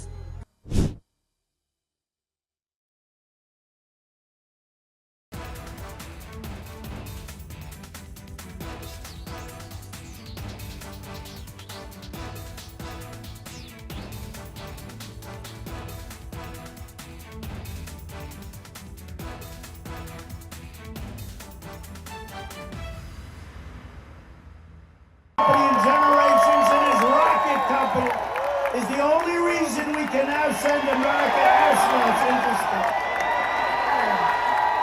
Take over, Eli. Just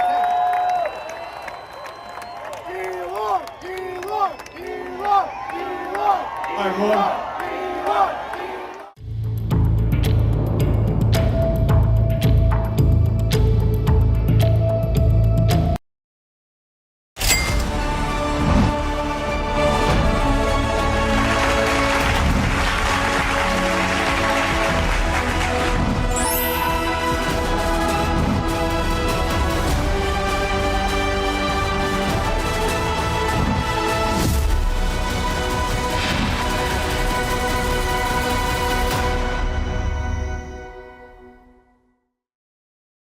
विमल में गुलिस्तां की ये कुछ लजीज फरिश्ते जब साथ घुले तो जी ललचाए और दिल कहे कि स्वाद की इस जुबान में खुद को ऐसा डुबाऊं कि निकल ना पाऊं। विमल की जुबान कुछ है ही ऐसी, मानते हैं ना? विमल, बोलो जुबान केसरी। MDH की हल्दी मिर्ची धनिया करे कमाल, ये रंग दे, ये खुशबू दे, ये तीखा, ये कम पड़े, क्या निराला MDH masala. Generations in his rocket company is the only reason we can now send America astronauts into space. Take over, Eli. Just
disappointed because Elon knew the inner workings of this bill better than almost anybody sitting here, better than you people. He knew everything about it. He had no problem with it. All of a sudden he had a problem, and he only developed the problem when he found out that we're going to have to cut the EV mandate, because that's billions and billions of dollars, and it really is unfair. We want to have cars of all types. Electric, we want to have electric, but we want to have a gasoline, combustion. We want to have different. We want to have hybrids. We want to have all. We want to be able to sell everything. And when that was cut, and Congress wanted to cut it, it became a little bit different, and I can understand that. But he knew every aspect of this bill. He knew it better than almost anybody, and he never had a problem until right after he left. And if you saw the statements he made about me, which I'm sure you can get very easily, it's very fresh on tape, he said the most beautiful things about me. And he hasn't said bad about me personally, but I'm sure that'll be next. But I'm very disappointed in Elon. I've helped Elon.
the FIR in the Bengaluru Stampede case. 25-year-old survivor alleges thousands allowed without tickets after RCB social media post.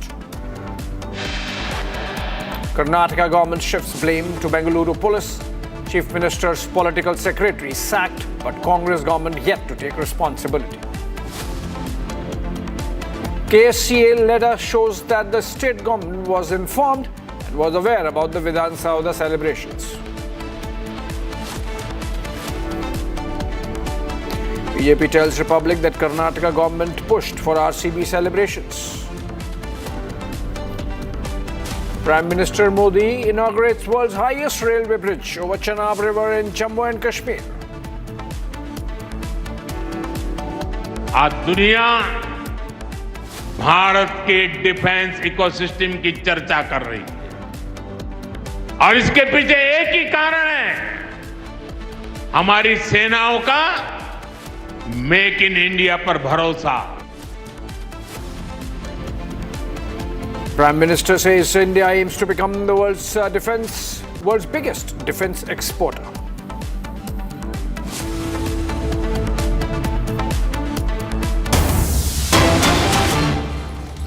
All right, we are getting a breaking news development, which is that SEBI has decided or ordered the attachment of fugitive businessman Mehul Choksi's bank accounts, mutual funds and shares to recover rupees 2 crores.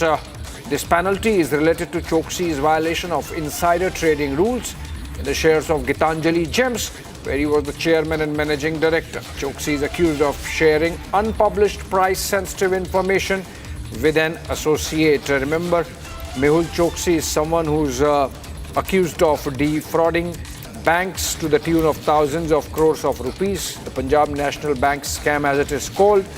And this is not exactly in connection with that same case, but another one where the SEBI has found Mehul Choksi to be in breach of insider trading rules and decided to crack the whip and attach his properties to recover 2 crore rupees. That's the Securities and Exchange Board of India's huge action there coming in, freezing Mehul Choksi's bank accounts and investments to recover 2.1 crore rupees in insider trading case. This is different from the other scams in which Mehul Choksi is accused. For more on this, let's go to Shawan Sen. He's joining us live from our newsroom. Shawan, obviously this is not the main case in which Mehul Choksi is wanted by agencies in India, but again, SEBI acting now against the fugitive of law. Well, in fact, Abhishek, we have just got the notice of attachment of the bank account. This has been addressed to all the banks in the country in terms of freezing the account. That this is coming in from the SEBI. And I'm just quoting from the notice of attachment where they're saying 2 crore, 10 lakh rupees is to be taken as a recovery along with interest. And these charges would be against Mehul Choksi's bank accounts. In fact, it turns out that this is part of what charges that Mehul Choksi basically faced as part of insider trading. And that is the reason why, remember, the SEBI is basically acting upon a report that was basically received by them. A thorough investigation that has basically been carried out of all the companies that were listed, and thereafter it turns out that they believe that from the investigation that has been carried out is that companies linked to Mehul Choksi have basically indulged in insider trading, following which a penalty has now been slapped. We are given to understand that the recovery is from all the bank accounts. In fact, what is not very clear, because some of the bank accounts were already frozen by the Enforcement Directorate as well as the Central Bureau of Investigation in the course of the investigation. But it remains to be seen, because the notice here that we have basically accessed, and now this is exactly what they say, and I'm quoting from it. They're saying that this is to be recovered from the bank accounts along with the PAN card that they have basically put out, saying that this has to be done within the next 15 days, and he has now been declared as a defaulter.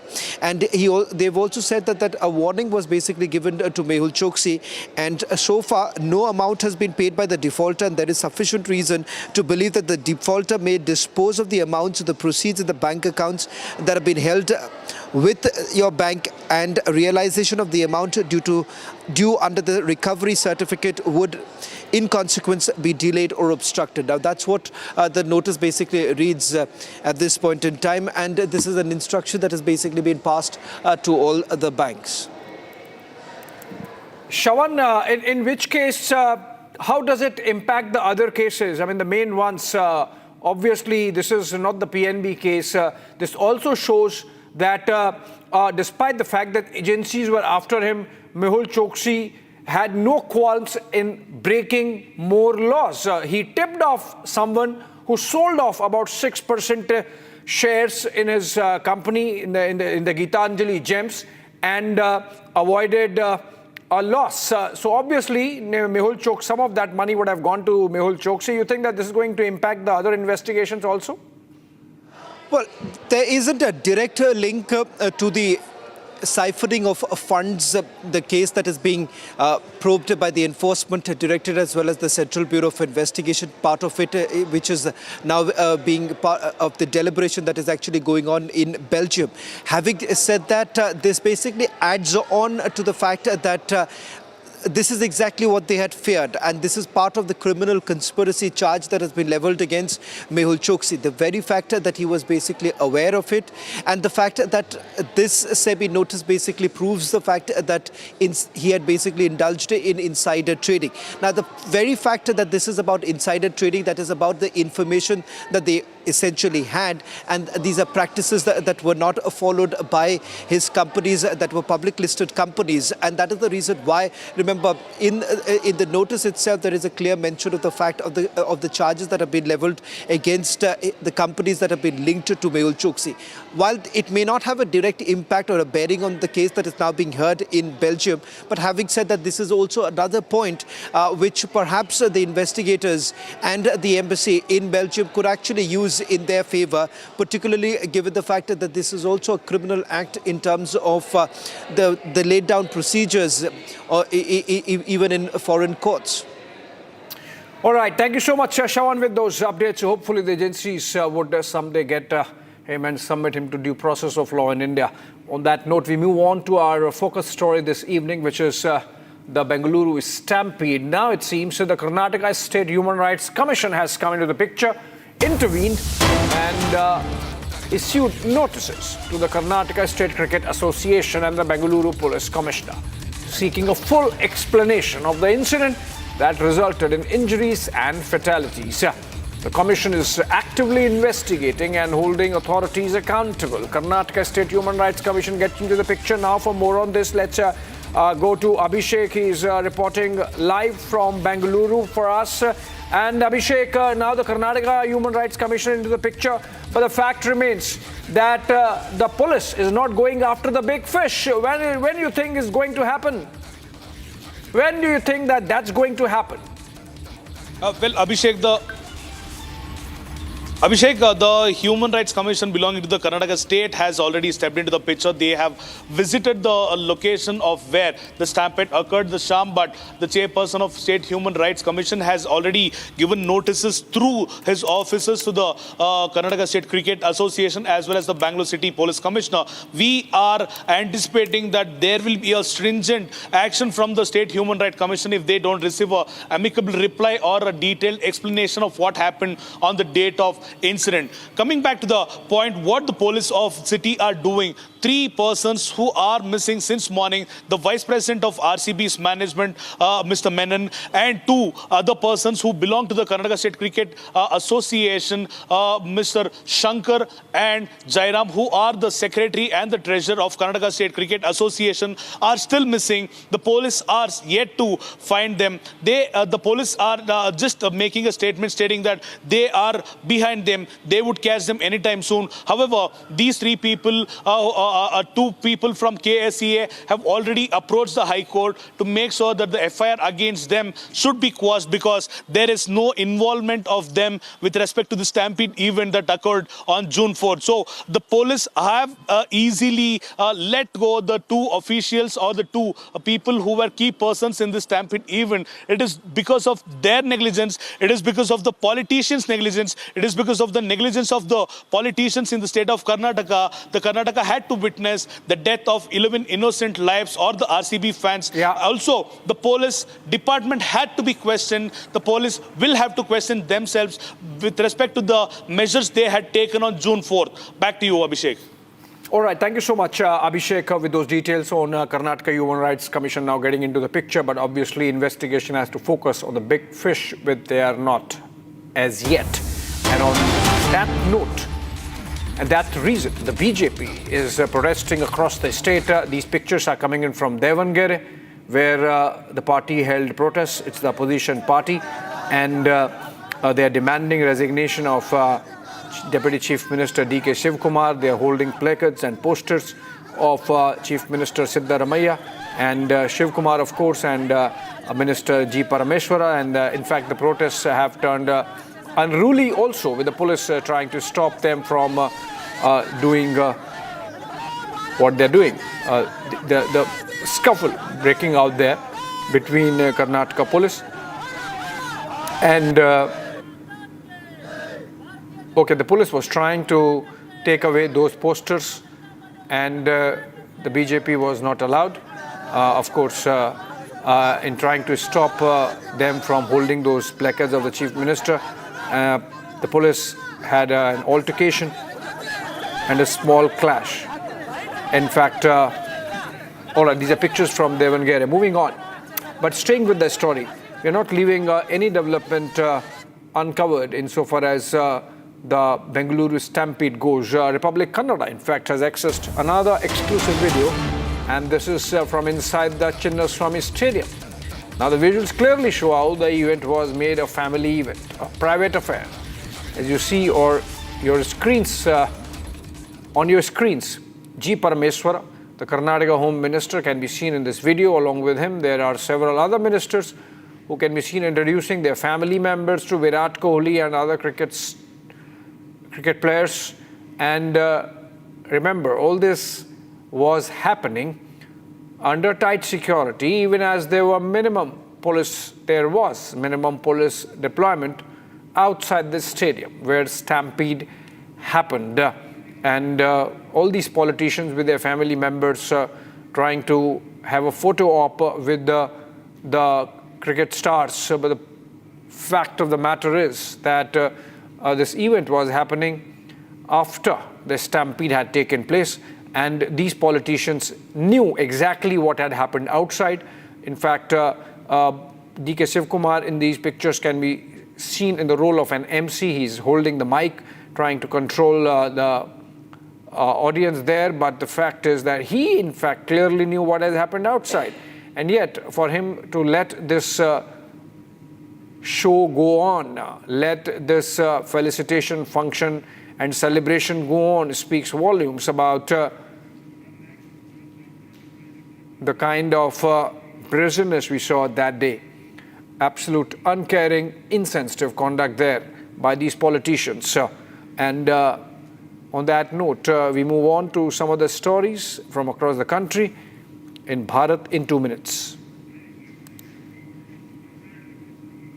Okay, there is a 2-minute report. In fact, on the Rao, the Enforcement Directorate, in fact, has carried out searches at 15 locations, including Bollywood actor Dino Moria's residence in the Methi River, desilting a scam case.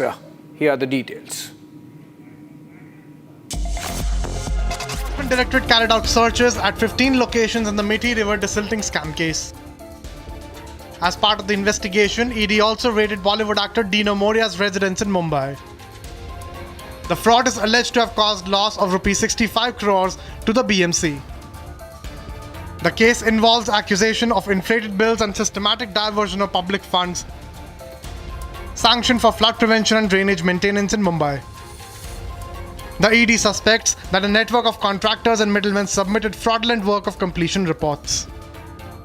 I'm right outside the residence of the Bollywood actor Dino Moria. This is the bungalow located at Bandra West area, the Villa Moria, in which Dino Moria, the Bollywood actor, resides out there with his brother Santino Moria. As far as the allegations are concerned and the investigation is concerned, the Economic Offences Wing had started the initial investigation. The FIR was registered with the EOW. Later on, the case was transferred to the Enforcement Directorate. In fact, ED has registered an ECIR in this very case, and following which multiple locations has been searched by Enforcement Directorate. It is being said that it is around 65 crore scam. Ketan Kadam, the close associate of or someone who knew Dino Moria since more than 25 years,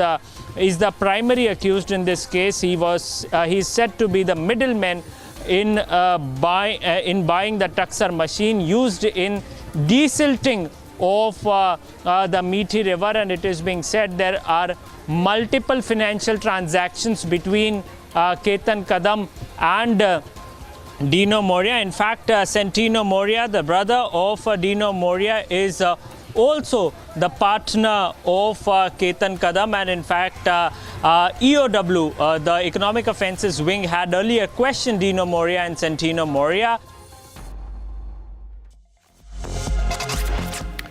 On the row over former Delhi High Court Judge Justice Yashwant Verma cash scandal, Vice President Jagdeep Dhankar has called it a painful incident yet again and asked, what is the money trail? Where did this cash come from? Are there any big sharks? And more importantly, why there is no FIR yet? Similarly, the job which we do can't be done by executive or judiciary. Yes, sir. That is separation of powers. Judicial system at the moment, because of a very painful incident that happened mid-March in Delhi at the residence of a sitting judge, there was cash war. Obviously tainted, unaccounted, illegal. And unexplained. And unexplained. so therefore, the intervention is very significant. We've taken a big fall now. Big fall, big hit. Yes, sir. But two things emerged, Mr. President. Two things. One, it appeared in public domain after 6-7 days. Yes. Imagine if it had not appeared. So we don't know whether it is isolated or there are instances. Now, whenever tainted, unaccounted, unexplained cash hole is there, system has to move to find out whose is the money, who wants this money. So that's why I use the word unexplained. Yes. Because if you can't even explain it. And what is the money trail? Where did this huge cash come from? Yes. Are there big sharks? Has the money influenced judiciary in judicial work? Yes. All these issues are agitating the mind not only of the lawyers, of the people in the street.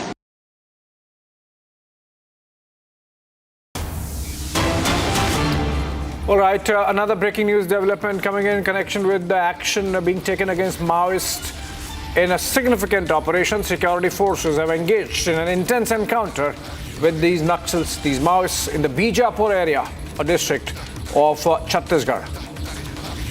This is in fact inside the Bijapur National Park. One top Maoist leader from the Telangana State Committee was killed just last evening and an AK-47 rifle was recovered. The encounter is ongoing following a similar clash yesterday that resulted in death of Maoist with a ₹1 crore bounty. The District Reserve Guard personnel are involved in the operation. This is an ongoing operation in the Bijapur district of Chhattisgarh, where an operation all out seems to be panning out with the aim of finishing off all Naxalism and Maoism related violence.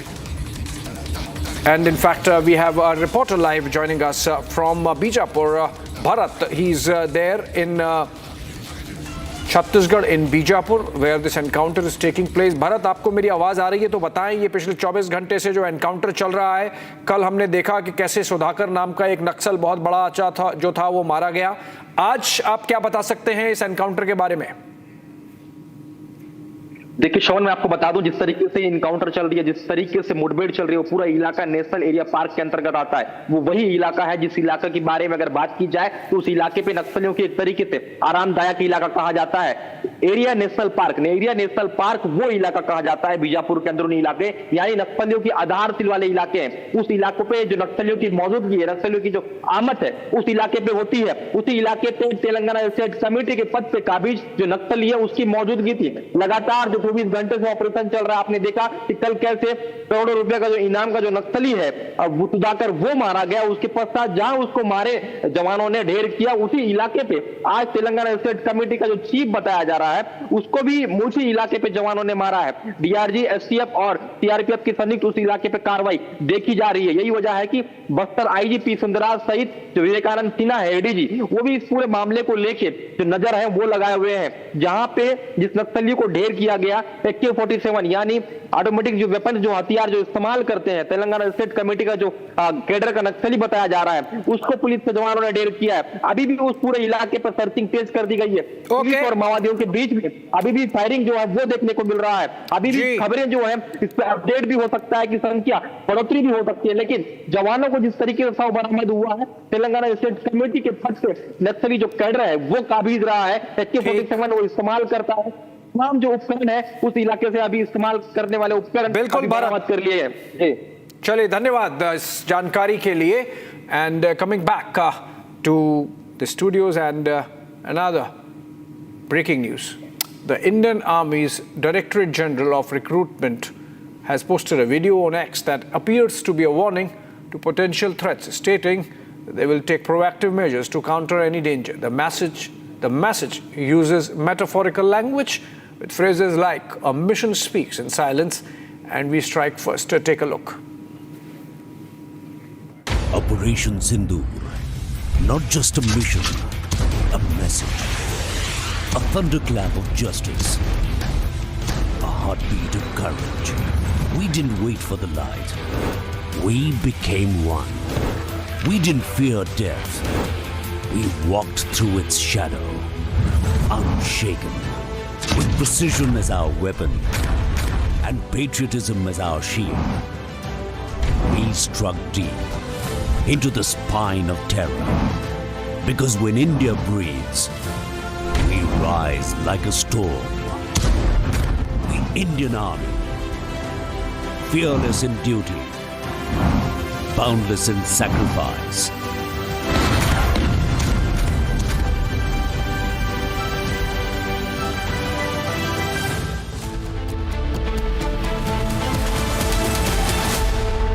Hi, this is Chef Ranveer Brar. Guarantee you brilliance on behalf of IIHM. ये है secret recipe MDH का जीरा SIP जल जीरा मसाला. SIP SIP जीरा SIP जीरा SIP MDH का जल जीरा सिप जीरा सिप MDH का जल जीरा सिप.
ಅಂತ ಕ್ಲಿಯರ್ ಆಗಿ ಒಂದು ನಂಬರ್ ಕೊಟ್ಟಿರ್ತಾರೆ ಅವರಿಗೆ. ಇಷ್ಟು ಜನ ಹೋಗ್ಬಿಡ್ತಾರೆ ಸರ್, ನಮ್ಮ ಕೈಲಿ ಮ್ಯಾನೇಜ್ ಮಾಡಕ್ ಆಗ್ತಾ ಇಲ್ಲ ಅಂತ ಅಂದ್ರು. ಆ ಡಿಸಿಷನ್ ಏನಕ್ಕೆ ತಗೊಂಡ್ರು? So this is clearly a murder. Our chief minister, our home minister has to take the responsibility of this.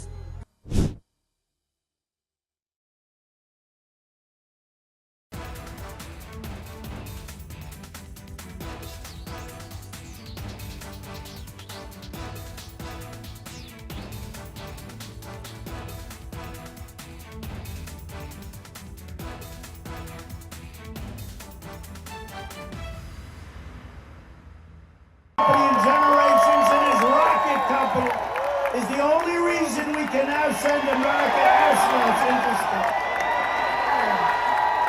Take over, Elijah.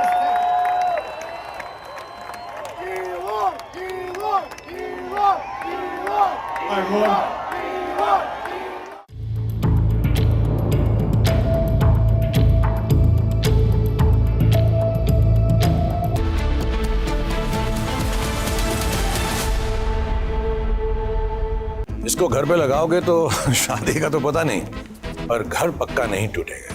Rungta नहीं तो घर स्ट्रॉन्ग नहीं। रुंगटा स्टील TMT बार एकदम सॉलिड। पहाड़ों में एक हाइकिंग शिप भी बन सकती है। विमल में गुलिस्तान की ये कुछ लजीज फरिश्ते जब साथ घुले तो जी ललचाए और दिल कहे कि स्वाद की इस जुबान में खुद को ऐसा डुबाऊं कि निकल ना पाऊं। विमल की जुबान कुछ है ही ऐसी, मानते हैं ना? विमल, बोलो जुबान Kesari. Generations in his rocket company is the only reason we can now send American astronauts into space. Take over, Elijah.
disappointed because Elon knew the inner workings of this bill better than almost anybody sitting here, better than you people. He knew everything about it. He had no problem with it. All of a sudden he had a problem, and he only developed the problem when he found out that we're going to have to cut the EV mandate, because that's billions and billions of dollars, and it really is unfair. We want to have cars of all types. Electric, we want to have electric, but we want to have a gasoline, combustion. We want to have different. We want to have hybrids. We want to have all. We want to be able to sell everything. And when that was cut, and Congress wanted to cut it, it became a little bit different, and I can understand that. But he knew every aspect of this bill. He knew it better than almost anybody. And he never had a problem until right after he left. And if you saw the statements he made about me, which I'm sure you can get very easily, it's very fresh.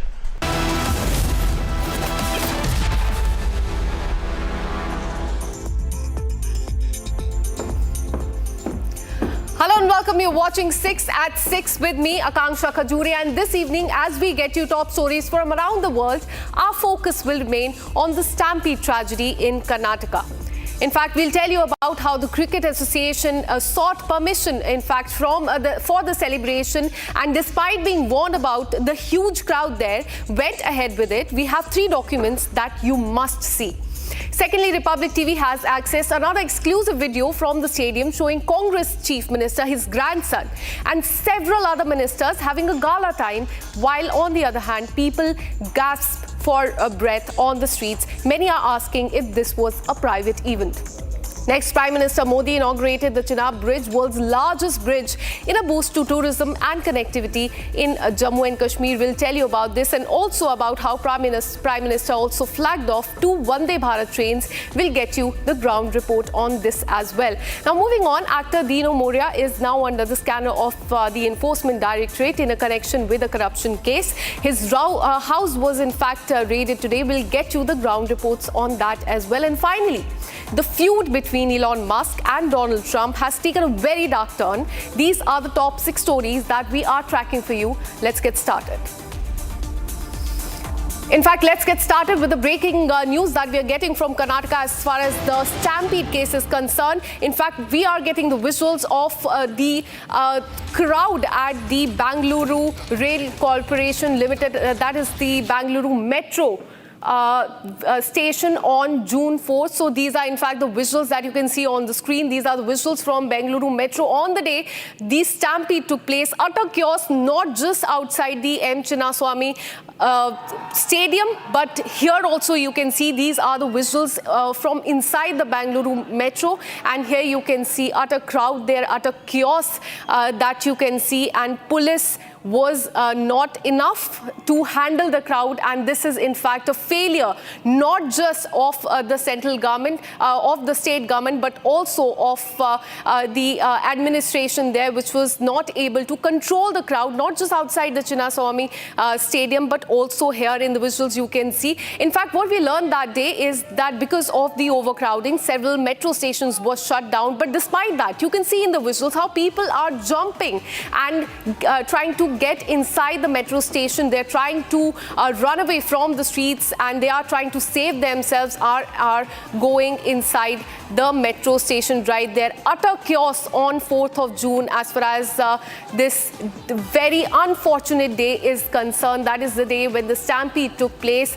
Lakhs and lakhs of people, in fact, on the streets there in Karnataka.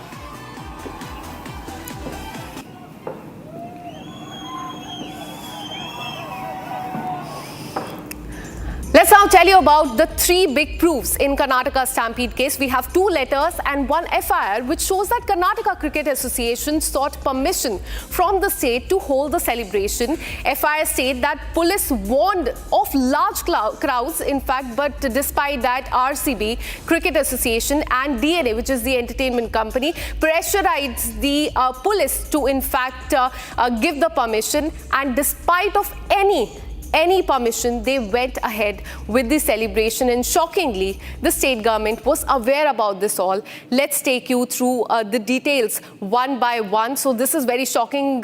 We have, in fact, 2 letters and 1 FIR. Let us take you through the details. In fact, this is the first letter that we have for you. This is a letter dated June 3rd. This is a letter that has been written by the Cricket Association. It, in fact, seeks permission on behalf of the DNA Entertainment that they will be making plan for the felicitation ceremony at Vidhana Soudha. So this is, in fact, few hours before RCB won that match. And in this letter, the Cricket Association, they sought permission from the state to allow them to have the celebration at Vidhana Soudha grand steps, as you can see. So this is as far as the June 3rd, in fact, letter is concerned. This has been written by the Cricket Association seeking permission from the state that they should be allowed to hold this ceremony. Next, let us tell you that despite that, what we're learning on June 3rd at 6 o'clock, KSCA, this is the Cricket Association, its CEO Shubhendu Ghosh sought security. Now this info is as per the FIR. But what we are learning through the FIR that Inspector Girish warned that large crowds would require more time. He warned that there would be large crowd. Still, RCB, KSCA and DNA, which is the entertainment company, they pressured the police to allow this event. So this is as far as the FIR is concerned. What we are learning as the RCB, the Cricket Association, they pressurized the government to allow them to hold the celebration, and this is in fact visible through these letters and the FIR that we have. Now this is a letter dated June 4th. Now as per this, RCB is holding a grand celebration in M. Chinnaswamy Stadium on 4th. Despite having no permission to hold the celebrations, they went ahead with the SOP, with with this direction that gates will be open at 3 o'clock. So please arrive early to secure your seats. How can they say this without having any permission from the state whatsoever? But as per in fact the FIR, what the state government has in fact stated in the FIR is that the Cricket Association had absolutely no permission at all to hold this celebration, and they were warned about the repercussions of this. But despite that, they went ahead and they held the celebration that led to loss of life of 11 people. So this is as far as these three documents that we have. These are 2 letters and 1 FIR, which goes on to show how Cricket Association firstly sought permission from the state that they want to hold these celebration. The very next day, what we are learning is that they were apprised that there could be huge crowd. But despite that, the very next day, they in fact held the celebrations.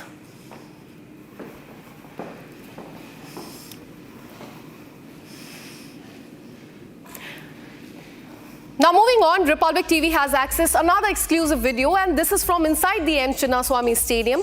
The visuals that you can see on the screen clearly show how the RCB celebration even turned into a private affair by the Congress party. As you can see on your screen, that's Chief Minister Siddaramaiah and his grandson, along with several other ministers who can be seen introducing their family members to Virat Kohli and other cricket stars. Now we can also see Minister Zamir Ahmed Khan's son, Congress MLC Govinda Raju family, and Congress MLC Rizwan Arshad's son there. Remember, all this happened under tight security, even as there were people on the streets and there was minimum police deployment outside the stadium. And many are now asking if this was a private event or was this a public event. 4 people, including RCB's marketing head and DNA entertainment staffer, have been arrested in this case. But what about the government's accountability in this case?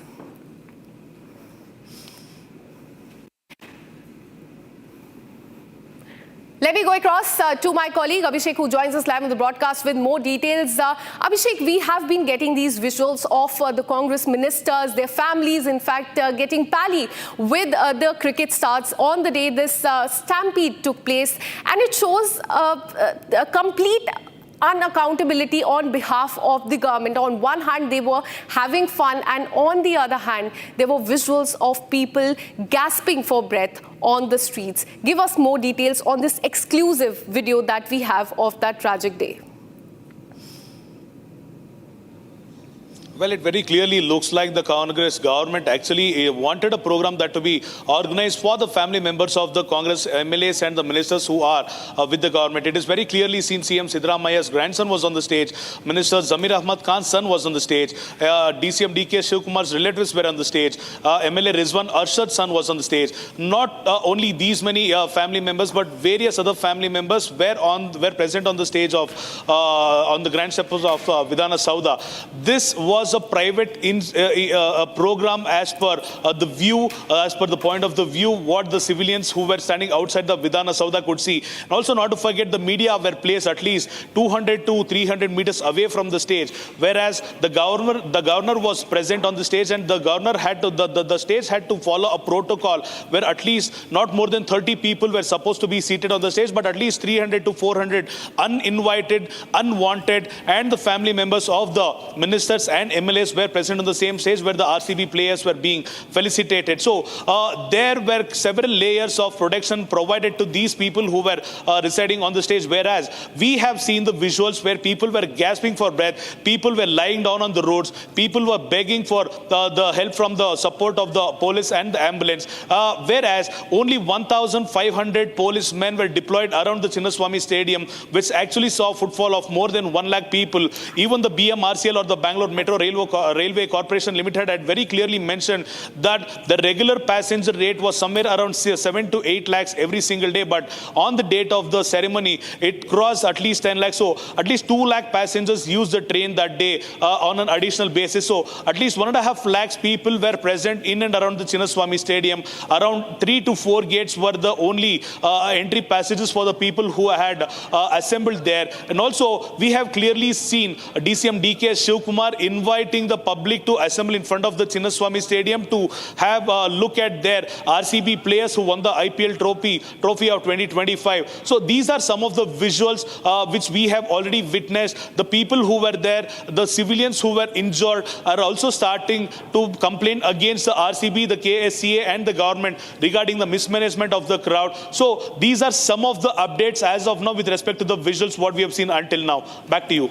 Absolutely complete insensitivity shown by the Congress government there. While many top cops have been suspended, many people have been arrested in this case. Many are asking, what about the state government there? What about the accountability? Thank you, Abhishek, for all the details. We'll keep coming back to you for more on this. Now, shifting our focus, high above the roaring Chenab River now stands world's highest railway bridge, Kashmir's newest lifeline.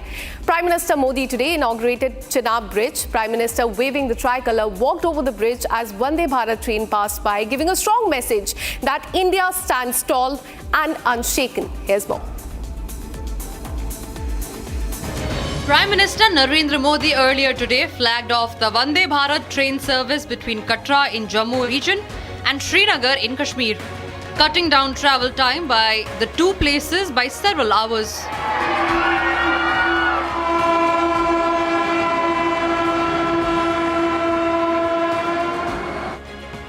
The train will pass over the world's highest rail bridge over the Chenab River and the country's first cable-stayed bridge at Anjikhand, as well as the long tunnel between Khari and Sambar.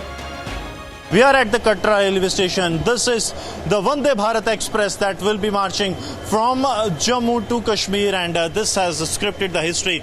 This is not the usual Vande Bharat Express that actually moves from Jammu to Kashmir. This is specially designed for Jammu to Kashmir because an all-weather connectivity and specially designed to tackle any kind of a situation. This is the new Vande Bharat Express that will be marching on the route starting from Jammu, and it will go to the Kashmir Valley from Srinagar to Baramulla. I'll request Sarjeevan to show you the inside panel of the Vande Bharat Express that we are showing you. This is one of the newly carved and especially designed edition of this Vande Bharat Express. So far, train services were operational only between Banihal and Baramulla in the Kashmir Valley and between Jammu, Udhampur and Katra in the Jammu region. This marked a significant milestone of the 272-kilometer Udhampur-Srinagar-Baramulla rail link project, connecting the region to the rest of India through rail network.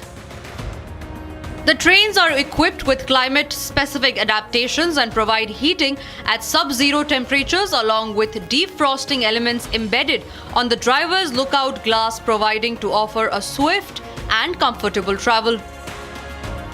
This is the first train that has been inaugurated by the Prime Minister Narendra Modi, and these heroes who have scripted the history, especially after the 6th and 7th of night of May, when Pakistan was given a befitting reply with the targets on their terror launch pads, and Pakistan in frustration targeted the civilian areas, and how India gave it back at their military installations. And now these heroes that have played a key role, they have been deployed in Jammu and Kashmir, and now as we speak they are part of this first team that is heading to Kashmir from Jammu as the railway scripting and history.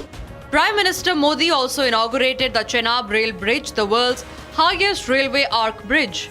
The engineering marvel is a key part of the Udhampur-Srinagar-Baramulla rail link project, and now seamlessly connects the Kashmir Valley and the rest of India via railways. Prime Minister Modi in Katra slammed Pakistan, saying our neighbor opposes peace, tourism and even the livelihood of the poor. Prime Minister further said that no one can stop Kashmir's development. विकास का जो वातावरण जम्मू कश्मीर में बना था वो पहलगाम के हमले से डिगने वाला नहीं है। जम्मू कश्मीर के आप सभी लोगों को और आप सबसे नरेंद्र मोदी का वायदा है, मैं यहां विकास को रुकने नहीं दूंगा। The tricolour was seen flying high over the Chenab Rail Bridge as the Prime Minister inaugurated the bridge. The Prime Minister in a social media post called this a huge moment of pride, reflecting India's growing capability to build seamless terrains. Now shifting our focus to Mumbai in Maharashtra, actor Dino Moria is under the scanner in a corruption case, and earlier today ED raided his residence in Mumbai in a money laundering case linked to the river desilting scam. Mr. Moria is also, in fact, he was also present at the house when the raid was happening, and the raid are being carried out at more than 15 locations in Mumbai and Kochi, covering premises of Moria, his brother, contractors and other people as well. Now this raid in fact comes days after the actor and his brother appeared before the Mumbai police for questioning in connection with this corruption case, and the questioning, which was led by Economic Offences Wing, lasted for 8 hours. Now with the ED coming into picture, it now seems that the trouble is mounting for the actor. My colleague Sandeep has filed this report at the time when ED officials were there at Dino Moria's residence. Take a look. I'm right outside the residence of the Bollywood actor Dino Moria. This is the bungalow located at Bandra West area, the Villa Moria, in which Dino Moria, the Bollywood actor, resides out there with his brother Santino Moria. As far as the allegations are concerned and the investigation is concerned, the Economic Offences Wing had started the initial investigation. The FIR was registered with the EOW. Later on, the case was transferred to the Enforcement Directorate. In fact, ED has registered an ECIR in this very case, and following which multiple locations has been searched by Enforcement Directorate. It is being said that it is around 65 crore scam. Ketan Kadam, the close associate of or someone who knew Dino Moria since more than 25 years, is the primary accused in this case. He is said to be the middleman in buying the Tuxer machine used in desilting of the Methi River, and it is being said there are multiple financial transactions between Ketan Kadam and Dino Moria. In fact, this is all we could pack for you in this bulletin of 6 at 6. We'll be right back tomorrow with more such stories. Keep watching Republic TV.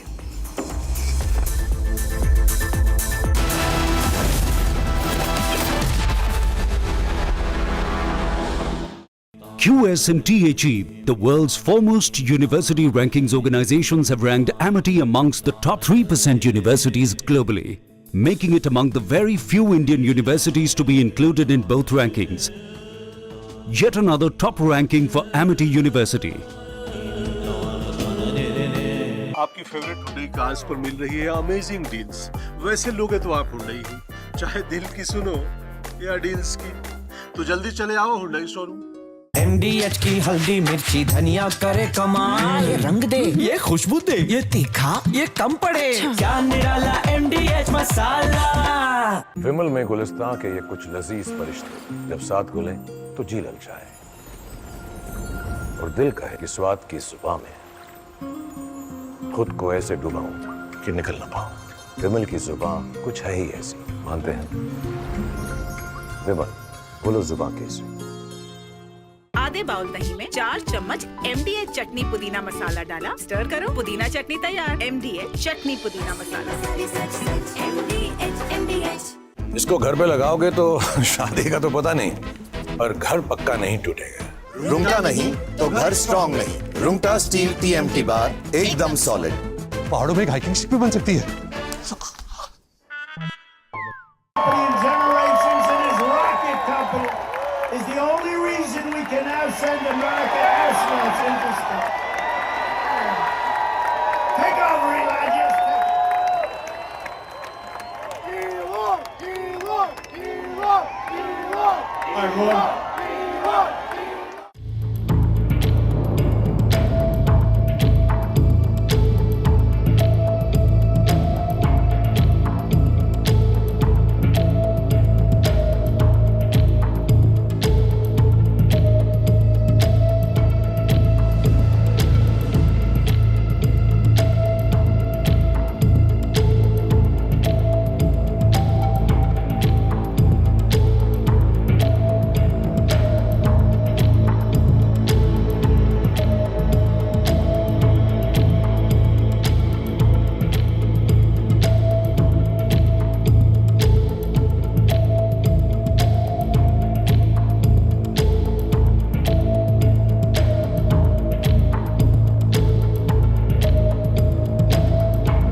disappointed because Elon knew the inner workings of this bill better than almost anybody sitting here, better than you people. He knew everything about it. He had no problem with it. All of a sudden he had a problem, and he only developed the problem when he found out that we're going to have to cut the EV mandate, because that's billions and billions of dollars, and it really is unfair. We want to have cars of all types. Electric, we want to have electric, but we want to have a gasoline combustion.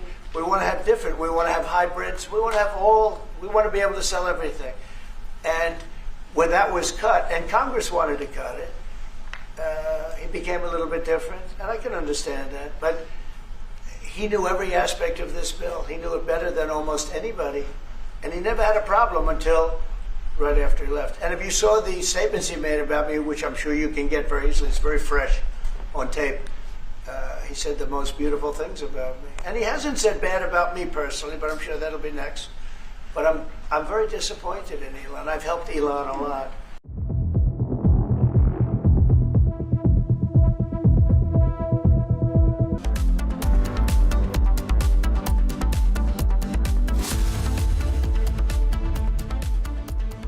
Hi, this is Chef Ranveer Brar. Guarantee you brilliance on behalf of IIHM. Mahi sir, how much do you love your fans? Honestly, I love my new fans. पुराने वाले बेकार में शोर करते sir fans हैं शोर तो करेंगे ही ना नए वाले नहीं करते and they listen to what I say. The new generation Orient BLDC fans. Super silent performance with voice control. Silly me, I thought Cricket fans.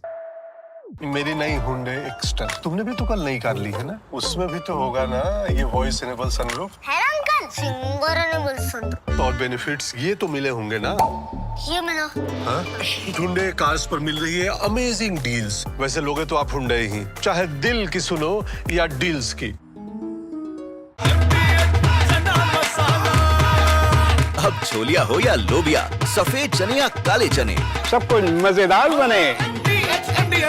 विमल में गुलिस्तां की ये कुछ लजीज फरिश्ते जब साथ घुले तो जी ललचाए और दिल कहे कि स्वाद की इस जुबान में खुद को ऐसा डुबाऊं कि निकल ना पाऊं। विमल की जुबान कुछ है ही ऐसी, मानते हैं ना? विमल, बोलो जुबान केसरी। दादी के हाथों का जादू और खुशबू से महकता घर, माँ की मुस्कुराहट और खाने की सुगंध। MDH गरम मसाला, क्योंकि हर रिश्ता है स्वाद से जुड़ा।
ಅಂತ ಕ್ಲಿಯರ್ ಆಗಿ ಒಂದು ನಂಬರ್ ಕೊಟ್ಟಿರ್ತಾರೆ ಅವರಿಗೆ. ಇಷ್ಟು ಜನ ಹೋಗ್ಬಿಡ್ತಾರೆ ಸರ್, ನಮ್ಮ ಕೈಲಿ ಮ್ಯಾನೇಜ್ ಮಾಡಕ್ ಆಗ್ತಾ ಇಲ್ಲ ಅಂತ ಅಂದ್ರು. ಆ ಡಿಸಿಷನ್ ಏನಕ್ಕೆ ತಗೊಂಡ್ರು? So this is clearly a murder. Our chief minister, our home minister has to take the responsibility of this.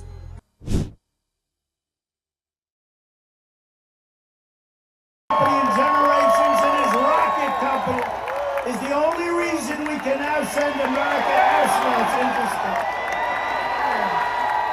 Take over, Elijah.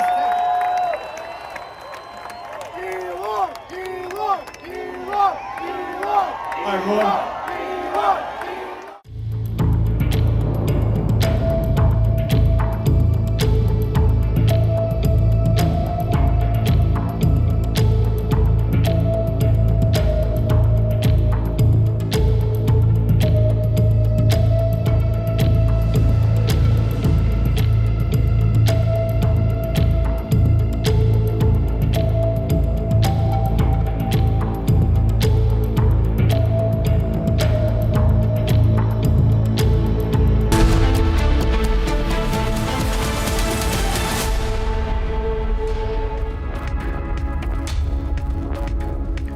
Welcome back, friends. A ping pong of blame game going on between the Karnataka government and the Karnataka State Cricket Association. The latest being Karnataka State, the KSCA, maintaining in their petition before the Karnataka High Court that they did not know anything about the event. The government organized it.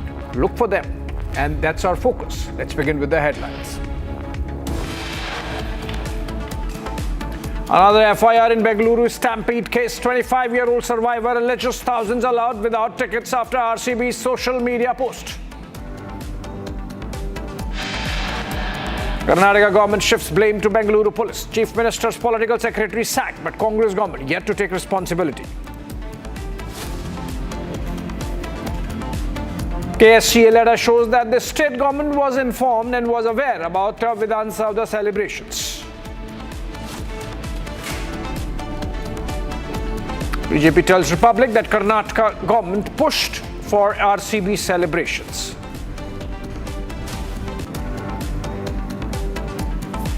दुनिया भारत के defence ecosystem की चर्चा कर रही है और इसके पीछे एक ही कारण है, हमारी सेनाओं का मेक इन इंडिया पर भरोसा.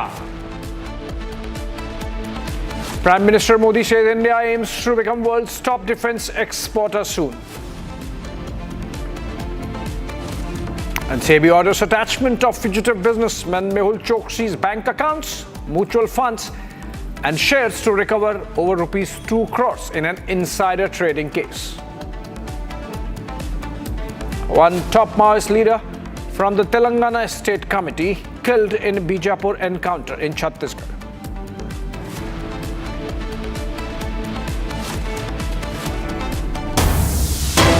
All right, starting with the breaking news development connected with the Bengaluru Stampede case, where all the accused have been sent to judicial custody. The 4 accused, including the RCB marketing head and 3 staffers of the event management company DNA, have been sent to judicial custody. And in connection with the Chinnaswamy Stadium Stampede case, the court has ordered that they be kept in the jail for next 14 days. They will remain in custody till June 19. And for more on this, Abhishek joins us from our Kannada newsroom in Bengaluru. Abhishek, all 4 accused sent to judicial custody, but police is stopping at this, or are they going to catch the big fish also? Well, that is the much anticipated catch which has to be done by the Bengaluru City Police, because 3 of the major persons who are one of the prime reasons to the stampede are still missing, and they are still on the lookout as of now. And with respect to the RCB marketing heads and also the staffers from the DNA who had been secured today morning, who had been arrested, have been produced in front of the 41st ACMM court, and they have been given to the judicial custody until the 19th of this month. And also, we are expecting, if at all the government transfer this case to the CID as they had promised, a special investigation team is going to take these 4 people into their custody. Well, they would start with their part investigation. The KSCA secretary and treasurer are still on the lookout. They are missing from their places. However, they have already reached the High Court. They have already made a petition within the High Court seeking that the FIR against them be quashed. And also, Mr. Menon, who's also the vice president of RCB, is also still missing since morning. So these are the big fishes that the Bengaluru City Police will have to go after, but there is no official confirmation if the police team is behind them. And also, we are waiting for much more details from the Bengaluru City Police as of now. But one fact is for sure, all these 4 people who were arrested in the Stampede case are sent to the Parappana Agrahara jail until this month 19th. Abhishek, back to you. All right, thank you so much, Abhishek, with those details. And we bring to you, friends, more evidence of the kind of mismanagement that led to the Stampede in Bengaluru. Visuals of massive crowd gathering at the Bengaluru Metro Rail Corporation stations on 4th of June at around 4 p.m. And that gives you an idea of the kind of crowd that got built up around Chinnaswamy Stadium. Every one of those using the metro to reach the spot or nearby. Let's go to the pictures. Yes, look at these pictures. And that should have given the police at least an idea of the crowd build-up that could take place at the venue, the Chinnaswamy Stadium, which obviously the police ignored. And so they were missing in terms of the kind of numbers that were needed of the policemen for bandobast duty to regulate that crowd. Look at this. This is Bengaluru Metro and the crowd. This is definitely more than normal, more than regular. They were all headed to the Chinnaswamy Stadium or their nearabouts. And so the police should have anticipated through the CCTV cameras that all these people would be reaching and hence would need regulation. Regulating that crowd was something that was missed by the police.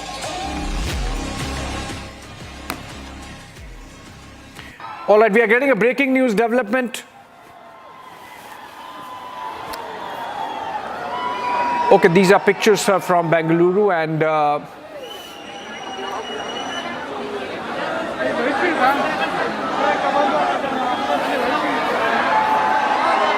next, a customer found ants in her Maggie, which she had allegedly ordered from Zepto Cafe. A customer has reportedly discovered ants in the Maggie order from Zepto Cafe in a shocked Instagram post. Sukhmeet from Maharashtra slammed the company, saying it's unacceptable to serve food with insects, especially when their cafe is still running deceptive promotions like buy one, get one free. The complainant Sukhmeet Kaur joins us.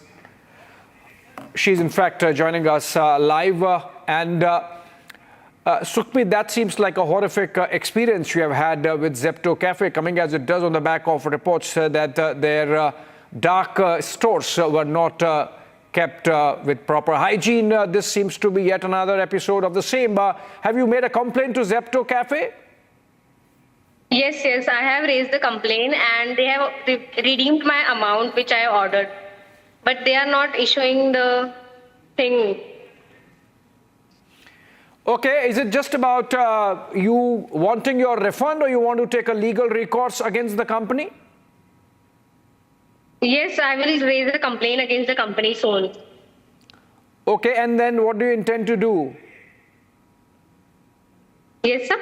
Do you want to take them to court? Do you want to file a complaint with the FDA in Maharashtra? I'm thinking about doing that because they are not responding to my calls properly and they are not even giving me a proper resolution for this issue. Okay, and this is, when did you order this? Did you order this today itself? No, it's from this week only, on Tuesday.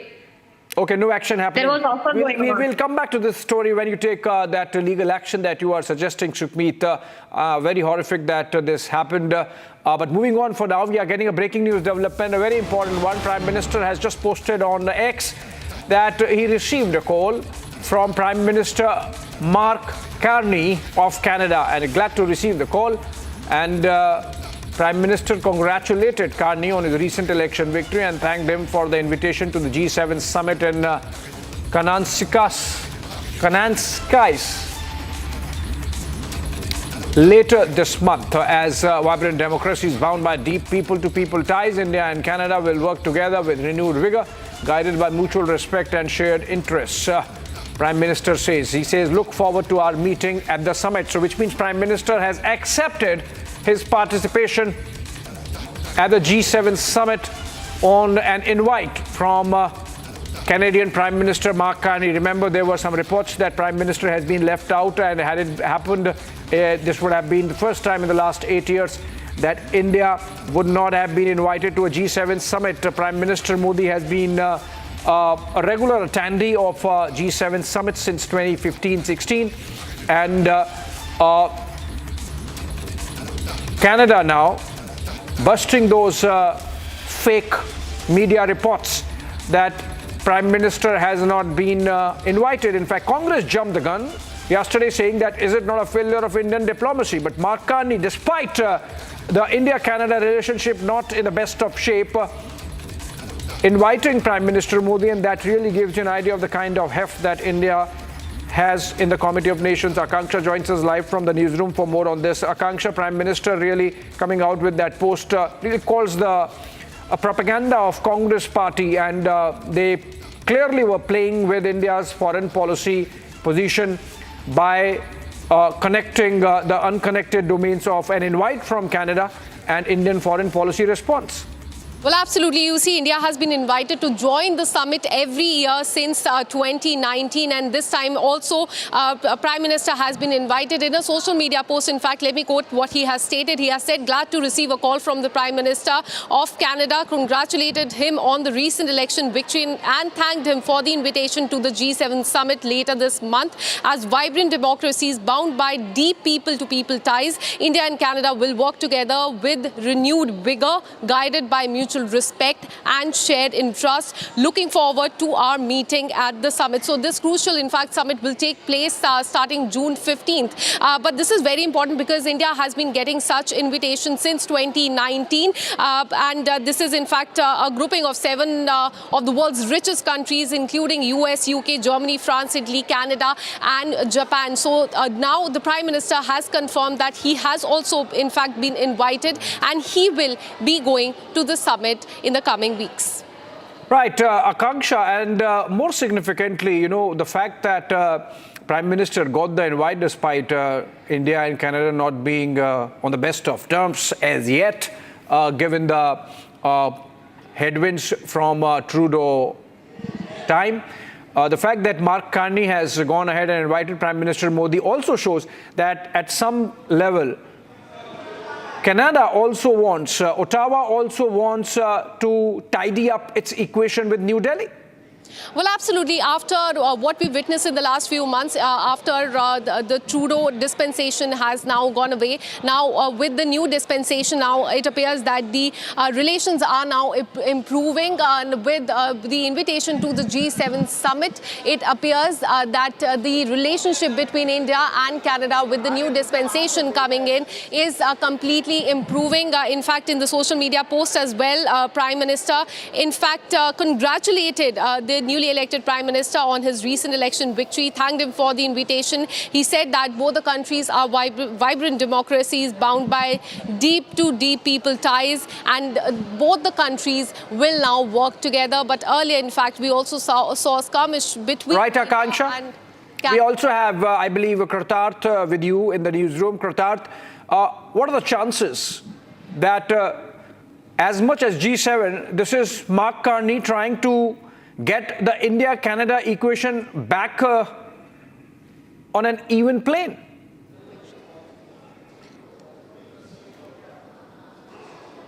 Kartarth? Indeed, Abhishek, and it is a big breaking development that is coming in because India and Canada ties have been extremely strained in the past. We have seen ever since Justin Trudeau was changed and Mark Carney came into the picture, the Canadian government's entire modus operandi in terms of diplomatic ties, which at the moment stand at a historic low between India and Canada, was something that was brought under question. Now look at the timing of this entire situation happening. The G7 summit is on the next Sunday. Today is Friday. The window was extremely narrow. It was only the next 2 possible days in which perhaps Canada could have extended an invitation, and if not, then it would have been a historical fact that for the first time in 6 years, Prime Minister Narendra Modi would not have been invited to the G7 summit. Even last year, we know that despite of his swearing-in ceremony on June 9th, on June 14th, Prime Minister Modi was standing in Italy, center of that photograph that was taken along with Pope Francis and a lot of great state dignitaries arriving with Giorgia Meloni over there, and he was invited and he went there just 5 days after his swearing-in ceremony. That is how significant the G7 meeting also becomes when the group of 7 nations come together. Now also, as a matter of fact, that India has now surpassed Japan and has become the 4th largest economy of the entire world. To carry on a G7 meeting and break almost the tradition of inviting India as a special invitee was something that Mark Carney did not afford to do as the Canadian Prime Minister, because remember, he's also leading a minority government. There is also a very key vote coming up in the Canadian Parliament on the monarch address that was given, and perhaps at the time at which the opposition also is very much strong on Mark Carney's case, to further deteriorate the India and Canada bilateral relationship, which was not at the best during Justin Trudeau's tenure, was something that Mark Carney could not afford. However, it will be noted in the diplomatic circles on how this last moment invitation has been extended. It is very much important to see what diplomatic repercussions take place. However, Prime Minister Narendra Modi has acted as a great statesman and has accepted the invitation, even given at such late notice. And Right, Kartarth. Thank you so much. Prime Minister there with that post announcing that he has received an invite from the Canadian Prime Minister to participate in the G7 summit, and he would indeed be going. Moving on to a breaking news development coming in, an Indian Air Force Apache attack helicopter made a precautionary landing near Saharanpur in Uttar Pradesh during a routine training sortie, but has since safely returned to its base, according to IAF officials. So those are the pictures of the Apache making controlled landing to the ground, and after checks, the systems were found to be okay, and so the chopper took off and has landed back at its base. All right, moving on from those pictures. Those are pictures from Saharanpur where an Apache attack helicopter had to make an emergency landing. Moving on, in a strategic move to assess India's combat preparedness, Northern Army Commander Lieutenant General Prateek Sharma visited the Strike 1 Corps and Udhampur Air Force Station. The visit highlighted joint operational readiness and high morale among frontline formations. Here are the details.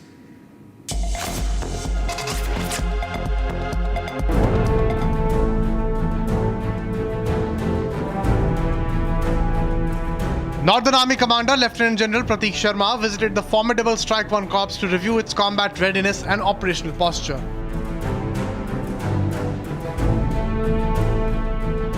He was given a detailed briefing on the strategic plans, wargaming, simulations, and rapid mobilization capabilities of the Corps. The Strike Corps, known for its deep strike capability, is designed to swiftly penetrate enemy territory during high-intensity conflict. The Army commander also visited the Udhampur Air Force Station, a key logistics and air support hub in the region. He lauded the high morale and unwavering dedication of the Air Force personnel stationed there. The visit has put the focus on seamless synergy between Army and the Air Force units to maintain combat superiority in northern sectors.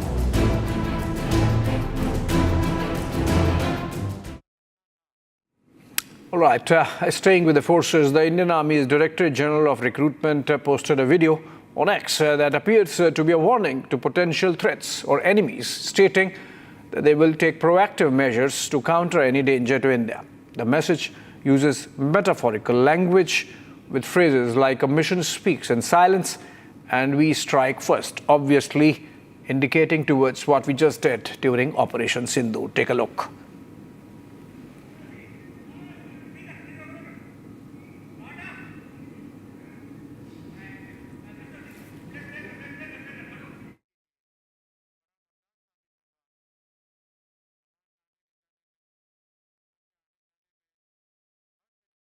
QSNTHE, the world's foremost university rankings organizations, have ranked Amity amongst the top 3% universities globally, making it among the very few Indian universities to be included in both rankings.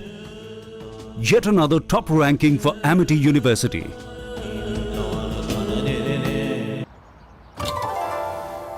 मेरी नई Hyundai Exter. अरे तुमने भी तो कल नई car ली है ना? उसमें भी तो होगा ना ये वॉइस इनेबल सनरूफ? है ना uncle? Finger enable sunroof. Paddle shifters वो तो होंगे ही। Just paddles. डील्स और बेनिफिट्स ये तो मिले होंगे ना? ये मिला। हाँ? इन्होंने तो लॉलीपॉप ले लिया। क्या आप भी लेना चाहोगे? बिल्कुल नहीं। तो जल्दी चले आओ हुंडई शोरूम। आपकी फेवरेट हुंडई कार्स पर मिल रही है अमेजिंग डील्स। वैसे लोगे तो आप हुंडई ही, चाहे दिल की सुनो या डील्स की। MDH की हल्दी मिर्ची धनिया करे कमाल, ये रंग दे, ये खुशबू दे, ये तीखा, ये कम पड़े, क्या निराला MDH मसाला। विमल में गुलिस्तां के ये कुछ लजीज फरिश्ते जब साथ घुले तो जी ललचाए और दिल कहे कि स्वाद की जुबान में खुद को ऐसे डुबाऊं कि निकल ना पाऊं। विमल की जुबान कुछ है ही ऐसी, मानते हैं? विमल, बोलो जुबान कैसी? Mahi sir, how much do you love your fans? Honestly, I love my new fans. पुराने वाले बेकार में शोर करते। सर फैंस हैं, शोर तो करेंगे ही ना। नए वाले नहीं करते। And they listen to what I say. The new generation Orient BLDC fans. Super silent performance with voice control. Silly me, I thought. Cricket fans.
ಅಂತ ಕ್ಲಿಯರ್ ಆಗಿ ಒಂದು ನಂಬರ್ ಕೊಟ್ಟಿರ್ತಾರೆ ಅವರಿಗೆ. ಇಷ್ಟು ಜನ ಹೋಗ್ಬಿಡ್ತಾರೆ ಸರ್, ನಮ್ಮ ಕೈಲಿ ಮ್ಯಾನೇಜ್ ಮಾಡಕ್ ಆಗ್ತಾ ಇಲ್ಲ ಅಂತ ಅಂದ್ರು. ಆ ಡಿಸಿಷನ್ ಏನಕ್ಕೆ ತಗೊಂಡ್ರು? So this is clearly a murder. Our chief minister, our home minister has to take the responsibility of this.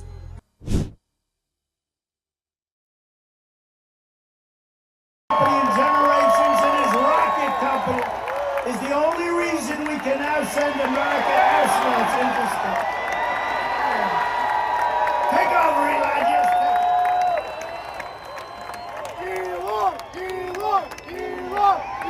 All right, boy.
QS&THE, the world's foremost university rankings organizations, have ranked Amity amongst the top 3% universities globally, making it among the very few Indian universities to be included in both rankings.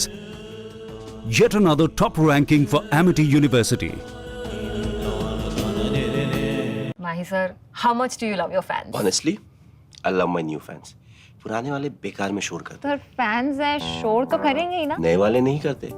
And they listen to what I say. The new generation Orient BLDC fans. Super silent performance with voice control.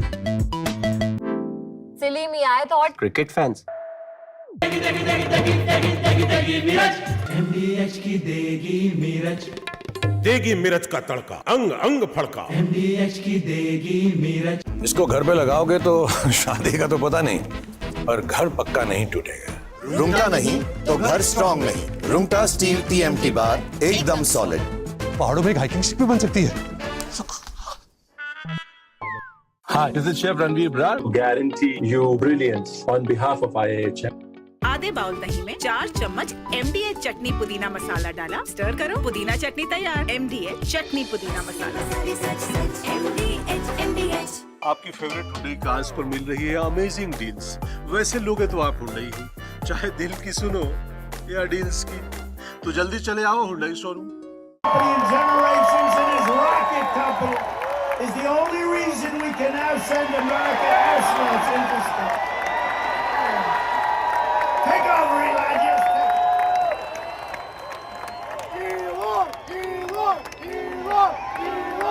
All right, boy.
disappointed because Elon knew the inner workings of this bill better than almost anybody sitting here, better than you people. He knew everything about it. He had no problem with it. All of a sudden he had a problem, and he only developed the problem when he found out that we're going to have to cut the EV mandate, because that's billions and billions of dollars, and it really is unfair. We want to have cars of all types. Electric, we want to have electric, but we want to have a gasoline, combustion. We want to have different. We want to have hybrids. We want to have all. We want to be able to sell everything. And when that was cut, and Congress wanted to cut it, it became a little bit different, and I can understand that. But he knew every aspect of this bill. He knew it better than almost anybody, and he never had a problem until right after he left. And if you saw the statements he made about me, which I'm sure you can get very easily, it's very fresh on tape, he said the most beautiful things about me. And he hasn't said bad about me personally, but I'm sure that'll be next. But I'm very disappointed in Elon. I've helped Elon a lot.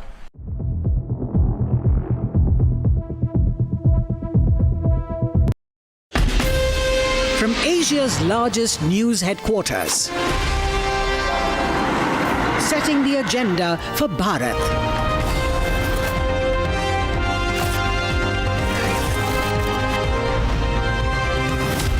You're watching Republic.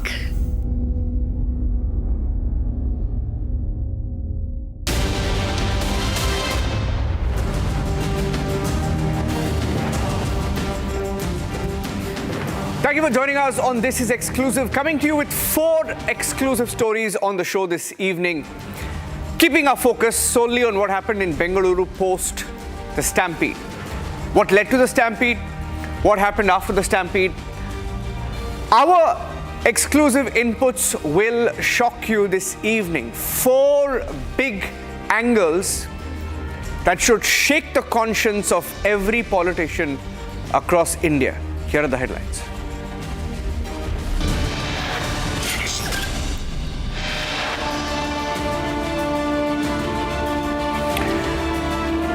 The Chief Minister went with his grandson and had masala dosa after 11 deaths after the stampede, says BJP and JDS.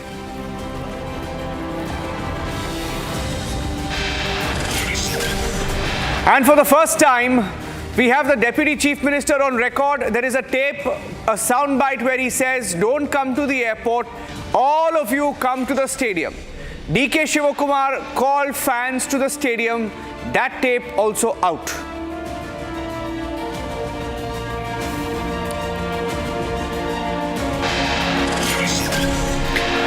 They called it a short celebration. We have videos from inside the stadium.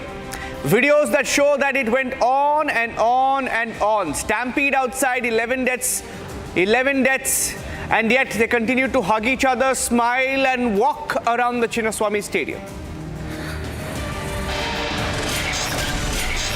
Now that all of them have been exposed, RCB is blaming the state government, RCB is blaming the Congress party, and the Congress party and the ministers in the Congress government are in turn arresting both KSCA and RCB.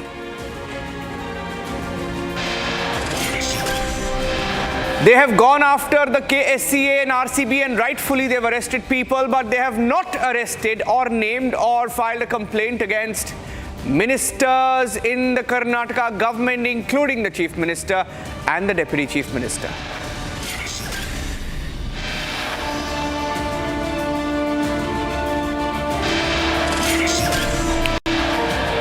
It's now confirmed that the Prime Minister Modi will attend the G7 summit in Canada.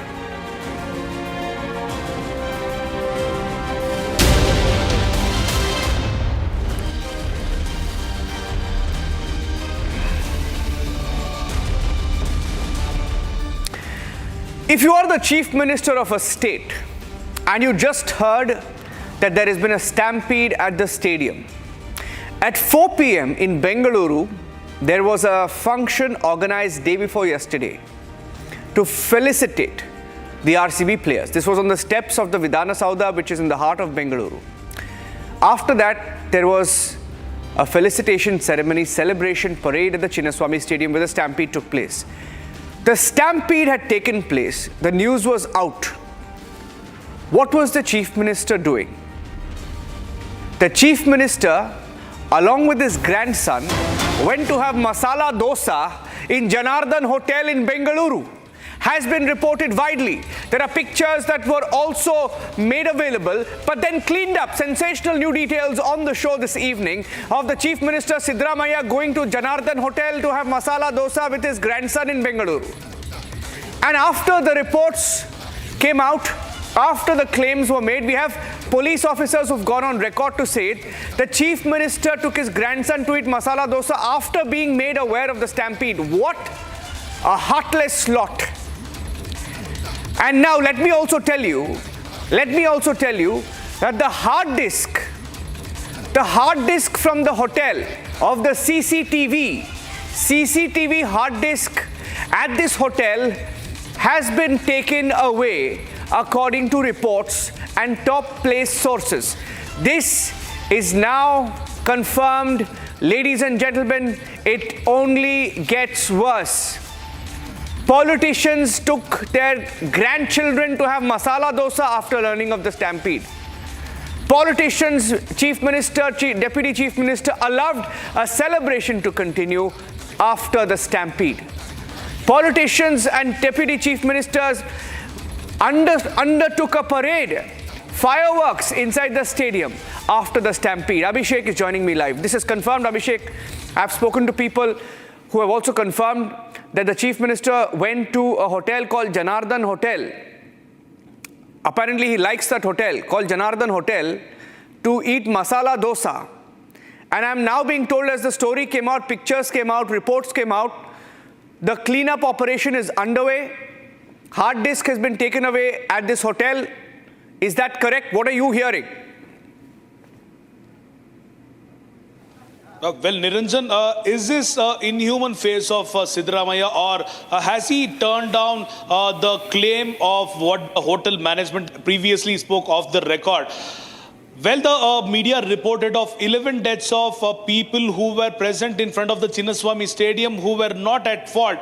CM Siddaramaiah, despite hearing the news of these people who were being killed at the Stampede, CM Siddaramaiah was found enjoying his Sagu Masala Dosa in Janardana Hotel along with his grandchild, who just witnessed the RCB players with the trophy in front of the grand steps of Vidhana Soudha. And after which, when Republic TV tried to collect the CCTV visuals of the Janardana Hotel, we had been informed that the hard disk of the CCTV had been taken out by one of the officials from the CM's closest, one of the CM's closest aide. So, what is CM trying to do? Is the government trying to make sure that their image, which has already been spoiled, to make sure that the government should not be kept at fault? Is the government trying to blame the RCB and the KSCA? Is the government trying to prove the people that they are with the people, despite CM having masala dosa with his grandchild, when people were gasping for oxygen, when people were struggling to get out of the crowd, when people were requesting and begging the police to take care of their safety? What was CM doing? How would CM react on this? Obviously, CM Siddaramaiah would say, I am human like you all. I wanted to enjoy my space, my food with my grandchild. This might be the statement made by him. However, the government will have to respond, because CM and the DCM is to be held responsible, is to be held accountable for these 11 deaths, whereas CM Siddaramaiah has not yet made a statement on why he had been to that particular place, despite knowing 11 innocent lives were killed in the Stampede event. Niranjan. Now, I can also tell you that this claim has been made even by political leaders, including by the BJP and JDS, that held a news conference yesterday, today, saying the chief minister went to a hotel to have masala dosa with his grandson after the Stampede. Now, after that, apparently, now reportedly, allegedly, there has been a cleanup operation. It has been reported. In fact, some media houses put out this report, put out the pictures, and then allegedly pulled back on the pictures. A cleanup operation is now underway. The same state government that goes on filing cases against journalists now undertaking a cleanup operation, but they can't clean up this particular breaking news update that I'm getting you next. They can't clean this up. A video has emerged showing the Deputy Chief Minister D.K. Shivakumar heard on tape asking fans to come to the stadium. Mr. D.K. Shivakumar, you are on tape asking fans to come to the stadium. How did you do that? Listen in. I have the full video. I have the translation. Listen to this. He was asking for a judicial inquiry, the BJP. My Honorable Chief Minister was kind enough to announce a judicial inquiry. That is the wrong soundbite. There is another soundbite. I will in fact play the right soundbite. That is the wrong soundbite, and that was put on the group as well. I'll play that right soundbite out. As we speak to Abhishek, we'll stay on the breaking news update because I'm not going to move out of the story till I play the right soundbite. I'm going across to Abhishek. Abhishek, there is a tape. There is a bite. There is a bite of him. There is a bite of Deputy Chief Minister D.K. Shivakumar saying, Stadium ge banni. He says, Yella stadium ge banni. He says, airport ke, don't come to the airport. Stadium ge banni in Kannada. He says that. I heard him. I'm going to play that soundbite. That was the wrong soundbite that was played. I will play the right soundbite. Abhishek. Well, Niranjan, DCM D.K. Shivakumar was present at Ramnagar's court when he made the statement. It is very clear he made a statement in Kannada. HL Airport ge yaru barbedi, elru kuda Chinnaswamy Stadium hatra banni. These were the two major lines which DCM D.K. Shivakumar made on the morning of the event when the Stampede occurred. So it was very clear DCM D.K. Shivakumar didn't want the fans to assemble in front of the Vidhana Soudha. However, he is the actual person, responsible politician from the Karnataka state government, who invited on behalf of the Karnataka state government all the fans of RCB to assemble inside the Chinnaswamy Stadium. Despite knowing RCB has won a trophy after 18 long years, DCM D.K. Shivakumar, without any arrangement, without checking on the police deployment, invited all the RCB fans to assemble in Chinnaswamy Stadium. We also have the facts, at least 1 to 1.5 lakhs of RCB fans were surrounded around the Chinnaswamy Stadium, whereas the police police deployment was limited to around 1,500. So the ratio is incomparable. We've also seen the visuals of DCP Saidulu Adawat, who was being manhandled by the people. He couldn't help himself. So despite this situation, he tried to manage the crowd. If the police, if the higher ups of the police department had to face this kind of situation, imagine the situation what the people there who came after DCM DK Shivkumar invite had to face. And after DCM DK Shivkumar's invite, we have seen 11 people, 11 innocent souls, 11 RCB fans who breathed their last on the way to the hospital, some at the spot, some at the hospital bed. So the entire problem, these 11 deaths are only the outcome of the government's lack of coordination,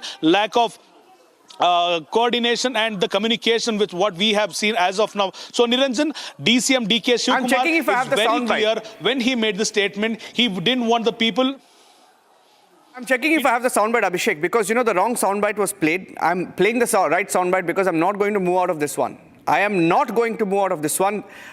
He says, and I had even shared the translation some time back. He said, I watched the full game. This was before the Stampede and before he went to the airport. He said, I watched the full game from the government side, and he was so happy. He said, I watched the full game. Yeah, I watched the full game. From the government side, I appeal, don't come to the airport, come to the stadium. Listen into the soundbite. I have the soundbite now. Let's play it out with a translation, please. Watch ಮಾಡಿದ್ದೀನಿ. ಸರ್ಕಾರದಿಂದ ಈಗ ನಾನು ಎಲ್ಲರಿಗೂ ಕೂಡ ಮನವಿ ಮಾಡ್ತಾ ಇದ್ದೀನಿ, ಇಲ್ಲಿಂದನೇ ದಯವಿಟ್ಟು ಯಾರು ಏರ್ಪೋರ್ಟ್ಗೆಲ್ಲ ಬರೋಕ್ಕೆ ಹೋಗ್ಬಿಡಿ. ಭಾಳ ಟ್ರಾಫಿಕ್ಕು, ಭಾಳ ಲಾ ಆ್ಯಂಡ್ ಆರ್ಡರ್ ಪ್ರಾಬ್ಲಮ್ ಇದೆ. ಸೊ ಸೀದಾ ವಿಧಾನಸೌಧ 4 ಗಂಟೆಗೆ ವಿಧಾನಸೌಧದ ಸ್ಟೆಪ್ಸ್ ಮೇಲೆ ಅವರಿಗೆ ಗೌರವ ಸಲ್ಲಿಸುವಂಥ ಕೆಲಸ ಮಾಡ್ತೀವಿ. ಅದಾದಮೇಲೆ ಸ್ಟೇಡಿಯಂ ಬನ್ನಿ,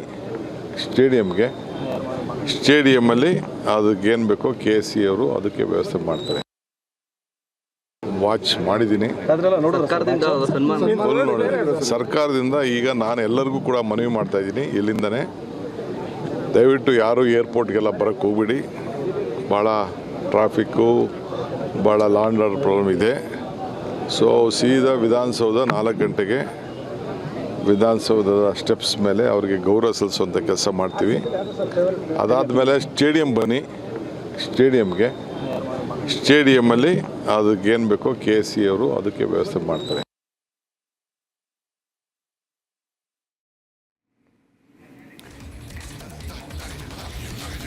That is the soundbite. You just heard the soundbite of the Deputy Chief Minister a few hours before the Stampede saying, don't come to the airport, come to the stadium.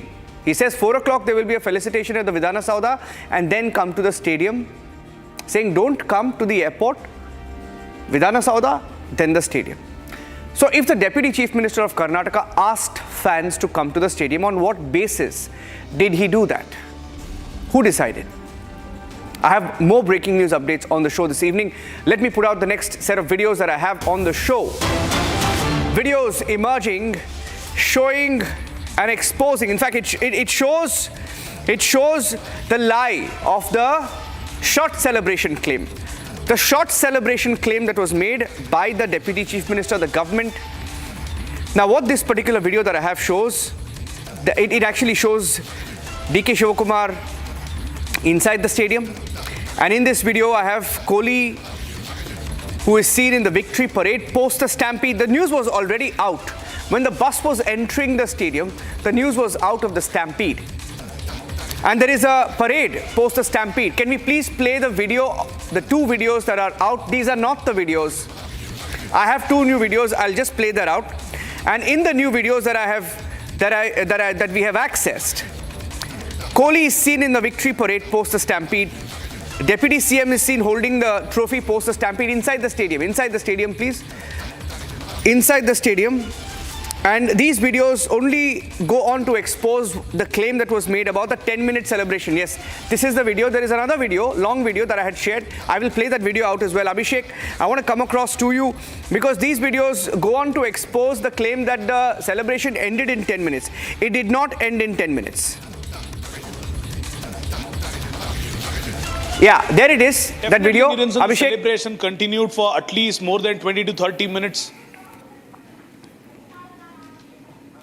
We also the entire stadium, the people who were present at the stadium very clearly saw the RCB team enjoying, making round after round in the inside of the Chinnaswamy Stadium. DCM DK Shivkumar's claim that after he received the information, the entire celebration was stopped at capping minimum of 10 minutes. So this wasn't a 10-minute event at all. The KSCA and the RCB had planned for at least 1 to 2 hours of program, which was shortened probably by half of that. At least half of the program was completed and was on the progress when this incident happened. The Bengaluru City Commissioner had clearly mentioned DCM DK Shivkumar and CM Siddaramaiah that people have lost their lives during the stampede, and they had also requested the DCM to call off the event immediately, despite the Bengaluru City Commissioner informing DCM DK Shivkumar to call off immediately. DCM says the event will be called off in the next 10 minutes. So there was another extension of 10 minutes so that the fans who had assembled there would finally feel happy. The government wanted to take the mileage in the victory of the RCB. The government obviously didn't respect the lives which were lost during the stampede event. It is very evident that the political game is being played by the sitting government. DCM DK Shivkumar and CM Siddaramaiah are starting to play the blame game instead of accepting that they were at the fault, because they were at the fault and they are not ready to own these 11 deaths as of now. These 11 deaths were the only the outcome of the mismanaged crowd, but which was supposed to be done by the Bengaluru City Police and the Karnataka State Government. Niranjan. Okay, stay with me because I have another bit of breaking news update. I have 2 bits of breaking news updates that are coming into our newsroom. Even as I get you this news, 2 bits of breaking news updates coming in. The first breaking update that I have, let me go across to the first breaking update that I have right now. There is a fight that's on between the RCB and the government of Karnataka. A big fight between the RCB franchise, Royal Challengers Bengaluru. A fight between them and the Karnataka government. The gloves are off.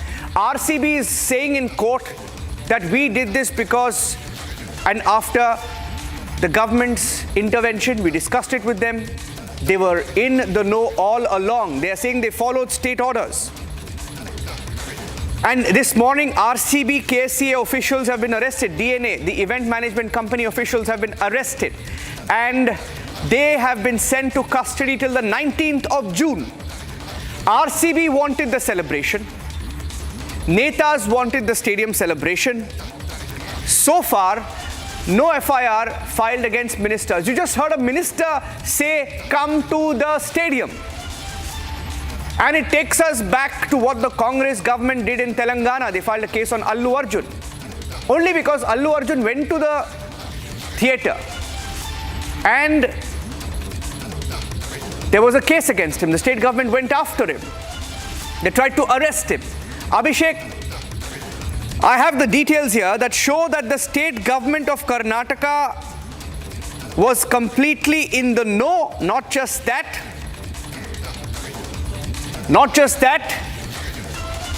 they gave permission. The RCB says they were following state orders. So obviously the state government can't lie, saying they did not know about it or blame RCB for it. Well, Niranjan, we have clearly seen a letter dated 3rd June which mentions KSCA requesting the permission of DPAR of the Vidhana Soudha to allow the DNA Entertainment to conduct an event in front of the Vidhana Soudha's grand steps if at all RCB is going to win the IPL 2025 is what the letter says. Also, after which the Karnataka state government, after taking into consideration the Bengaluru City Police point of view, had clearly mentioned, yes, you can proceed with the event. However, the Bengaluru City Police claimed that they hadn't given a yes to the event because of the security issue. Probably pooling the entire police department into one place in one night was a hard task to the Bangalore Karnataka State Police. And also, we have seen after which the event started, RCB also put on posts on Facebook and various other social media claiming that there would be a victory parade from Vidhana Soudha to Chinnaswamy Stadium, and they also also mentioned on various other websites and their social handles, stating that there will be passes given out to the people who wanted to witness the glorified victory of RCB or the IPL 2025. However, the government is taking a U-turn, stating that they had no information about this at all. There is another point of information what I have from the closest sources of CM Siddaramaiah. This information says CM Siddaramaiah, Political Secretary Govind Raj, RCB management, KSCA management, along with the Bengaluru City Commissioner were present at a closed-door meeting, whereas the KSCA and RCB wanted to conduct event in 2 locations, but CM Siddaramaiah urged and demanded that the event should be clubbed and should be held at one place. However, Govind Raju was the person who intimidated CM Siddaramaiah to conduct the event at 2 places, because this will be a historic event. This will also be a political mileage to the Congress party. We can use the love of people in various other political ways, after which CM Siddaramaiah had to give a nod despite Bengaluru City Commissioner not accepting the fact. Niranjan. Yeah. In fact, there is also a complaint that has been filed. I have the complaint that has been filed and the acknowledgement that was given.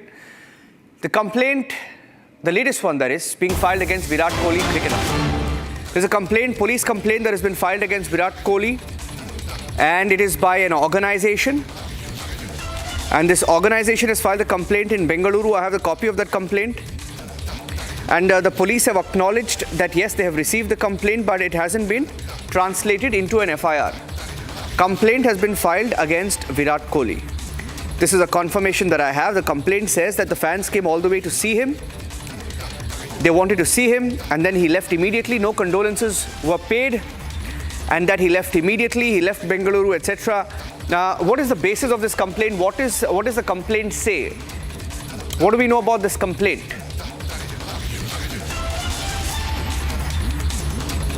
Abhishek.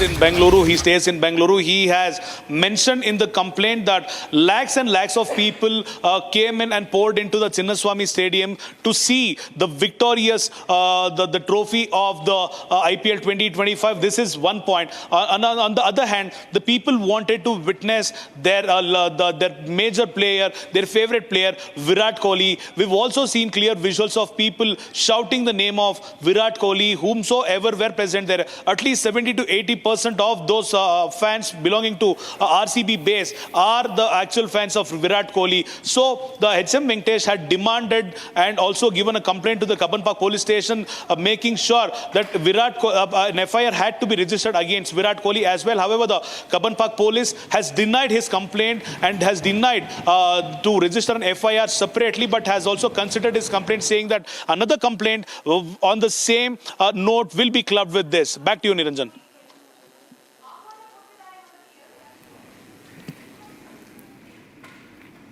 Okay. Thank you for that, Abhishek. In fact, we are tracking that story very closely. Part by part, bit by bit, breaking news updates on Republic as we peel off every layer of the Stampede tragedy. And it is a man-made tragedy. It is a politician cricketing nexus that caused this tragedy. I'm leaving you with this video. Take a look at this video. It's a raw video that was put out on social media by some sycophant.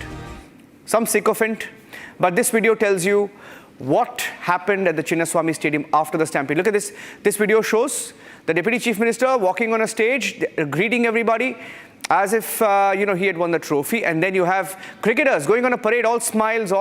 And I'm sure they knew what had happened outside. I don't know what they were celebrating. And all of this happened, the fact that this happened after the Stampede is such a shame. That's it on this edition of This Is Exclusive. Thanks for watching, ladies and gentlemen.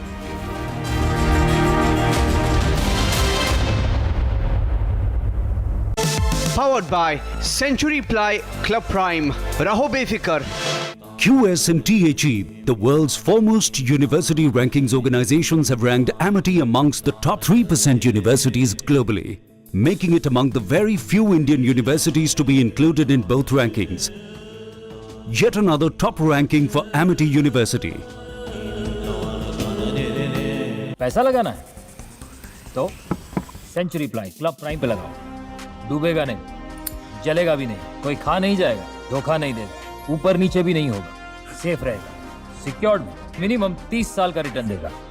अब इससे better investment है तो बताओ। Century ply club prime, रहो बेफिक्र। मेरी नई Hyundai Exter तुमने भी तो कल नई कार ली है ना, उसमें भी तो होगा ना ये वॉइस इनेबल सनरूफ। है ना अंकल, सिंगर इनेबल सनरूफ। और बेनिफिट्स ये तो मिले होंगे ना। ये मिला। हाँ? हुंडई कार्स पर मिल रही है अमेजिंग डील्स। वैसे लोगे तो आप हुंडई ही, चाहे दिल की सुनो या डील्स की। MDH की हल्दी मिर्ची धनिया करे कमाल, ये रंग दे, ये खुशबू दे, ये तीखा, ये कम पड़े, क्या निराला MDH masala. Hi, this is Chef Ranveer Brar. Guarantee you brilliance on behalf of IIHM. विमल में गुलिस्तां की ये कुछ लजीज फरिश्ते जब साथ घुले तो जी ललचाए और दिल कहे कि स्वाद की इस जुबां में खुद को ऐसा डुबाऊं कि निकल ना पाऊं। विमल की जुबान कुछ है ही ऐसी, मानते हैं ना? विमल, बोलो जुबां केसरी। माही sir, how much do you love your fans? Honestly, I love my new fans. पुराने वाले बेकार में शोर करते। सर फैंस है, शोर तो करेंगे ही ना। नए वाले नहीं करते। And they listen to what I say. The new generation Orient BLDC fans. Super silent performance with voice control. Silly me, I thought. Cricket fans.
Powered by Century Ply Club Prime.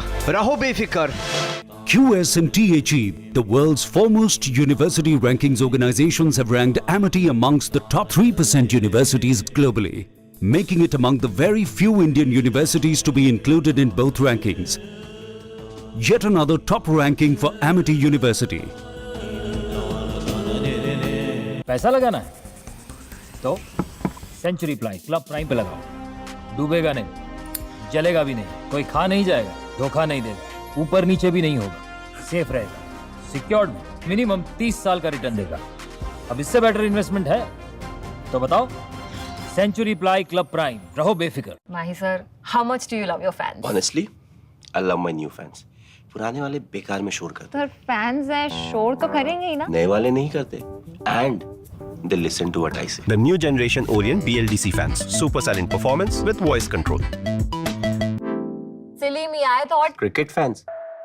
विमल में गुलिस्तां की ये कुछ लजीज फरिश्ते जब साथ घुले तो जी ललचाए और दिल कहे कि स्वाद की इस जुबां में खुद को ऐसा डुबाऊं कि निकल ना पाऊं। विमल की जुबान कुछ है ही ऐसी, मानते हैं ना? विमल, बोलो जुबां केसरी।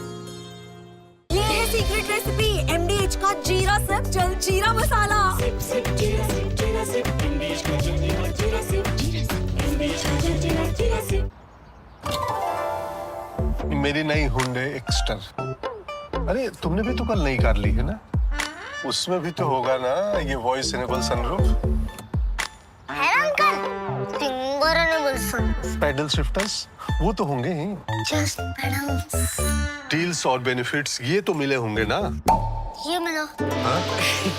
इन्होंने तो लॉलीपॉप ले लिया, क्या आप भी लेना चाहोगे? बिल्कुल नहीं, तो जल्दी चले आओ हुंडई शोरूम। आपकी फेवरेट हुंडई कार्स पर मिल रही है अमेजिंग डील्स। वैसे लोगे तो आप हुंडई ही, चाहे दिल की सुनो या डील्स की।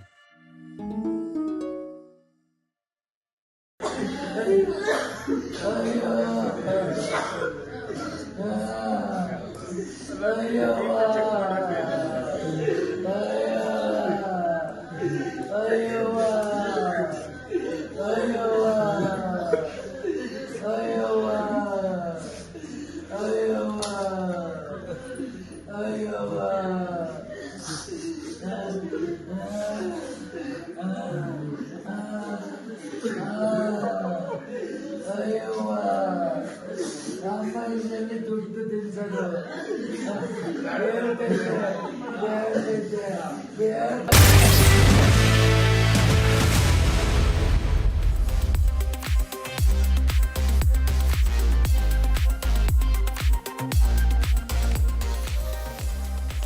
your smartphones to your smart television, trending stories are breaking the internet. The Trump-Musk political bromance that once lit up headlines has now ended in a very dramatic and very public blow-up. We'll be getting you exactly what has transpired between the two of them. Back home, Prime Minister Narendra Modi has inaugurated the landmark Chenab Bridge, an infrastructure marvel. Now the visuals are stunning and we'll get you all that in a bit. Not just this, Russia has begun naval drills in the Baltic amid heightened tensions with Ukraine. Meanwhile, German Chancellor has gifted Donald Trump a framed birth certificate of Trump's grandfather, who shares the same name, during their Oval Office meeting. It is a power-packed bulletin, ladies and gentlemen. This is Trending Today, and I am Tanisha Avasthi.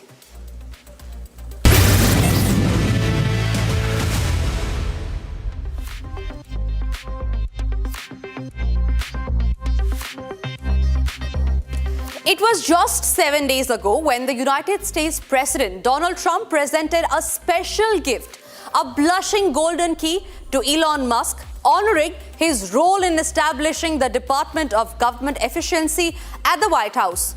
Cut to present, a political bromance that once lit up headlines has now ended in a very dramatic and very public blow-up. We have here Thank you. a very special, that I give to very special people. I have given it to some, but it goes to very special people, and I thought I'd give it to Elon as a presentation from our country. Thank you. Thank you, Elon. Thank you. Take care of yourself. Thank you. And if you saw the statements he made about me, which I'm sure you can get very easily, it's very fresh on tape. He said the most beautiful things about me. And he hasn't said bad about me personally, but I'm sure that'll be next. But I'm very disappointed in Elon. I've helped Elon a lot. Taking to X, Musk wrote, "Time to drop the really big bomb. Donald Trump is in the Epstein files. This is the real reason they have not been made public." On the other hand, Trump in the Oval Office was asked a question on similar lines. However, he chose to ignore it. To Elon Musk claim about the Epstein files.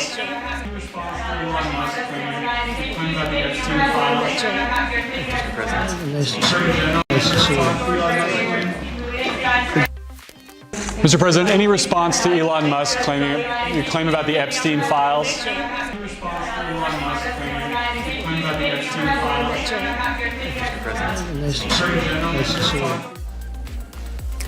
The internet understandably has erupted, with Twitter artists mocking Trump and Musk. Watch this meme fest on your screens.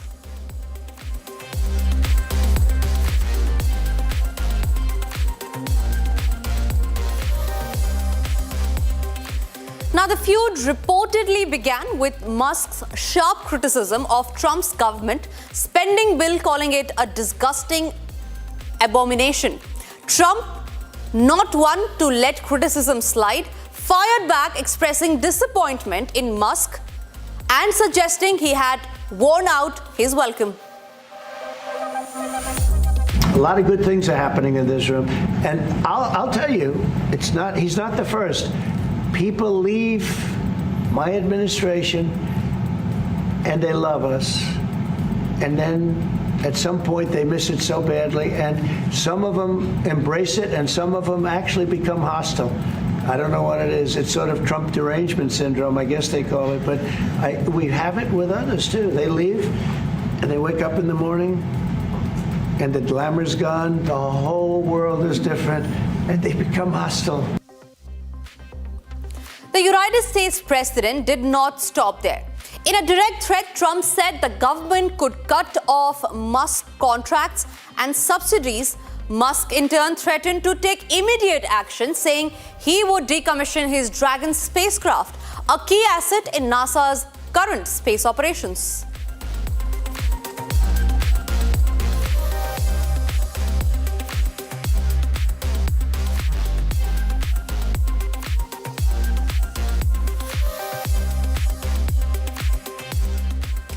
In yet another post, Donald Trump claimed he had stripped away what he called the EV mandate, accusing Musk of benefiting from forced electric vehicle policies. Responding to what is here is what he had to say.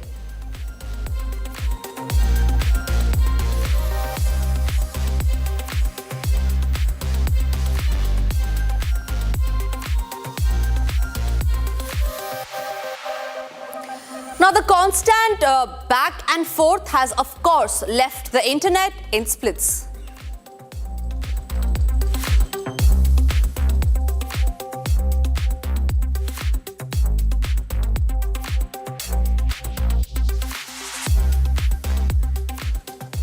United States President Donald Trump's public feud with Elon Musk has started to affect Wall Street, especially EV giant Tesla, with the company's shares coming down to 14% today.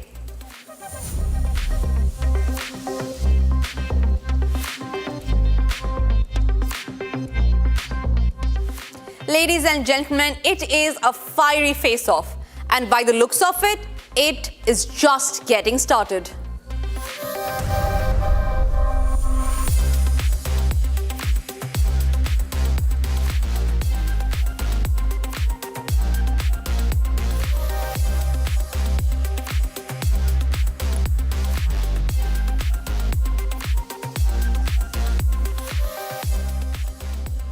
Prime Minister Narendra Modi inaugurated the landmark Chenab Bridge, which allows the most awaited completion of the 272-kilometer-long railway project connecting Kashmir by rail to the rest of India.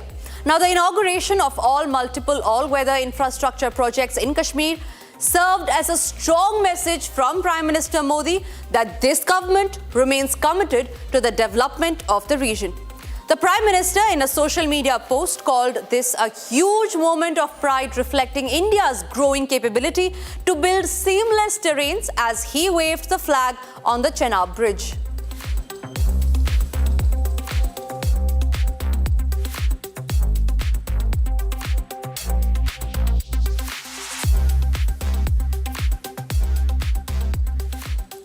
The Chenab Bridge is an engineering marvel that's rewriting the record books. India's Chenab Bridge is now officially the highest railway bridge in the world. Soaring high above the Chenab River in Jammu and Kashmir, this iconic structure stands 35 meters taller than the Eiffel Tower, and it is a testament to India's advancing infrastructure prowess. With the towering arc rising 1,315 meters above sea level, the Chenab Bridge connects the Kashmir Valley to the rest of the country, bringing both symbolism and substance to the region's development. A project 42 years in the making, the bridge has finally come to life with an investment of rupees 1,400 crore, combining precision engineering with the sheer gift of thousands of workers. The structure is held in place by 96 cables, making it not just a triumph of design, but a beacon of modern engineering. A proud milestone indeed, not just for Indian Railways, but for the nation.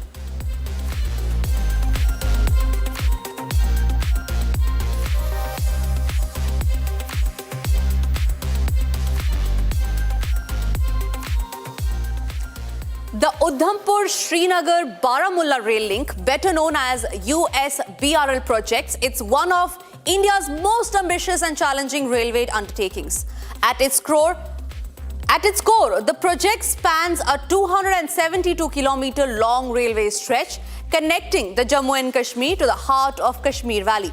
Of that, 119 kilometers run through 36 major tunnels, cutting through the rugged Himalayan terrain, engineering feat in itself.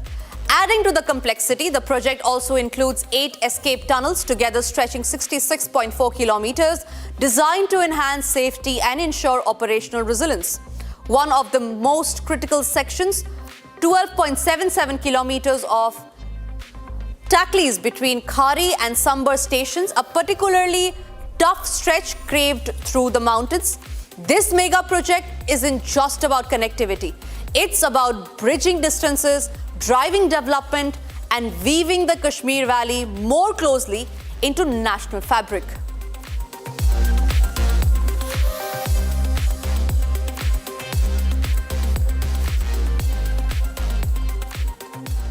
Prime Minister Narendra Modi in Katra slammed Pakistan today, saying our neighbor opposes peace, tourism, and even the livelihood of the poor. Prime Minister further pushed tourism, saying no one can stop Kashmir's development. विकास का जो वातावरण जम्मू कश्मीर में बना था वो पहलगाम के हमले से डिगने वाला नहीं है। जम्मू कश्मीर के आप सभी लोगों को और आप सबसे नरेंद्र मोदी का वायदा है, मैं यहां विकास को रुकने नहीं दूंगा। यहां के नौजवानों को सपने पूरा करने से कोई भी बाधा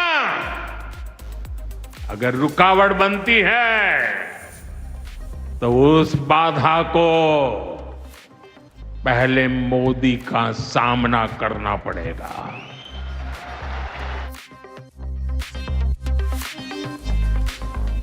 Hot off the plate and straight to your screens. Our next segment is Hot Trends.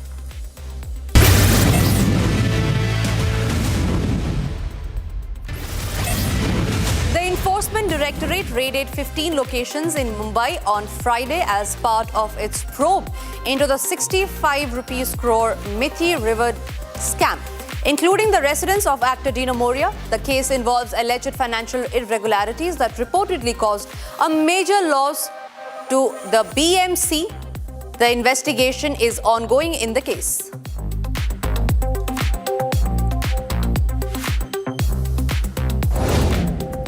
Tom Felton is returning to the wizarding world, this time under Broadway lights. The actor, best known as Draco Malfoy from the original Harry Potter films, will reprise the role in Harry Potter and the Cursed Child at New York's Lyric Theatre. Felton said, and I quote, "Being part of the Harry Potter films has been one of the greatest honors of my life."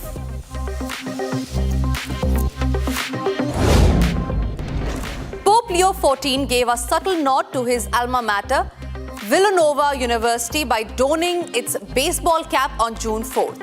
The 267th Pope of the Roman Catholic Church graduated in 1977 with a degree in mathematics and clearly hasn't forgotten his college roots.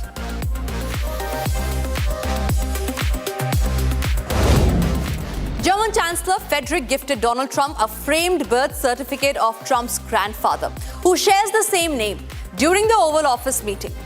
Things got awkward, though, when Trump called D-Day not a pleasant for Germany. Merz responded firmly, saying it was the liberation of my country from the Nazi dictatorship. The Calcutta High Court granted bail to law student Sharmishta Panoli, arrested for allegedly offensive post about Islam. Justice Raja Basu Chaudhary also directed Kolkata police to provide her protection, citing her young age and the absence of any need for further custodial interrogation.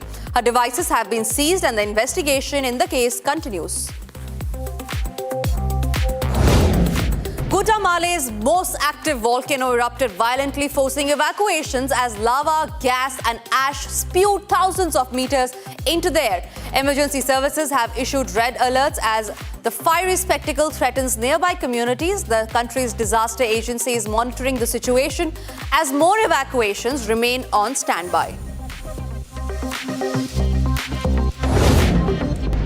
Tokyo-based space has confirmed the failure of its second lunar landing attempt after communication with its spacecraft was lost.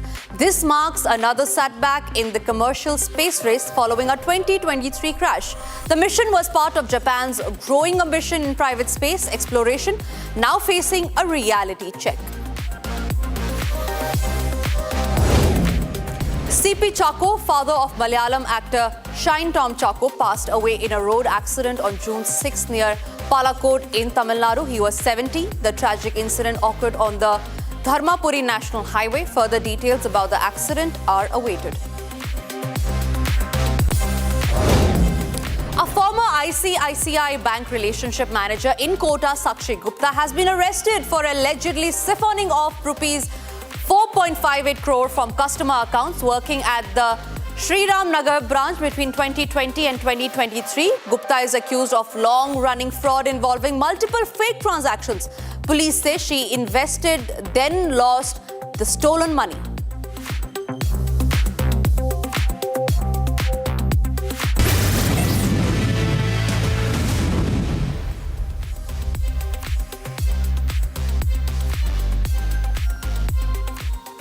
Russia has launched large-scale naval exercises in the Baltic Sea, signaling a show of strength amid heightened regional tension. The drills involve over 20 warships, 3,000 military personnel and support from the air, focusing on combat readiness, anti-submarine warfare and defense against unmanned maritime threats.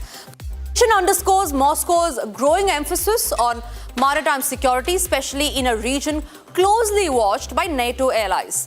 The Russian Defense Ministry has described the exercise a routine measure to test the fleet's preparedness in real-world scenarios. As geopolitical friction continues in Eastern Europe, military maneuvers like these are drawing international attention.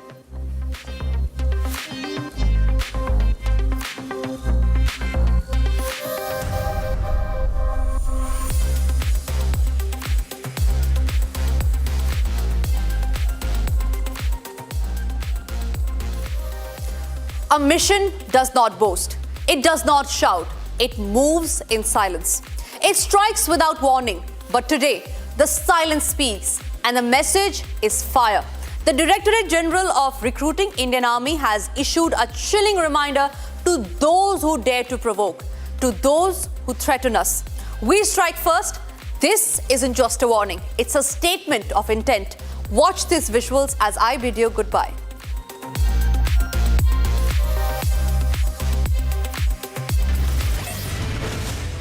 Operation Sindoor, not just a mission, a message, a thunderclap of justice, a heartbeat of courage. We didn't wait for the light. We became one. We didn't fear death. We walked through its shadow, unshaken, with precision as our weapon and patriotism as our shield. We struck deep into the spine of terror, because when India breathes, we rise like a storm. The Indian Army, fearless in duty, boundless in sacrifice.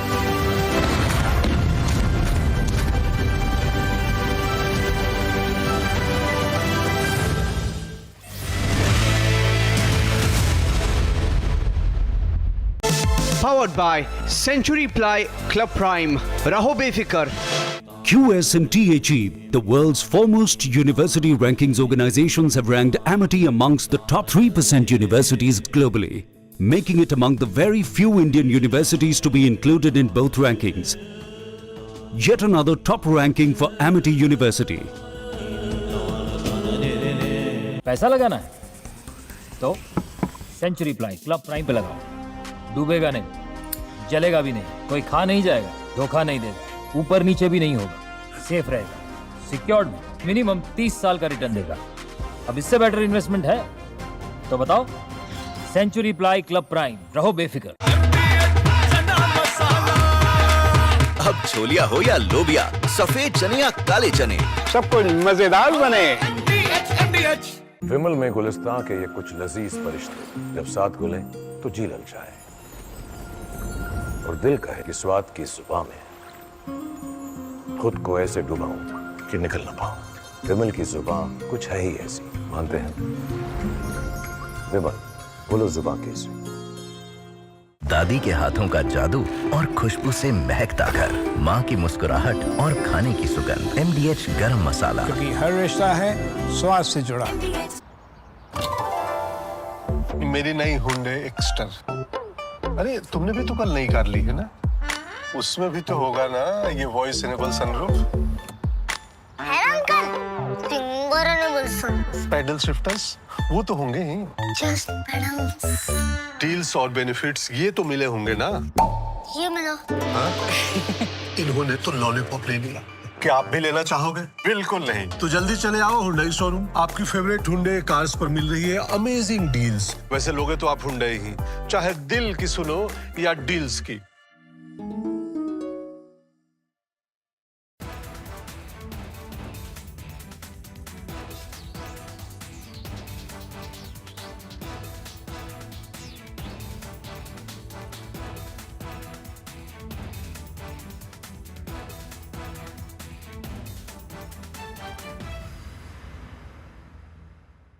generations in his rocket company is the only reason we can now send America astronauts into space.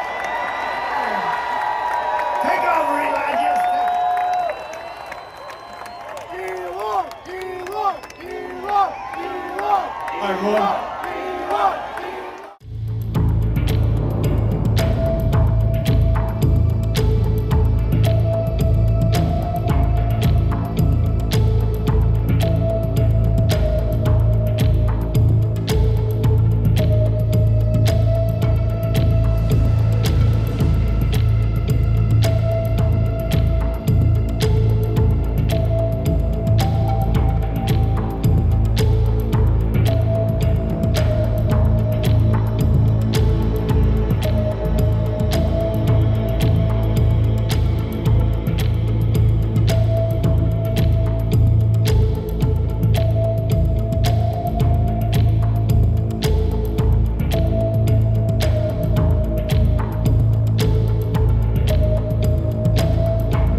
Powered by Century Ply Club Prime. Raho befikar. QS&THE, the world's foremost university rankings organizations, have ranked Amity amongst the top 3% universities globally, making it among the very few Indian universities to be included in both rankings. Yet another top ranking for Amity University. पैसा लगाना है तो century ply club prime पे लगाओ, डूबेगा नहीं, जलेगा भी नहीं, कोई खा नहीं जाएगा, धोखा नहीं देगा, ऊपर नीचे भी नहीं होगा, सेफ रहेगा, सिक्योर्ड में मिनिमम 30 साल का रिटर्न देगा। अब इससे बेटर इन्वेस्टमेंट है तो बताओ। सेंचुरी प्लाई क्लब प्राइम, रहो बेफिक्र। Mahi sir, how much do you love your fans? Honestly, I love my new fans. पुराने वाले बेकार में शोर करते सर फैंस हैं, शोर तो करेंगे ही ना। नए वाले नहीं करते and they listen to what I say. The new generation Orient BLDC fans. Super silent performance with voice control. सिली में आए तो और Cricket fans. ये है सीक्रेट रेसिपी MDH का जीरा सिप जल जीरा मसाला। सिप सिप जीरा सिप जीरा सिप MDH का जल जीरा सिप MDH का जल जीरा सिप। विमल में गुलिस्तां की ये कुछ लजीज फरिश्ते जब साथ घुले तो जी ललचाए और दिल कहे कि स्वाद की इस जुबान में खुद को ऐसा डुबाऊं कि निकल ना पाऊं। विमल की जुबान कुछ है ही ऐसी, मानते हैं ना? विमल, बोलो जुबा केसरी। आधे बाउल दही में 4 चम्मच MDH चटनी पुदीना मसाला डाला, स्टर करो, पुदीना चटनी तैयार। MDH चटनी पुदीना मसाला।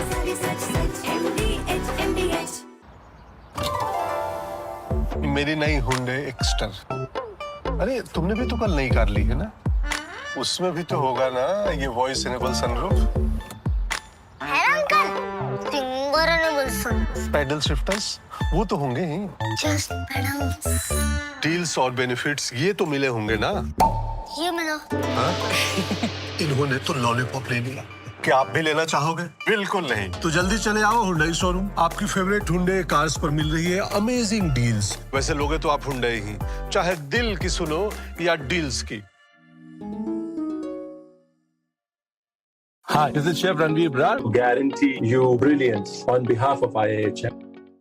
Generations in his rocket company is the only reason we can now send America astronauts into space.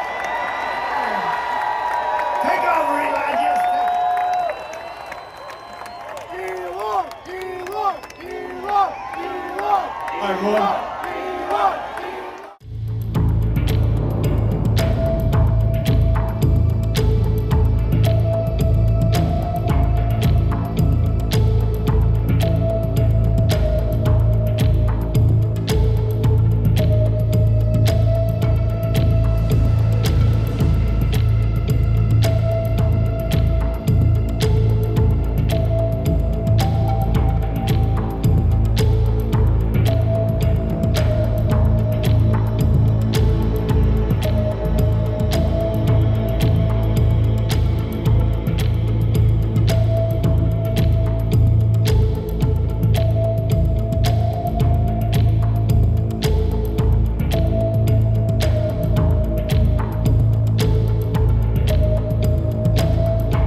Another FIR in Bengaluru Stampede case. 25-year-old survivor alleges thousands allowed without tickets after RCB's social media post.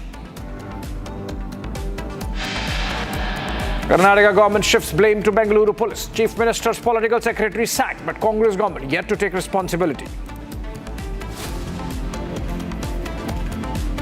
KSCA letter shows that the state government was informed and was aware about Vidhana Soudha celebrations. BJP tells Republic that Karnataka government pushed for RCB celebrations.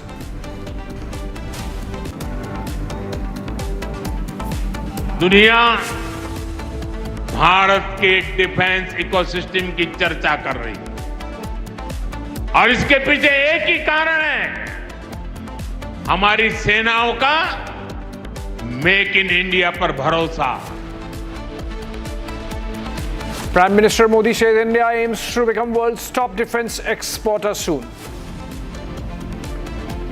Generations in his rocket company is the only reason we can now send America astronauts into space. Take over, Elijah.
From the Republic Media Network headquarters, it's time for Arnab Goswami on the debate.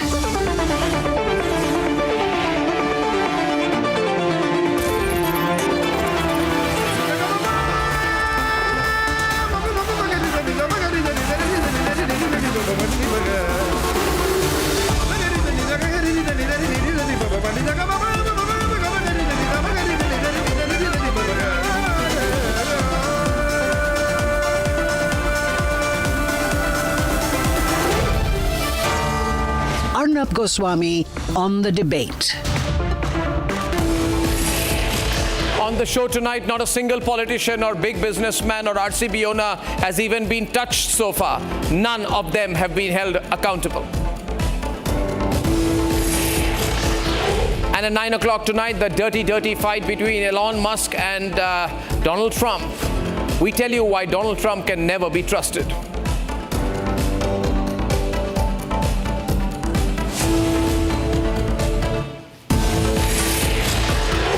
Ladies and gentlemen, good evening.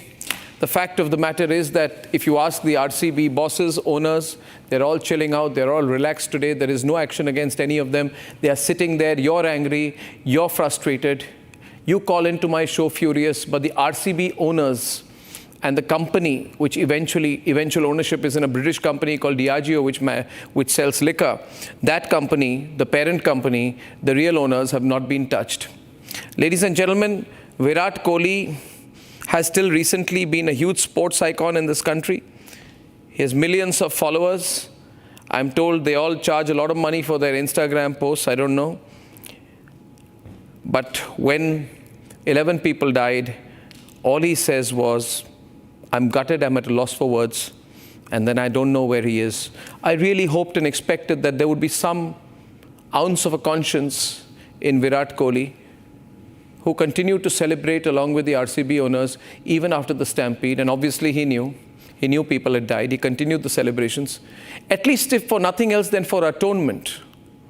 He could have gone to the homes of those who had died. He could have gone to the hospital. He could have met the parents of those who died. He could have met the parents of Divyanshi, 14-year-old, Bhumik, 19-year-old, Akshata, 26-year-old, Sahana, 23-year-old, Chinmaya, just 19 years old, a wonderful artist. But Virat Kohli was nowhere to be seen. Manoj, 20-year-old, Shravan, 20-year-old, Shivu, 17-year-old, Prajwal, 22-year-old, Kamakshi, 29-year-old, and Purna Chandra, 20-year-old. These people, Virat Kohli and DK Shivakumar, came to celebrate, not to die. But you people were so selfish. You all continued to celebrate even after the Stampede. And the state government allowed the Stampede to happen. Because without permissions, nothing could have been cleared. So obviously there was an informal communication from the state government that as long as you let us hold the cup, take some political mileage, we'll continue the celebrations. So those celebrations that you see are after the Stampede. There are dead bodies outside, and Virat Kohli is part of a huge marketing gimmick. And RCB, his team, today Virat Kohli, if he has any conscience, should say that I'm ashamed of being part of a team that offered 10 lakh rupees compensation for each life lost. That is what life means, Virat Kohli. That is what life means for you people. The value of a 20-year-old's life is 10 lakh rupees. After this, ladies and gentlemen, if you people are going to be fooled by this IPL gimmick, by these IPL teams, if you want to be part of this circus, after this great tragedy, which has exposed the insensitivity of so many people involved, from the teams, to the players, to the politicians, all part of one big circuit to fool you, to use you as 1 milligram of extra marketing opportunity, on the basis of which they sell each other sponsorships and the money goes round and round and round between themselves. If after this you still want to be part of the circus, ladies and gentlemen, then what do I have to say?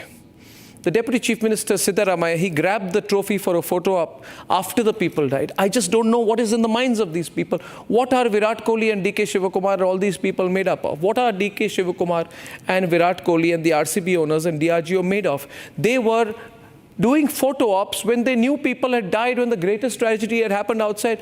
They were busy celebrating. I don't know how insensitive, which echo chamber they are in, How they sleep at night, how they talk to each other, I don't know, ladies and gentlemen. And D.K. Shivakumar now says, how am I responsible? Well, Yathindra Siddaramaiah said that the RCB pressurized the government. I want to know what kind of a country are we and how much influence do the IPL owners have that an IPL franchise can pressurize a state government representing crores of people in Karnataka. What is going on? Why are the people of Karnataka not standing up and asking these questions more loudly? Look at the arrogance out there. The RCB social media team continued to tweet after the parade after it was cancelled. And today, you must know, you have been fooled. If you're still one of these people who believe RCB represents Bangalore and so-and-so teams represents this city. No, they don't. These are foreign players bought for 20, 25, 30 crore rupees. What last cricketing headline ever came out of IPL? The only headline is rich people came and bought some cricketers and made them rich. It was a game about making each other rich. No cricket, no game. And when the bodies are there to be counted, they say, we don't care. Today, ladies and gentlemen, some lowly managers of IPL have been arrested. Is this a joke? Is this a joke? Something like this happens, you arrest some lowly manager and suspend some police officer? As if we don't know. If I open the phone lines tonight, which I will in the course of the debate, I wish I have people who can be heard loud enough by these insensitive people. Ladies and gentlemen, I am in no doubt that the politicians need to be arrested, the RCB owners need to be arrested. I'm told there's a complaint against Virat Kohli himself, I don't know. I'm not saying Virat Kohli did the stampede, but Virat Kohli went and carried out the celebration because he is loyal to his team. Virat Kohli, your loyalty today is to your private team, not the national team, the private team, RCB. Your loyalty should be to the people. But today you have shown your loyalty is to your team, to your owners. What is all this? Is this the way a career is going to wrap up? I still request Virat Kohli to go and meet the family members of those who have died, to turn a new leaf, to learn that the insensitivity has caused the anger, and that marketing gimmicks don't last, they're all exposed eventually. And to understand that the people make the cricketers, not the politicians. The people make the cricketers, not the politicians. If the people are not cared for, the politicians and the cricketers don't matter. Let's debate.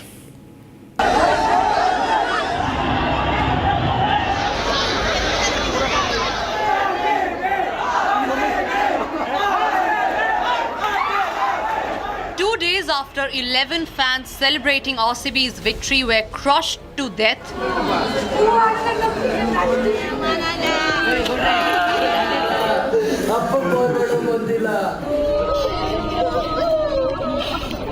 four people have been arrested.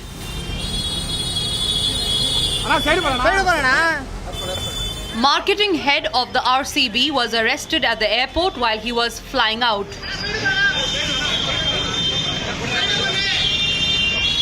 Three staffers of the event management company DNA Entertainment were also arrested. But none of these names include any politician.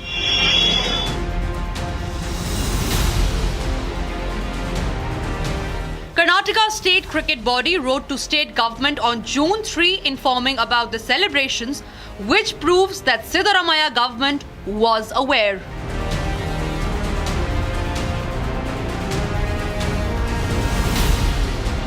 The FIR clearly mentions that Bengaluru police denied permission, warned over large crowd, and asked to postpone the celebration to June 8.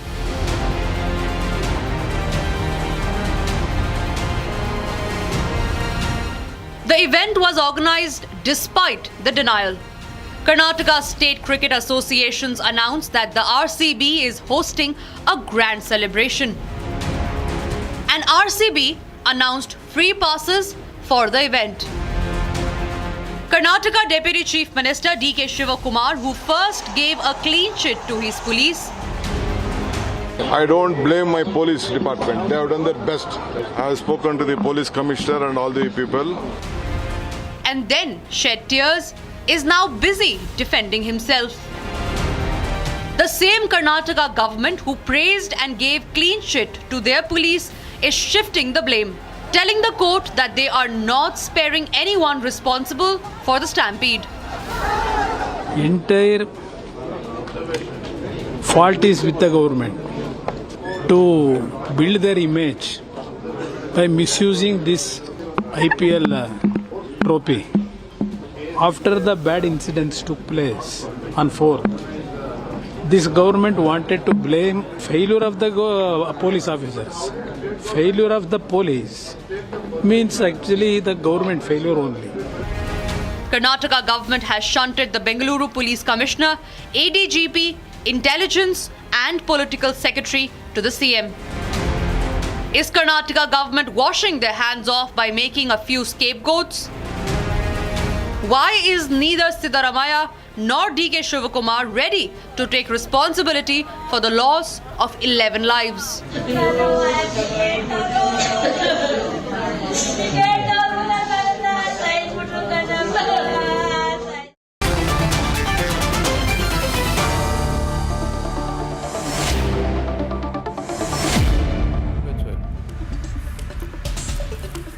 Okay. The people who are responsible without a doubt, Suhail said, are first, I would say, the Congress government, right? I think they are the ones who are majorly responsible because they allowed this. Now they are saying we did not allow it. Do you believe that? Let me tell you, and I'm glad that my friend Tanveer is there and Sanju and everyone, all these eminent people are there. Let's go into the facts because I've gone deep dive into all these facts. So here's what happens. On the 2nd of June, which is the day before the match is held, a message goes out at 6 p.m. from KSCA, from RCB to KSCA saying if we win, there may be a celebration because the fans will want it. So let's cut to the chase. On the 3rd of June, when the finals are played later that night, at 6 p.m. that evening, Arnab, and this is important for you to know, a message goes out saying that if we win this match, there may be a need for celebrations. Now starts the curveball. On the 4th of June, and this is very important, Arnab, remember the timelines. On the 4th of June, what happens is a meeting is convened. Now, the same cop who has been suspended, Girish, the Cubbon Park person who actually filed the FIR, who's now been suspended by the government, he says, I'm sorry, we cannot give permission because there'll be crowd density, there'll be traffic management, there'll be issues. So now what happens? A meeting is convened at the behest and with the presence of the Chief Minister of Karnataka. What happens now? And this is important, Arnab, for you and your viewers to know, because the truth must come out. And we are not against any political party. I'm certainly not against any political party. At that point in time, there is a meeting that is held where the Police Commissioner of Bangalore, now suspended, the Additional Commissioner of Police, who is heading crime, who's made the nodal commander of the command center, which will gather all this. Now starts the fun. Who receives the RCB team at HAL Airport? DK Shivkumar. Who is he? The Deputy Chief Minister. Hear that, Tanveer, hear that. The team arrives from HAL Airport, comes to Taj West End at 3:30 p.m. From Taj West End, they go to Vidhana Soudha for a felicitation. Who is at Vidhana Soudha? The Chief Minister, the Deputy Chief Minister, the Governor. Oh yeah. Now, the Governor of the state, plus their children, grandchildren, allied relatives. The team then moves in a team bus. It moves from Vidhana Soudha to the Chinnaswamy Stadium. Who's on the route? Police. How many policemen? 2,450. Why do you know that? Because DNA apparently in its writ today before the Karnataka High Court has submitted that 2,450 Tanveer, get off the phone. were distributed to the policemen on duty. Now starts the fun. QR codes and passes were given to eligible fans. At 3:10 p.m. the stadium is full, gates are shut. After the gates are shut, tell me, Arnab, Is it the business of the cricket team to manage crowds? No. Okay, no. Of an event No. management- I'll get in here. Soil. I heard you. Now listen. One minute. So, Sanju, 1 minute. I know it's going to go political, but I'll get Gulu before this. Gulu is a sports journalist. I'm not political. No. It's going political. I'm not calling you political. I'm saying to Gulu that Gulu, in my view, KSCA is a placeholder. The boss is RCB. And the RCB is in league with DK, Shivakumar, state government. Now they want to blame everyone else. How is RCB? You think I'll okay, so Sohail, Gulu, you tell him why you think RCB is to blame. I feel because RCB calls the shots. Ask Gulu. Yeah, Gulu knows this better than all of us put together. Yeah, Gulu, go on. You see, Mr. Seth has taken a deep dive into the minute-by-minute situation there. I appreciate his research and his details. Now, it's a developing story. Fingers are being pointed. Water bottery is flying. Water bottery. Scapegoating is rampant. And this happens every time there is a national tragedy. Okay? And every time it happens, it's the innocent citizens who are the victims. The real culprits are never caught, they're never tried, they're never held accountable. It's always, some, what is the stereotype is round up the usual suspects. Gulu, I'll help you. No, let him go. Who's the culprit, Gulu? Tell us. I am not going to point fingers at anybody at this stage, Arnab, because the case is ongoing, the situation is fluid, and there are too many threads which have to be, put together by the courts, by the lawyers, by the judges, and only then will a clear picture emerge. What I want to stress here is, and I'm saying this as a sports journalist, I'm not on your panel as a political analyst or a spokesperson. The IPL has created an ecosystem where the franchises are taking over not only cricket, but also society, politicians, owners, fans. Everybody is being dragged and drugged into this nasha called IPL. It has got out of control. Nobody knows who is responsible, but it is the public, the Aam Aadmi, the common fans who have fallen prey to all the marketing hype. Okay, so this sanity outside the gates, where nobody was apparently prepared, where barricades and giant gates were crushed under the crowd, where youngsters were trampled upon, and where innocent victims have been fallen prey to this madness. This madness is not cricket madness, this is IPL marketing madness. I want to ask you and your panelists and the viewers, when the T20 was won, World T20 was won in November, and massive crowds lined the streets of Mumbai for the open top parade, there was no frenzy, there was no stampede. Yes, no two situations are the same, I accept. But here, this haste to organize the function while emotions were still at a fever pitch, and the lack of coordination between all the administrative and sporting arms